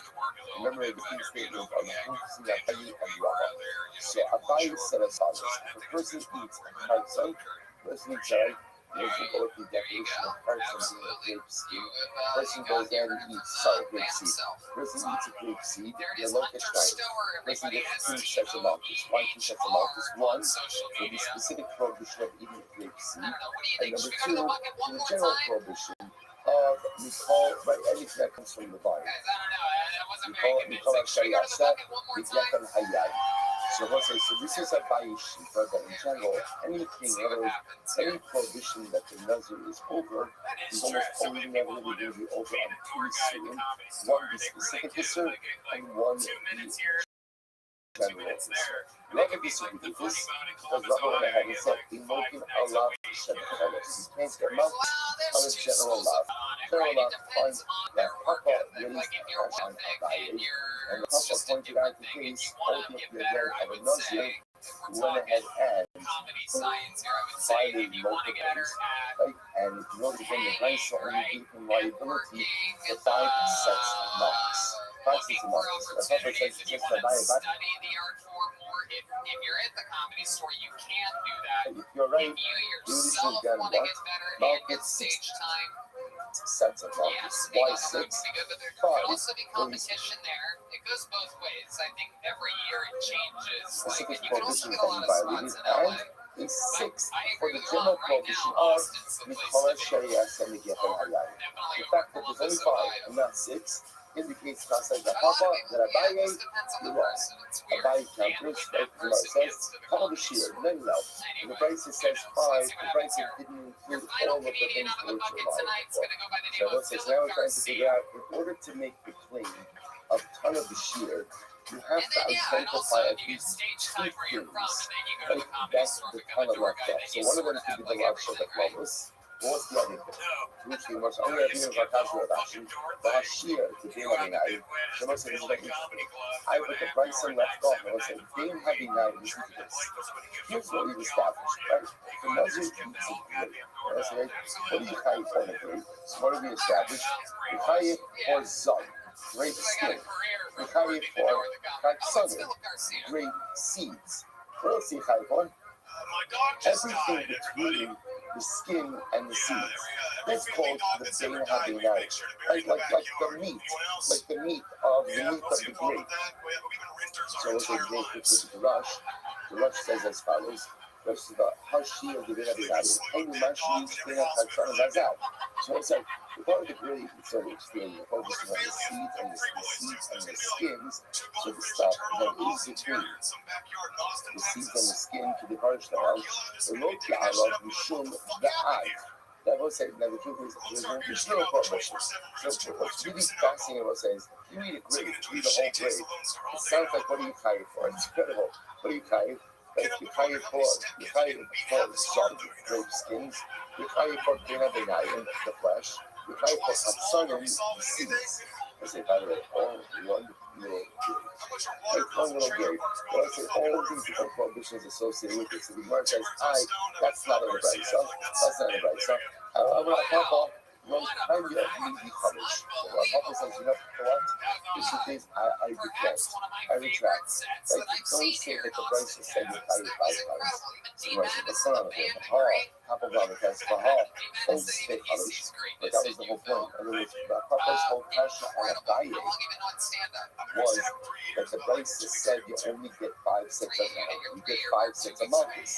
Now, Papa's entire passion was based on the number that the price gave, and the price is seemingly omits the last Shabbat Malos. You have to do it. I'm finished. My time of hosting. So I say, if the price is not going to have enough provide the Kunst and the Kasha, then what the Kasha that my Papa is bringing, what is this? I'm not Papa.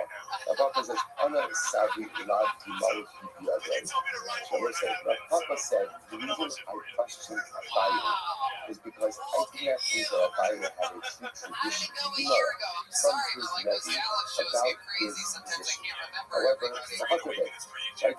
The Huckabee. Although you found out the Gemara keep the other I originally thought that when I posed that question to Abaye didn't really possess a sincere tradition about this from his Rebbe. Therefore, it couldn't come to the they wouldn't attract. And now that I realize that Abaye does have a true Gemara, she was so ultimately against her position, I retract my question. Fine. So if I was like, the way the Gemara essentially ends off is with a more Yesodistic Machlokas in Abaye and Rabbi, namely, do you get Malchus on a lab Shabbat levels? So do you get Malchus on a general lab? And again, at least we're going to keep hyper-focus on Nazir. So that's a big ramification. Because what that would mean is, when you violate the tenant of Zealous, how many sets of Malchus do you get? So this, again, so I'll point out, by the way, this goes on both ends, right? So in general, again, if you need to complete a grade, you really get the whole grade. So you get Malchus, we're going to find the grade plus. From the correct chaos and you get an ayah or not. Sometimes says you look in the last of the follows. Rabbi says, you look in the last of the follows. Rabbi says, so it's interesting is the Rambam is not supposed to zeros. I actually have not a class.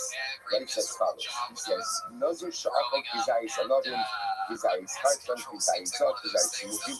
He talks about over here, if a Nazir eat a whole bunch of stuff, right? He ate Kizayis of grapes, Kizayis of seeds, Kizayis of skins, Kizayis of raisins, other deals of wine, all these different things.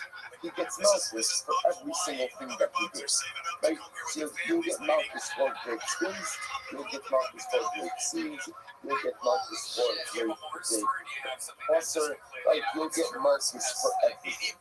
Makes sense? Because the each articulated as an independent block. So for the hand, the Rabbi. Listen to this. Now, John nice. This is the Lokia Malchus Shishis. Watch this. You know what it says? You're getting 6 set of mouth this way. Mishum lo yachel devara. Fascinating. So I'm going to say, the Rambam holds like the Rava over here in this case, meaning that Mikol Asher Yasem Gefen Hayayin is not an additional lie. But the Rambam does hold, and this is fascinating, that if you violate during the Zidus, you're going to get malchus for whatever the particular infraction. Plus, the fact that you're in violation of Allah, what does that say? What does that mean? Don't profane your word. Now, where is that stated? Where is that stated? By the Torah, right? So, anyway, according to the Rambam, that's, you're going to get that lie, you're going to be in violation of that. After you violate the neder, that's not unique to the Zidus. What he's just pointing out is that halacha l'maisa, whenever you're in violation of the Zidus, you're also in violation of those yachal verbs. It's a real muscle hustle to think about it. That, you know, there's a lot of you when you sit there and sort of about the psychology of things. Why do people sin? Why do people sin? Okay, so it's easy to say, you know, gaiva, haiva, like gaiva, everything is around there, trying to say, like, I'm a pleasant person, it's all about my effort. Haiva, I can't resist my temptations. And cover, which is kind of the same thing as gaiva. Right? So I say, oh, what's very interesting is, if you believe the concept that people are good at their part, which is what we do. I want to do the right thing. So why is it that I do happiness? Why do This is we actually the first do week it? to go to Boston to get Well, on. it's often because we think our actions don't matter.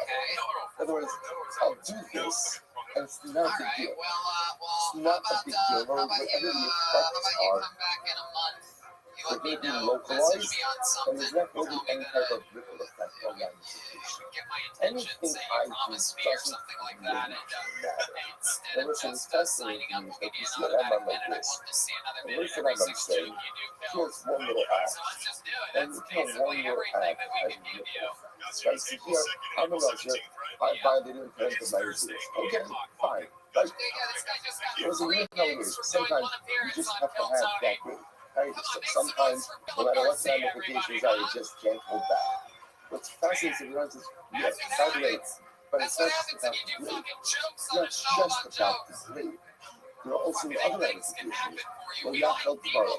Let us say you condition ourselves for pain, that kind of like throwing the rock into the pond.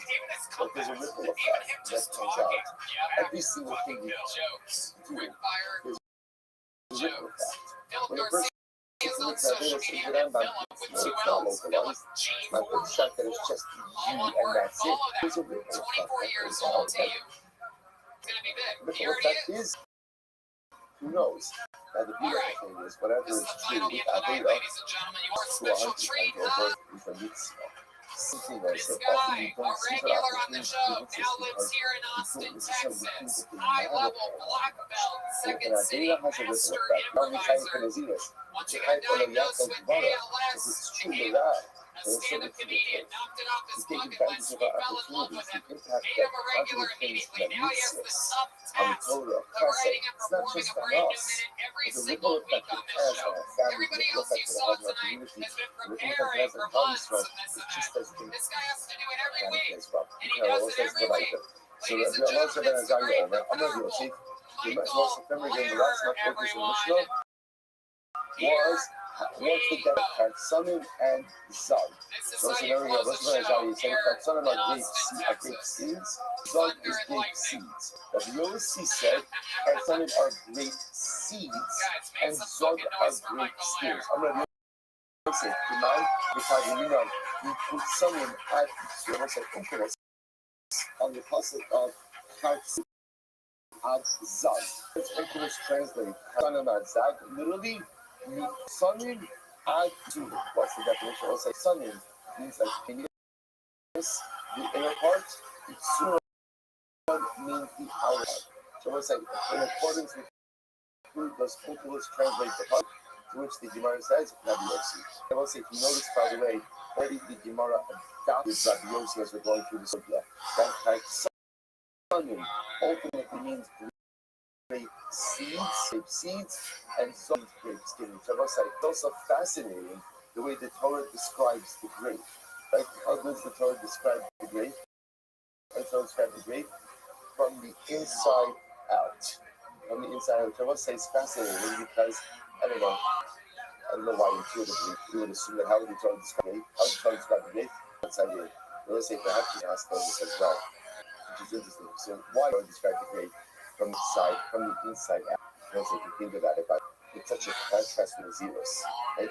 What's the zeros you want to say? What's the zeros?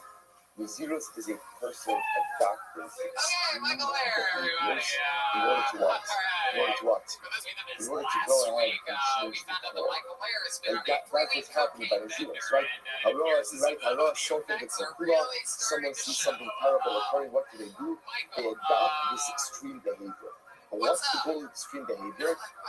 Shape the meanness of the individual. And by the way, this isn't a, and you mentioned last night, this is in line with the same practice. Sometimes what you do is your behaviors have to shape how you feel. That's all what the zero says. The zero says behavioral modification in order to affect internal change. Let's say perhaps what the Rothschild is telling you in measuring nuanced fashion is this is not really the right dara. What's the right dara? Mechatsonim ad zar. The real dara is change the way you think, and ultimately that will shape the way that you behave. Change should take effect from the inside and ultimately spread out from seed to the rejects is create the way that you think. Change the way that you look at the world. Change the way that you look at yourself. What will shape the way you behave. This is where the interface. So the nazir, again, once again, the nazir adopts external behavior in order to affect internal change. HaKadosh Baruch Hu gives them the short measures. Sheikhala, don't eat the grape. Don't eat the grape. And by the way, how sure you should eat the grape? From the inside out. Mechatsonim ad zad. Because what you're doing, I understand you're doing it. But that's not the best way. The best way is change yourself on the inside. Change the way you think. Change the way you look at the world. Change the way you look at yourself. And ultimately allow that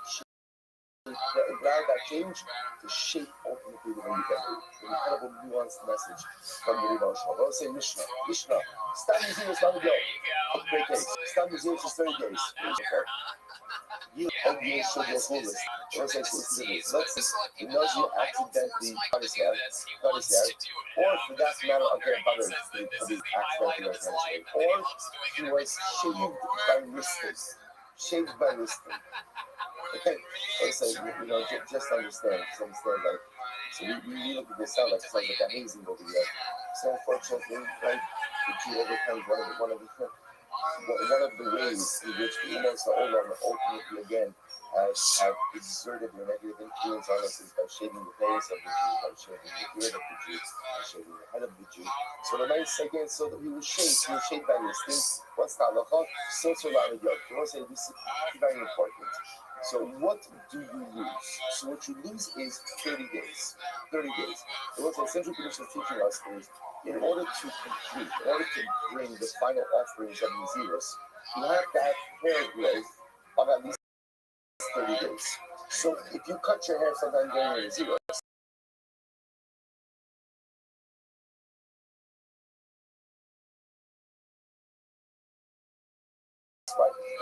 unintentionally, purposely, it's a growth.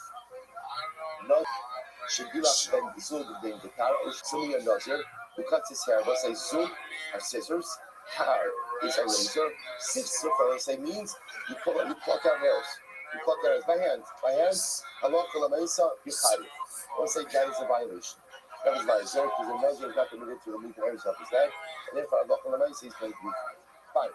So say that's how this is after the guys. This is Hi Nazir. That's Rabbi only the L. This is the Shaila. Gemara says when hair grows, does hair grow from the base or does hair grow from the tip? Right? So this is the Shaila. Right? In other words, we know hair grows longer. Where is the growth taking place from? Does it grow from the not the base? What do you call it? The pore.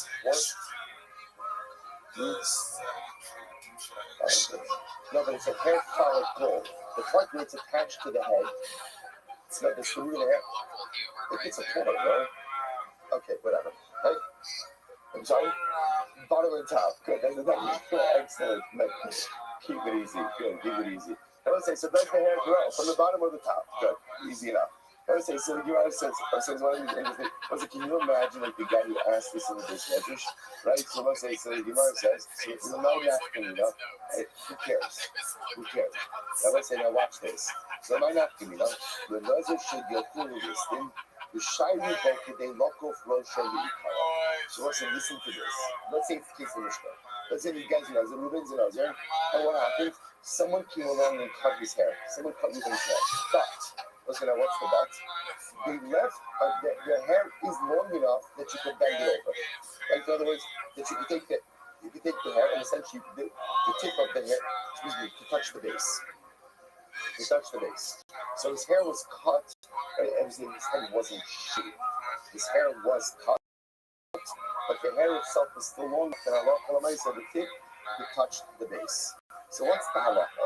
Now watch this. If we say ultimately again that hair grows from the bottom, then Rabbi Naziros Shakle, then ultimately we'll say that what ends up happening is the halacha of the nice stuff, that growth took place during the Nazir. That was removed. And therefore, again, you have to let it go out again. If you say the hair grows in the top, my da'at I will say that is not what the Nazir consecrated. What did the Nazir consecrate? His hair at the time of his neder ultimately is still intact. You hear the Shaila? If you hold that ultimately again, hair goes from the bottom. So then when they cut his hair off again, they cut off the hair that was consecrated. If you say that hair grows from the top, then that which he consecrated at the beginning of his Naziros ultimately is still which was Tashma Mehas. So let's analyze this for you. Very interesting. Listen to this. Inba is a knit. Inba Chaya, Bikaim, Ikva Divinsa. They say, notice, a live knit always messes itself at the base, right at the bottom of the head. These are coming to attack us, Rabbi, and also if we say, then what should happen with the knit? Ultimately, in the ratio, they say, but they will say, hair goes bottom, then what? Then ultimately should be elevated together with the hair growth. If the knit messes itself as the knees at the base, it will indicate to us that where does hair grow from? Hair grows from the tip, not from the bottom. It says, which we must be all on the top, not necessarily. Hair gets from the bottom, but I go missing not as a river. Let's say, but that itself chooses if you climb down the hair, so itself by the hair. Tashma was one. Invalid, a dead knit, separation the base. Ultimately, and I'll find out at the top of it. These are like Rabbi, and if you hold that the hair itself goes ahead and goes from the top, then if for the base of body will make them, and ultimately again, the knit should remain at the base, which the Rabbi says, no, Hassan, now you should the less careful love, Sharuge, Shariga, Ba'azim. So what says very familiar, the reason why the knit normally finds itself by the base is because it moves there. It moves there. It chooses once the knit is dead, ultimately again it falls. Because remember again the assumption is that it's the top of the hair that is weighed down, and therefore Allah said that's where the knit finds itself just by dint of gravity. Okay, Tashma, this also is interesting case. With the bluest Kushim. Let's say there's an interesting case from the bluest of the Kushim. And let's say what's the bluest of the Kushim?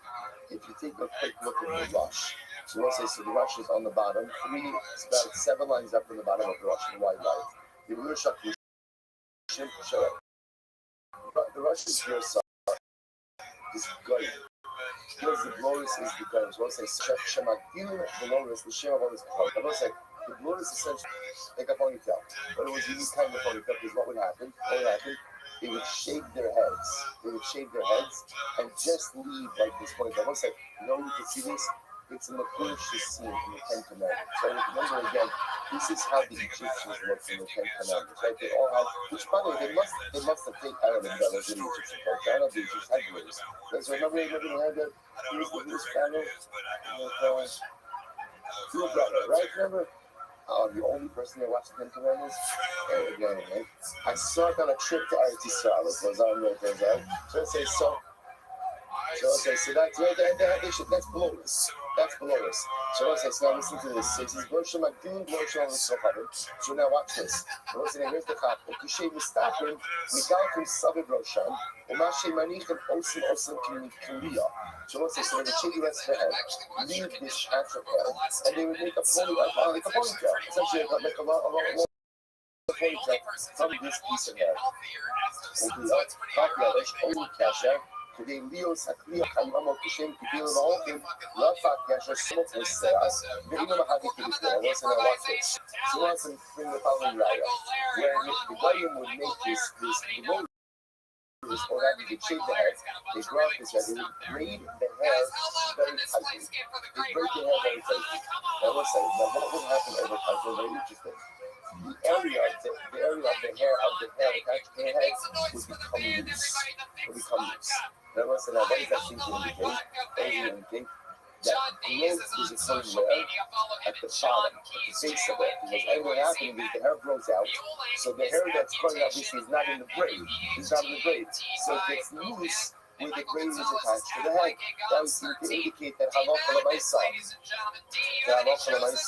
ultimately again, hair growth takes place from the bottom, which the Gemara says very necessarily. Hasanami, I become Turkey is Shiraratya, which the Gemara says in reality, the reason why that gets loosened is because the Gentile sleeps on the braid. So as a result of sleeping on the braid, moving on the braid, that's why it gets loosened by the base.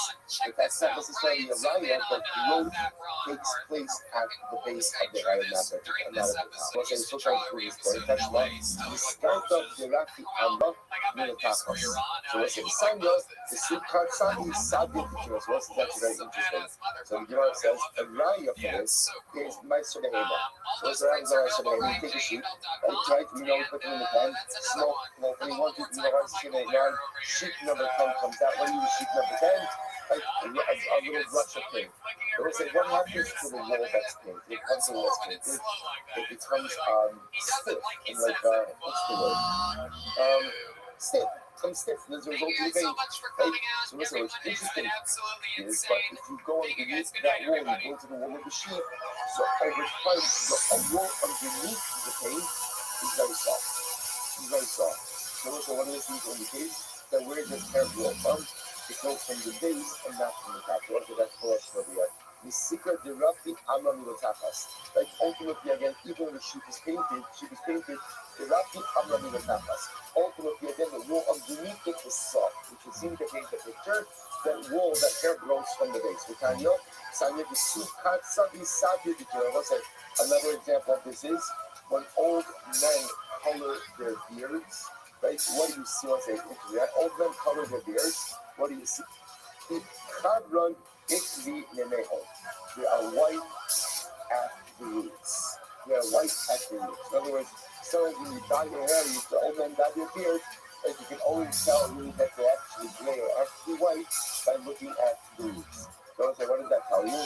I'm going to tell you that. Sorry, I'm going to touch the base 39b. What does that tell you? Shmamina, Milatachas Rabbi Shmamina. So what do you see from here?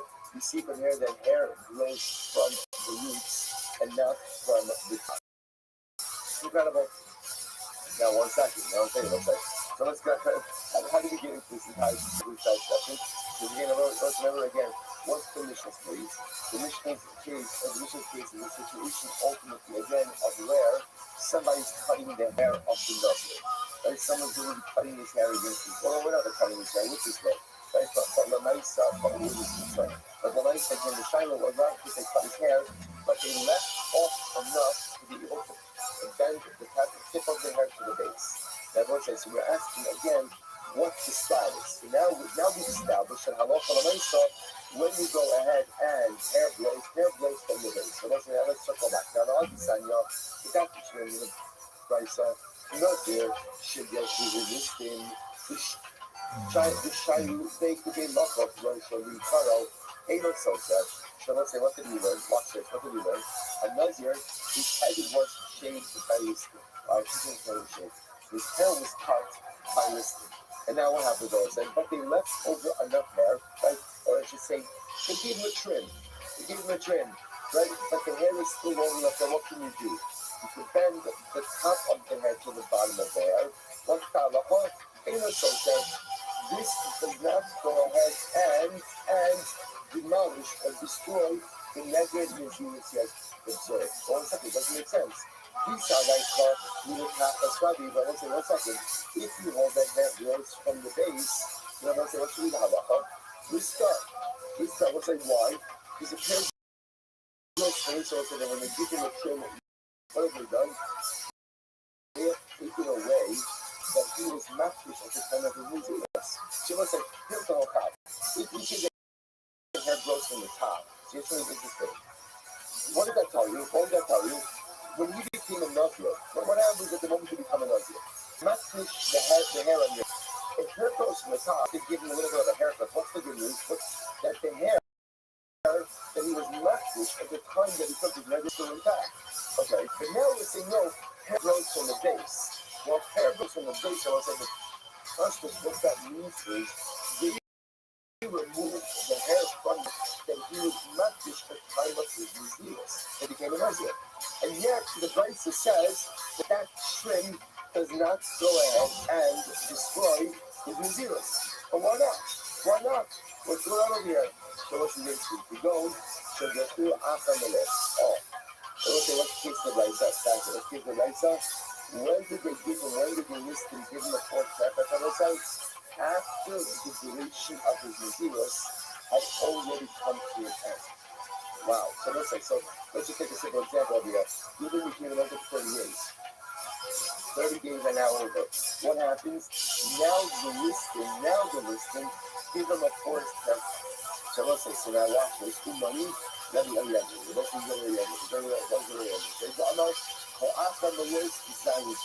say you've seen this position before.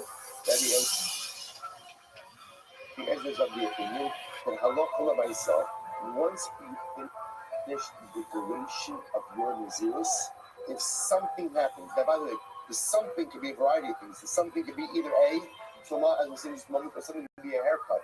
Once you've finished your Neter Naziris, if something happens, the most you have to wait, or the most you have to observe is 7 days. 7 days. So therefore the Gemara is suggesting a brisa that says that if a Nazir had his hair cut by listing, but they left over enough to go ahead and bend over the hair from the tip to the base, the halacha said it's not so for the Naziris. That's Rabbi Eliezer. And what is taking place after the conclusion of the Neder Naziris? And also said if something happens after the Naziris, all you do is observe 7 days. Now where does he get this from? So let's say so equals to me up front. Where does he get this from? So my time Rabbi Eliezer, Yoliv, Hadrachas Tayo, Hadrachas Shubot. So let's say he learns out ultimately again the haircut of the Tara, the haircut of the Tara. What does this mean? Hadrachas Shiva, Hadrachas Tara Shiva. So let's say I watch this. So let's say like this.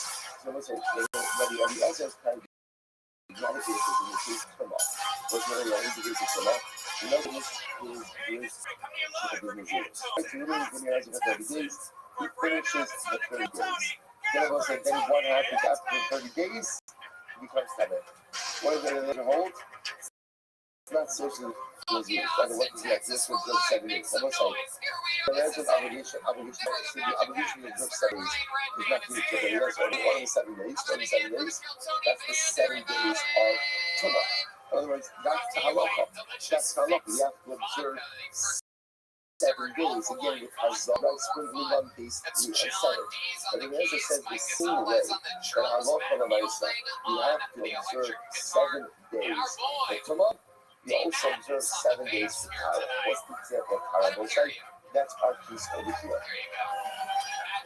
where let's say again within is a Nazir, and what occurs, somebody comes along and cuts his hair.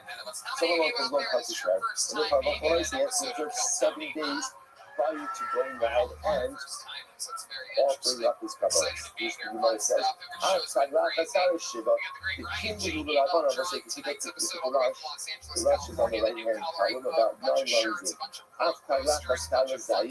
In the early listed, the Achamalos, if let's say again listed, went ahead and shaved his head after the close of the Nazir, told him how about Kabbalah, before he brought his Kabbalah, Masha Kabbalah, Shiva Yom. He goes there and he waits to do his official haircutting 7 days. The king gave him the Rabbanon, and the Rabbanon have established Kozayin Yom Asya Mazya to the Lakos Rosh Hashanah. As thou felt, there was over the course of 7 days, there's going to be enough hair growth, but the hair will grow long enough to allow the tip to touch the face. So I was like, very interesting. So Allah more assuming over here that this entire thing is reflective of the view of Rabbi which we'll talk about Allah but a very important here. There's the opinion. Once you close out your mechanism, when you say close out, that means once you've observed the requisite time, and the only thing you have left is what? Is the offering of the karbanos. The most you can lose is 7 days. So if you become Tanei, 7 days. Somebody cuts your hair, 7 days. Well, essentially, according to the answer, is once you've observed the actual duration, that's locked in. The only thing that can happen is a delay of when you're able to offer up your concluding karbanos. Incredible. Most of it's going to be like, we're going to see whether you try to be like we are locking the medicines a little bit, I'll take you a little bit connection between you. So most of this house should be left being the time of resort to establishing the stuff. When it comes to hair cutting, however you're cutting your hair, you are going to be cut. So whether it is scissors, razor, or cutting out hair by hand, you are going to be cut. Send you to my car, like Doris' razor. Like the budget is, Holy made nether in Israel, Tar Yavot al Rosha. So that's the concept. All the things that are Naziris, a razor should not come upon his head. Ad Melos Hayonia should never find. So the Torah just says, the Torah about Tar, Any other Tar, every know that music can be razor. Talash, Mira, 6 8 Kosher line. So let's say, how do I know Talash? Which means it will be against the Quran. So let's say, you look by the way outside, the Rush actually defines the place. The Rush says Talash, meaning the Shifts, the Roses, they're all kinds of sounds synonymous. They all sound like a pulling out by hand. So the Rush says Talash, Biyad, the Talash means to pull out by hand. Mira, the sound. So let's say, Mira, it refers to hair removal, this is the depilatory. Go for a cream of some sort, right? So it's very interesting. So it seems to be, according to the Rosh, Talash means pulling out by hands, but not necessarily the entire hair. Maybe just part of the hair. Let me do the book out. As opposed to shifsut, which means pulling out the entire hair. Mirate refers to hair removal with the depilatory. Okay, fine. One thing I will say is, I don't know, Torah talking about razor. How do I know that even if Allah again, you remove the hair, full hair by hand, part of the hair by hand, remove hair with the depilatory, you're kind of as well. The one the Pasuk says, Kadosh, yes, God will tell us the Arasha. So we'll say the Pasuk says, Kadosh, yes, it will be sanctified. It will be sanctified. God will tell us the Arasha. Literally again, the growth of the hair. So the fact that the growth of the hair is Kadosh, you might understand the Yisrael. So it's telling you that you cannot remove that hair with anything. With anything. So we'll say these are the real. So let's just point out. So first drasha, this is also one of these interesting drashas where once again, no one is arguing on the result, on the execution. What they're arguing about is how do we get it. So Moshe says like this. Torah tells me Nazir can't use a razor. How do I know that Nazir can't use other forms of hair removal? The fact that the hair is consecrated, is holy, that tells you you cannot remove it anyway. Fine, you understand says, how Pasuk says, razor, in the Elatah, I am your razor, Really? How much? 6 cultural potter. Oh, okay. And the other thing says, the other tells me, God, as Ali will explain, he's a razor, but if you go and you pull out a hair, right, they will say again, a hand, part of the hair, or the whole hair, depilatory, your potter, so you use a razor. I have a hot sick, kadosh, I have a deposit, says, yeah, the hair growth of the nose should be kadosh. We'll say, what does it mean? The main law, the Gila made the car, calling my leg, but I say the low sassy. So let's say, this is incredible. Yola sunset, Yola said, Yola said, this is the deal here. And Yola said, so for the only time the kite for removing hair is when, if you do so with the razor. But if you use any other means of hair removal, you will not be tired. I, but the essence, Kadosh, Media, Kadosh, she has the Sa'ar show, that hair should be sanctified, which means anything that you're not allowed to remove it through any means. So if Yonasan was saying, no, what teaches me is that if a Nazir does remove hair, the Russian is in violation of both an assay and what? And the low sase. I should say, a low sase of Tarlo Yaro show, and I say that's the last part of the passage. So incredible. So just to see this, the fundamental message, you have a Yoshua using the last part of the passage of Gogo Para Sa'aro show to teach me, I should say, Kadosh Yulia, Gogo Para Sa'aro show to teach me that any form of hair removal is assur. And if you're listening to this, teaching that the only type of hair removal that's assur in the life is what? Laser. What does the last part of the passage come to teach me? Meaning that if you remove hair, you're not only in violation of an assay, of a low sase, but also of an assay. I really know about that. Tires tells me laser. Amy, anyone can use a laser. Kalash. Mire, sip safe caution that. How do I know that even if I love the myself, you go ahead and you remove it by hand, and it's over, which you don't do by it. I don't know, but yeah, I will show. According to this place, Har teaches me the prohibition of a razor. The phrase Lo Ya'aba Alo comes to be what? All other forms of praise. When we are purchased something, the rabbis called Davar. So if you're going to say that hair removal is also with everything not coming on our side, so I'm going to mention razor. Just leave off razor. So leave it off. And what would I encourage you to say about razor? What would I encourage about hair removal? That any form will be us. And if you eat any form is assur, why would you even mention razor at all? Not how we know my car, Lo Yaba Alo Show. The feet, Shimon, the mountain, the Kazaka, Shashona, she will hate the car. So it says, listen to this, because the Lord for the mercy is fascinating. It says, remember against Dionysius, there is a shade. Right? What's the shade? The shade is at the end of the year. Right? What gets shaved? It's head. But it's like, that shaving has to be done with a razor. How do I know that shaving gets done with a razor? How do you know that? To which the sentences the way that I know that now, the fact that the Torah goes out of its way to go and tell you that Nazir cannot use a razor on his head tells you that during Nesilas that a razor can't come upon his head. But what? At the conclusion of the Nesilas, Dafka is done by a razor. Dafka done by a razor. So I'll say, again, I'm going to leave you up over there in the middle of the Joshua. Just share your start to bark on the Parsha. I like this crowd. Right, so again, we're kind of leading up the middle of the Joshua, but just to point out what we're leading up with are these two dramatic ideas. Number one, this machlok is between Rabbi Yosha and Rabbi Yonasan. Rabbi Yosha saying all forms of hair removal are problematic. Rabbi Yonasan telling that no, it's only a razor. And now this second brisa, that actually seems to support Rabbi Yosha, all forms of hair removal are assur. So why does the Torah single out razor? To tell me that ultimately, again, as razor is used at the end of the Nazarite process. So we'll say, here it's a shame to be continued tomorrow, so if you just a short thought. Anything can happen here. So let's say that the Torah in the beginning of this is Parsha speaks about the obligation. Yaakov the Tzaddik means our knowledge opening possible in Parsha. Yaakov the Tzaddik means somebody clear lecha. Shemen Zayis Zof, Kasista Ma'orla Mosia, from Zayin Pasuk, chapter 27, verse 20, that is opening Pasuk. I talked to Moshe Rabbeinu, and now I want you to imagine yourself, take for you Shemen Zayis Zof. Right, so take again pure olive oil, cassis. What's cassis?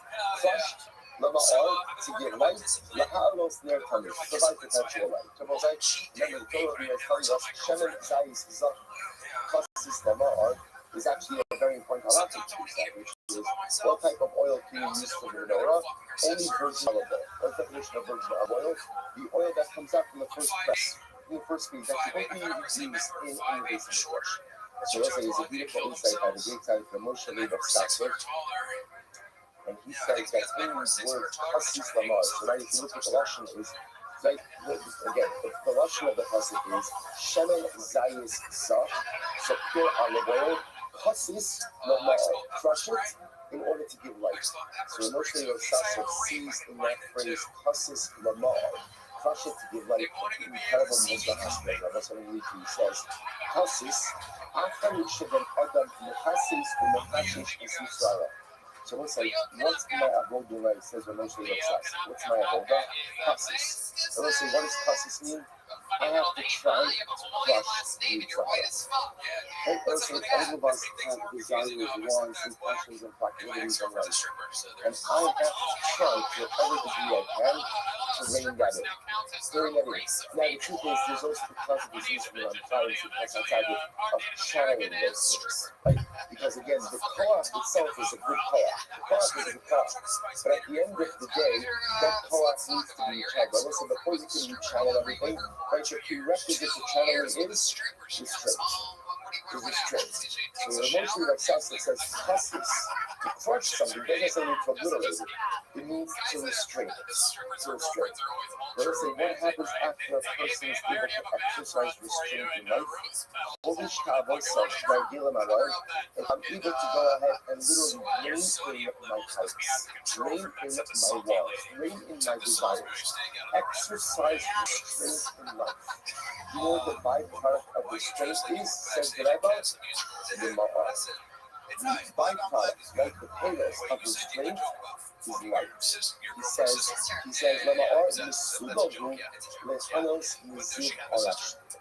the byproduct ultimately of process of restraint ultimately is to receive the light of HaKadosh Baruch Hu. So I will say, it's an interesting thing because some companies only assume that the great light of Kedusha ultimately is a function of positive dynamic activity in which we engage. And what the Rabbi was trying to highlight to us is that sometimes the greatest light is not from what you do. The greatest light is to exercise restraint in the hardest areas of life. Whether it's restraint in what you do, in what you look at, restraint in what you say, restraint in how we put it out. Hasis. And personally, if I work on myself and try to hold back on doing something that I so badly desire to do, if I live a life of hasis, ultimately, the Lord, I will be so from Rosh Hashem, the beautiful life that I'm inspiring him, and listen, the chance. That is incredible. How long has she been giving you this fucking stripper per diem? I think it's called perennial. Wow, how long have you been getting this fucking alimony for? All right, Jamal, say good morning, good morning, good morning. So what up? Wow, that's so cool. It is Baruch Hashem to be able to learn the daf together from the holy city of Tzfas to Baruch Hashem. It's incredible because we've been here a long time, considering the number of things that we've done. Hashem Rabbi Akiva, the Ramchal, Hashem Teshuvah Mikvah. That's incredible. But Arizal, and now Baruch Hashem, they get to wake up in this beautifully holy city and now begin to learn that this Baruch was Torah together. It's such a dramatic day. So we also have the great schus today to begin Parak Test Zayin. Sorry, Parak Sheni, the second Parak of, no, try that again. The third parak of Mesechus. I was just sorry, getting a little bit off with my timing. Daf Tes Zayin. Daf Tes Zayin. Daf Tes Zayin. So let's begin the Mishnah. Really, just what a schus it is to be able to learn Torah's Am Yisrael in Eretz Yisrael. It's like the perfect convergence of multiple universes.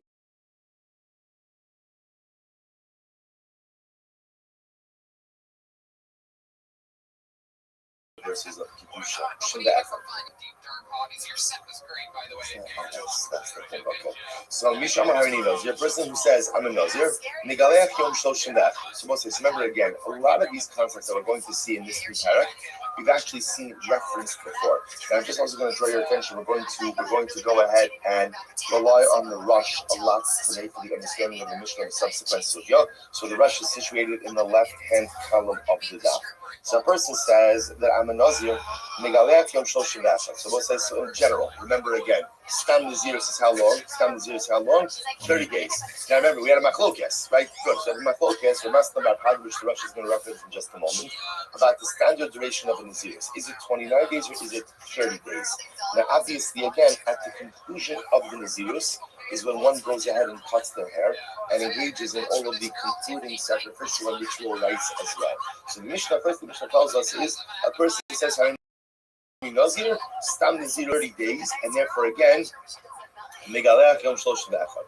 It's his haircut on day 31. A quick look at the Rosh. So Rosh says, Misha Amar Harini Nazir Megaleach Yom Lamed Aleph. It's right in the middle of the Rosh. You have Masla the Amar Stam Nazir Lamed Yom Hilchach Megaleach Yom Lamed Aleph. So the first thing Rosh tells us is the Mishnah is passing like Rav Masla that Stam Nazir is 30 days, and therefore Halacha L'Maisa haircut takes on day number 31. Stam in Rosh still Stam Nazir Chaf Hesyom. So again, we discussed how Farhad himself reconciles with the Mishnah.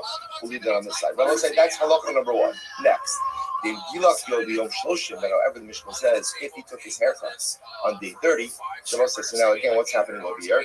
The passing Stam Naziros is Lamed Yom. Stam Naziros is 30 days. And now let's say we'll call him Rudain. He took on another Naziros, and now what happens? He goes ahead and takes his haircut on day 30. On day 30, what's the halacha? Yatsa. Now, why is Yotze? Once again, we'll take a look at the Rosh. Then Kilach Yom Lamed Yatsa. Lebat Kadamid. The Midaraisa Dina Hakat Yom Lamed. That was according to Rav Kada. He normally was. Standing there is how long? 29 days. So that makes perfect sense. Shutting in is 29 days. On day number 30, you can go ahead and cut your hair. The Shai is going to Rav Masna. Rav Masna, the Farish Te'el Mishum de Mitzas Hayom Kikulo. I will say this is the perfect segue from the previous staff into this staff. Remember again, we spent the whole last staff yesterday. Right, yeah. Yesterday's daf that we did on Monday, right? Yesterday's daf that we did on Monday. So remember again, we spent our time focusing on the concept of Mitzvah Kikula. The idea that part of the day could count as the whole. Remember again, we developed that idea halachically and hashkafically to point out a concept that one day could potentially have a dual identity. So here's what's interesting. So the Mishnah says, went ahead and you shaved. You went and took your haircut day number 30. Ultimately, again, it could work. See, the striving is how could it work to take a haircut day number 30? After all, doesn't that mean that you haven't fully completed your neder naziros? But since we hold Tisha Kegulo, part of the day counts as the whole. Therefore, as long as you observe part of day 30 as your neder naziros, you're good to go. You're good to go. Good. So the Gemara, the Mishnah goes like, Harini Nazir Shloshim Yom. Now, if a person says, I'm a Nazir for 30 days, then I will say, what's your in the first case of the Mishnah, second case of the Mishnah? First case of the Mishnah, what is the guy saying? What is he saying? Harini Nazir. Harini Nazir. So we'll say, if you say Harini Nazir, now again, Stam Neder Naziros is for how long? 30 days. Okay?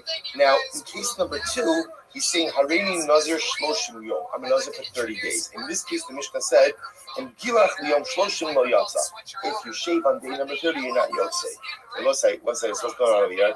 In the first case, in the Mishnah, we said that what?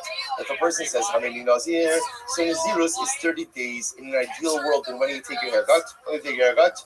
Day 31. If you took your haircut on day 31, halacha, you're Yotze. In case number 2, I'm a Nazir for 30 days.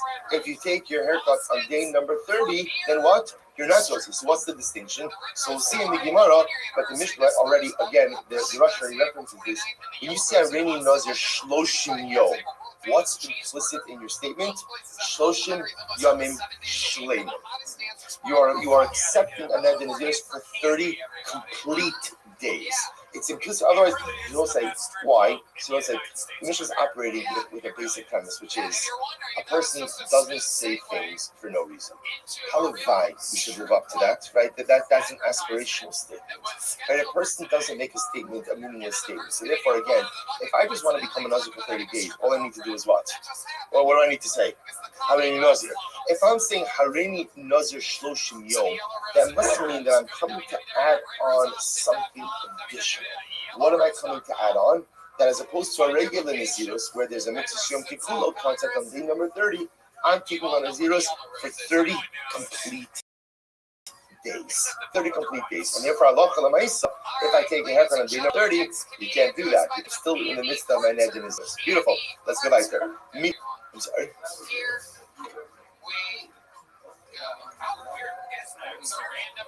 Oh, good.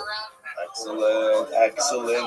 Hold on to that. Hold on. See, Javi, see what happens when you, right when that, right, is that, no, I'm telling you, I was just talking about this. There's such a different dynamic in that also, like we do it normally, like first thing in the morning, it's 5:45. Here, again, after all the sleep everyone got last night, everyone's well rested. Again, different energy, beautiful. We'll say, I just also want to point out, remember, it's only our first full day after Kalo. But part of what we're also going to do is learning is not just going to be like the daf sharm in the morning. When we go to breakfast, we have more opportunity to talk about the daf. We have a whole package that American Hashem we're going to learn. So it's going to be beautiful. Good. So let's go back there.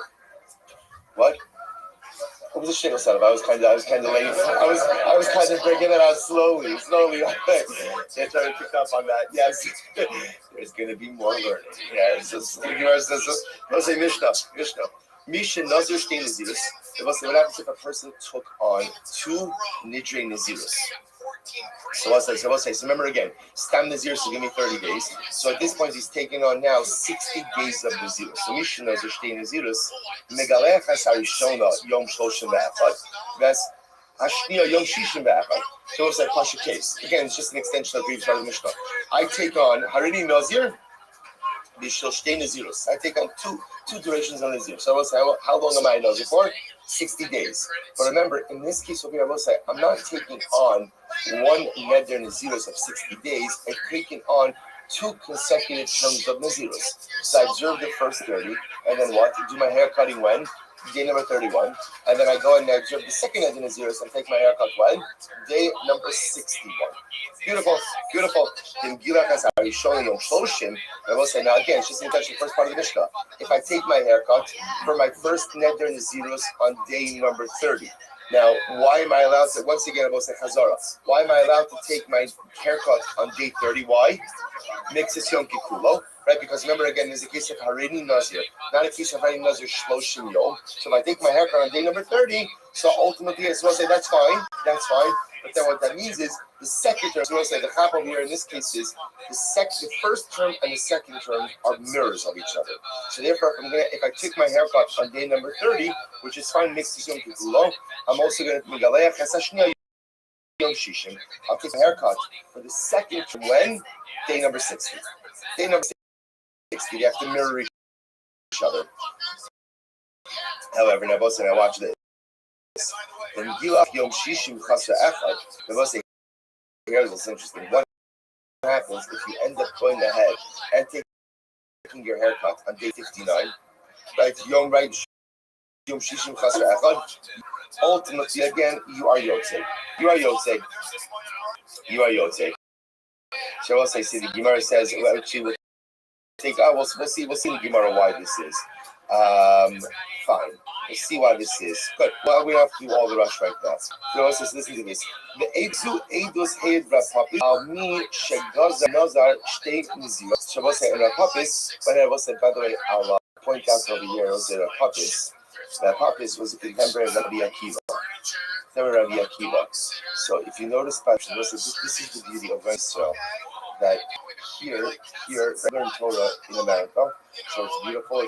But sometimes it's just a bit more esoteric and removed. Here, so many of the personalities that we discussed live to it well to it. So remember again, in the inscription of Rabbi Akiva's kever, the one to the left, it told the story of Rabbi Akiva's capture by the Romans and ultimately his death. The first part of the story was Rabbi Akiva was incarcerated with papas. With their papas. They were incarcerated at the same time. Right? It's an incredible thing. So Rabbi papas also just pointing out, like he's like, so the Gemara says as follows. So Rabbi papas, so the Gemara says, hey Rabbi papas, Amisha Nazar Shtei Naziris, Shein Gilach es Harishona Yom Shloshim, Megalech es Hashniya Yom Shishim. So let's listen to this. So this Eidos, that Papas went ahead and he was made Ashen Mishin Nazir Shtei Naziris, that if a person went ahead and took on 2 consecutive Nidrei Nazirus, Shemgilach as Harishon Yom Shloshim, if you went ahead and took your haircuts for the first one on day 30, which you're going to both say works why? Because Mitzvah Sayom Kikulo, so Megalech as Hashniya Yom Shishim. You can go ahead and take the second haircut on day 60. That if you went ahead and you took the second haircut on day 60 minus 1 day, so yatsa.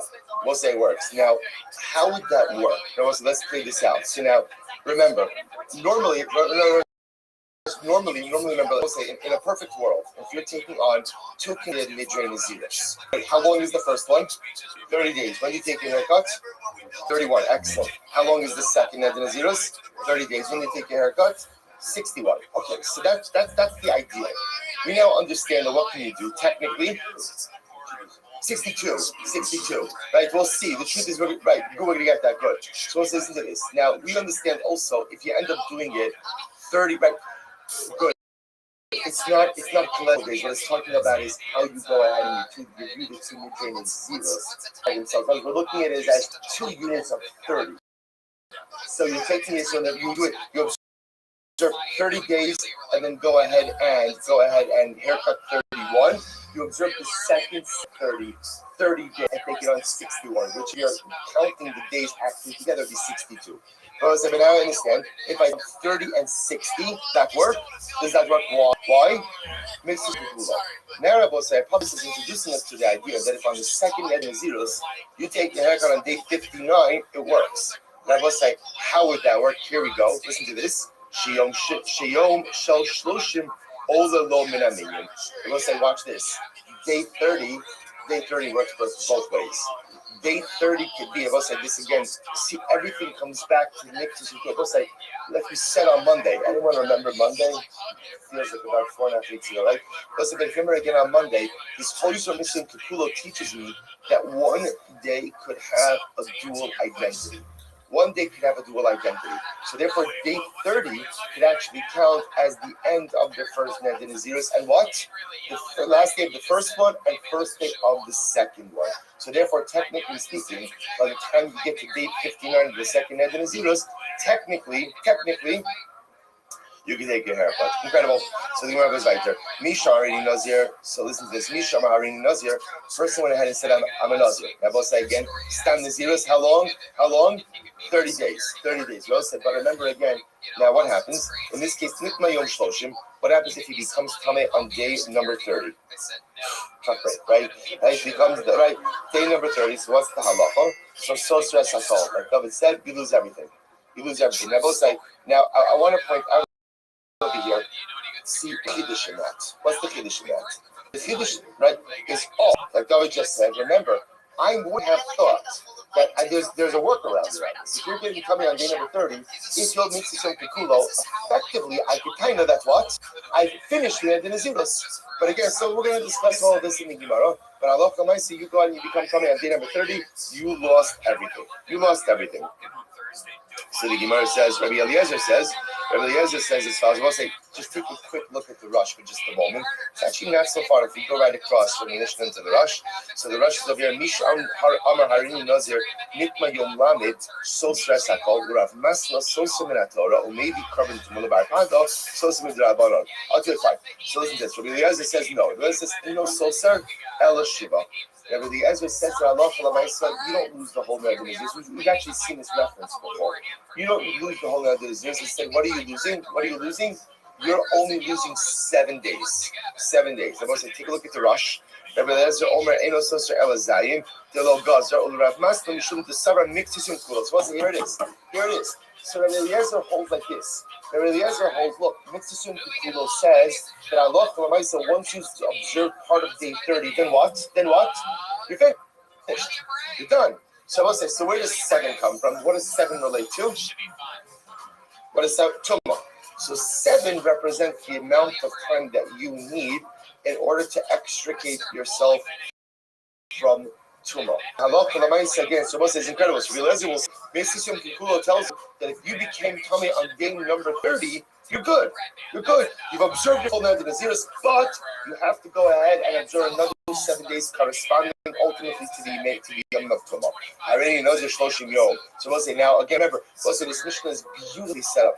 Compliments to the author. That's what we'll say. Rabbi Udanasi, right? His camera is right here. Where's Rabbi Udanasi buried? Is it it's very old. Sipori. All right, next. Yarkei Galo. So many Kivarim, so little time, right? So we'll say so. Wasted, you bastard. Yeah. So listen to this. So just, but again, in all seriousness, you come across Mishnayos that are just so beautifully arranged. So listen to this. So Rabbi, so now we'll say, what's the next case? Let's say Harini Nazir Shloshim Yom. I'm a Nazir for 30 years. I will say, let's go back to the beginning of Mishnah. When you say you're a Nazir for 30 days, I will say, what does that statement mean? What does it mean? Full 30 days. Meaning what? No mitzvahs hayom kikulo. So now, if you say you're not at 30 days, nitba yom shloshim soser asakol. Ultimately, again, if you become tummy on day number 30, you lose everything. Now, that sounds like you lose everything, even according to who? Even according to Rabbi Eliezer. Right? Even according to Rabbi Eliezer, who said that beforehand you only have to observe 7 days for time to be tumah because of mitzvah kikulo. If you say harini nazir shloshim yom, you don't get mitzvah yom kikulo. Incredible. Next. Harini Nazir Mea Yom. Person says, I'm a Nazir for 100 days. Nitma Yom Mea. You become tummy on the 100th day. Soser Esakol. You lose everything. Shabbos says so again. That's the Tanakama. Rabbi Eliezer Omer, no. Now, Rabbi Eliezer says, Mitzvah Kikulo. So because you're becoming tummy on the 100th day. Therefore, halacha l'maisa, you're fine. Mitzvah Kikulo, you have it locked in. However, Eino Soser Elash Shlosh. Rather, again, halacha l'maisa, you only go ahead and be tamei 30 days. Now, I will say, the Rosh points out we actually already learned this halacha before, because Rabbi Eliezer holds that halacha l'maisa, when you become tamei biyom melos, on the day in which you conclude your neder naziros, the most you can lose for a prolonged or protracted neder naziros is 30 days. It's 30 days. Therefore, on 100-day neder naziros, the most you're going to have to make up is 30 days. Incredible. So, Nikba Yom Mea Ve'echad. Now, this is interesting. What happens if you became tamei on the 101st day? On the 101st day, then what's the halacha? So Sir Shloshim Yom. So let's listen to this. So the Tanakama says we'll define all of these cases. But Pashtos, what this means is I became tamei after the neder naziros was over, but before the corresponding sacrificial rites and haircut was able to be performed. So in this case, even the Tanakama says, listen, you finished your neder naziros. So because you finished your neder naziros, that's kind of locked in. But because you haven't performed, therefore you can't lose it in totality. But what you will have to go ahead and repeat is a 30-day duration. And in this case, Rabbi Eliezer says no, Eino Soser Ela Shiva.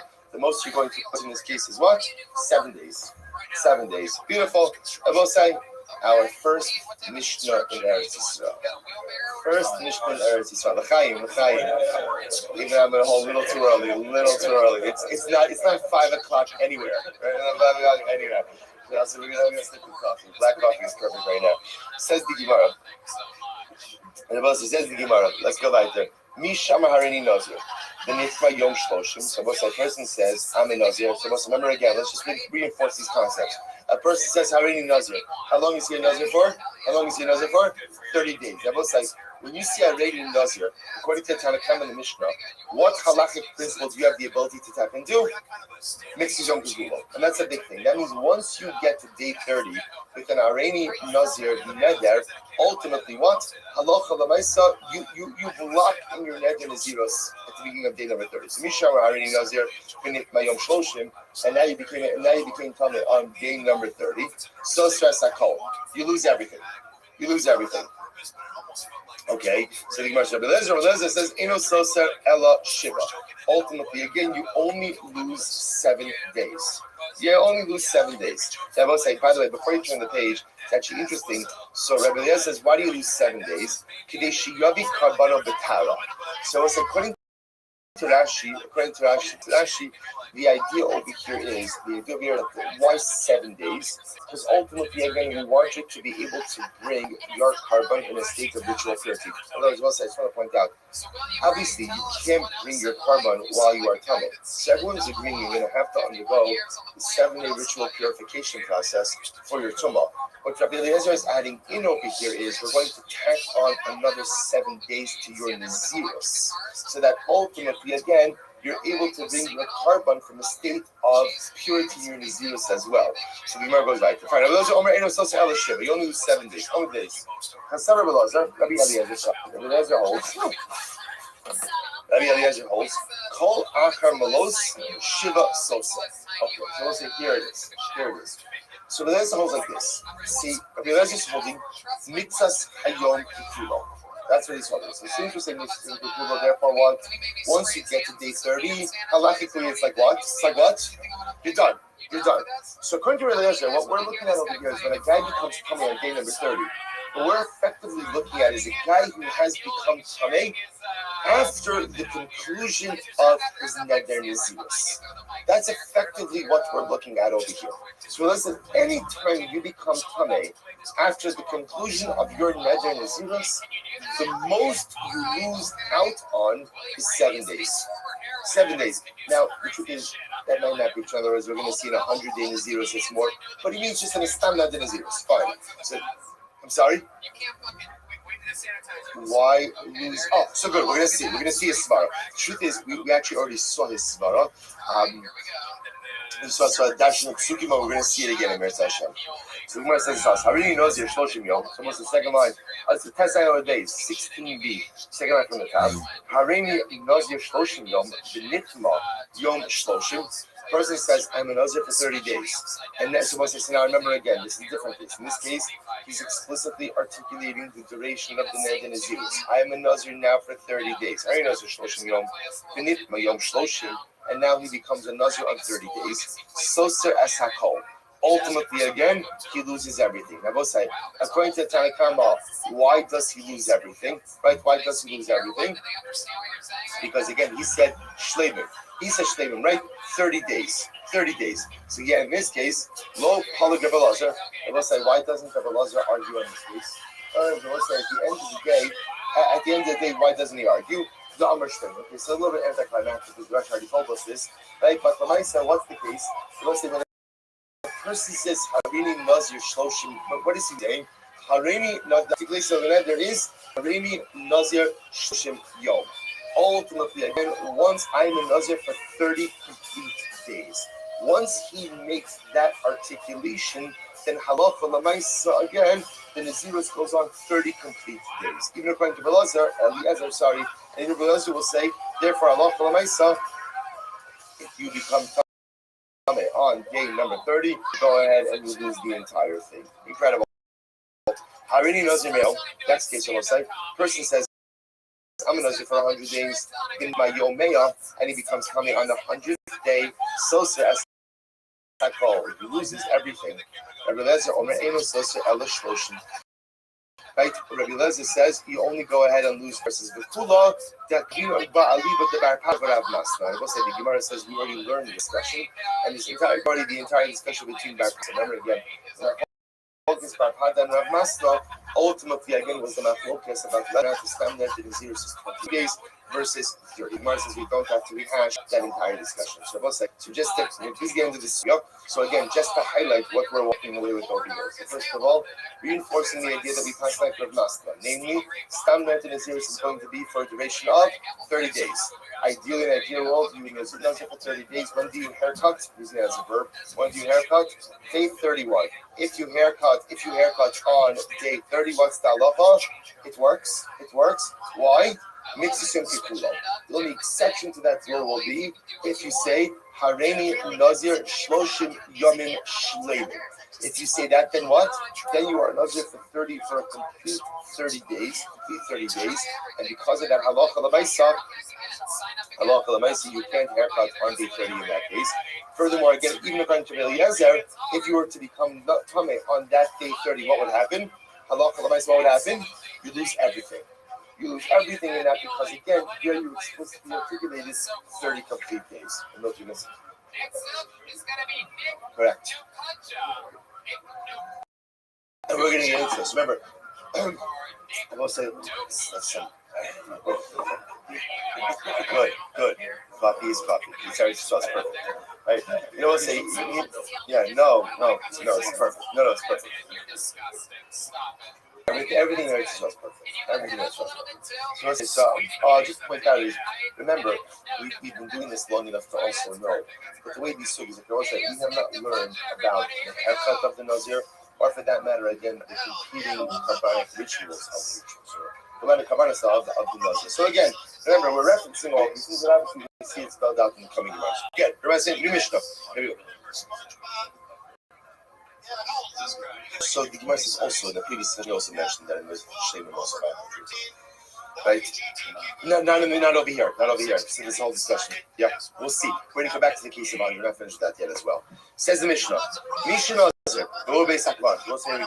It's an interesting case. Here's the case. A guy is in the cemetery. He's in the cemetery, right? It's okay. Good. It's just beautiful. Good. So inspired. Already knows you. Right? Already knows you, right? People took on a lot of Kabbalahs last night. That was nice. So what happens? I'm just pointing out. So he comes out. So now, halacha l'maisa. Somebody took on a neder nazirus, but he's in the cemetery. So now watch this. Even if he's in the cemetery 30 days. Some people like Kvar, right? They like Kvar. See, he was in the cemetery for 30 days. So what's the halacha? Ain't only moment aminyan. Ultimately, again, those 30 days do not count towards his neder nazirus.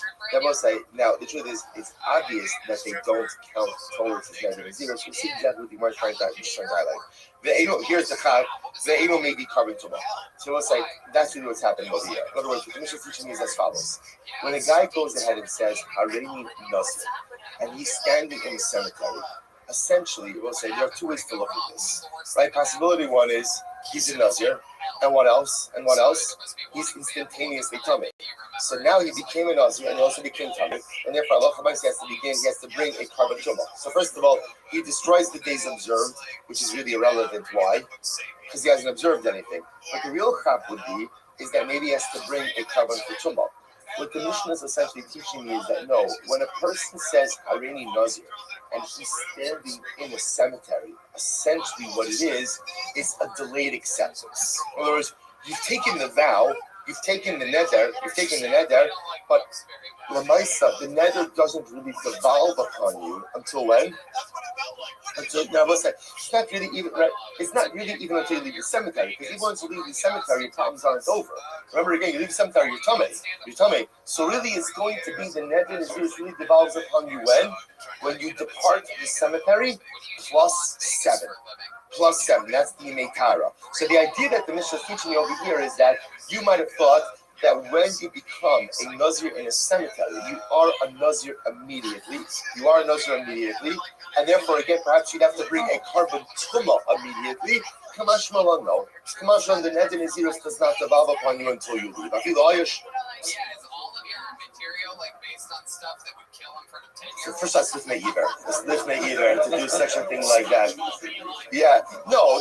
The simple reason, I'll tell you why. Simple reason is because you, contrary to popular opinion, you don't have to drink, right? In other words, you could put the cup down, right? You can have put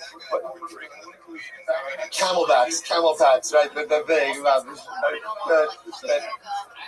yeah, no, you can become a Nazir, you can have the wine, right? So let me know. So the Gemara says as follows. Listen to this. So I feel like maybe carbon tumah. Good.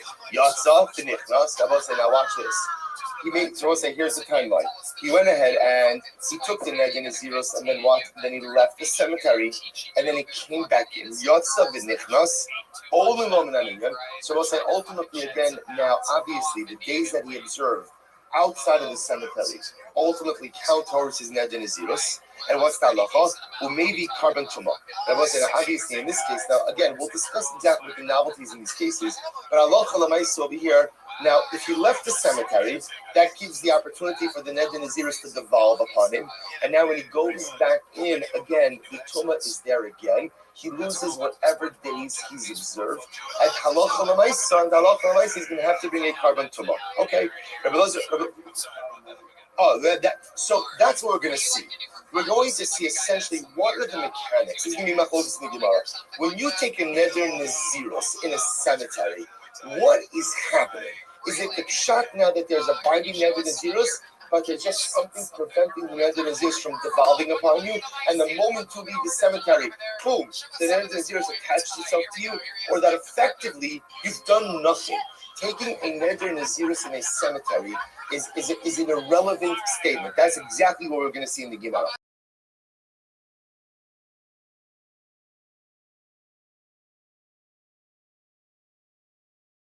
Rabbi say that if you go out of the cemetery and come back in, you haven't lost anything, and you also don't have to bring a carbon tumah. Why? Why not? Listen to this incredible. Why? Rabbi says that the way the pasuk is when it comes to tumah is as follows. That if a person becomes tumah, the Torah says the days you have observed, yiplu, literally again will fall by the wayside. So Rabbi Eliezer is a diaper. We'll say, what does the pasuk say? What does yomim mean? Plural. Days. Days means you have to have at least 2 days of naziros under your belt for tumah to destroy those days and obligate you to go ahead and bring a carbon. Incredible. So Gemara says, okay, let's analyze. And this goes for the details. Here we go. So let's start this sugya. Good. Itmar, Misha, Nazar, so we'll say, let's now go down into this. A person ahead and takes a neder naziros, and he is in the cemetery, so we'll say, so now what's the halacha? Rabbi Yochanan says, naziros chala alos. So we'll say, Rabbi Yochanan is of the opinion that the neder is chal on you. The neder is chal, right? It devolves upon you. So in other words, what's happening over here? What's happening? I'm in the cemetery. I say Harini Nazir. What does Rabbi say in that moment? What happens? Am I a Nazir? Am I kind of? What's happening over here is like this. The Naziros is chal. There is a neder that is upon you. There's a neder that's upon you. But the ability to observe the neder, right? The ability or the obligation to observe the neder is not yet there. I go out because I can't. Conversely, one second. Reish Lakish says, "Ein naziros chalava." Reish Lakish says, "No, the naziros is not chal." When you say Hareini Nazir in a cemetery, I say, what's the effect of that statement? It's meaningless. Right? In other words, it doesn't matter. It doesn't accomplish anything. So this is the fundamental machlokes. So the Yochanan says when you see Hareini Nazir in a cemetery, ultimately again the neder is chal. It's just that you can't execute on it, right? So the neder applies, right? So I was saying when you see chal is if somebody were to ask you, tell me where are you holding your life? What can you answer? According to the Yochanan, what could you answer? I'm a Nazir. Just a non-practicing one, right? I'm not practicing, right? I'm a not yet observant Nazir. So Lamaisa again, the neder is chal. You just can't do anything with it. You'll see what you have to do.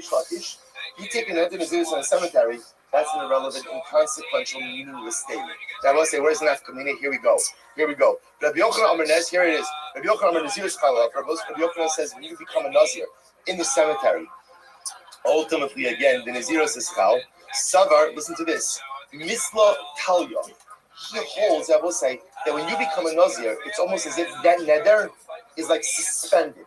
It's right, you took it upon yourself, but the application or the execution or the living of that mitla tell you, literally, it's suspended over you. The kaima, kevan de mishkechatara chayla. Once you find yourself in a state of tara, a state of ritual purity, then we'll say what happens? Boom. The nether devolves upon you. Reish Lakish says, Reish Lakish says, no. You see Iranian Nazir in a cemetery. Both say you see Iranian Nazir in a cemetery. What's the effect of that statement? What's the effect? Zero. Now both say, now watch this. This is incredibly important. So now I come out of the cemetery. I go through my purification process. According to Reish Lakish, what's my status? I'm a non-Nazir. And therefore, I hadar va'amar chayli alei v'ilo lo. And therefore, again, Reish Lakish says, if you want to become a Nazir, what do you have to do? You have to re-accept a neder nizirus upon it. So we'll say, you know what's happening over here? So we'll say, so this is great. Even if we had to get back on the plane right now, first getting some additional coffee, right away. So I say, listen to this. I'm standing in the cemetery. I see Harani Nazir. So what's happened? Rabbi Yochanan says, you're a Nazir. You just can't practice your Nazirus. But that neder is a part. In other words, you've made a binding neder.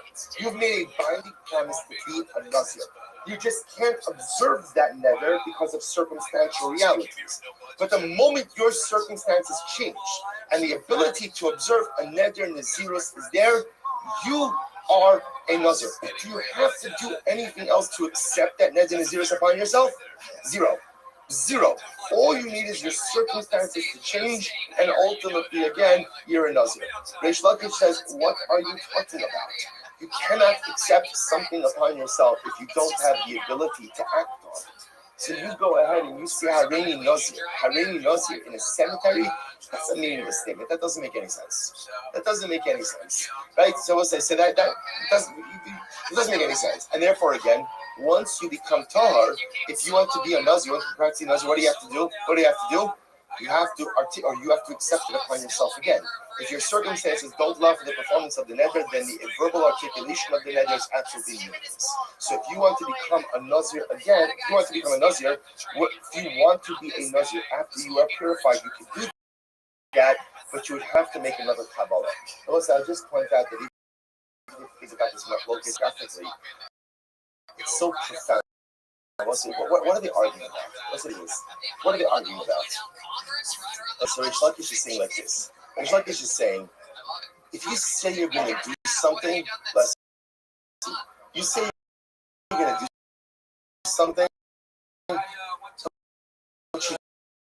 don't do anything, right? You accept. This is what I'm going to be, but you don't perform.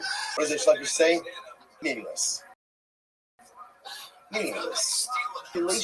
Articulation of self-actualization, an aspirational articulation is only meaningful if you do something about it.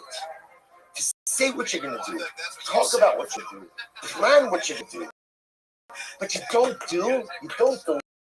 deliver, tachlis. You don't act, it's meaningless. It's absolutely nothing. And comes on Rabbi Yochanan, what does Rabbi Yochanan say? That's the shalom. When a person talks about an aspiration, a person goes ahead and has an aspiration, a moment of articulating what they want to be, who they want to be, what they want to accomplish in life. Sometimes your circumstances do not allow for the actualization of your aspirations. Sometimes it is. And also, you know how it works in life? Sometimes just standing in the graveyard. Sometimes I'm just standing in the cemetery. For whatever the reason, I have to go. For whatever the reason, I'm just stuck together. For whatever the reason, I just can't move myself forward. But when I articulate that I want something bigger, better, and holier, and like what Yochanan says, That is absolutely unequivocally. Don't say that. Don't say that just because you don't act. Sometimes in life you can't. Now let's say this is an example, right? This is an example of a guy who's thinking why. Why isn't he becoming a the moment after his articulation? Circumstances are preventing him from doing so. It's not that he's lazy. It's not that he doesn't want it. He can't do it right now. Like I said, I don't care. You give all the excuses in the world. If you don't deliver actually statements, right articulations of aspirations for greatness are meaningless if they're not followed up by action. Yochanan says, when he articulates that he wants to be great, he articulates that he wants to accomplish, even if he can't do it, even if act. It will say, dreams of greatness are meaningful, even if they're not immediately followed by action. Because at least think about greatness. I'm not actually delivering. At least my head is in the right place. And if my head is in the right place, then Merit Hashem, my body will catch that. So we'll stop over here for today with this machlokas. So we're leaving this machlokas. So we're going to now do a little bit of a session, a little bit of Mesilas Yesharim. I played along to get that person to stay with you. Yeah. Guys like Joe love it when people play the long game. I just have for the month of Teves. Hey Joe, I'm seeing you around. Thank you, Dr. Yomi Shir, for dedicating Ovishim and Joshua this month. In memory of dedicating Ovishim and Joshua this month of the yard site of Cherry Elbaum, Yaakov Menachem, the obtain the merit of our Talmud Torah, and the Shamas Mahavira, and the families in Kama. And let's say with that, let us begin. So today's dot is Hey 85. And we are picking up in Merit Hashem at 2 dots. Right, thank you. 2 dots on 84b. 2 dots on the dollar on the base. So let's go. Says the Gemara. So we are now 2, 4, 6, 8, 9 lines up in the right. And the Mishnah said, again, we have 2 pieces in the right. So it says, or it doesn't have to be rough, by the way. It actually be first it says, I never make a leg up, and everything. So when you're really asking to be their friend, you're like, okay, so Okay. that's what You you're can talk about what do you that. say What that is you're the your key in friend? terms Or of you too much can't and even say you niceness? don't break So the Mishnah says, He's in just that case, Yitlu Alpha. Also, against Hanan, we have the ability to Truma and Meiser against the will of the Dawa. So that's case 1. Case 2, the Mishnah says, Kohanim Exus. Case 2 is Kohanim will be an Elu. 2 is where the Mishnah says, the Dawa says, these particular Kohanim, or these particular Elu, cannot take Truma and Meiser. Then what's the halacha? So you must be able to say, even when you need, you block it. So those specified Kohanim will be in connected to the Meiser, but other Kohanim absolutely fine. So what's the second one? Allah, what is he doing? That was like, we spoke about this yesterday already, but a quick follow-up. Remember again, I feel like we spoke about when it comes to Truma Meiser. Obviously, I'm the Jewish farmer, I'm in Israel. I set up Truma Meiser. Who does the Truma Meiser belong to? Who's it belong to? Kohanim and Levi. All of you. Now, granted, Meiser, we don't technically speaking himself. Well, let's just work the idea from Kohanim. So as Israel, what right do I have in this produce? What rights? I have the full Tovas Hanan. Tovas Hanan means I have the right to decide who, that is the right. So it's not here we go. It says Allah, Tovas Hanan in the mouth. Now let's analyze this. The critical shadow we're going to deal with now to be able to does Tovas Hanan the right to decide which coin or maybe to give which person to? Does that right have a financial value or not? Now, what the Gemara says just out, we're going to see why that's very important for a little bit. Just analyze. Case number 1, I make a nether. My nether is no coin or you can get any benefit from me. That's the nether. So what's that about? Muhammad was able to come and take Truma Meiser against him. You can just take it from. So what do you see from there? You see from there that Tovas Hanan does not have a financial benefit. Right? Why? Because had a financial benefit, then what? Hanan being shopped to get Truma Meiser, what are they doing? The fact that Kohanim are allowed to shop and take my Truma Meiser indicates that Tovas Hanan is right but it is right out financial value. So the Gemara says, Alma, Thomas, in a moment, yes, was it in a safe? Yeah, again, look at the last part of this. If my net is I mean the right? So, so, Aaron Avihu cannot get enough for me. Like Moshe, Eliezer, and Gershom can't get, those of you can't get any enough for me. If I name them, then what's that level? You will feel it. Then the other Kohen, other than the name Kohen, other than the name Reveal, you go and take from the Celestial. What do you see there? About a honey loaf. But the named Kohen didn't care. So what do you see from there? Alma, Kavasana, Amam. Also, the fact that the named Kohen and Reveal cannot take the human nature. What does that indicate? What does that indicate? That Kavasana does have a financial value, right? Because if it didn't have a financial value, then a lot of I saw they would not be the definition the name of the should be able to. So what do we have? We have a contradiction. From the first case in the show, it sounds like Kavas Hano does have financial value. In the second case in the show, in the first case in the show, it sounds like Kavas Hano does not have financial value. In the second case, it sounds like Kavas Hano does have value. So which one? Which do you want to say? Hashem, Haredi, Yossi. That is what they just said. Listen to this. I'm going to this. I don't know the upload. Here, listen to the following case. Ruvain comes along, and Ruvain steals my cattle. What does it mean? I have produce. I just harvested out here. I have not yet separated out humus and nitrous. So therefore, again, I have crop, I have grain, and my grain is cattle. Ruvain comes along and steals my cattle. Steals my cattle. Then let's just what the shadow. So now the question is the upload. Now you can see the cattle. You can see all of my grain. Now, Ruvain about Shiloh. So he comes along now and wants to go out and compensate you for that. So what's the Shiloh? What does it mean? So listen to this. You made 2 loads of bread. So that means what does that mean? It's the value of the cattle. I will say, now what's the value of the cattle?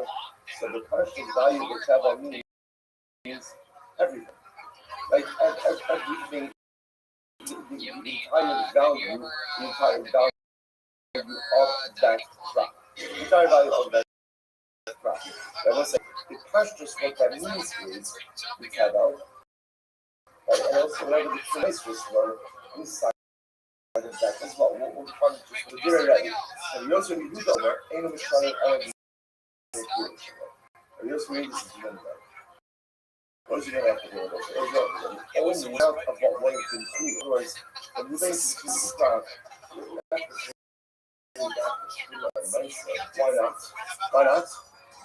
No. It's my crop. It's my cattle. So ultimately, again, now we stole the whole entire fund of pile. He ate it. Now what is it to me back? Rabbi says he's got to pay back. He's made kidnapped. Value of the cattle. Value. So Rabbi Yosi says no. You're not saying that the whole of it. Why? Because remember again, the Suma Elisa wasn't mine. So I hear that being back from something that's not much going to go to it. Suma belongs to the kind of looking at him. Now we've got to have to do it why not? Because the life said this is following money that has no particular flavors. Or particular forms of ladies that woman was that it could be bad. Because of that, there's no flavor, therefore again, that's a nice thought. What we should be saying is he doesn't have to do the value of the higher crop that he stole. Only the amount of food that would have been in it, and that represents my portion. And I love ultimate. You know, say argue about. The backup day, here we go. Backup day.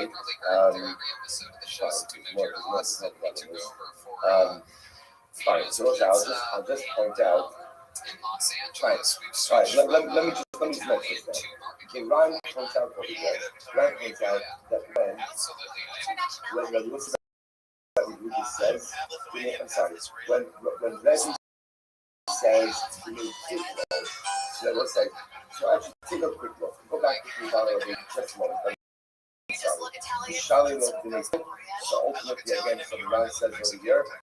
So he says, we made Shabo, would make just a nice just of feet of us.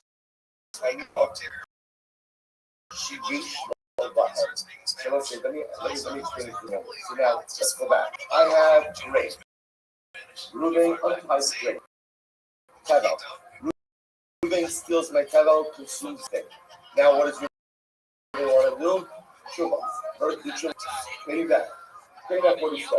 What's left of this? What does he have to pay back? So let's work backwards. Now the other thing we do that says he has to pay me back is the cooling that was in the grave. Because that's really stole from me. The cooling. That's the part that kind of what he has to pay me back. Rabbi on the other hand, he has to pay me back down the other Tevel. Now I will say, what's the value of the Tevel? Even Rabbi agrees. He has to pay back the cooling, like that's obvious. Plus what? It can't be plus the actual value of the Tuma. That's not a value to me. It's not a value to me. But unless you know what Rabbi means is what does it mean that? Tavas Hano. The value of the Tavas Hano. I had Tuma and Meiser in my possession. I also had the choice to give that Tuma and Meiser to someone. That choice, right, that right, has a value. Ruben, by stealing my dream, deprived me of my value. And therefore, if you do that, it's obligated to pay me the value of that right, however we assess that, the value of that right, plus the amount of food. He says the so what's going on? Right? What's going on? So my love alchemy, so we'll say, I'm arguing about the following point.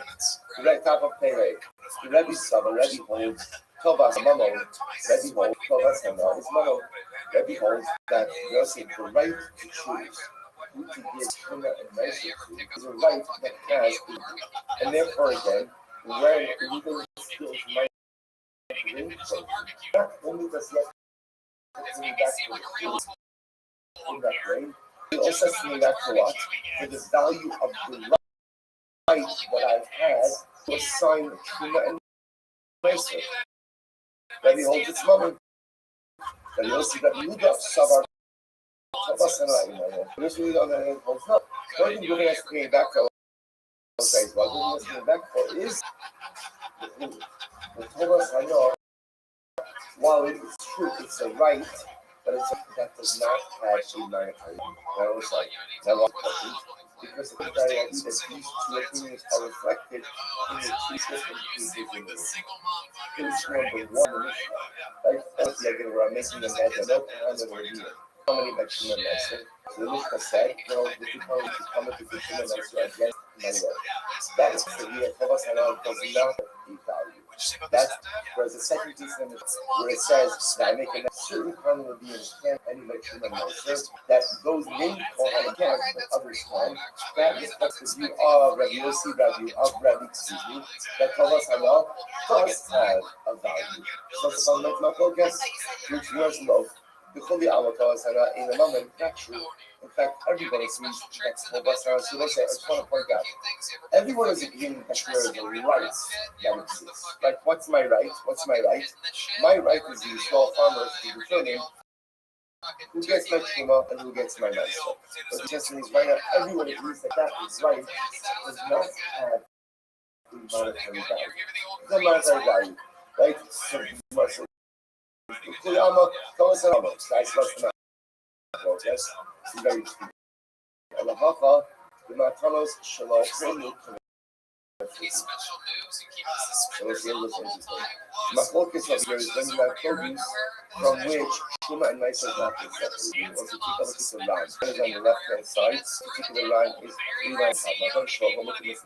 The Rabbi Saba, Rabbi holds, Kevin Shalom, when which Shmos and Meiser, Avilu Kifin Shabo, the last, Shmon Damian. We'll say Rabbi says the opinion that before Tuma and Meiser has been separated, it's cooler. The whole thing is cooler.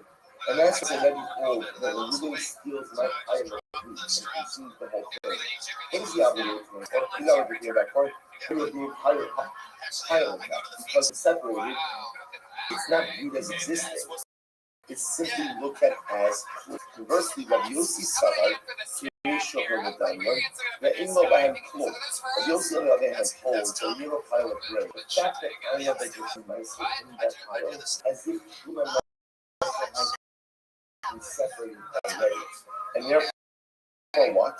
When Reuben steals the pile and consumes the entire pile, he's essentially viewed as having consumed Reuben, Shuma, and Meiser. And therefore, the only thing he has to compensate for is what? Is the food in the salad. So let's say some alternate version. In this version, everyone is agreeing that Kovas Hano is not a monetary right. I know it's not a right with a monetary value. So what am I focused? My focus is how you view unseparated piles. Rabbi views unseparated piles as being cool. Therefore, the whole pile is cool. Therefore, Reuben is compensating for the entire pile. And we're saying this is no. We know that this Truma and Meiser in that even if it's yet being separated, and therefore, again, Reuben is only obligated compensate for the value of the coolness in that pile independent of this. Of the future to be separated from a nice which means one second. Because in the moment that if it's true, so was ultimately a very value in doers, what is it matter if so much actually separated or not? Allah, any time we do that, that's a very bad. Rather, the real reason of that is as far as it is. Consumer. One of the gun of the reality is every one of these that Kovas Hana is not money. The ability of the right that I have is in Israel to determine which code, which lead is given to my answer. That is a right, but that is a right to how in monetary value. So watch this. My focus is like great. I was stolen.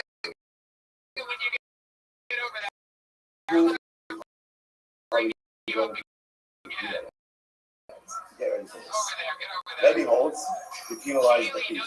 Penalize the thief. But also, in reality, go ahead and do this.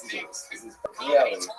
Reuben steals unpicked produce. Right? He says unpicked produce. He consumes it, and then else he pay it back. It's like halachic. Right? Make that. And what we have to do that.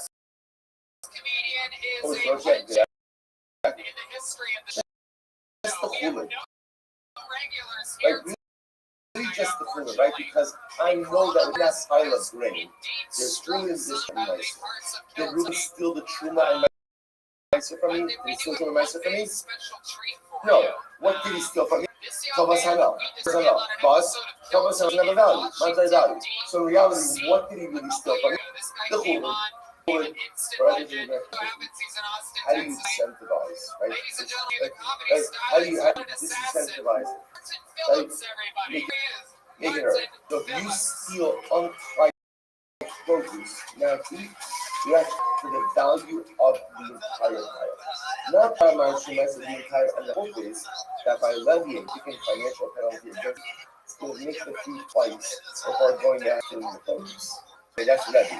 And so I run on the Gano, Katie go later. Rabbi Yossi, Rabbi Yehuda Sarans this. Rabbi Yehuda holds, no, he holds Suva one of the Balabayas, Yehi below this sheet. This is incredible. On the other hand, Rabbi Yehuda holds, and ultimately again, has not penalized the meat. It buys the produce. Why? In order not to go ahead and include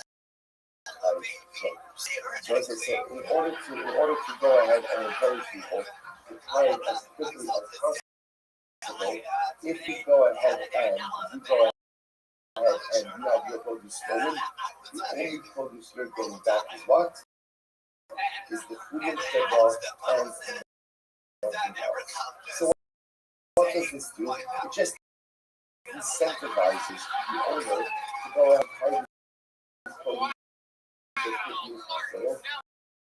This way will be able to dispense the necessary. Incredible.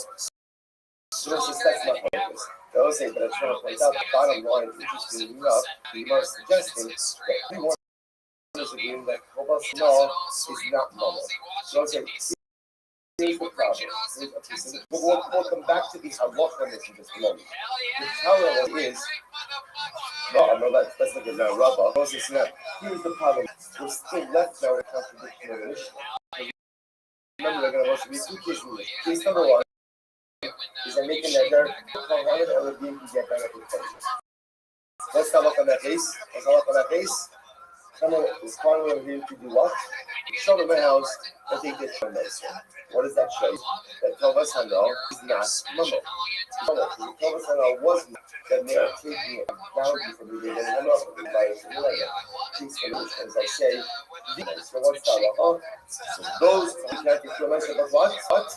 Others can, which shows you that Tovas Hanal is a value.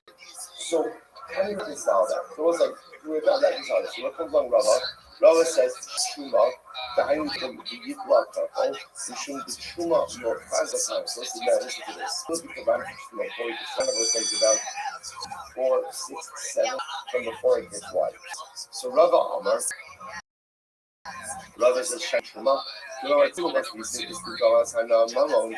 So let's listen to this. Rabbi holds that in reality, every one of us that Shuma no, Tovas Hanal is Mamon. Reversing course now. Everyone agrees gets like Shuma Moshe is right that has money. Now let's work on it. So it's like based on this second piece. Let's say, I always say this. I make another.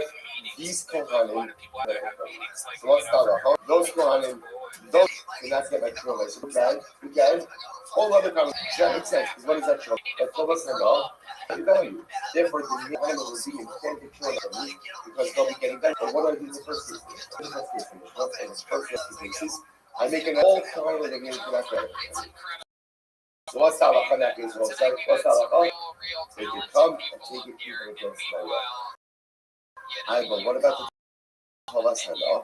So watch this. What do you about? Rabbi Amar, shiny Shuma. The Hainu time will do.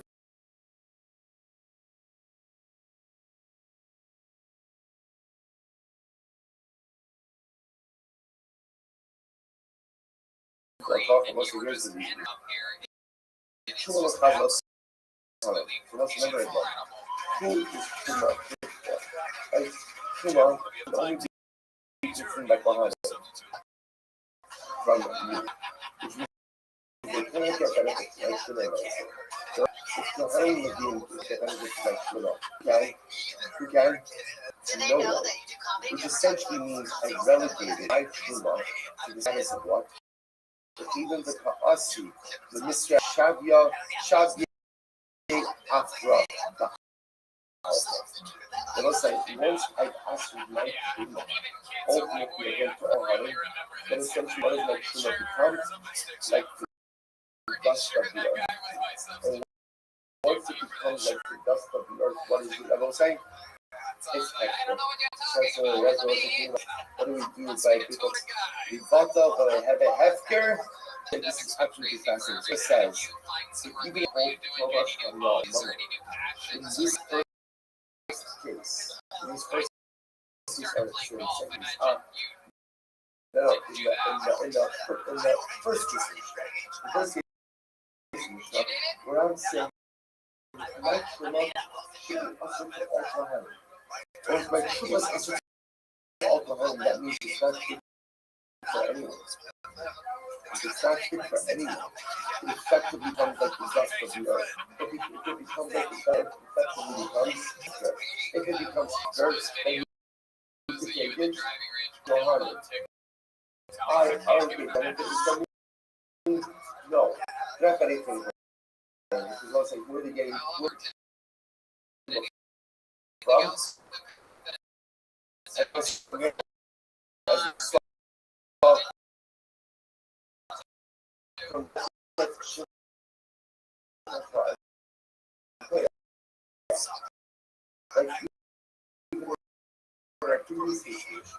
The Rothschild makes a matter not to get benefits.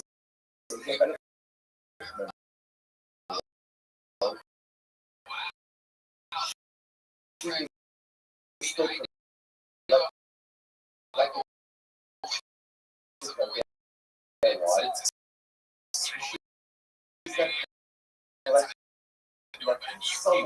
who against them from Hester. So what's the absolutely incredible? Now take a look at the line again. The line says, Rob Amr Shani Truma, Kilomar, Kulomas Nisan is the Thomas Hana, Mama,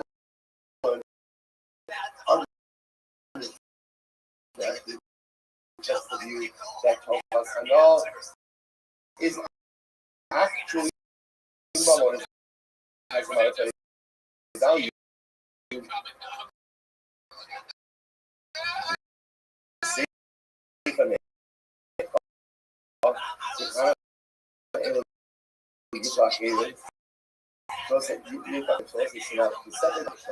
Which is again which makes me resurrect and still every time I think that makes sense. Relation with time of the why the ratio, which means never against also why people have the right to come and take produce even against her will.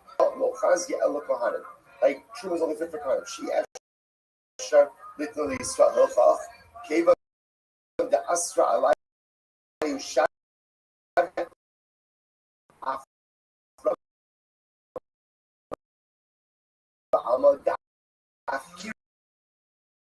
Thomas, I know. She is the bomb. So what's really incredible? Really incredible. So Rabbi has just a dramatic interpretation. So what's saying this interpretation? So again, Thomas Hana is Mamo. Thomas Hana is Mamo. If that's the case, has a monetary value. Case number 2 makes sense. Case number 1 is difficult. So Rabbi says case 1 is not difficult. When you ask your Truma Kohanim, you've effectively relegated Truma to the status of dirt. And because it's dirt, it automatically becomes hefker. Because it becomes hefker, once it has the ability to have it. Incredible, I will say. Bottom line, by the way, how do we does Tovas Hana, is Tovas Hana, Mamo, or not? I'll tell you what makes it good. So as we listen to this case, the Rambam, this chapter 5, I love 6. What's this to this? How about Yisrael, Shekish,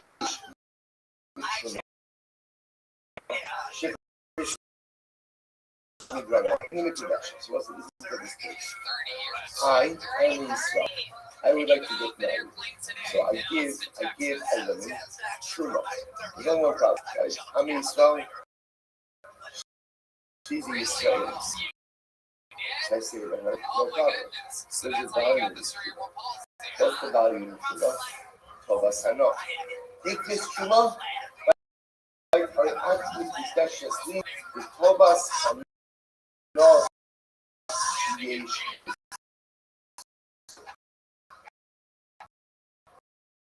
Like when we're taking this truma, and you have the right to give this truma to whoever you want. Now, listen, I watch this. Does the Jesus work? Now, it depends. Does it depend? Some of us have not had a value. If some of us have not does have a monetary value, it's woman an item of value. If Thomas has no monetary value, nothing. Passing the Rambam, Eila Mikudashas. Why? Shahari Engel B'Machra, she can't sell it. The Engel Ba'Ela Tovas Hana. Thing that exists within Tovas Hana, and give the Haskins, ultimately again, Eila Mama. So we'll say that is indeed our love for the Maisa. It is a right, an exercisable right that Yisrael has. Give his Trumas and to whoever he wants. But that right does not have monetary value. But says the Mishnah, Konan She'el Sha'afi Abba. This is the interesting case here. Same case, Rachel is married to Reuben. And in this case, she's a nether. What's her nether? That she is not going to do anything for her father. She's not going to give any enough to her I'm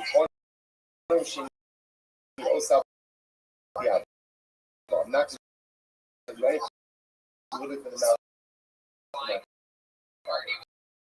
Second get that's my father. Or Alpi Avicha, which means I'm not going to be your father. Alpi Avi, or I'm not going to be my brother. Last cases, Eno Yalahafer. Well, saying all those cases, he is not going to go without. Say, why is he not going to go without? Why not? We know this. Why not? There's no in that such, and it's not going to say no. They know. Take a look at the line on the last line in Yalahafer. The ain elum nitrate elum nefesh nor are they discovering anything in their marital life. Therefore, he has no power of reputation. Next, Sheni Osva is the Gurus. What happens if Rachel makes an eder? Rachel make an eder is Elaine, and make an eder not to do anything for you. I'm not going to do anything for you. Sheni Osa Pipa. In this case, he does not mean, it doesn't mean because she's bound by certain things for her. Like if she works for her, there's certain other domestic activities that she has to do. And therefore, Allah for myself, obligations is an effective measure. So when it says he doesn't have to know, it means that the measure never even takes effect. There's nothing to talk about. So say if you look at the line by the line just goes on to the next page. Shani Osapi Fa'ino Shaka you see that line. Show the Shabute. The Shabute Mishabete. The last community was passed to the Shibute. Which is not really and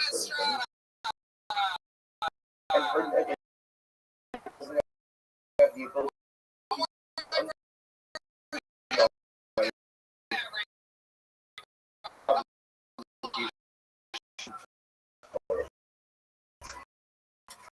Fine. So he's going to watch this. Rabbi Kiva said, "Start Rabbi Kiva Omer." So Yafer says you should husband should know that. Why should you know that? Shem Kadif Arab Yosem in Arab. Because perhaps she'll earn more when she is obligated to give to us. And the Akiva agrees with the Quran. The Kama says, Rachel makes an effort to argue with the rain and not going to provide any benefit to you. So what's that? The answer is Rachel, no negative. There's no negative. Why? Because she's undertaking that will undermine her core obligations that she has for her husband. Such negative is fundamentally husband doesn't even have to know it at all. Because you know what? They will say because something called Abba. We learn this in Ksubas. They will say his wife is obligated to contribute a certain amount to the household. Let's say she's obligated to earn X amount of dollars per week. They will say that amount that she earns, that is towards the household.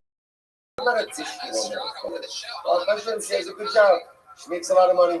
So they'll say, what's the status of funds above and beyond that core amount? The answer is she's entitled to that. She's entitled to that amount. He says, I think you know that matter. Why? Because ultimately, again, if he doesn't know that matter, the will devolve upon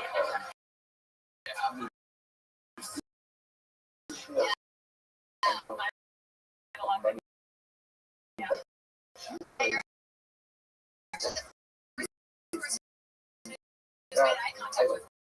Look at some Rush. Rush is on the right hand column. It's 4 lines, 5 lines from the bottom. Shemet Hadith Yosem Eloi. He's the Farishla. Ham Oselo. Hamosi Yichololach. I will say again. So there's a certain format that she brings into the household, but he's entitled to. Right? When you say he's got the house. But there's some amount that she brings in. She has complete control.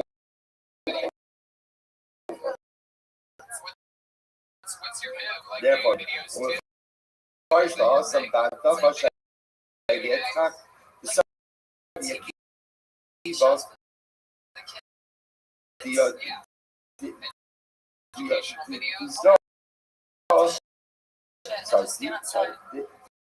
God, Harvey, the found a love at Bobby Farm shipping, you know, the actual ghost choice on the show. That he also love the stuff, doesn't should love that any unemployability benefit you, can come and say, no, never is buckle. Never is buckle, husband doesn't have to do anything. But if you listen, no, you need to know why. The specific effect is what additional.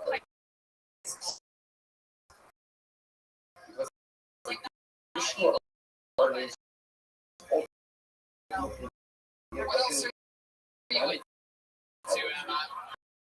What you keep on now from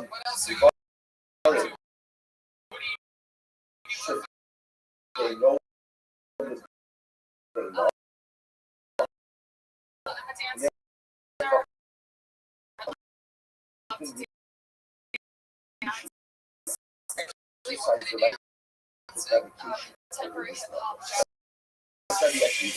right? I'm not sure the union uses the affair. Somebody can shoot off with your ass. Very good. Yo come and really say that comienza y el beat cambia. Husband should have known this together, but ultimately agrees for and Yokomaru says, ultimately again, she should have known the nether because the nether could become an additional amount that she earned. But Yokomaru says no. The nether is not going to cover the nether. But what could happen alongside? But if they get divorced, that nether could kick in. Right? Because if they're divorced, ultimately she owes him nothing. So because she owes him taking the back, what should the husband do? Simply annul it now. Good. So we'll say, so three-way math focus about what should have, like, Rachel takes the nether, I'm not right, I cannot give any benefit to you. So what should Ruben do with that nether? What should he do? Nothing. Because the nether is essentially void because she's making like my current to come back on additional amounts of really because perhaps when they get divorced, then they put out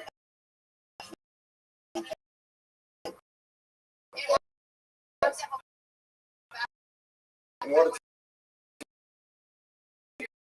go ahead. By the way, the contribution to the choice. So the board. So the here right? So what's this? So they run actually things are on the days. The issue is also in other things the fact. Here's the board. Let's think like I said there with the conclusion from the when he says doesn't know the never now, you know, doesn't take the fact of incredible. So say that's what's analyzed. Shmuel says, Halacha,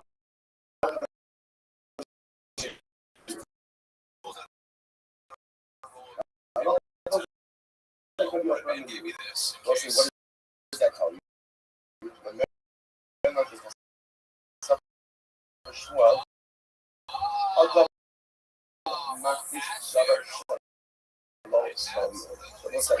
This is fascinating. Look up and he says, what is reality? Rachel makes him right there. I'm not committed. I'm making a net. Hold on, I'm not any benefit. But Yochanan says, now why should you know? Does this make that he married to her? The answer is no. What is the Yochanan saying for? That you're going to get divorced, and what's going to happen? Now the nether is going to spring into effect, and suddenly again, usher to give him a no, which precludes marriage, which would also preclude just in benefit from her in whatever way. So the also really says, annul it now. Now what's that? Again, does the nether have any present impact? Zero. But annul it now because of this potential future. Substantially. In fact, it shows us a lot of like what does that tell you? That tells you that a person has the ability to consecrate something that is not yet in existence. That was sanctified. It's similar to the should know another now. Even though there's no part of the future, so future becomes the past. The real when he says, he essentially negotiates something now in the present for something that may occur in the future. Similarly, a Shmuel must also hold. The Shmuel is not for the B'nai must also hold.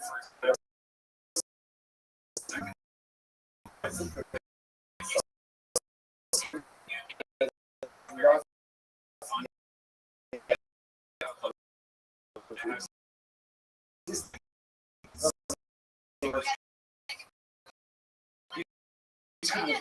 negotiate a reality now. What? That what? Yeah, if you stick at the last rush on the page, Rush says, Adam Yish. Davar Shalom. Daniel no Girsha. For again, he seems to be called this leather, but yet he hasn't divorced her yet. Nothing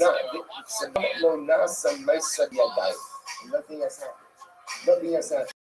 And also, the Gemara supposedly this same Shmuel will hold that the halacha follows of Yochanan and the Nuri, like namely again, that you will know this letter because of what it may become, will also hold us was. We want to consecrate something that has not yet come into this world. But is that true? I don't know, is a kasha, or is a kasha a makdish, might be the ishto, if a man is in consequence, any of his life. Right, so husband says, wife, right, anything you earn is heavish. So what's that? I'm going to say, Arrays, you also about Halas. So listen to this. Allah is all that she did up with love. And whatever she earns, ultimately, again, that she able to work with her, which is another way of saying, Allah, my stuff, the man, and then this Ramos, what does that mean? And Yochai Sandler says, yeah, Shmuel says, Allah, and Yochai Sandler. Allah says, Yochai Sandler. So what does that mean? So what does that tell you? What does that tell you? So that was just to paint this picture. Reuven says to Rachel's starting the first day on a new job. Reuven says, Rachel, whatever you earn is hektish. So beautiful, like throw on other people's accounts, right? I'm really dedicated to answering that question. So whatever you earn is hektish, right? And Rachel, what is Rachel? Whatever. That's what happens. So she goes to her. The status of additional or she owns beyond the amount of her support. Yochanan says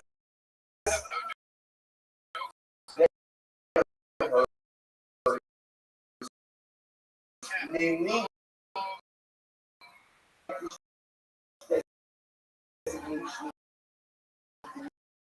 not from the Shmuel, but Shmuel says, I don't think you're a son. What do you see from here? I know. What is the problem with the husband consecrated his wife's earnings? What's the problem? What's the problem? That's right. The problem is him. That is true. Right? The problem is the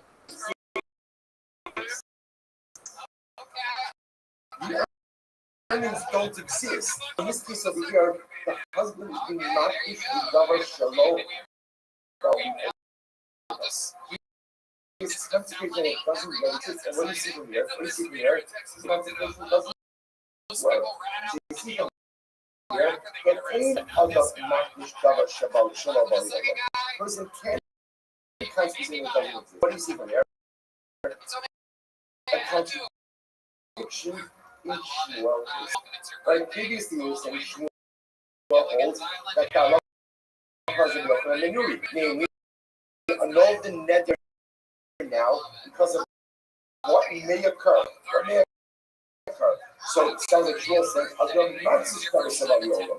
Here we're saying, in case the actual earnings, aim of the not discover Shabbat Yola. So what's going on?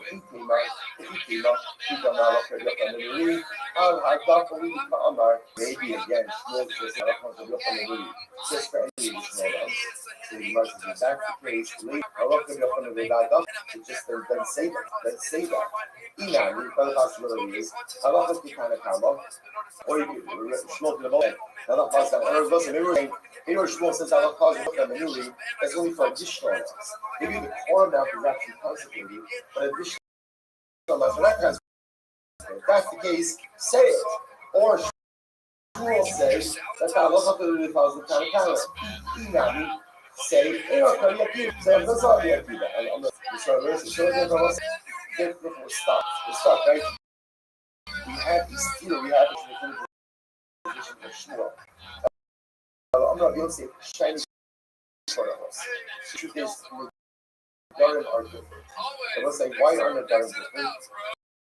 Only of the Adam also is having the Adam. Since the person has been built to the side, so ultimately answers someone else's produce on himself. Also, Never Shalom Bali Olam. So I will say, this is fascinating. The same way that I can ask someone's produce upon myself, I can also ask for a double Shalom Bali Olam as well. So I will say, what's the comparison between these things? So the non-essential explaining that Allah for the mindset. My friend's produce is like a double Shalom Bali Olam thing. Makes sense, right? I have nothing to do with my friend's produce. So for me, like, my friend's produce is not Shalom Bali. In fact, I have the ability to ask my friend's produce upon myself. Just like I can ask that upon myself, I can ask for a double Shalom Bali upon myself as well. I'm going to buy it right in 1 second. Inshallah, I will also put it in Allah. So I understand why I can ask for my friend's produce on myself. Sorry, I will also put it. So that's how we go. To simulate asking my produce upon my friend. And then, yes, so double Shalom Bali Olam Havela. Then I'll say, if I have the ability to ask for a double Shalom upon my friend, sorry, I don't also have Havela. You simulate I can ask my friend's produce upon my friend. Hello, I'm a so I'll say, actually, we'll stop over for today. So I'm leaving you in the middle of all of this. I'm going to say, we leave off in the middle of this. So again, what we left off with is a stira in Shmuel. The Shmuel holds the person can ask for a double Shalom. A person can't double Shalom. We'll say that means to be continued to march, and the implication that has on our Mishnah, particularly on the position of the upper. I'm sorry, leaving off kind of mid-sentence. We'll say Shmuel. Yeah, sure. Cabinets. Okay. Or windows or okay. All right. How about for fun? What are some of I started a lot at a nightclub in Orlando. They do house games. You do a live podcast while there's an actual nightclub happening. Yes. Yeah, they good. The people. Hey, the people. I love it. People work late about our audio. Can you imagine what it sounds? It's not. I don't post it live, but I'm about to. But it's live to where people come and sit down. Yeah. I mean, other than that, I'm fucking. I rap. I work. I'm trying to even keep like shit. All right, so it looks like good morning, beautiful way to start the new month together. I'm having a special spot for the beautiful football. We're dedicating the correspondence this morning's breakfast, and I know a ton of stuff. But it's a tremendous stuff to see. You always really probably don't realize it. It gives up to be something happening. Go ahead and prepare breakfast for everyone else, which is, I know many people might be like that. A lot of different things, right? But it's about happening. But now we should go ahead and facilitate. Pleasure, but a beautiful for everyone else who does this. Everything. Let's say with that, let us begin. Begin with all of our sponsors today. Our Commodore sponsors. for the month of Avis. Alina Litova, the this month is dedicated by the Bakloni Shir, in memory of Mordechai David and Rafael Lapoin, the note of his son brother Shamo having a real family. To thank Shirley Elbaum and family for dedicating the Shir in this month. Information of the yard sites are Jerry Elbaum, Yaakov's couple, Barak Avram, and Nachman's upon the block of Love and marriage. Allow it to grow up, and Shamo having a real family. Well, so with that, let us be back to today. Our church today? No, yes, there is a lot to today. In general, in life. And the daf has to be a little bit shorter, but the next channel is very rewarding. So let's begin. Today's daf is Summit Aleph 61. Yehuda, thank you. Thank you so very much. Really, really beautiful. It's nice. Also, let's space a little bit more, so people extend. And so, really, and while we're doing that kind of stuff, because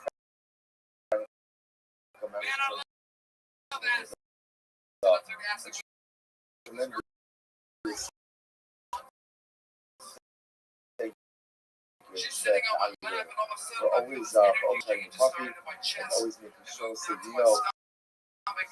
without coffee, nothing is life happens without coffee, especially again early morning backroom. And for sure that whoever he's here, we delegate the responsibility so someone else take a bunch of those episodes. Okay, let's go back. So today's daf is Son of Ali on the 61A. We're actually picking up 1, 2, 3, 4, 5 lines down from the top. So I just want to close out yesterday. I realized I could have closed it at the end of Shir, but we were out of time.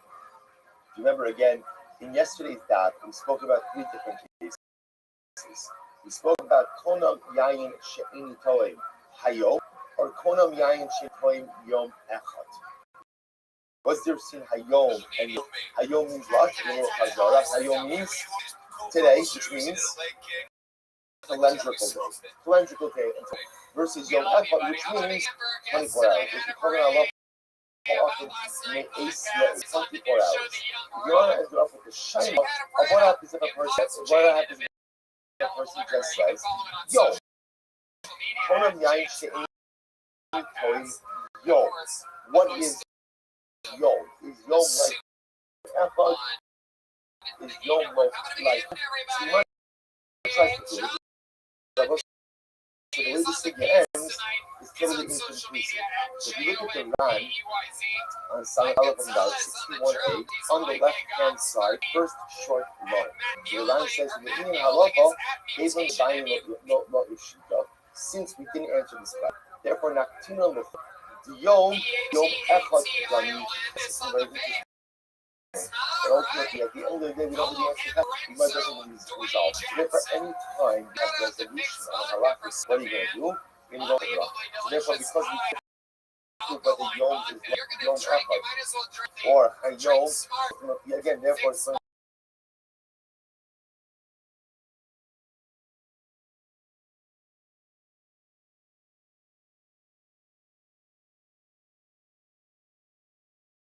to be usher for 24 hours. So essentially, almost like the default chumrah is that Yom is like Yom Echad. Okay, good. With that, let's go back. Let's listen to this. Amar Yayin Sha'an Kohen Yovel. This is such an interesting case. First, it says, I take a letter that I'm not going to drink wine for a Yovel. For a Yovel, so what's the fuck? So my Shnas Hamishim Kilitni Okula Akar. So what does that mean? So now, when he gets, now let's just say that like this here. This is the first year of the Shemitah cycle. So now, if I say, I'm not going to go ahead and drink wine for a Yovel, so what does that mean? Does that mean I'm not allowed to drink wine through the 50th year or until the 50th year? So my Shnas Hamishim Kilitni is the 5th year included in the nether. Or is your 50 kind of, I mean, the nether extends to 50, but your 50 post. Which one is it? Let's analyze. Let's give it out about it. So we'll say, in reality, if the name is not close to losing the right, what's not close? Let's here we go. So the So the pasuk says you see it here.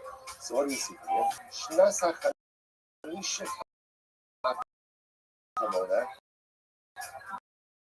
The hakamona shnas hamishim ba'achas. So I want to say, listen to this. We're going to see now in our focus on how you look at the Shemitah. Let's remember again. Remember, when is the Shemitah year? When is the Shemitah year? The 50th year. But specifically, when does it occur? After 7 Shemitah cycles. Right, so you have 7 Shemitah cycles. That gives you 49 years. And the 50th year, a year after the end of the Shemitah cycle, your year, 50. What's the Shaila? Is year 50 also count as year 1 of the next cycle? Right? So remember, technically speaking, if that 50th year wasn't a Yovel year, what would that 50th year be? What would it be? Year 1 of cycle number 8. Okay, so that's the Shaila. You observe a Yovel year is a Yovel year, year 50, and also year 51. In other words, doesn't count as the 50th year, but that 50th year is also year 1 of the new cycle.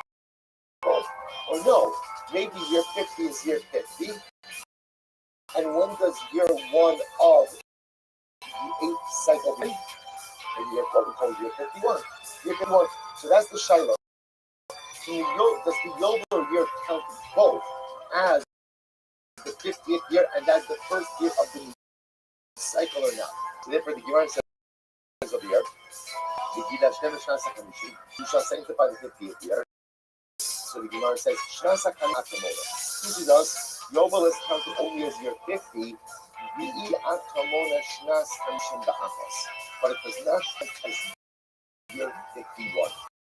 It does not count as 51. So once I take a look at the Rosh for just a moment, actually, before we go, you can't remember from here we say, Yovel Eino Ola Leminavua. The Yovel does not count as year 1 towards the 8th cycle. Yovel is year 50, but it does not count as year number 1 in the 8th Shemitah cycle. I'm going to say, take a look at the Rosh. It's really interesting. Take a look at the Rosh. It's like right in the middle of the Rosh. Shnas Hamishim Akamona Viakamona Shnas Hamishim Ba'achas. Shnas Hamishim Akamona Lekashtim Kamona Osa is Achal Yovel Habal.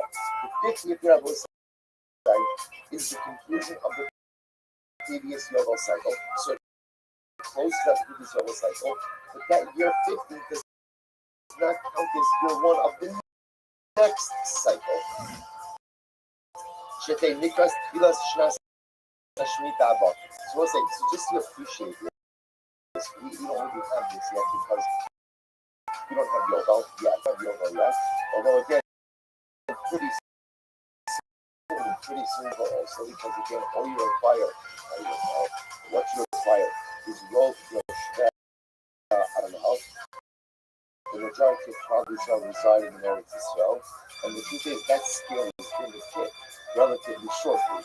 There's going to be very many incredibly exciting things that happen when the majority of Yisrael lives in the Eretz Yisrael. Already, of us that you saw the most dramatic thing happen this last year, which is this past year, saw the greatest number of farmers observing Shemitah since the times of the second Beis Hamikdash. It's incredible. So we'll say, so in any event, what the Gemara saying over here is like this. In the agricultural cycle, we're used to thinking about things in like 7 or 8 Shemitah cycles. The truth in agricultural cycle, things are looked at as part of cycles, 6-year cycles.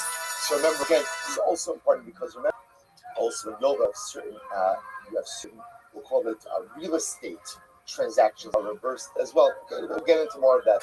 In any event, so the Gemara says it like this. Yovel year, the 50th year, is the closeout of it. But the Yovel year does not count as year 1 of the cycle. Now, both sides, remember, why is there this tension?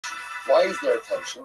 The tension was year 50 is technically what? First year of the next cycle. Right? So again, so that's what this tension is. The Gemara says, the 50th year is the close of the cycle. It is not year one of the negative reading says. No. Yovel Ola Lemina Shavua. Rabbi Yehuda disagrees.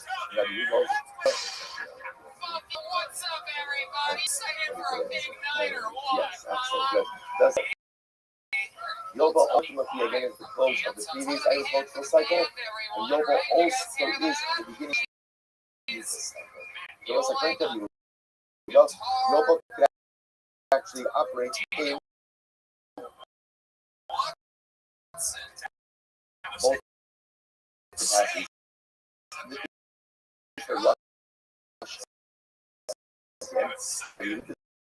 So it's Yovel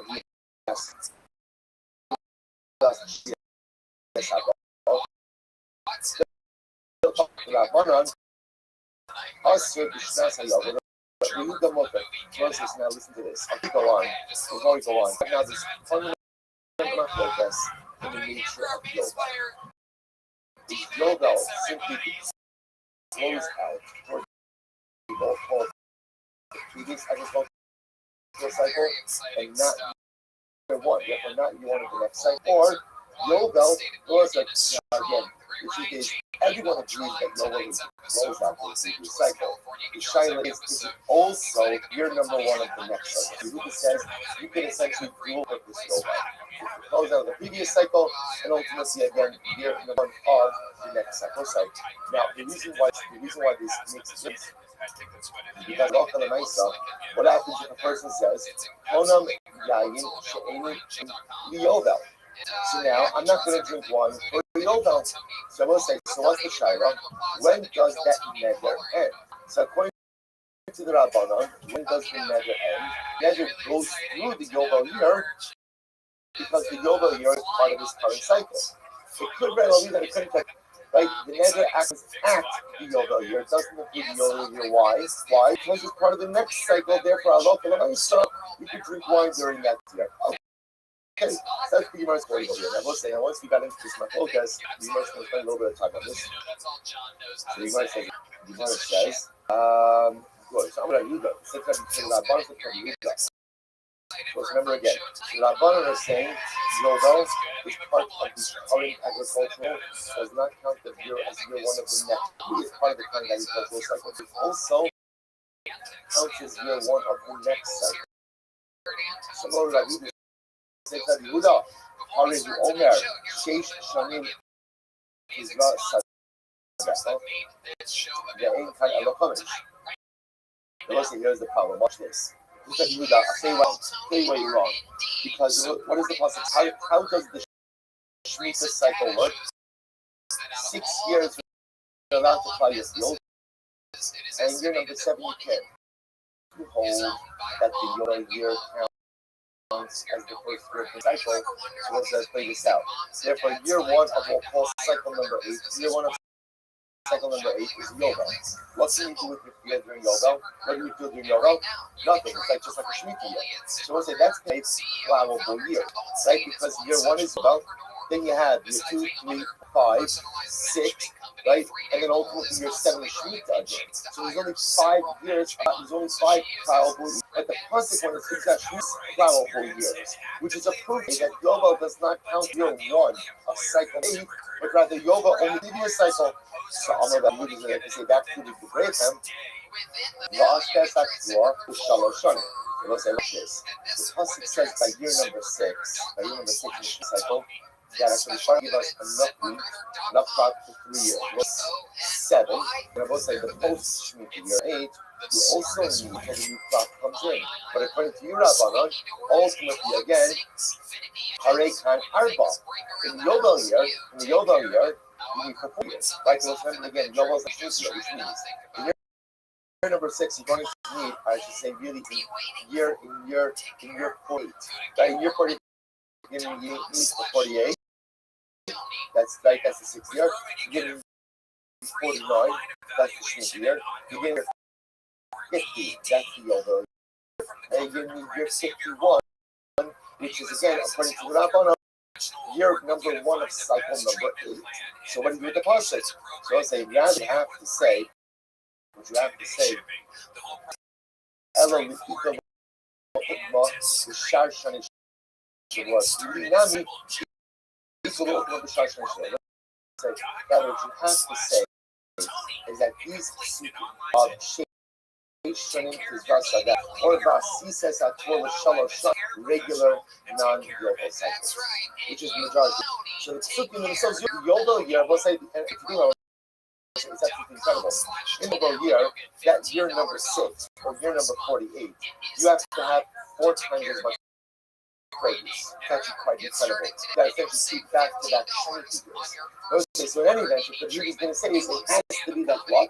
It has to be that Allah Lamaisa, those are referring to yoga years. Good. Then I will say, Allah Lamaisa, Allah Lamaisa would indicate that if you go ahead and like, Exciting one tonight. You know, sometimes on this that show, doesn't bring down I to Allah literally Lamaisa. So I will say, so it sounds like famous for if you went ahead and you made a neder, if you made a neder, ultimately again, I'm not going to drink wine. Does that neder include the yoga year? Not include the year. To suggest that Allah Lamaisa, that's part of how work us. Rabbi Yehuda and which I will say is a fantastic temple. So again, let's see how do you do year number 50? Is year number 50 the yoga year considered to be, is it attached to the previous cycle? It falls in the previous cycle. It has nothing to do with, we'll call it Shmita, or no, perhaps year number, that's the Rabbanon, or Rabbi Yehuda, year 50 kind of has a good, closes out, considered to be year 50, the close of the previous cycle, and also counts as what? Year number 1 of the next cycle. So ultimately, you know, if Rambam has to like the Rabbanon, that yoga in the ordinary Sharia. The Rambam thinks that the yoga year close out of many previous cycles, but the yoga year does not count as year number 1 of the next cycle. So essentially just how you realize it. Year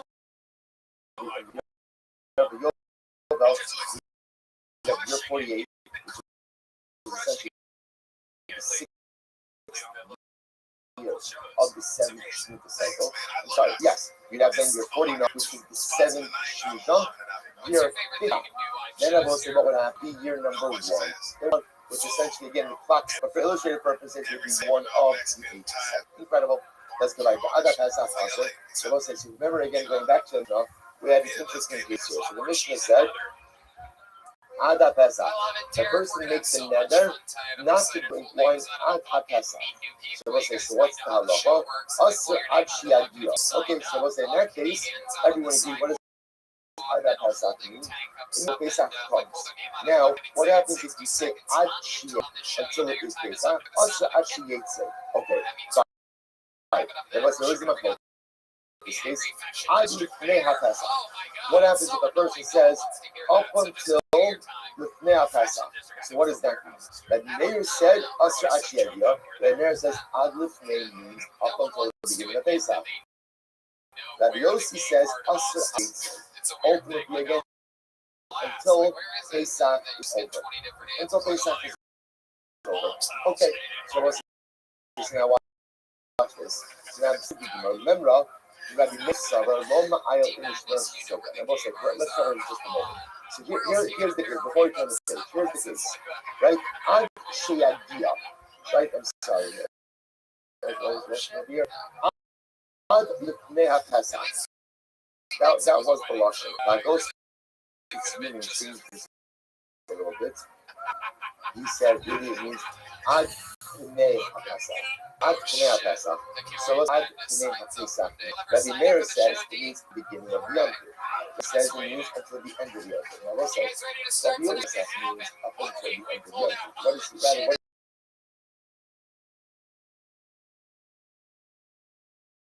what does he say? It couldn't mean that. It couldn't mean that. So since it couldn't mean that, so what's unfolding over here? The fundamental do we assume that people are ambiguous with their Lashonos or precise with their Lashonos? That's the reason. machlokes. Here we go. So this is says the Gemara. Remember, Rabbi Meir Savar Lo Ma'ayel Inish Nafshi L'Sika on the base. Rabbi Meir holds a person does not say ambiguous lashon. Therefore, Ad Pnei Pesach must mean what? Up until the start of Pesach. A person doesn't say things in an ambiguous fashion.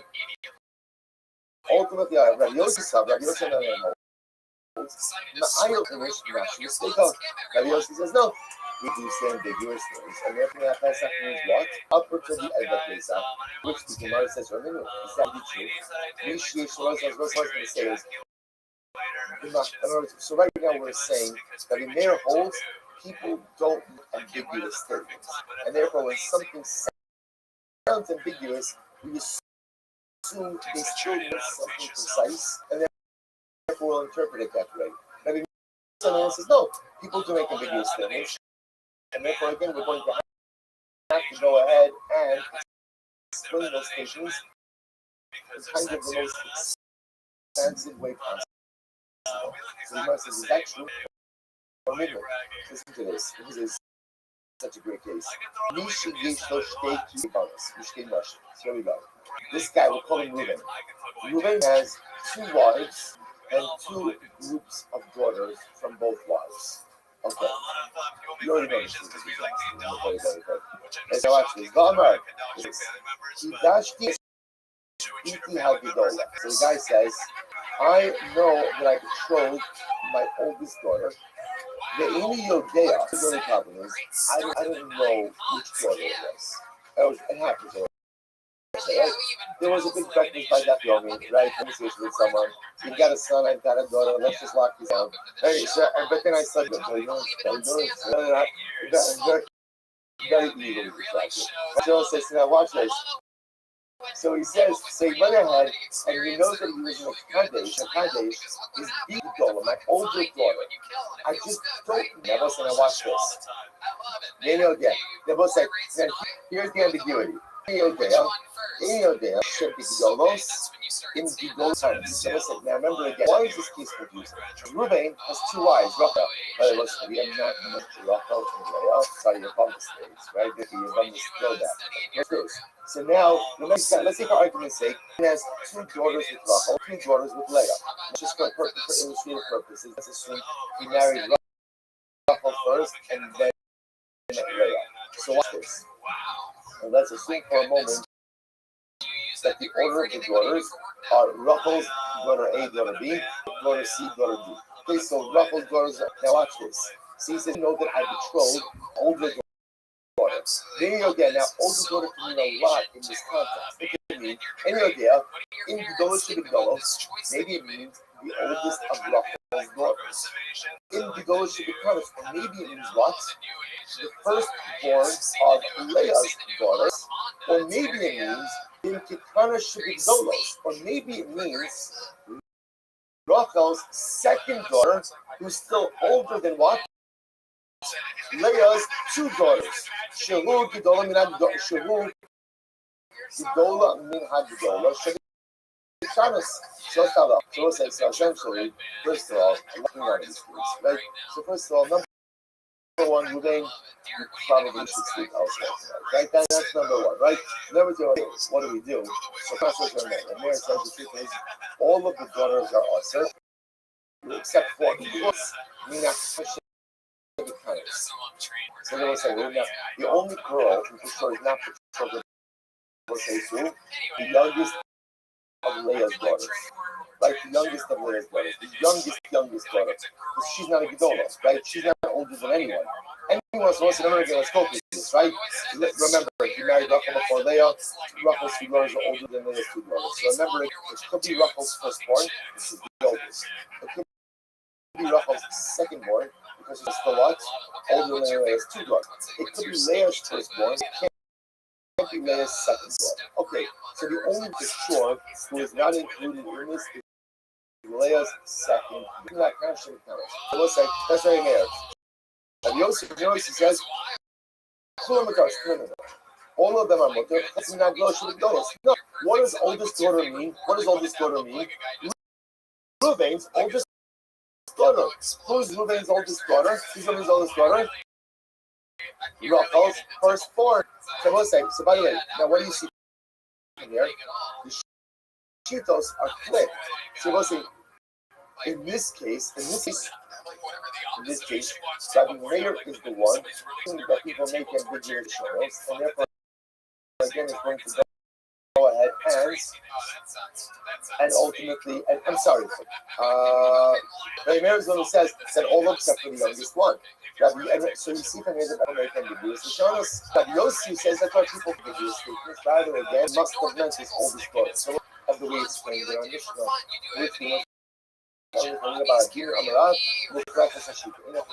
Switch on the Mishnah. And therefore, we'll say our Mishnah also, in our Mishnah, that if you said Ad Pesach, or the Mir holds that you're usher to the end of Pesach, Rabbi Yossi says you're only usher up until the beginning of Pesach. Switch the sheet. I got so also again, vice that support. Is yeah, well, also Shezmano Kavua, the Amar Ad. So ultimately, anything that has a set time, like Pesach, and you said Agud, the Meir Omer actually, say, the Meir is the and the young kid, Omer actually like you are, and the ultimate living only us will be alive. So also say indeed, we end up doing this switching joints. So now it turns out that the Meir is the opinion that holds. People do make and begin. We say, Shoning She'eni Torah, the Meir HaPasach, Rabbi Meir interprets that the you are also convinced one until when? Until the end of Pesach. Just Rabbi Meir would say that halacha so in this case of Reuven, if Reuven would show his oldest brother and he's not sure which one he did, who's also, or also except for the youngest of right, the youngest of the youngest. Mamish, the Yossi on the other hand says, if you're making an explain Akne Pesach, that Yossi will say, your daughter, which daughter is the oldest daughter of Rabbi Yossi holds, people don't make ambiguous statements, and therefore we ambiguous statements, and therefore again, you have to interpret the statements. Let's say back there. Ada Katsir, Ada Katsir, Ada Nas. Here we go. A person goes ahead and says, in same case, any 29, hold on, 29, not going to drink wine until red. Ada Katsir, Katsir means the hardest. Batsir means the great heart. So what's that? Eino Asir Ella Achiagia is arrives. So the boss says, what's the Havamina? The Havamina means that Zach cloud. So I said, no, just like this is the rule. Kosher's manokabua. Anything that has a sedia, and you frame your nether as I will be usher up till the arrival of this event. Usher ad shiagia. And again, the Isser only applies until the arrival of the event. Amar ad shiahei. Let's say he's washing out. Right. Let's say I will not drink wine ad shiahei until it will be, or until it is. Usher actually hates it. You are usher through the conclusion of the event. So let's just give you an example. Right? So if you were to go ahead and say, let me use Pesach for just a moment. Pesach is a good example of Zmanot Kavua. So if a person says, right?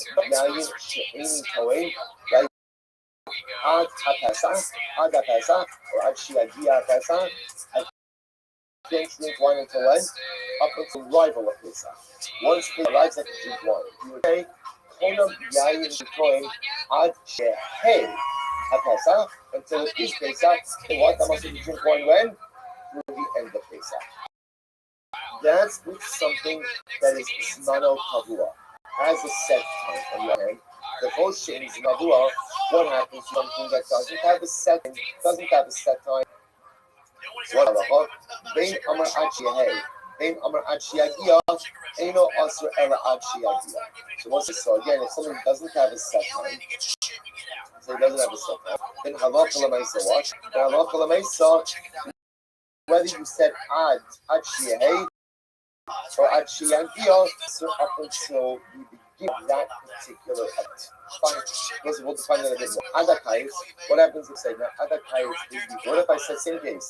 I'm not going up until the beginning, up until the big harvest. Adakais, so I'll say ultimately again, if you say I'm not going to drink wine, so what does that mean? Yes, you ha'am happens to colors. So you're only usher up right, that people get things into their minds.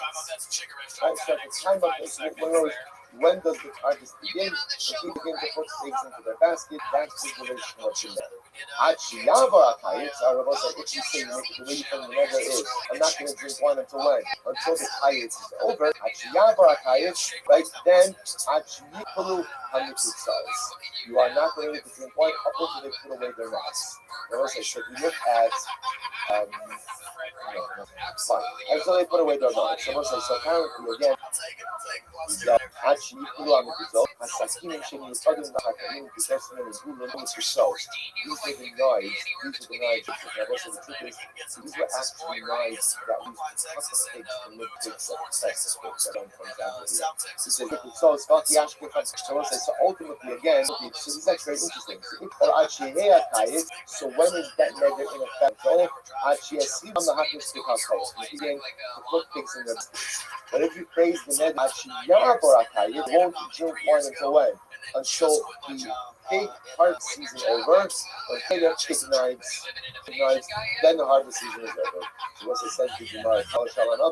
When we speak about the Lord, when Gemara says, there's a person makes the season begins. It said, when does it begin? Or when does the season begin? When people begin to put things into their basket. And what's another Raisa says, when we speak, it means a basket of pigs below pulps their grapes. So Tanya, putting it there, Sakai, putting it in there, they're not eating potatoes, and you also see pigs. So Shimon says, I'm loving the thoughts of the root of the Kayit. So it's like, what's interesting about this is as follows. Then for great harvest, right? Remember again, kites. What's interesting will be the original thought is like this. If I make a neder, I'm not going to drink wine up until the kites, the baskets. Now, we assumed pigs. The rice now comes along and says, yeah, it only means currently there's a school of thought with some level of interchangeability between grapes and pigs. So what's included in that? So right, so the first thing we said, what do you look at a camera? Cassava, Se'inam, Nixon, the Adah. So this is very interesting. And Thomas says because there's no entirely harvested differently. Pigs apparently are harvested by hand. And by the way, the Ran says you make a neder not to go ahead and drink wine until the end of the season. When's the end of the harvest season? What is that? And if we're denied, what are the knives used for? The question is not used for harvest. Dates are actually harvested by hand. Versus grapes, which are not with a knife or some type of utensil, not by hand. So the comment says, therefore, if you make a neder, not a kayitz, it only remains harvested differently. You shouldn't listen to another holds. Another Kimerar done to cut the sun the so he says over here, another Quran says when ultimately again the stems are about to be by knife. Rashi's Quran Geshavshu Oksiavim Apim Tzad not by hand. And so also interestingly enough, it's fascinating. It seems to be that the leaves aren't normally harvested by knife because since the stem is moist, so it would be harder to do it by knife versus by hand. Altogether, I'm sorry, just the opposite. Like the grapes normally harvested by knife because the stems are moist. And therefore, to get it off by hand, you just start ruining the grapes. However, so therefore, again, the Tanakama will say that if you go ahead and you make a neder that says, I'm not going to eat kudos there is a kite crop refers to figs because figs are harvested. What we're showing you, says, yeah, normally figs are harvested differently than grapes. But Lamaisa, by grapes also, stem dries out. Ultimately, then you can use harvested by hand. Grapes are harvested the same way. The Heroes Kayas, it could include grapes as well. Good, I will say. So again, Mesilas Yesharim. So I will say again tomorrow we're in 7:15. Shirat is website. Tomorrow, good. Too good. Managed to almost like we have what's that feel a little Mesilas Yesharim. So we'll say so today we are starting in Meretz Hashem, Perek in Mesilas Yesharim, a great sugya today. But that require the midah of Tara. So we'll say so remember Ruchnius Tara, purity of thought that comes really relates to the material world and the spirit. Derek Hamida Azos. How does one midah of Tara? How did we believe Shekar for the Nisik Amidah Kashmir Hamida? Was it? This is such a Rothschild says, by the way, if you've been paying and been acquiring the midah discussed up until this point, then acquiring Tara, a little bit of a little bit. Tara said this explicit that the power of the Mesilas Yesharim and the power of this approach incrementally to internalize these steps as we learn them. He says, all of the most of Yimos Bahem, Ololos, the Cascolos, Hakamia, Oshavagans. One of the ways in which a person, by focusing on the fact that indulgence or inappropriate indulgence in the material world, use what you need, learn what you need, but do not get lost in it or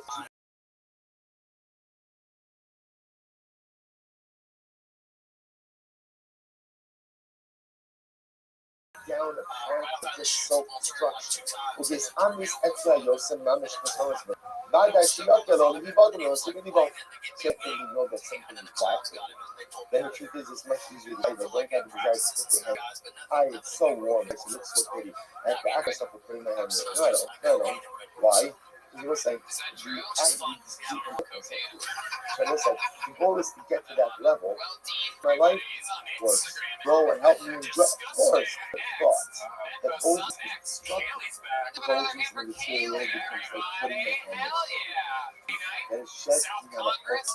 It's such a profound metaphor. Because the truth is, in general, a wonderful mind, again, it has the status of fire. In the same way, I have no, because it's just, it's going to be as destructive as fire. He goes on. Okay. Como Shiami Kias and the Hatchet of people from Kenya stuff, and you love those who are not alone with time actually. So you don't look for so you took out to show my summon a nice.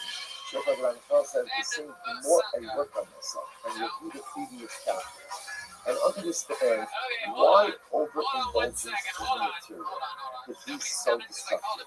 Why overindulgence in the material leads me down what I will say, by the way. And remember, the overindulgence that we're talking about is not us. In other words, it's not overindulging in something us. It's not that I'm eating too much chocolate, right? Or that I'm stealing other people's money. No. My overindulgence, quote unquote, is being done beheter. Like, in other words, I'm not committing any averas to indulge in material. It's just that my mindset and my approach to life is off. The more I review that concept and review that idea, the greater clarity that reality has in my mind, and therefore the easier it is for me to ultimately avoid it. Elliot myself, I mean, Carlos goes to us fine. Random. Moshe Paras, I'm not sure that they can move the Shneikalokim. I watch this. The same way it was in the previous chapter, when it came to Tara, purity of thought, we divided purity of thought into two categories.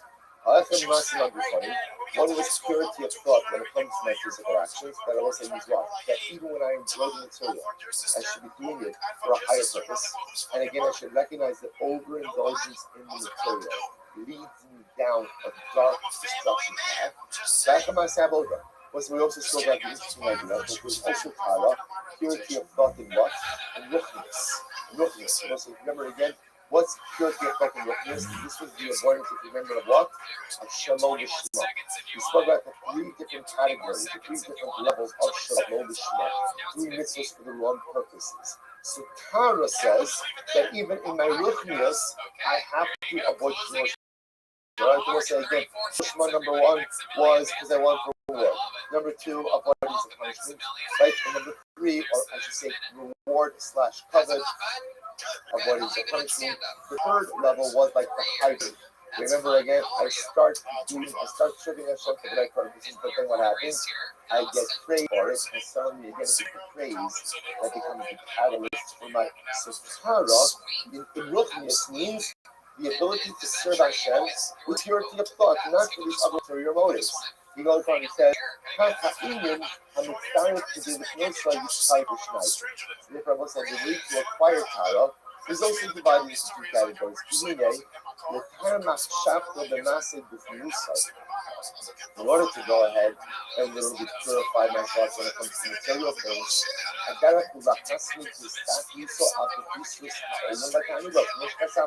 so it's like purity of thought when it comes to material pleasures is that you just spoke about before. To condition myself to think about that overindulgence is destructive. Overindulgence, we'll say, you ever had a siga and the food is so delicious, you eat too much. We'll say, how do you feel after you eat too much? Right?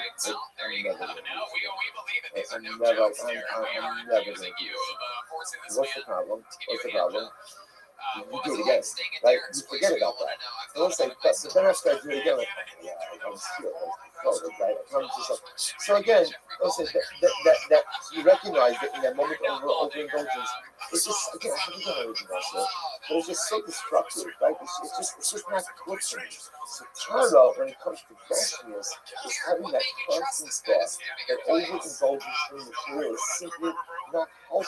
I don't want to feel that way. I don't want to be that person. Well, the time Makshato Mashav does so, so I say, how do I go ahead and achieve Tara when it comes to my lookiness and spiritual matters? Yarden is going with our kindness, Hakavod, Hakazabot.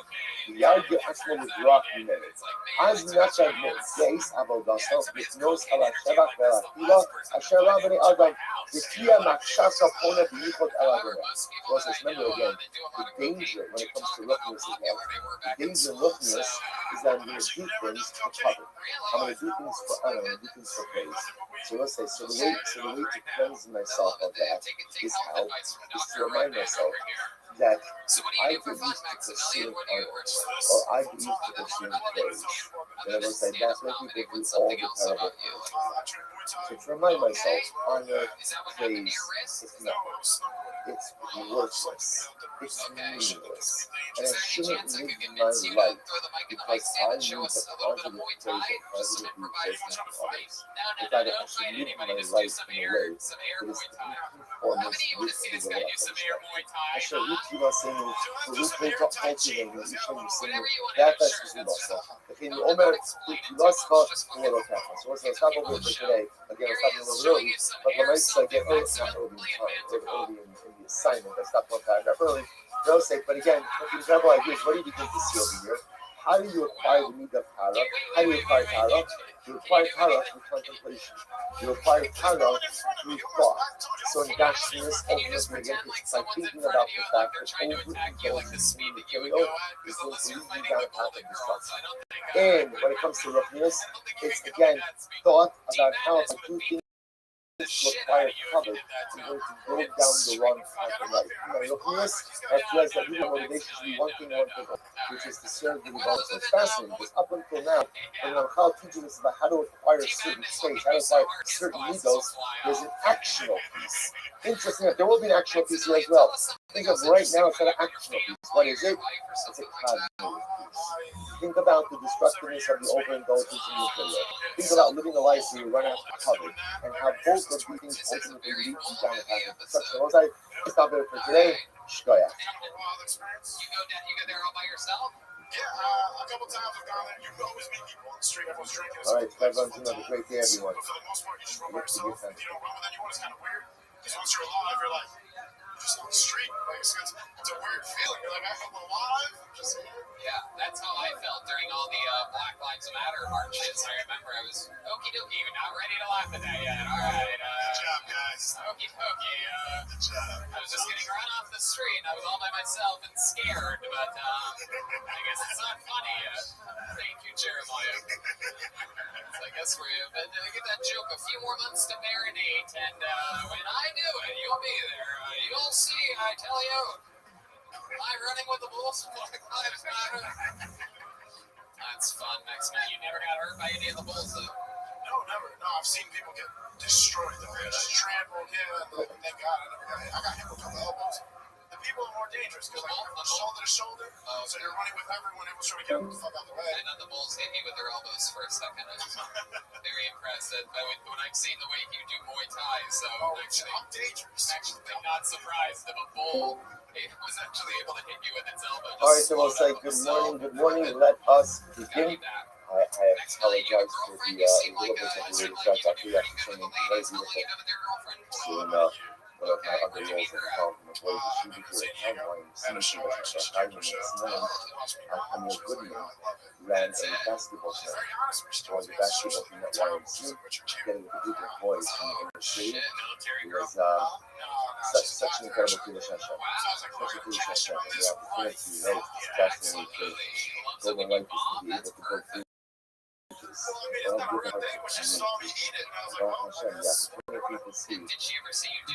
Different communities, different types of communities together of a shared language. So it's really fascinating, beautiful language. Like, so many more things like this should happen. All kinds of like communication should be very strong. So again, but I apologize. That was my, I think it was a pretty solid excuse, but as far as excuses goes, I think it's probably much better than what I've heard from most of you. Just gonna put that out there. Anyway, okay, well, so with that, let us begin. No, that I don't do. I didn't even use it. All right, so let's begin. Begin by thanking all of our sponsors for this morning's shift. Thanking our commentator sponsors for the month of Kislev. Shach and Mefakid is dedicating all the shows of Really Mission Josh's Hadi Yisrael Yugat Arab Chaim Yoval. To thank Semi Malka Eskerson for dedicating the memory of their parents. Yitzchak Leib and Aaron Cohen, Sarah Rafa Bakara Hadron, Inda Baskan and continuing the Zoom on her stock of Mr. Morton Eskerson, Amanda Eskerson, Shannon Provost. We thank the Pepper family. The dedicated Shem is no punishment of Yosef Shmuel's brother, Yosef Pepper, Yosef Rabbi, and Rebecca Ben Yaakov. We thank our legal learning sponsors, Alan Sarah Steinberg, and exclusively Richmond Appreciate Shamus Basusha, Hillary Jacobson Kent, and Akiva Kent, in memory of Hillary's father, Harold Mitnick, C. Hirsch, Ben Hanok, and to thank our Kakoni sponsors, the Burndown family, in honor of Bernard's birthday, Baruch Hashem, Metz Hashem Shibizoka, Amanda Eshem Shalom. So also with that, let us begin. We have a lot to do today, a beautiful, beautiful God ahead of us today. Today's God is God. Then, we left off on the bottom of it. Again, continuing on the subject of people holy, this we began yesterday. We left off yesterday on the bottom of Ram's test on the days 39b. I'm Rabbi Hanira. So we'll say 2, 4, 6 lines up on the bottom. I'm Rabbi Akabar Hanira. So on the back of the anyone who goes there and visits a sick person, knows what Echad Mishishin Tzaro takes 1/60th of his side, 1/60th of his pain. So the Gemara says, that was like, it's interesting. It's interesting. So the Gemara says, if that's the case, Amar Lei, in came Leo Shisim Bulukme, why not go ahead and have 60 people come in and visit him at once, thereby removing all of his illness? So the Gemara says, Amar Lei, Yisraisa Gedei. So ultimately, you're ready. This is also actually this takes it back to the stage. This is like the rice of the 1/10 of this stage that we had by Rabbi Nassan. The boss will get to that. We'll get to that in just a moment. So the Gemara says, so essentially, this is actually very interesting. Because we're often very with this idea. It's actually the Gemara stuff is brachas as well. The Gemara stuff is brachas. The lashon over there is kalamabakir chola nota akamishishin bekalyo. Goes right, the person visits the sick person. Ultimately, again, they go ahead and they take 1/60th of his illness. Here is 1/60th of his sar. And what's the Gemara teaching us a very profound idea. Sar, right? Sar is pain. Pain can be physical, pain can be emotional. Because all our sensitizing us too, because sometimes when a person is suffering, pain is worse than suffering is suffering the Lord. And when you go ahead and the person is in pain, and you are there, and you're there with them, even if you do not go ahead and take a piece of their illness, you absolutely take a piece of their side. And even if it's a very small piece of their side, maybe it's only 1/60th, but the knowledge that when I'm struggling, I'm not struggling by myself. The knowledge that when I'm struggling, someone else there is alongside me. The knowledge that when I'm having pain, ultimately at the end of the day, someone is there to hold my hand, that helps take away some small amount of the time experience. So the Gemara says Ben Gilo. However, where does this work? Ben Gilo. Now, most like Ben Gilo is interesting. If you look at the Ran says Ben Gilo, second to last line. Shinoda Hamadaki Benazara Shakola. But mostly, when does it work that the person who's visiting takes 1/60th of the tsar? Only if the visitor was born under the same astrological sign as the person who was ill. Rashi, on the other hand, understands Ben Gilo, Bacher Kamoso, or Zakin Zakin. Ben Gilo means someone the same age. So if we go ultimately with Rashi's interpretation, that's very profound. Sometimes, so if we go with the idea that when you visit a sick person, you take 1/60th of their side, the recognition that at the end of the day, you're there for someone, and therefore the knowledge that you're not alone, by definition, you need some of the side. So I will say that's nice to treat yourself with someone who can relate to what it is that you're going through. So sometimes people are going through suffering, or people are going through difficulties, and I can't relate to what it is that they're going through. Well, that's just another Ben Gilo, means someone your age, right? Someone in your stage of life, when someone who, let's say this happens all of us, when you wish something dramatic or tragic, something happening to someone much older. Okay, they're much older. You hear it happening to someone your age, suddenly again, it strikes home straight away. It's so much closer to my heart because I can relate to it. So Rashi says something amazing over here. When is it that a visit can be most impactful and remove some level of the sound of the person who is ill? So then do it. The same can relate to the sound of the person who is suffering. That to be clear. The mitzvah of bigger holiness, no matter what age or no matter what stage the visitor is. And anytime you go to visit someone who's sick, it's a mitzvah. But the ability to shoulder someone else's pain and woe, to talking to someone who's in the same stage of life, who can truly relate to what the person who is suffering is undergoing. It's incredible. So the Gemara says as follows. The Dutch from Gemara. The sign the Rabbi Omer Basan and notice the Nixie happens. So that's what we said before. A daughter who is supported from the estate of brothers, the Natellas Eastern Apostle, takes 1/10 of the estate as her dowry. Amrulon Rabbi said, someone who has 10 daughters and 1 son, ain't holding them up on bonus. Some will get nothing because each daughter gets a 10. So some will be left with nothing. Amrulahan, Shona, Talis Eastern Apostle, Shneim and Ashi Shaira, Shlishah and Maya Shaira. This was actually focused on Shalom. No, what it means is daughter number 1 takes a 10, right, for her dowry. Then daughter number 2 takes what? A 10th of what's left. Daughter number 3 takes a 10th of what's left. So there's always something left over. You must bring this in because it's the same way. When you go to visit someone, you take a 60th of their tsar, of their pain and suffering away.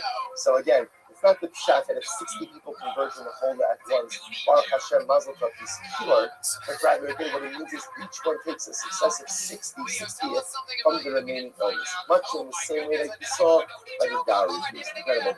So tell about this to this case. Tell about Polish. The father got sick. That's it. Not like after his left Kahana, half of men, but Chalbo Boish. So the Kahana went out, and he announced that the Chalbo is sick. Lo Ika the class. No one came to visit.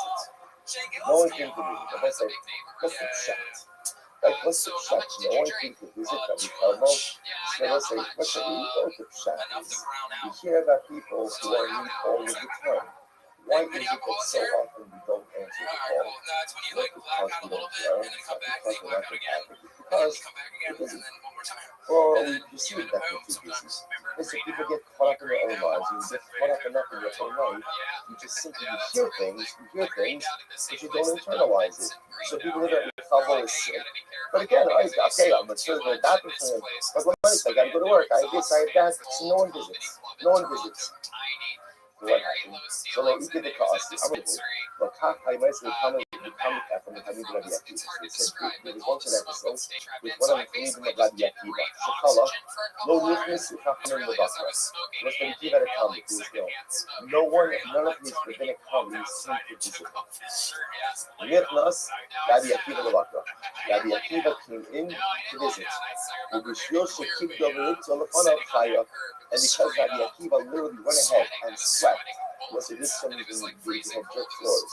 She sprinkled water on the floor in order to keep the dirt settled.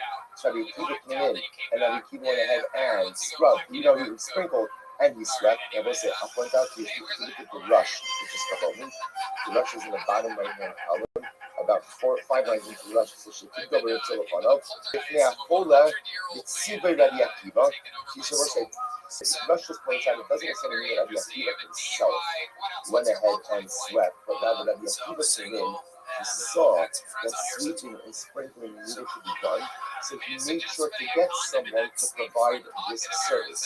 The Rush says you see from here an incredible aspect of Bigger Holy. The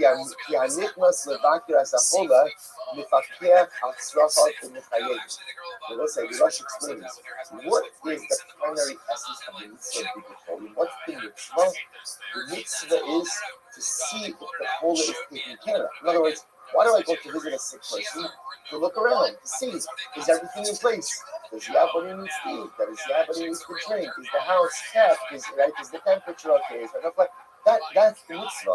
So that the Akiva goes in and he sees no one's swept, no one's sprinkled the floor. So he goes ahead and does this, or has someone do it. Amalei, Rabbi, if he's son. So the Talmud says, comes like the Akiva, Rabbi, you gave me life. Right? What the Talmud was saying is, Rabbi, no one has come to visit me, and therefore by definition, no one has really seen to the needs of the household. The also Rabbi Akiva V'darash, Rabbi Akiva went down to the Darshan. Tomu she'im mevakar cholim, she'im shofech damim. Wow. Rabbi Akiva says, if you don't do bikkur cholim, it's like you're shedding blood. And I will say, obviously, this is a big hyperbolic. Rashi says over here, Yushovech damim, mipnei shebnei adam she'nichnosim levakro, osim lo l'chol l'chol tzracha. I will say, this is even incredible, and what you begin to is something really amazing, which is you want to really build it up to constantly keep it holding. So, in other words, just on the days, you see the mixture of holding in this idea that when you visit someone who's sick, by definition, you provide empathy, you provide compassion, and that goes ahead and removes some of the sound of the person who's suffering. Now the Gemara says, there's also a very utilitarian aspect of the Bikkur, which is you go and you see, does the person need it? Does the person need it? And if they do need something, I'm going to spring into action and ultimately do for them. Incredible. We also have been on our phone, the Bakras Achola, Goy Rosh Yifya. Rosh Yifya, who said, anyone who goes down and visits the sick, causes him to live. It's the same idea, because if you go to visit the sick, you're able to see what they need, and by definition, you're able to go ahead and provide for them. The Kosher Bakras Achola, Goy Rosh Yifya. And I say, if you don't visit the sick, you cause them to die. So I said, well, let's talk about this.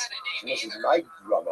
What does it mean if you visit them with causing them to live, and if you don't visit them with causing them to die? What is this causation? It means like this. Anyone who goes to visit a sick person, ultimately God means for them that they should live.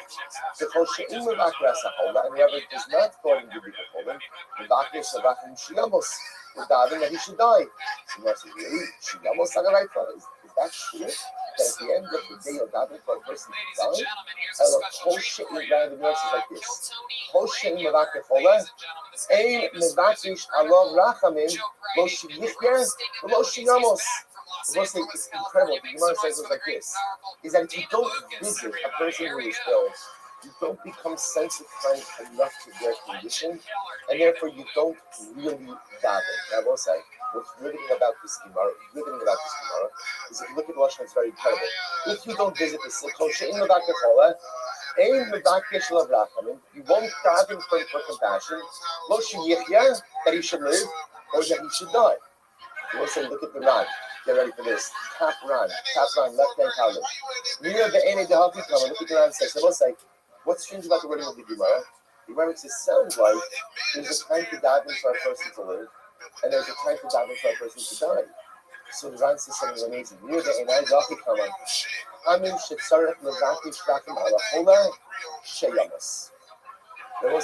a concept of davening for a person to die. There is a concept like this. The Ran says,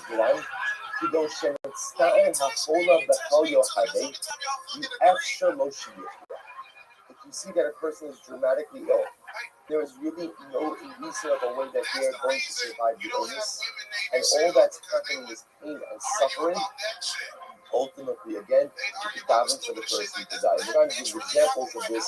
Ultimately, this happened with Rabbi, his maidservant. So let's say if you skip down a little bit, when so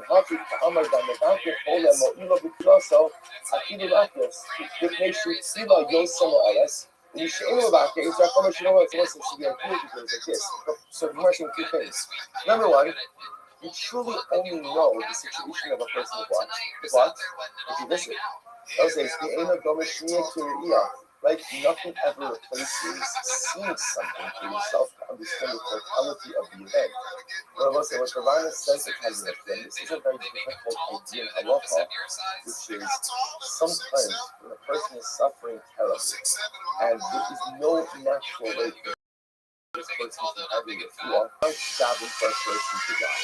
And what's interesting about this concept is, you see, we have two competing concepts. You notice that that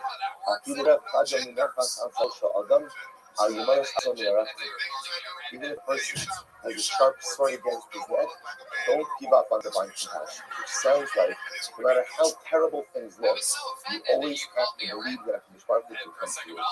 And yet here, the Gemara is saying, you're allowed to daven for someone to die if they are in a horrible situation. So it's like, this is kind of sounds like one of the most difficult things to manage. Because can Hashem perform miracles? Can Hashem perform miracles? Absolutely. Does Baruch Hu turn around the most dire looking at situations? Absolutely. Does that happen more often than not? No. In other words, the world, Olam Kiman Hago Noe, right? So most people with an end-stage terminal illness die. That's because HaKadosh Baruch Hu chooses to allow the world to function in a certain natural order. That's the way that it works. So it's this interesting idea theologically that I have to believe that HaKadosh Baruch Hu should turn around anything at any time, but at the same time the world also works in a natural order. So it's like, I tell you, someone's been involved like, in a lot of these types of situations. The families often ask, like, what should we daven for? We daven for the solution, if someone is clearly objectively dying. There's no medical remedy, there's no medical intervention. That's it. So we daven for the solution, but they're suffering so much. They're davening for life, they're davening for death, they're davening for divorce. I'm just pointing out, this Gemara over here, this is the first step. It's like the idea that you're allowed to daven for death. I've often felt the right thing to do is to daven to HaKadosh Baruch Hu, that the Ribono Shel Olam should take care of your life. That's what you daven for. Because at the end, I don't know. I have no idea. I believe in miracles. I believe in all of my heart with miracles. But I also believe that the world runs according to a certain level of chaos, or level of nature. And again, if there's no medical intervention for someone who is at the end stage of the illness, the statistical probabilities that they're going to die. But if HaKadosh Baruch Hu turn it around, I'm 1,000,000%. So what am I going to say? They should die, they shouldn't die, they should die, they shouldn't die. HaKadosh Baruch Hu, take care of my life. Take care. Because at the end of the day, that's what every tefillah is anyway. If you distill every single thing that we daven for, at the end of the day, what is it? Hashem take care. And I'm davening for Parnasa. Maybe I should have Parnasa. I think I should have Parnasa. Maybe I should. HaKadosh Baruch Hu knows that if I was genetically wealthy, like I didn't win the Powerball, HaKadosh Baruch Hu knows, you know why? You know why I didn't win it? Because maybe he knows that if I won it, I'd be another one of those lottery winners. And you know this. Right? And those people, like, their life goes down in flames, right? Everything was fine. We're totally happy with Taylor. Right? Everything was fine. Right? Everything was okay. Now it happened. Now they win the lottery, and like every single terrible thing that could possibly happen happens. Right? So I think I could do wonderful things with that wealth. I could change the world. Who knows better? It's the best thing you could daven for HaKadosh Baruch Hu take care of you. First, Chas V'Shalom, Rahman Salom, when you have a relative in a special situation, sometimes the fact, don't daven for life, but don't daven for death. Just ultimately, HaKadosh Baruch Hu, please take care of my loved one in the way that only you know. Rabbi. Yom HaKadmah, the Chosh, was this teacher's in the Rabbi, when he was ill, the first day that he was ill, Amar Lahom, Lo Tiglu V'Lo Mitzvah Mashal. Rabbi said the first day he was ill, he would be very secretive about it. Say, I don't want anyone to know that I'm ill. My mazel shouldn't be compromised. I was like, why isn't his mazel shouldn't be compromised? If you look at the rush again, the second wide line, Lo Mitzvah Mashal, the Nafal Tura Hadzu Sakini. This is going to catch the noise of the Shabbos. When the ox falls down, sharpen the knife. Meaning what? It's really hard to get an ox down. So again, it's very hard. It's very hard to get the ox down. Once the ox is down, right? It's already down. Sharpen the knife. So that's an expression that when someone's down on their luck, right? When someone's suffering through hard times, their whole nozzle is eroding. So that says, "V'ulai v'rakasha mu'eta shivakshu sono ra'a v'kosel chayil." This is incredible. Show us like this. Love a movie. People do this. Unless you think to yourself, love us. How could somebody not like love? So listen, the rule is in life. If you have any level of communal profile, right? Any level. It's always going to be so. Any position of leadership is always going to be someone who doesn't do it. That doesn't mean you're doing something wrong. Right? It just means that if you're in the public eye and someone's not going to like you. The trouble is concerned like this. someone who I hear doesn't like someone who doesn't like me says that I'm ill, my mouth has already been compromised. Perhaps they could have been left for the Shkarafu to punish me for all of my misdeeds. Rabbi says I have misdeeds as well, and therefore again I'm in a compromised state. Therefore, on the first day that he was ill, he would not have anything in else. After that, if his illness persisted, he would say, go and announce in the marketplace that I go, that people should daven to me. Listen to this. The whole decidedly whoever hates me will rejoice over the fact that I go. And the Pasuk says, in fall a vefa al tisnach. Also, the Pasuk says, when your enemy falls, do not go ahead and rejoice. And the Pasuk says, because if you do, after the Baruch will get upset at you. The Rabbi said, okay, the Baruch will get upset at you. Will get upset at his house is by healing me. So get happy that after people become happy that I'm ill, I'll benefit from that. If you love me and those who love me or those who have compassion on me, the boy alai racham. Ultimately, again, what have racham. Incredible. All right. So we'll say, by the way, this is another piece of general. When people fall ill, we often are very secretive about it. And there is something to be said about that. And there is something to be said for preserving one's privacy. On the flip side, one loses out on the opportunity to have others daven for him. So there is this balance. So Rabbi does introduce us this idea of sometimes, at least initially, especially before someone knows when there's exactly what's going on, there may be an element of keeping things a little bit quiet. But again, once the illness persists, one definitely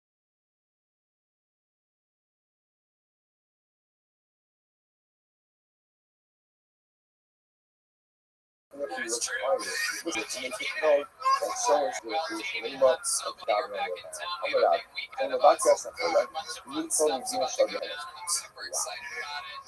anyone who goes ahead and visits the sick, ultimately again is saved from Gehenna. Ashrei maskil el dal, yom ra'a yimalkei. Thou, Elachola, so we'll say literally again, maskil el dal, who goes ahead and gives his time and gives up his little sefer to the dal, to the chola, will be saved on the terrible day.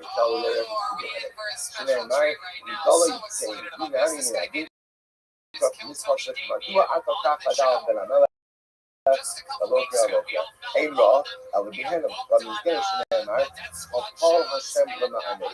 Gam Russia, Yomra, Mishabo says, therefore, again, Allah, if you visit the sick, is from Gehenna. Then be Maskarot, and if you visit the sick, your reward.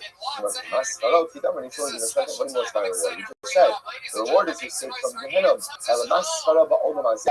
So I will say, the fact that I'm saved from Gehenna, that's my reward in the afterlife.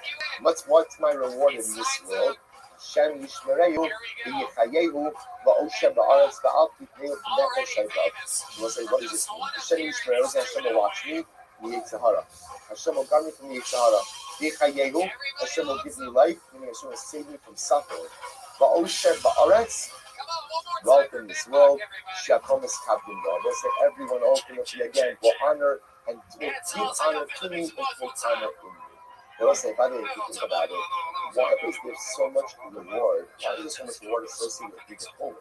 It's sometimes we must say, listen to this. So you just watch what's happening over here. If you do Bika Cholim, we'll say, what happened? Do Bika Cholim, first of all, after 120, you're safe from Gehenna, which for many of us, it's a big thing. That is a very big thing of us. Like, because chances are there's going to be some skin. Really, I'm not saying this. I know what I've done in life. It turns out I'm going to meet some friends and hopefully before I get to go on to the Olam Haba. So the ability to be saved from Gehenna is a very good thing.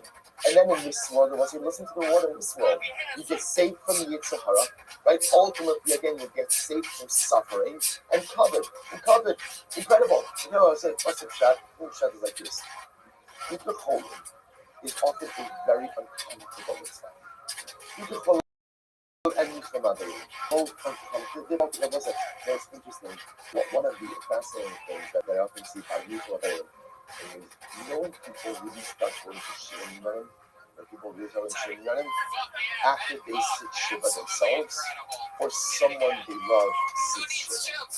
Because they realize like how crucial it is for people to help. Right? Like, in other words, you're at the mercy of the community. You're sitting, person at one is sitting in their house. right? I read right up people's tongue. And my friend, not my friend, and so you become like, you recognize how necessary it is. So I say, what's the shot? Why is it that often? And same with Bika Coleman, by the way. Bika Coleman, people really only get involved in Bika Coleman if they've either been on the receiving end of it, or ultimately, again, have had a relative who has really needed and seen others come to it. Why is that? Well, let's say, I'll tell you, I think my theory with this is because it's an uncomfortable mitzvah. It's uncomfortable. It's uncomfortable. It's uncomfortable to go through a shiva. It is. Because you know what happens? You go in, you sit there. So sometimes you go in there and the Avel's like all talkative and great. And sometimes you go there, what happens? Silence. And you don't know what to do. And you don't know, like, so for the truth, I just get up after 2 minutes, wait. I'm waiting for like kind of like exiting WhatsApp groups. Like in other words, all I need is one person to do it.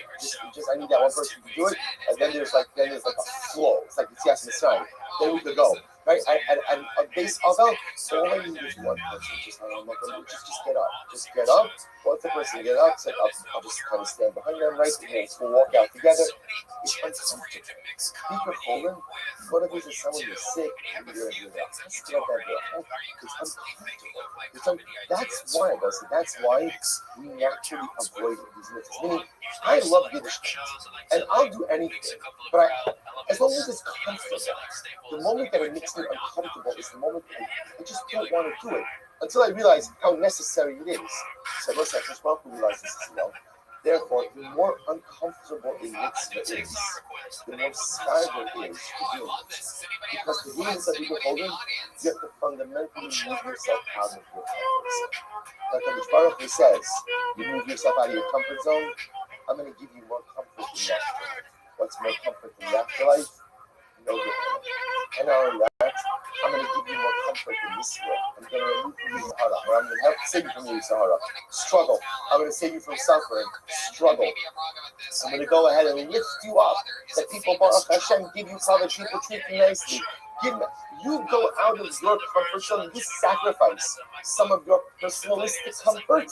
So Baruch says, I'll give you more comfort in the world to come, and I'll give you more comfort in this world. I must say, it's just sometimes a powerful needs to us. And listen, you know, by the way, I will tell you, the most incredible thing is by Shiva homes.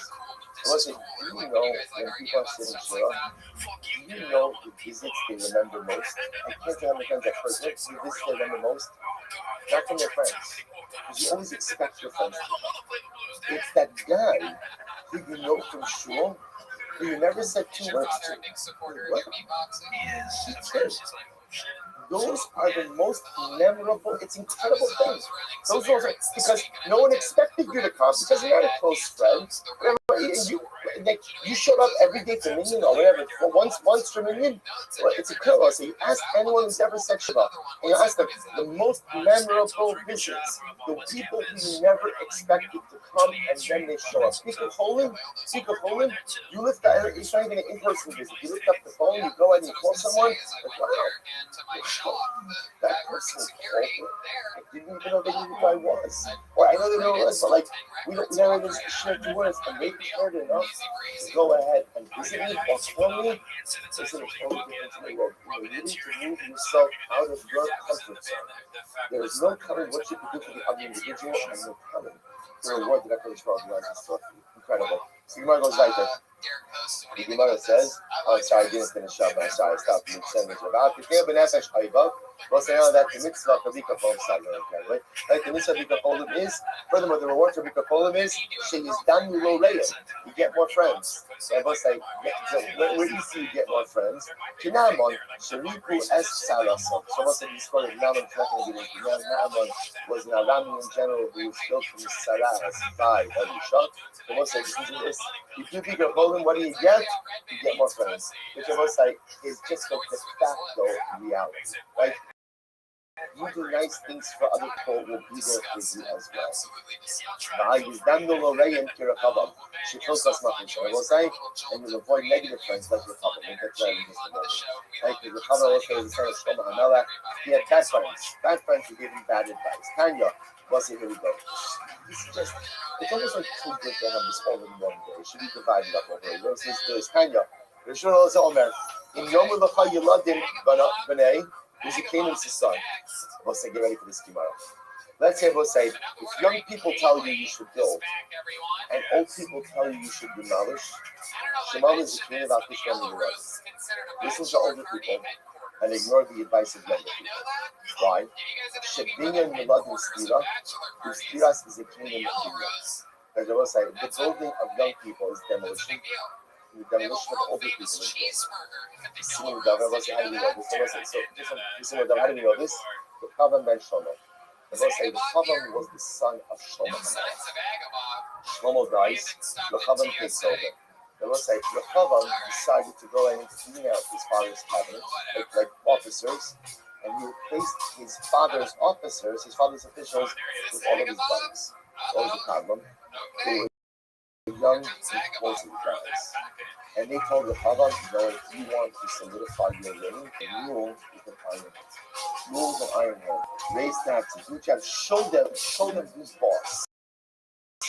Now, almost one more advisor said to Rabbi, they urge you rule with love, rule with compassion, stay there sometimes, but rule with an open heart. And ultimately, again, the people will coalesce around you. The Rabbi ignored the advice of his father's advisors, went with his young friend advisor, and then split. Seeing them split, so we're going to choose tomorrow's happens like really kind of us. Kingdom split. Like when he stayed with the Rabban, and the other half, missing again the same part, went with the Rabban Ben Nevat. So listen, this is an incredible idea. Getting some people don't like it. Because the worst thing you do is get advice. Sometimes, I remember this is about 20 years this summer. Residents. And he said to me, oh, you're so young. You're so young. All right. Oh, don't worry about it. It's a movement over. So let's have two different types of movement. Like you have blemishes. There's a permanent blemish, right? And a blemish that goes away that heals. She's not going to use is a blemish that heals. And when you started, I was like sitting about some other people welcome back anyway, right? And I was like, so thinking back, and then the truth is that statement is always been with me, and it is such a truth. Or there's such profundity in that. You see, when you're young, you think you know everything. And the truth is, then you get older, and you realize, I don't know anything now. Forget about when I was young. And even less than that's even less. You know, if you have two different groups of people speaking to you, right? And the young people are telling you to build, and old people are telling you to demolish, so to speak. It's a metaphor. Go with your, even though building always looks great. And now they go. Be careful, because sometimes that which looks like it's good, in fact is not good. So make sure you are sensitizing us to it. Because all of us need to turn to people first. Because at the end of the day, if you think that you can solve all of life's challenges on your own, without third-party intervention, without third-party advice, you lose.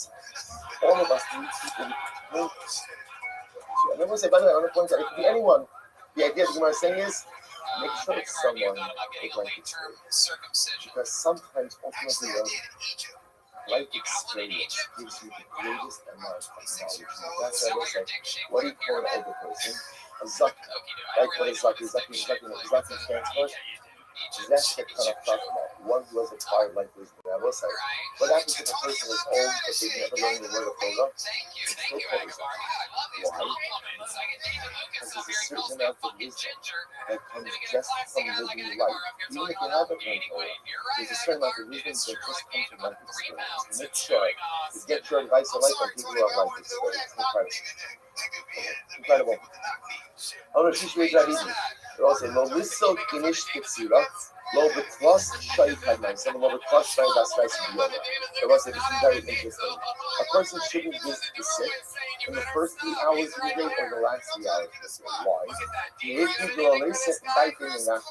Because they all say, what's the problem? If you visit somebody who's still in the first 2 hours, the last 3 hours, you're not going to properly dodge it. Why not? Listen to this.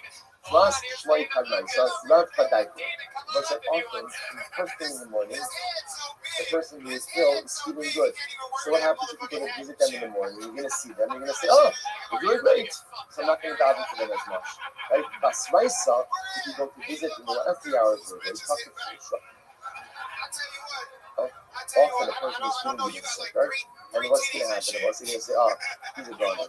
He's a goner," right? There's no point in, not exactly, but there's no point in davening for him, like he's already passed any kind of help. So therefore, don't visit the first day out of that visit. What it's also going to is that there's an etiquette in being forward and making sure that when you do visit, it's at a convenient time for the folder.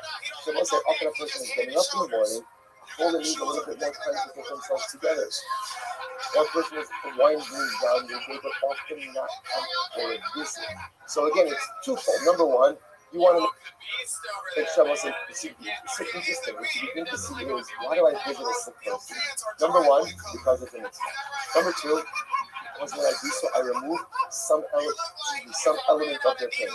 Number three, if they need something, I'm going to know I can actually physically help them.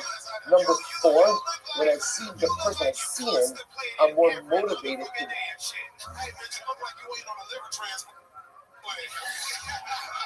diving forward.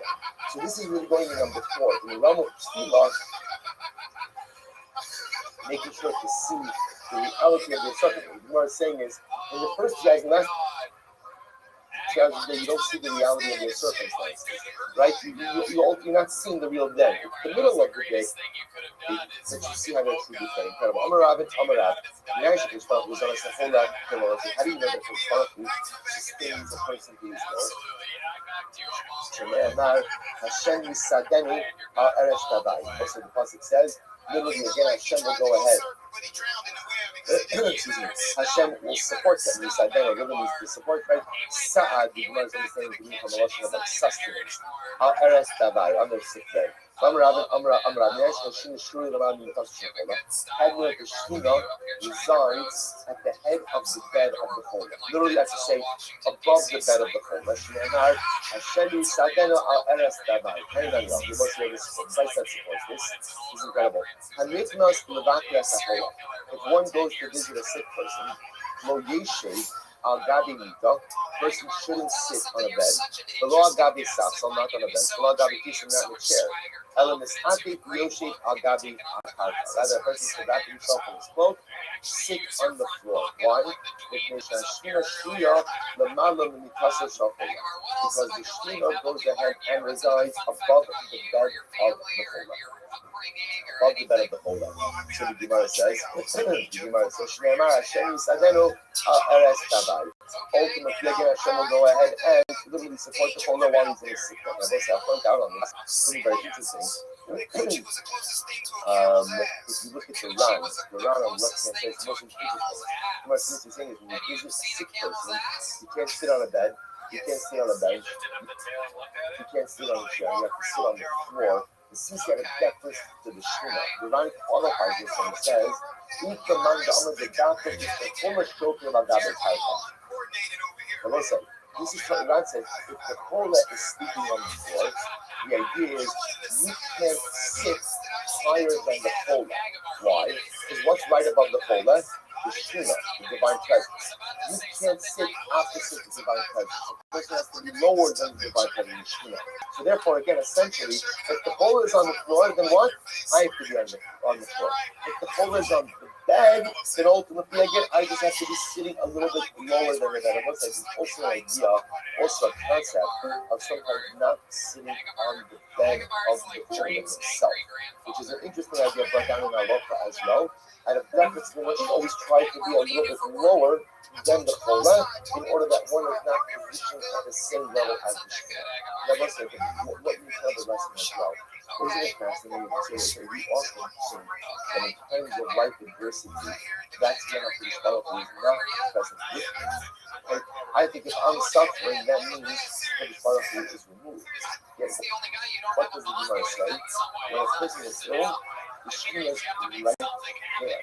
The Shema is hovering above the head of his bed, right by his head. That's what the Shema is. It's this incredible reality in life. There's sometimes in the times that we are suffering most, in the times that we are encountering the most adverse circumstances, is exactly the time that Hashem is closest. We mistake adversity, meaning that God is sick. And there's nothing from the truth. Sometimes the great sickness, the greater the illness, the more intense the adversity, the closer the Shema actually is to us. Incredibly disturbing life. You know what like that. You know, said, I'm a Rabbi. Mikra Ma'araba, Sada Rabba Pras. We'll say, if you want to know when it's raining in Eretz Yisrael, the greatest witness to the raining in Eretz Yisrael is the Euphrates. Right, I will say, when it rains in Eretz Yisrael, the water trickles from Eretz Yisrael into the Euphrates. So when the Euphrates becomes swollen, that means that what? It means that what? It's raining in Eretz Yisrael. So the Gemara says, "If the Shmuel, this argues like Shmuel, but the Shmuel, but now you're from this bar. So Shmuel holds that a river, like a river, is only fed from its own springs. So Shmuel holds that rivers are not really fed by rain; they're fed by their own subterranean springs. Therefore, again, when the babies become small, that's not something more about Israel, but rather what? That's from its own spring. The Pligi the Shmuel, that wasn't the truth. The Shmuel argued on himself. What does Shmuel say? Dumber Shmuel, Ein Hamayim Mekarim B'Zochlin, Ella. You thought I wasn't going to make it. You thought I wasn't going to make it. It's not my first rodeo. So listen to this. So get ready. So it says the girl like this. So Shmuel says like this. Shmuel says, well, say, just let me talk to you about this outside for just a moment. We'll say the halacha is like this. A mikvah can be comprised of two things. A mikvah could be a natural body of water. An ocean could be a mikvah. A lake could be a mikvah. A river could be a mikvah as well. Rainwater could also create a mikvah. They will say, well, what's the difference? Rainwater can only serve as a mikvah if it's collected and cooled. Flowing rainwater cannot go ahead and serve as a mikvah. Now, flowing natural water, in other words, if you have a river that's a flowing river, that can serve as a mikvah. But a local amount of rainwater only works as a mikvah if it's cooled and collected. So watch this. So Shmuel says, last time on Aleph again, from Shmuel, Einamai Mikarin B'Zochalin, Ella Pras B'Yomei Tishrei Yovad. Normally, again, he says water cannot go ahead and serve as a mikvah when it's flowing, except Euphrates and Tishrei. Rabbi say, what's the trouble with Euphrates and Tishrei? So remember again, Rabbi say, by the time you get to Tishrei means you've gone through the whole summer. At that point in time, the water that's in the Euphrates is no longer rainwater. It's no longer flowing rainwater.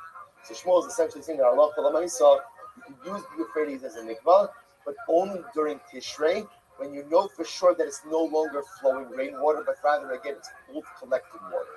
So Avua de Shmuel, so we'll say just along these same lines, Avua de Shmuel, Avid Lahol Mikvaos Lebanse B'Yomei Nisan. So once they listen to this, as a result of this, very interesting, the father of Shmuel would make mikvaos for his daughters during the days of Nisan. I will say, Yudai says actually, what he would do is he would make inborn mikvaos for his daughters. I will say, now what's happening over here? Shmuel's father was concerned that if his daughters would use natural bodies of water for a mikvah during Nisan, what's Nisan? Nisan already again, the rainy season is over. Like, because remember again, Nisan is already the beginning of spring. But again, in many bodies of water, you still have rainwater flowing in. Shmuel was concerned that if his water was used, in the flows of natural bodies of water, then you would be immersing in flowing rainwater. And that's how I listen. Now again, rainwater can be used for a mikvah. But when is rainwater? When can it be used? When can it be used? But it's got to listen. That's how our mikvahs work. Like I have a mikvah that has rainwater, right? It's as long as it's cold rainwater, totally fine. So Shmuel's father was concerned that if his water is used outrun mikvahs during up until Nisan, ultimately again they would be immersing in flowing rainwater. So what did he do? He dug for them. He made for them indoor mikvahs. What's how do you make an indoor mikvah? Not so complicated. Dig a big hole, right? Create a cistern that collects rainwater, and then allow the rainwater ultimately again to collect in the mikvah, in the hole. And you have a mikvah. You have a mikvah. That's a difference. What else do we do? And not see the younger Tishrei. Shabbos listen to this. Now in Tishrei, as we said before, to use the Euphrates. Is a mikvah in Tishrei use the Euphrates? Yes. Why? Because the Tishrei there's no concern of flowing rainwater. I will say that there is a different problem about the Euphrates in Tishrei, which is the bottom of the Euphrates is very muddy. So what was the problem? The concern was that if a woman was using the Euphrates as a mitzvah, what's going to happen when she walks in there? Her feet sink into the mud. What's the concern? Katzitza. So Shmuel's father made like mats, and his daughter said he take the mat into the Euphrates. They would stand on the mat. This way their feet wouldn't sink into the mud, and ultimately again there was no problem. Ultimately again of the Katzitza in the mitzvah. So let's say, so again, just an interesting idea. So there was these are interesting locals and votes. Rainwater works as long as it's collected. Right? The moment that it's flowing, it can't work, and therefore ultimately again you have Shmuel saying that I see you use the Euphrates in Tishrei. Father of Shmuel made his daughters indoor mikvahs during the rainy season, that they shouldn't run into any flowing rain. Water issues and mats for the Euphrates ultimately again, so that the mud should not cause the Katzitza. So let's stop over here for today. Let's stop in a few minutes of the Silas Yisharim. We'll say tremendous stuff. And so I'll tell you tomorrow also, ridiculously good tomorrow, we'll say. Let's go. Yeah, just a few minutes, it's done. Just like hearing what was like to miss you, and then just kind of figure out. I don't know, I'm really big on just on the political side, just why did someone think this? All right, we'll say good morning. So we are picking up today on Sunday, it's a short piece today. Sunday the 10th of Kislev, December 4th. And I'll write this out. The Sirah. Ako Sakinot Yakdadan Taiwan. I will say this is incredible. And I'll write to see the younger sister, ultimately again of jealousy. What's the younger sister of jealousy? Chemda is desire and taiva. So the truth is chemda and taiva often translate in the same way. Right? They both go ahead and they mean desire. Right? So the younger sister of jealousy is desire. Hello, against the other yomoso. That's a person to be consumed with desire, and everyone has different desires until the day that they die. Ukima Amara is a the as Chazal say, any other makes the Kati Tavas of the other. They'll say, when a person dies, he hasn't even gone ahead and acquired the all of his past. So they'll say, in other words, when a person leaves this world, they haven't even acquired half of the things they desire. That's how profound desire is. You spend a lifetime trying to satisfy your desires, and yet by the time you leave this world, you haven't even satisfied half of them. Ikra Taiva Konya the rest of Sheva, which is generally type of desire, manifests itself in 2 ways. Ha'achadu moment, let's say, what is the desire for money? And when you see desire for money yourself, you can manifest it in a variety of ways. Shuni Wakaba. The second is a desire to cover, to honor. Same to Echad Raimod, both are terrible. The Garmim La'adam Ra'ol Sabash. And because man, terrible pain. Let's analyze. Yine hem de samamani, how Sarah's also the Sarah Oman, Sarah's abosas amaba Isaac as well.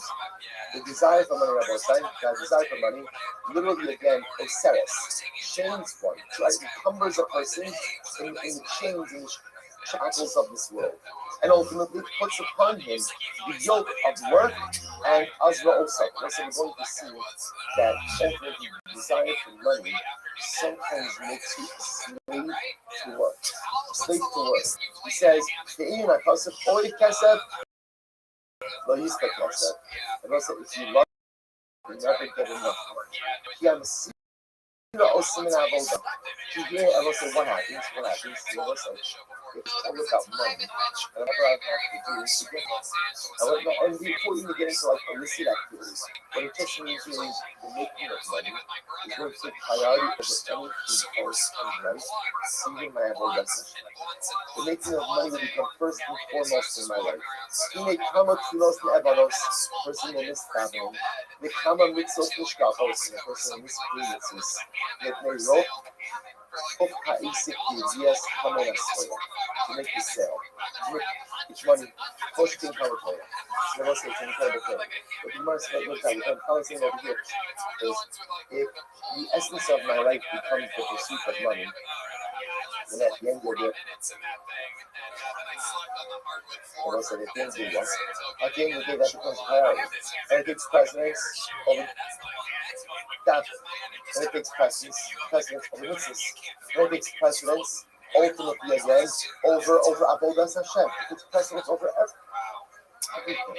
That's what happens when a person falls in love with money. He goes on, by the way, I want to point out over here, he's not even talking about Averis. He's talking about Averis. Not talking about cheating. He's talking about when the most important thing in my life becomes my parnasa, that takes precedence over everything. So I don't daven in the same way. I don't do mitzvahs in the same way. I don't do esrog in the same way. Because my parnasa, my making of money takes precedence over. Money becomes good. Cash becomes good. Often learning is compromised because all I know I need to make money.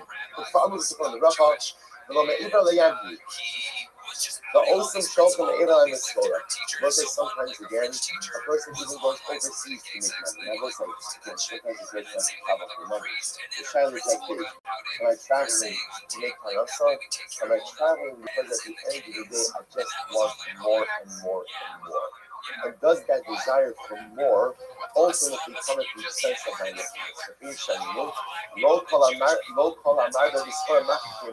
Very often, those who are successful in business do not necessarily become hundreds. The desire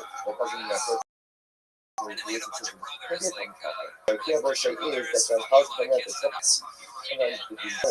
the pursuit of material success has become a collateral.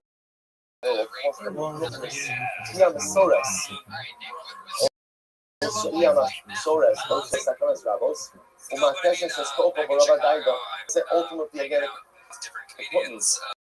the desire running after money to put me in dangerous situations, often spiritually dangerous situations, and weakens my body, saps me up by vitality because I'm consumed by it. Like, I'm always worried about that. I'm always worried about that.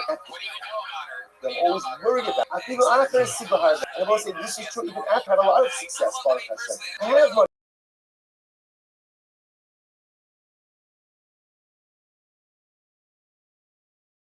In the bank. I always want to do more, grow more, make more, consumed. Constant worry over my blessing.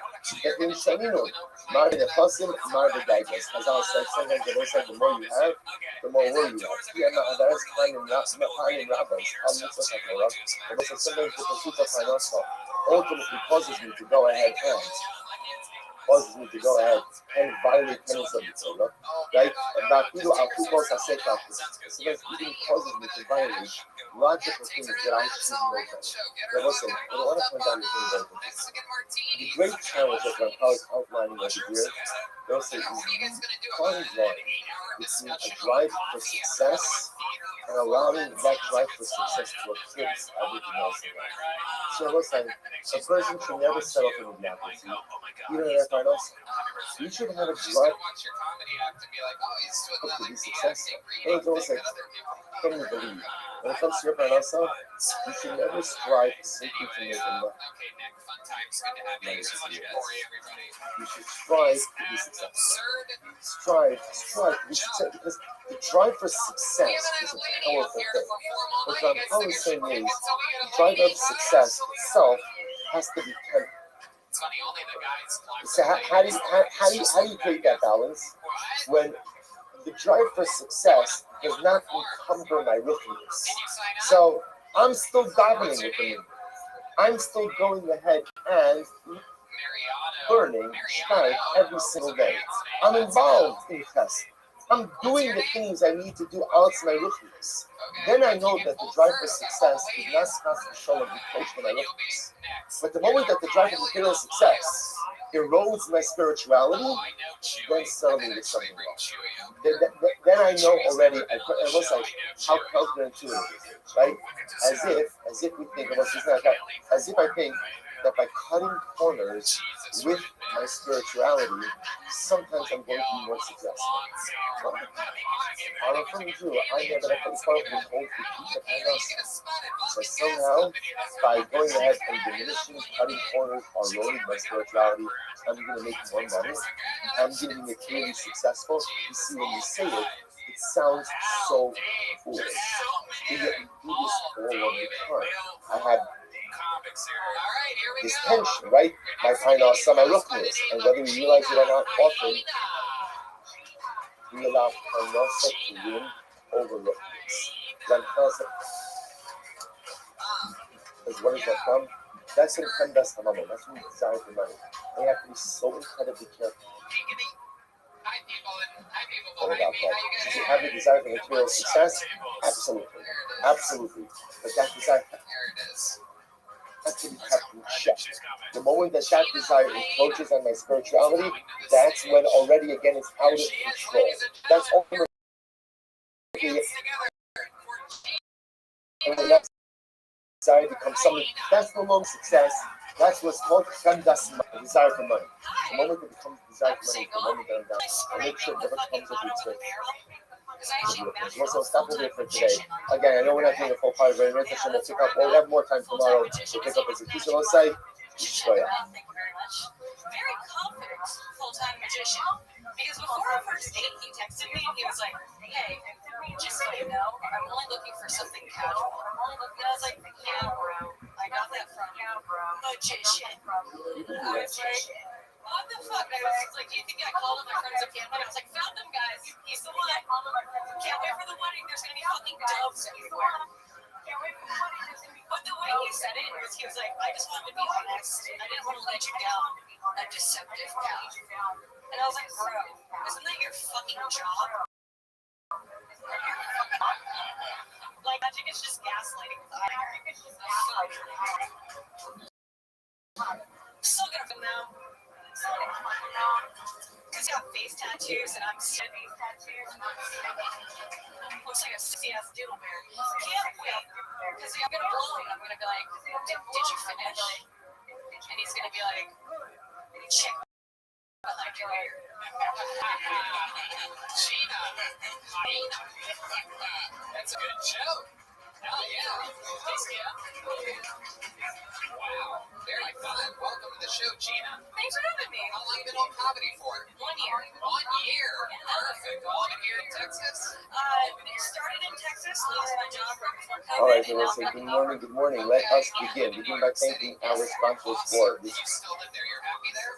I'm happy now. Good morning. Here to thank our co-sponsors for the month of Teshuvah, Yankee and Lisa Stratman, and Rebecca Stratman, for dedicating and sharing this month promotion of the first website of the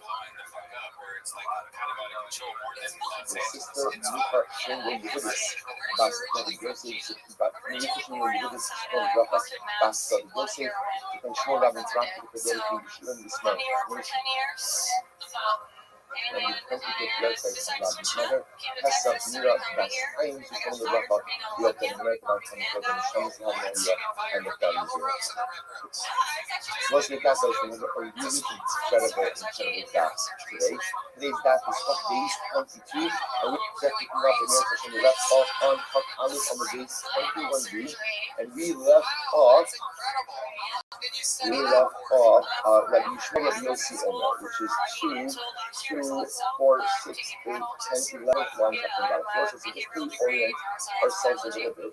So we're having a very interesting discussion now about the process of annulling a neder. So remember again, just passages on the flow.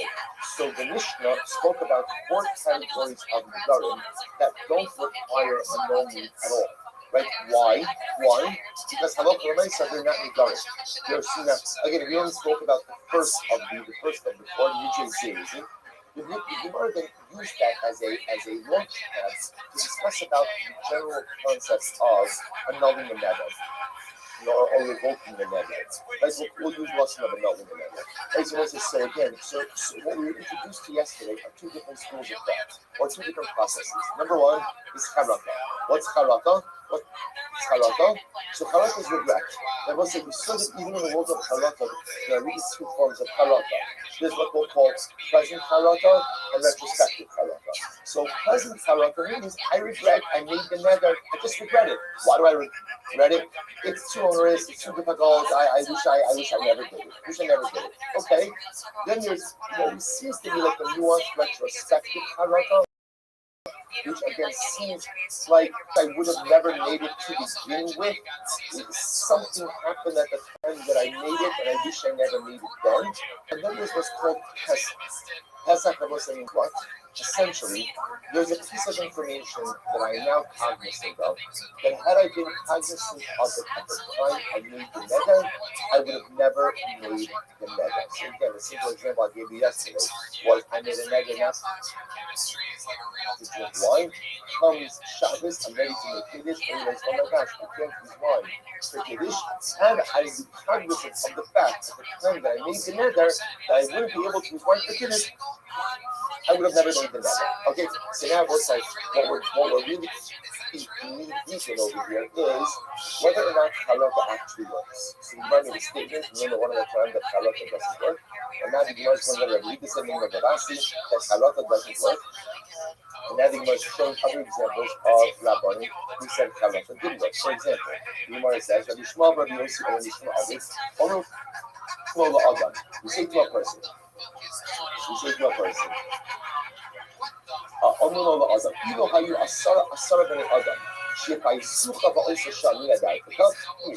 say a guy comes to go ahead and count his neder and know. So we ask him, at the time you made the neder, if there were 10 people who could have calmed you down, would you have made the neder? In Amar Love, if he says no, also, ultimately, again, we go to a makir neder. So once again, the Ran seems to say that this is charata. Right? So in other words, it's not that there's new information over here, but this is essentially you made the neder in an excited state. Right? Had there been 10 people to calm you down, would you have calmed down and not made the neder? The guy says, yes, that's charata. You could be makir neder based on charata. So a guy Rabbi Asi, Amalei, Kaduka. So let's say the guy, again, the part of this that's not interesting years, the guy wanted to have his neder. So Asi says, tell me, remorse. Having made the neder, Amalei low. Low over here means like, how could I not have remorse? So that's a Jewish way of answering the question. Saying no. I'm always saying yes, I do have remorse. So the Gemara should shout. And ultimately, again, Rabbi Asi committed neder. Again, look at the Ran.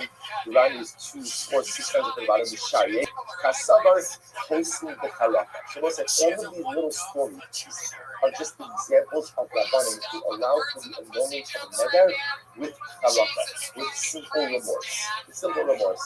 And we got to know Rabbi Elazar, so there was a guy who came with Rabbi Elazar, and again he had made a neder, and now he wanted to have the neder, no, come on, boys, neder. Do you want your neder? Do you want the neder to remain in effect? On the way, so the guy that the dower responded, even though Marad Zuni, had those people not gotten angry, I would have never made the neder to begin with. So what he was saying was, I regret having made the neder. I made the neder in a state of anger. On the way, Tihiki voice. It should be like your wish, namely, the neder is a voice. The neder is a voice. So these are all examples. Ultimately, again, look at the rhyme. The rhyme is four lines from Rana Kilomar. Imlohir Bizunim Tilo Klum Imlohir Bizunim Tilo Klum Hayisi Nodar Lo Bevadai Ela Ayude Kasta Darti Ulapita and Miskarik Asha Ashna Darti. So remember, you begin to see the way Charaka works. There's no new information that comes to life. As opposed to a Pesach, there's often a new piece of information that comes to life that I was not that it was just discovered, but that I was not aware of before. So now I say to myself, had I known that piece of information at the time when I made the neder, I would have never made the neder. Everyone agrees that works. These are examples of haraka. So the guy ultimately says, Terasi, he's like, you know what, so it comes to says Rabbi Elazar, had I not gotten angry, I would never made this neder. So there's no new information everywhere. Good old-fashioned remorse. And Rabbi Elazar ultimately again committed the amount of the neder based on haraka. Another case. Amar says, Hahi is a very interesting case. Hahi is a there was a woman who made a neder prohibiting her daughter from getting any benefits from her property. That's the case over here. So we'll call that the mother is Rachel. Well, Rachel got upset at her daughter Leah, and as a result made a neder prohibiting Leah from deriving any benefit from her property. Okay, so now what happened? So now Rachel, the mother, is upset, wants to have the neder annulled. So the Yochanan says to Amalek, Ilu Havi Yodis, the Amin Megillah say, Allah, the heart, so Rabbi Elazar says to like this, Ilu Havi Yodis, the Amin Megillah say, how do you know that your neighbors are now talking? And what are your neighbors saying? And Megillah say, Allah, they're saying about you, the Barakah of days from the Aleph, Ilu Lo Kam As Ba Ima Nimin Da Aziba Kudela Adarta, Yadarta. What was happening now? Now that Rachel made this neder that's opening her daughter Leah from getting in the property, Rabbi Elazar says, no, the neighbors are talking. And what are the neighbors saying? Oh, Leah must have done something really bad. And must have been probably remembered from morality as well, because her mother takes such a serious stance against her. So Rabbi Elazar says to the mother Rachel, how do you know that the neighbors would say about you that your daughter must have done something so terrible, or now she's going to ruin your daughter's reputation? Because you have taken the neder, Rachel, the mother responds, I'm already low. So Rachel says, of course not, I would not have done it, and shot. And ultimately, again, and Rabbi Yochanan committed the neder. Again, another example of halakha. Bar Bartei Rabbi Yanai Saba. Also committed Rabbi Yanai Saba. So literally, again, the son of the daughter of Rabbi Yanai Saba came before Rabbi Yanai Saba. In other words, Rabbi Yanai Saba's grandson came before him with a neder. It was incredible. Amalei. So the grandfather says to the grandson, Rabbi Yanai says to his grandson, now the grandson wants to be released from his neder. And he says, Amalei, Ilu Hava Yad.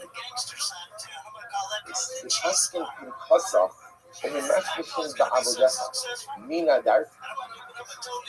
Isn't this what I say? Rabbi Yanai says to his grandson, tell his grandson, how do you realize that when you make a neder, what happens in Shamayim is they open up your file and they examine all of your deeds. You see why that is. When you make a neder, that's what happens. They open up the file and examine all of your deeds. If you have made a neder, which the grandson responds, no, I would not have. Sharia, ultimately permitted in that. Rabbi says, this is also a form of haraka. Rabbi says, you know this again, this is a little bit different. Because up until now, the character itself is focused on the actual neder. Here, the character is focused on the spiritual implications of the neder. Now, take a look at the line. This is incredible. The line says, "Tap line on Chafezin Dal 22a. The Kiskin King Asef and Max Shabbalit. Shmidot Shminoyer. Mir Shmaxik Atzmo Kisposit. Shekashmo Neder." Let's listen to this. And we've spoken about this one again in today's down. Chazal do not like Nidarim. Now, why does Chazal not like Nidarim? Because at the end of the day, you're setting yourself up for potential significant religious trespass. Right at the end of the day now, you've made a binding promise, and if you don't keep your word, you're in violation of the vertical prohibition. So, based on this, it's interesting. Rabbi was saying that there is an element of guidance. Right? And what's the element of gavna, the element of arrogance? So if I make the neder, that shows a certain level of confidence that I'm going to go ahead and honor my word. Person is portraying himself as a chassid, as a very pious individual, where there's no concern of transgressing my word. Well, if you think you're such a chassid, so what happens in Shammai? The prophet says, well, let's have a look. Let's see really how it is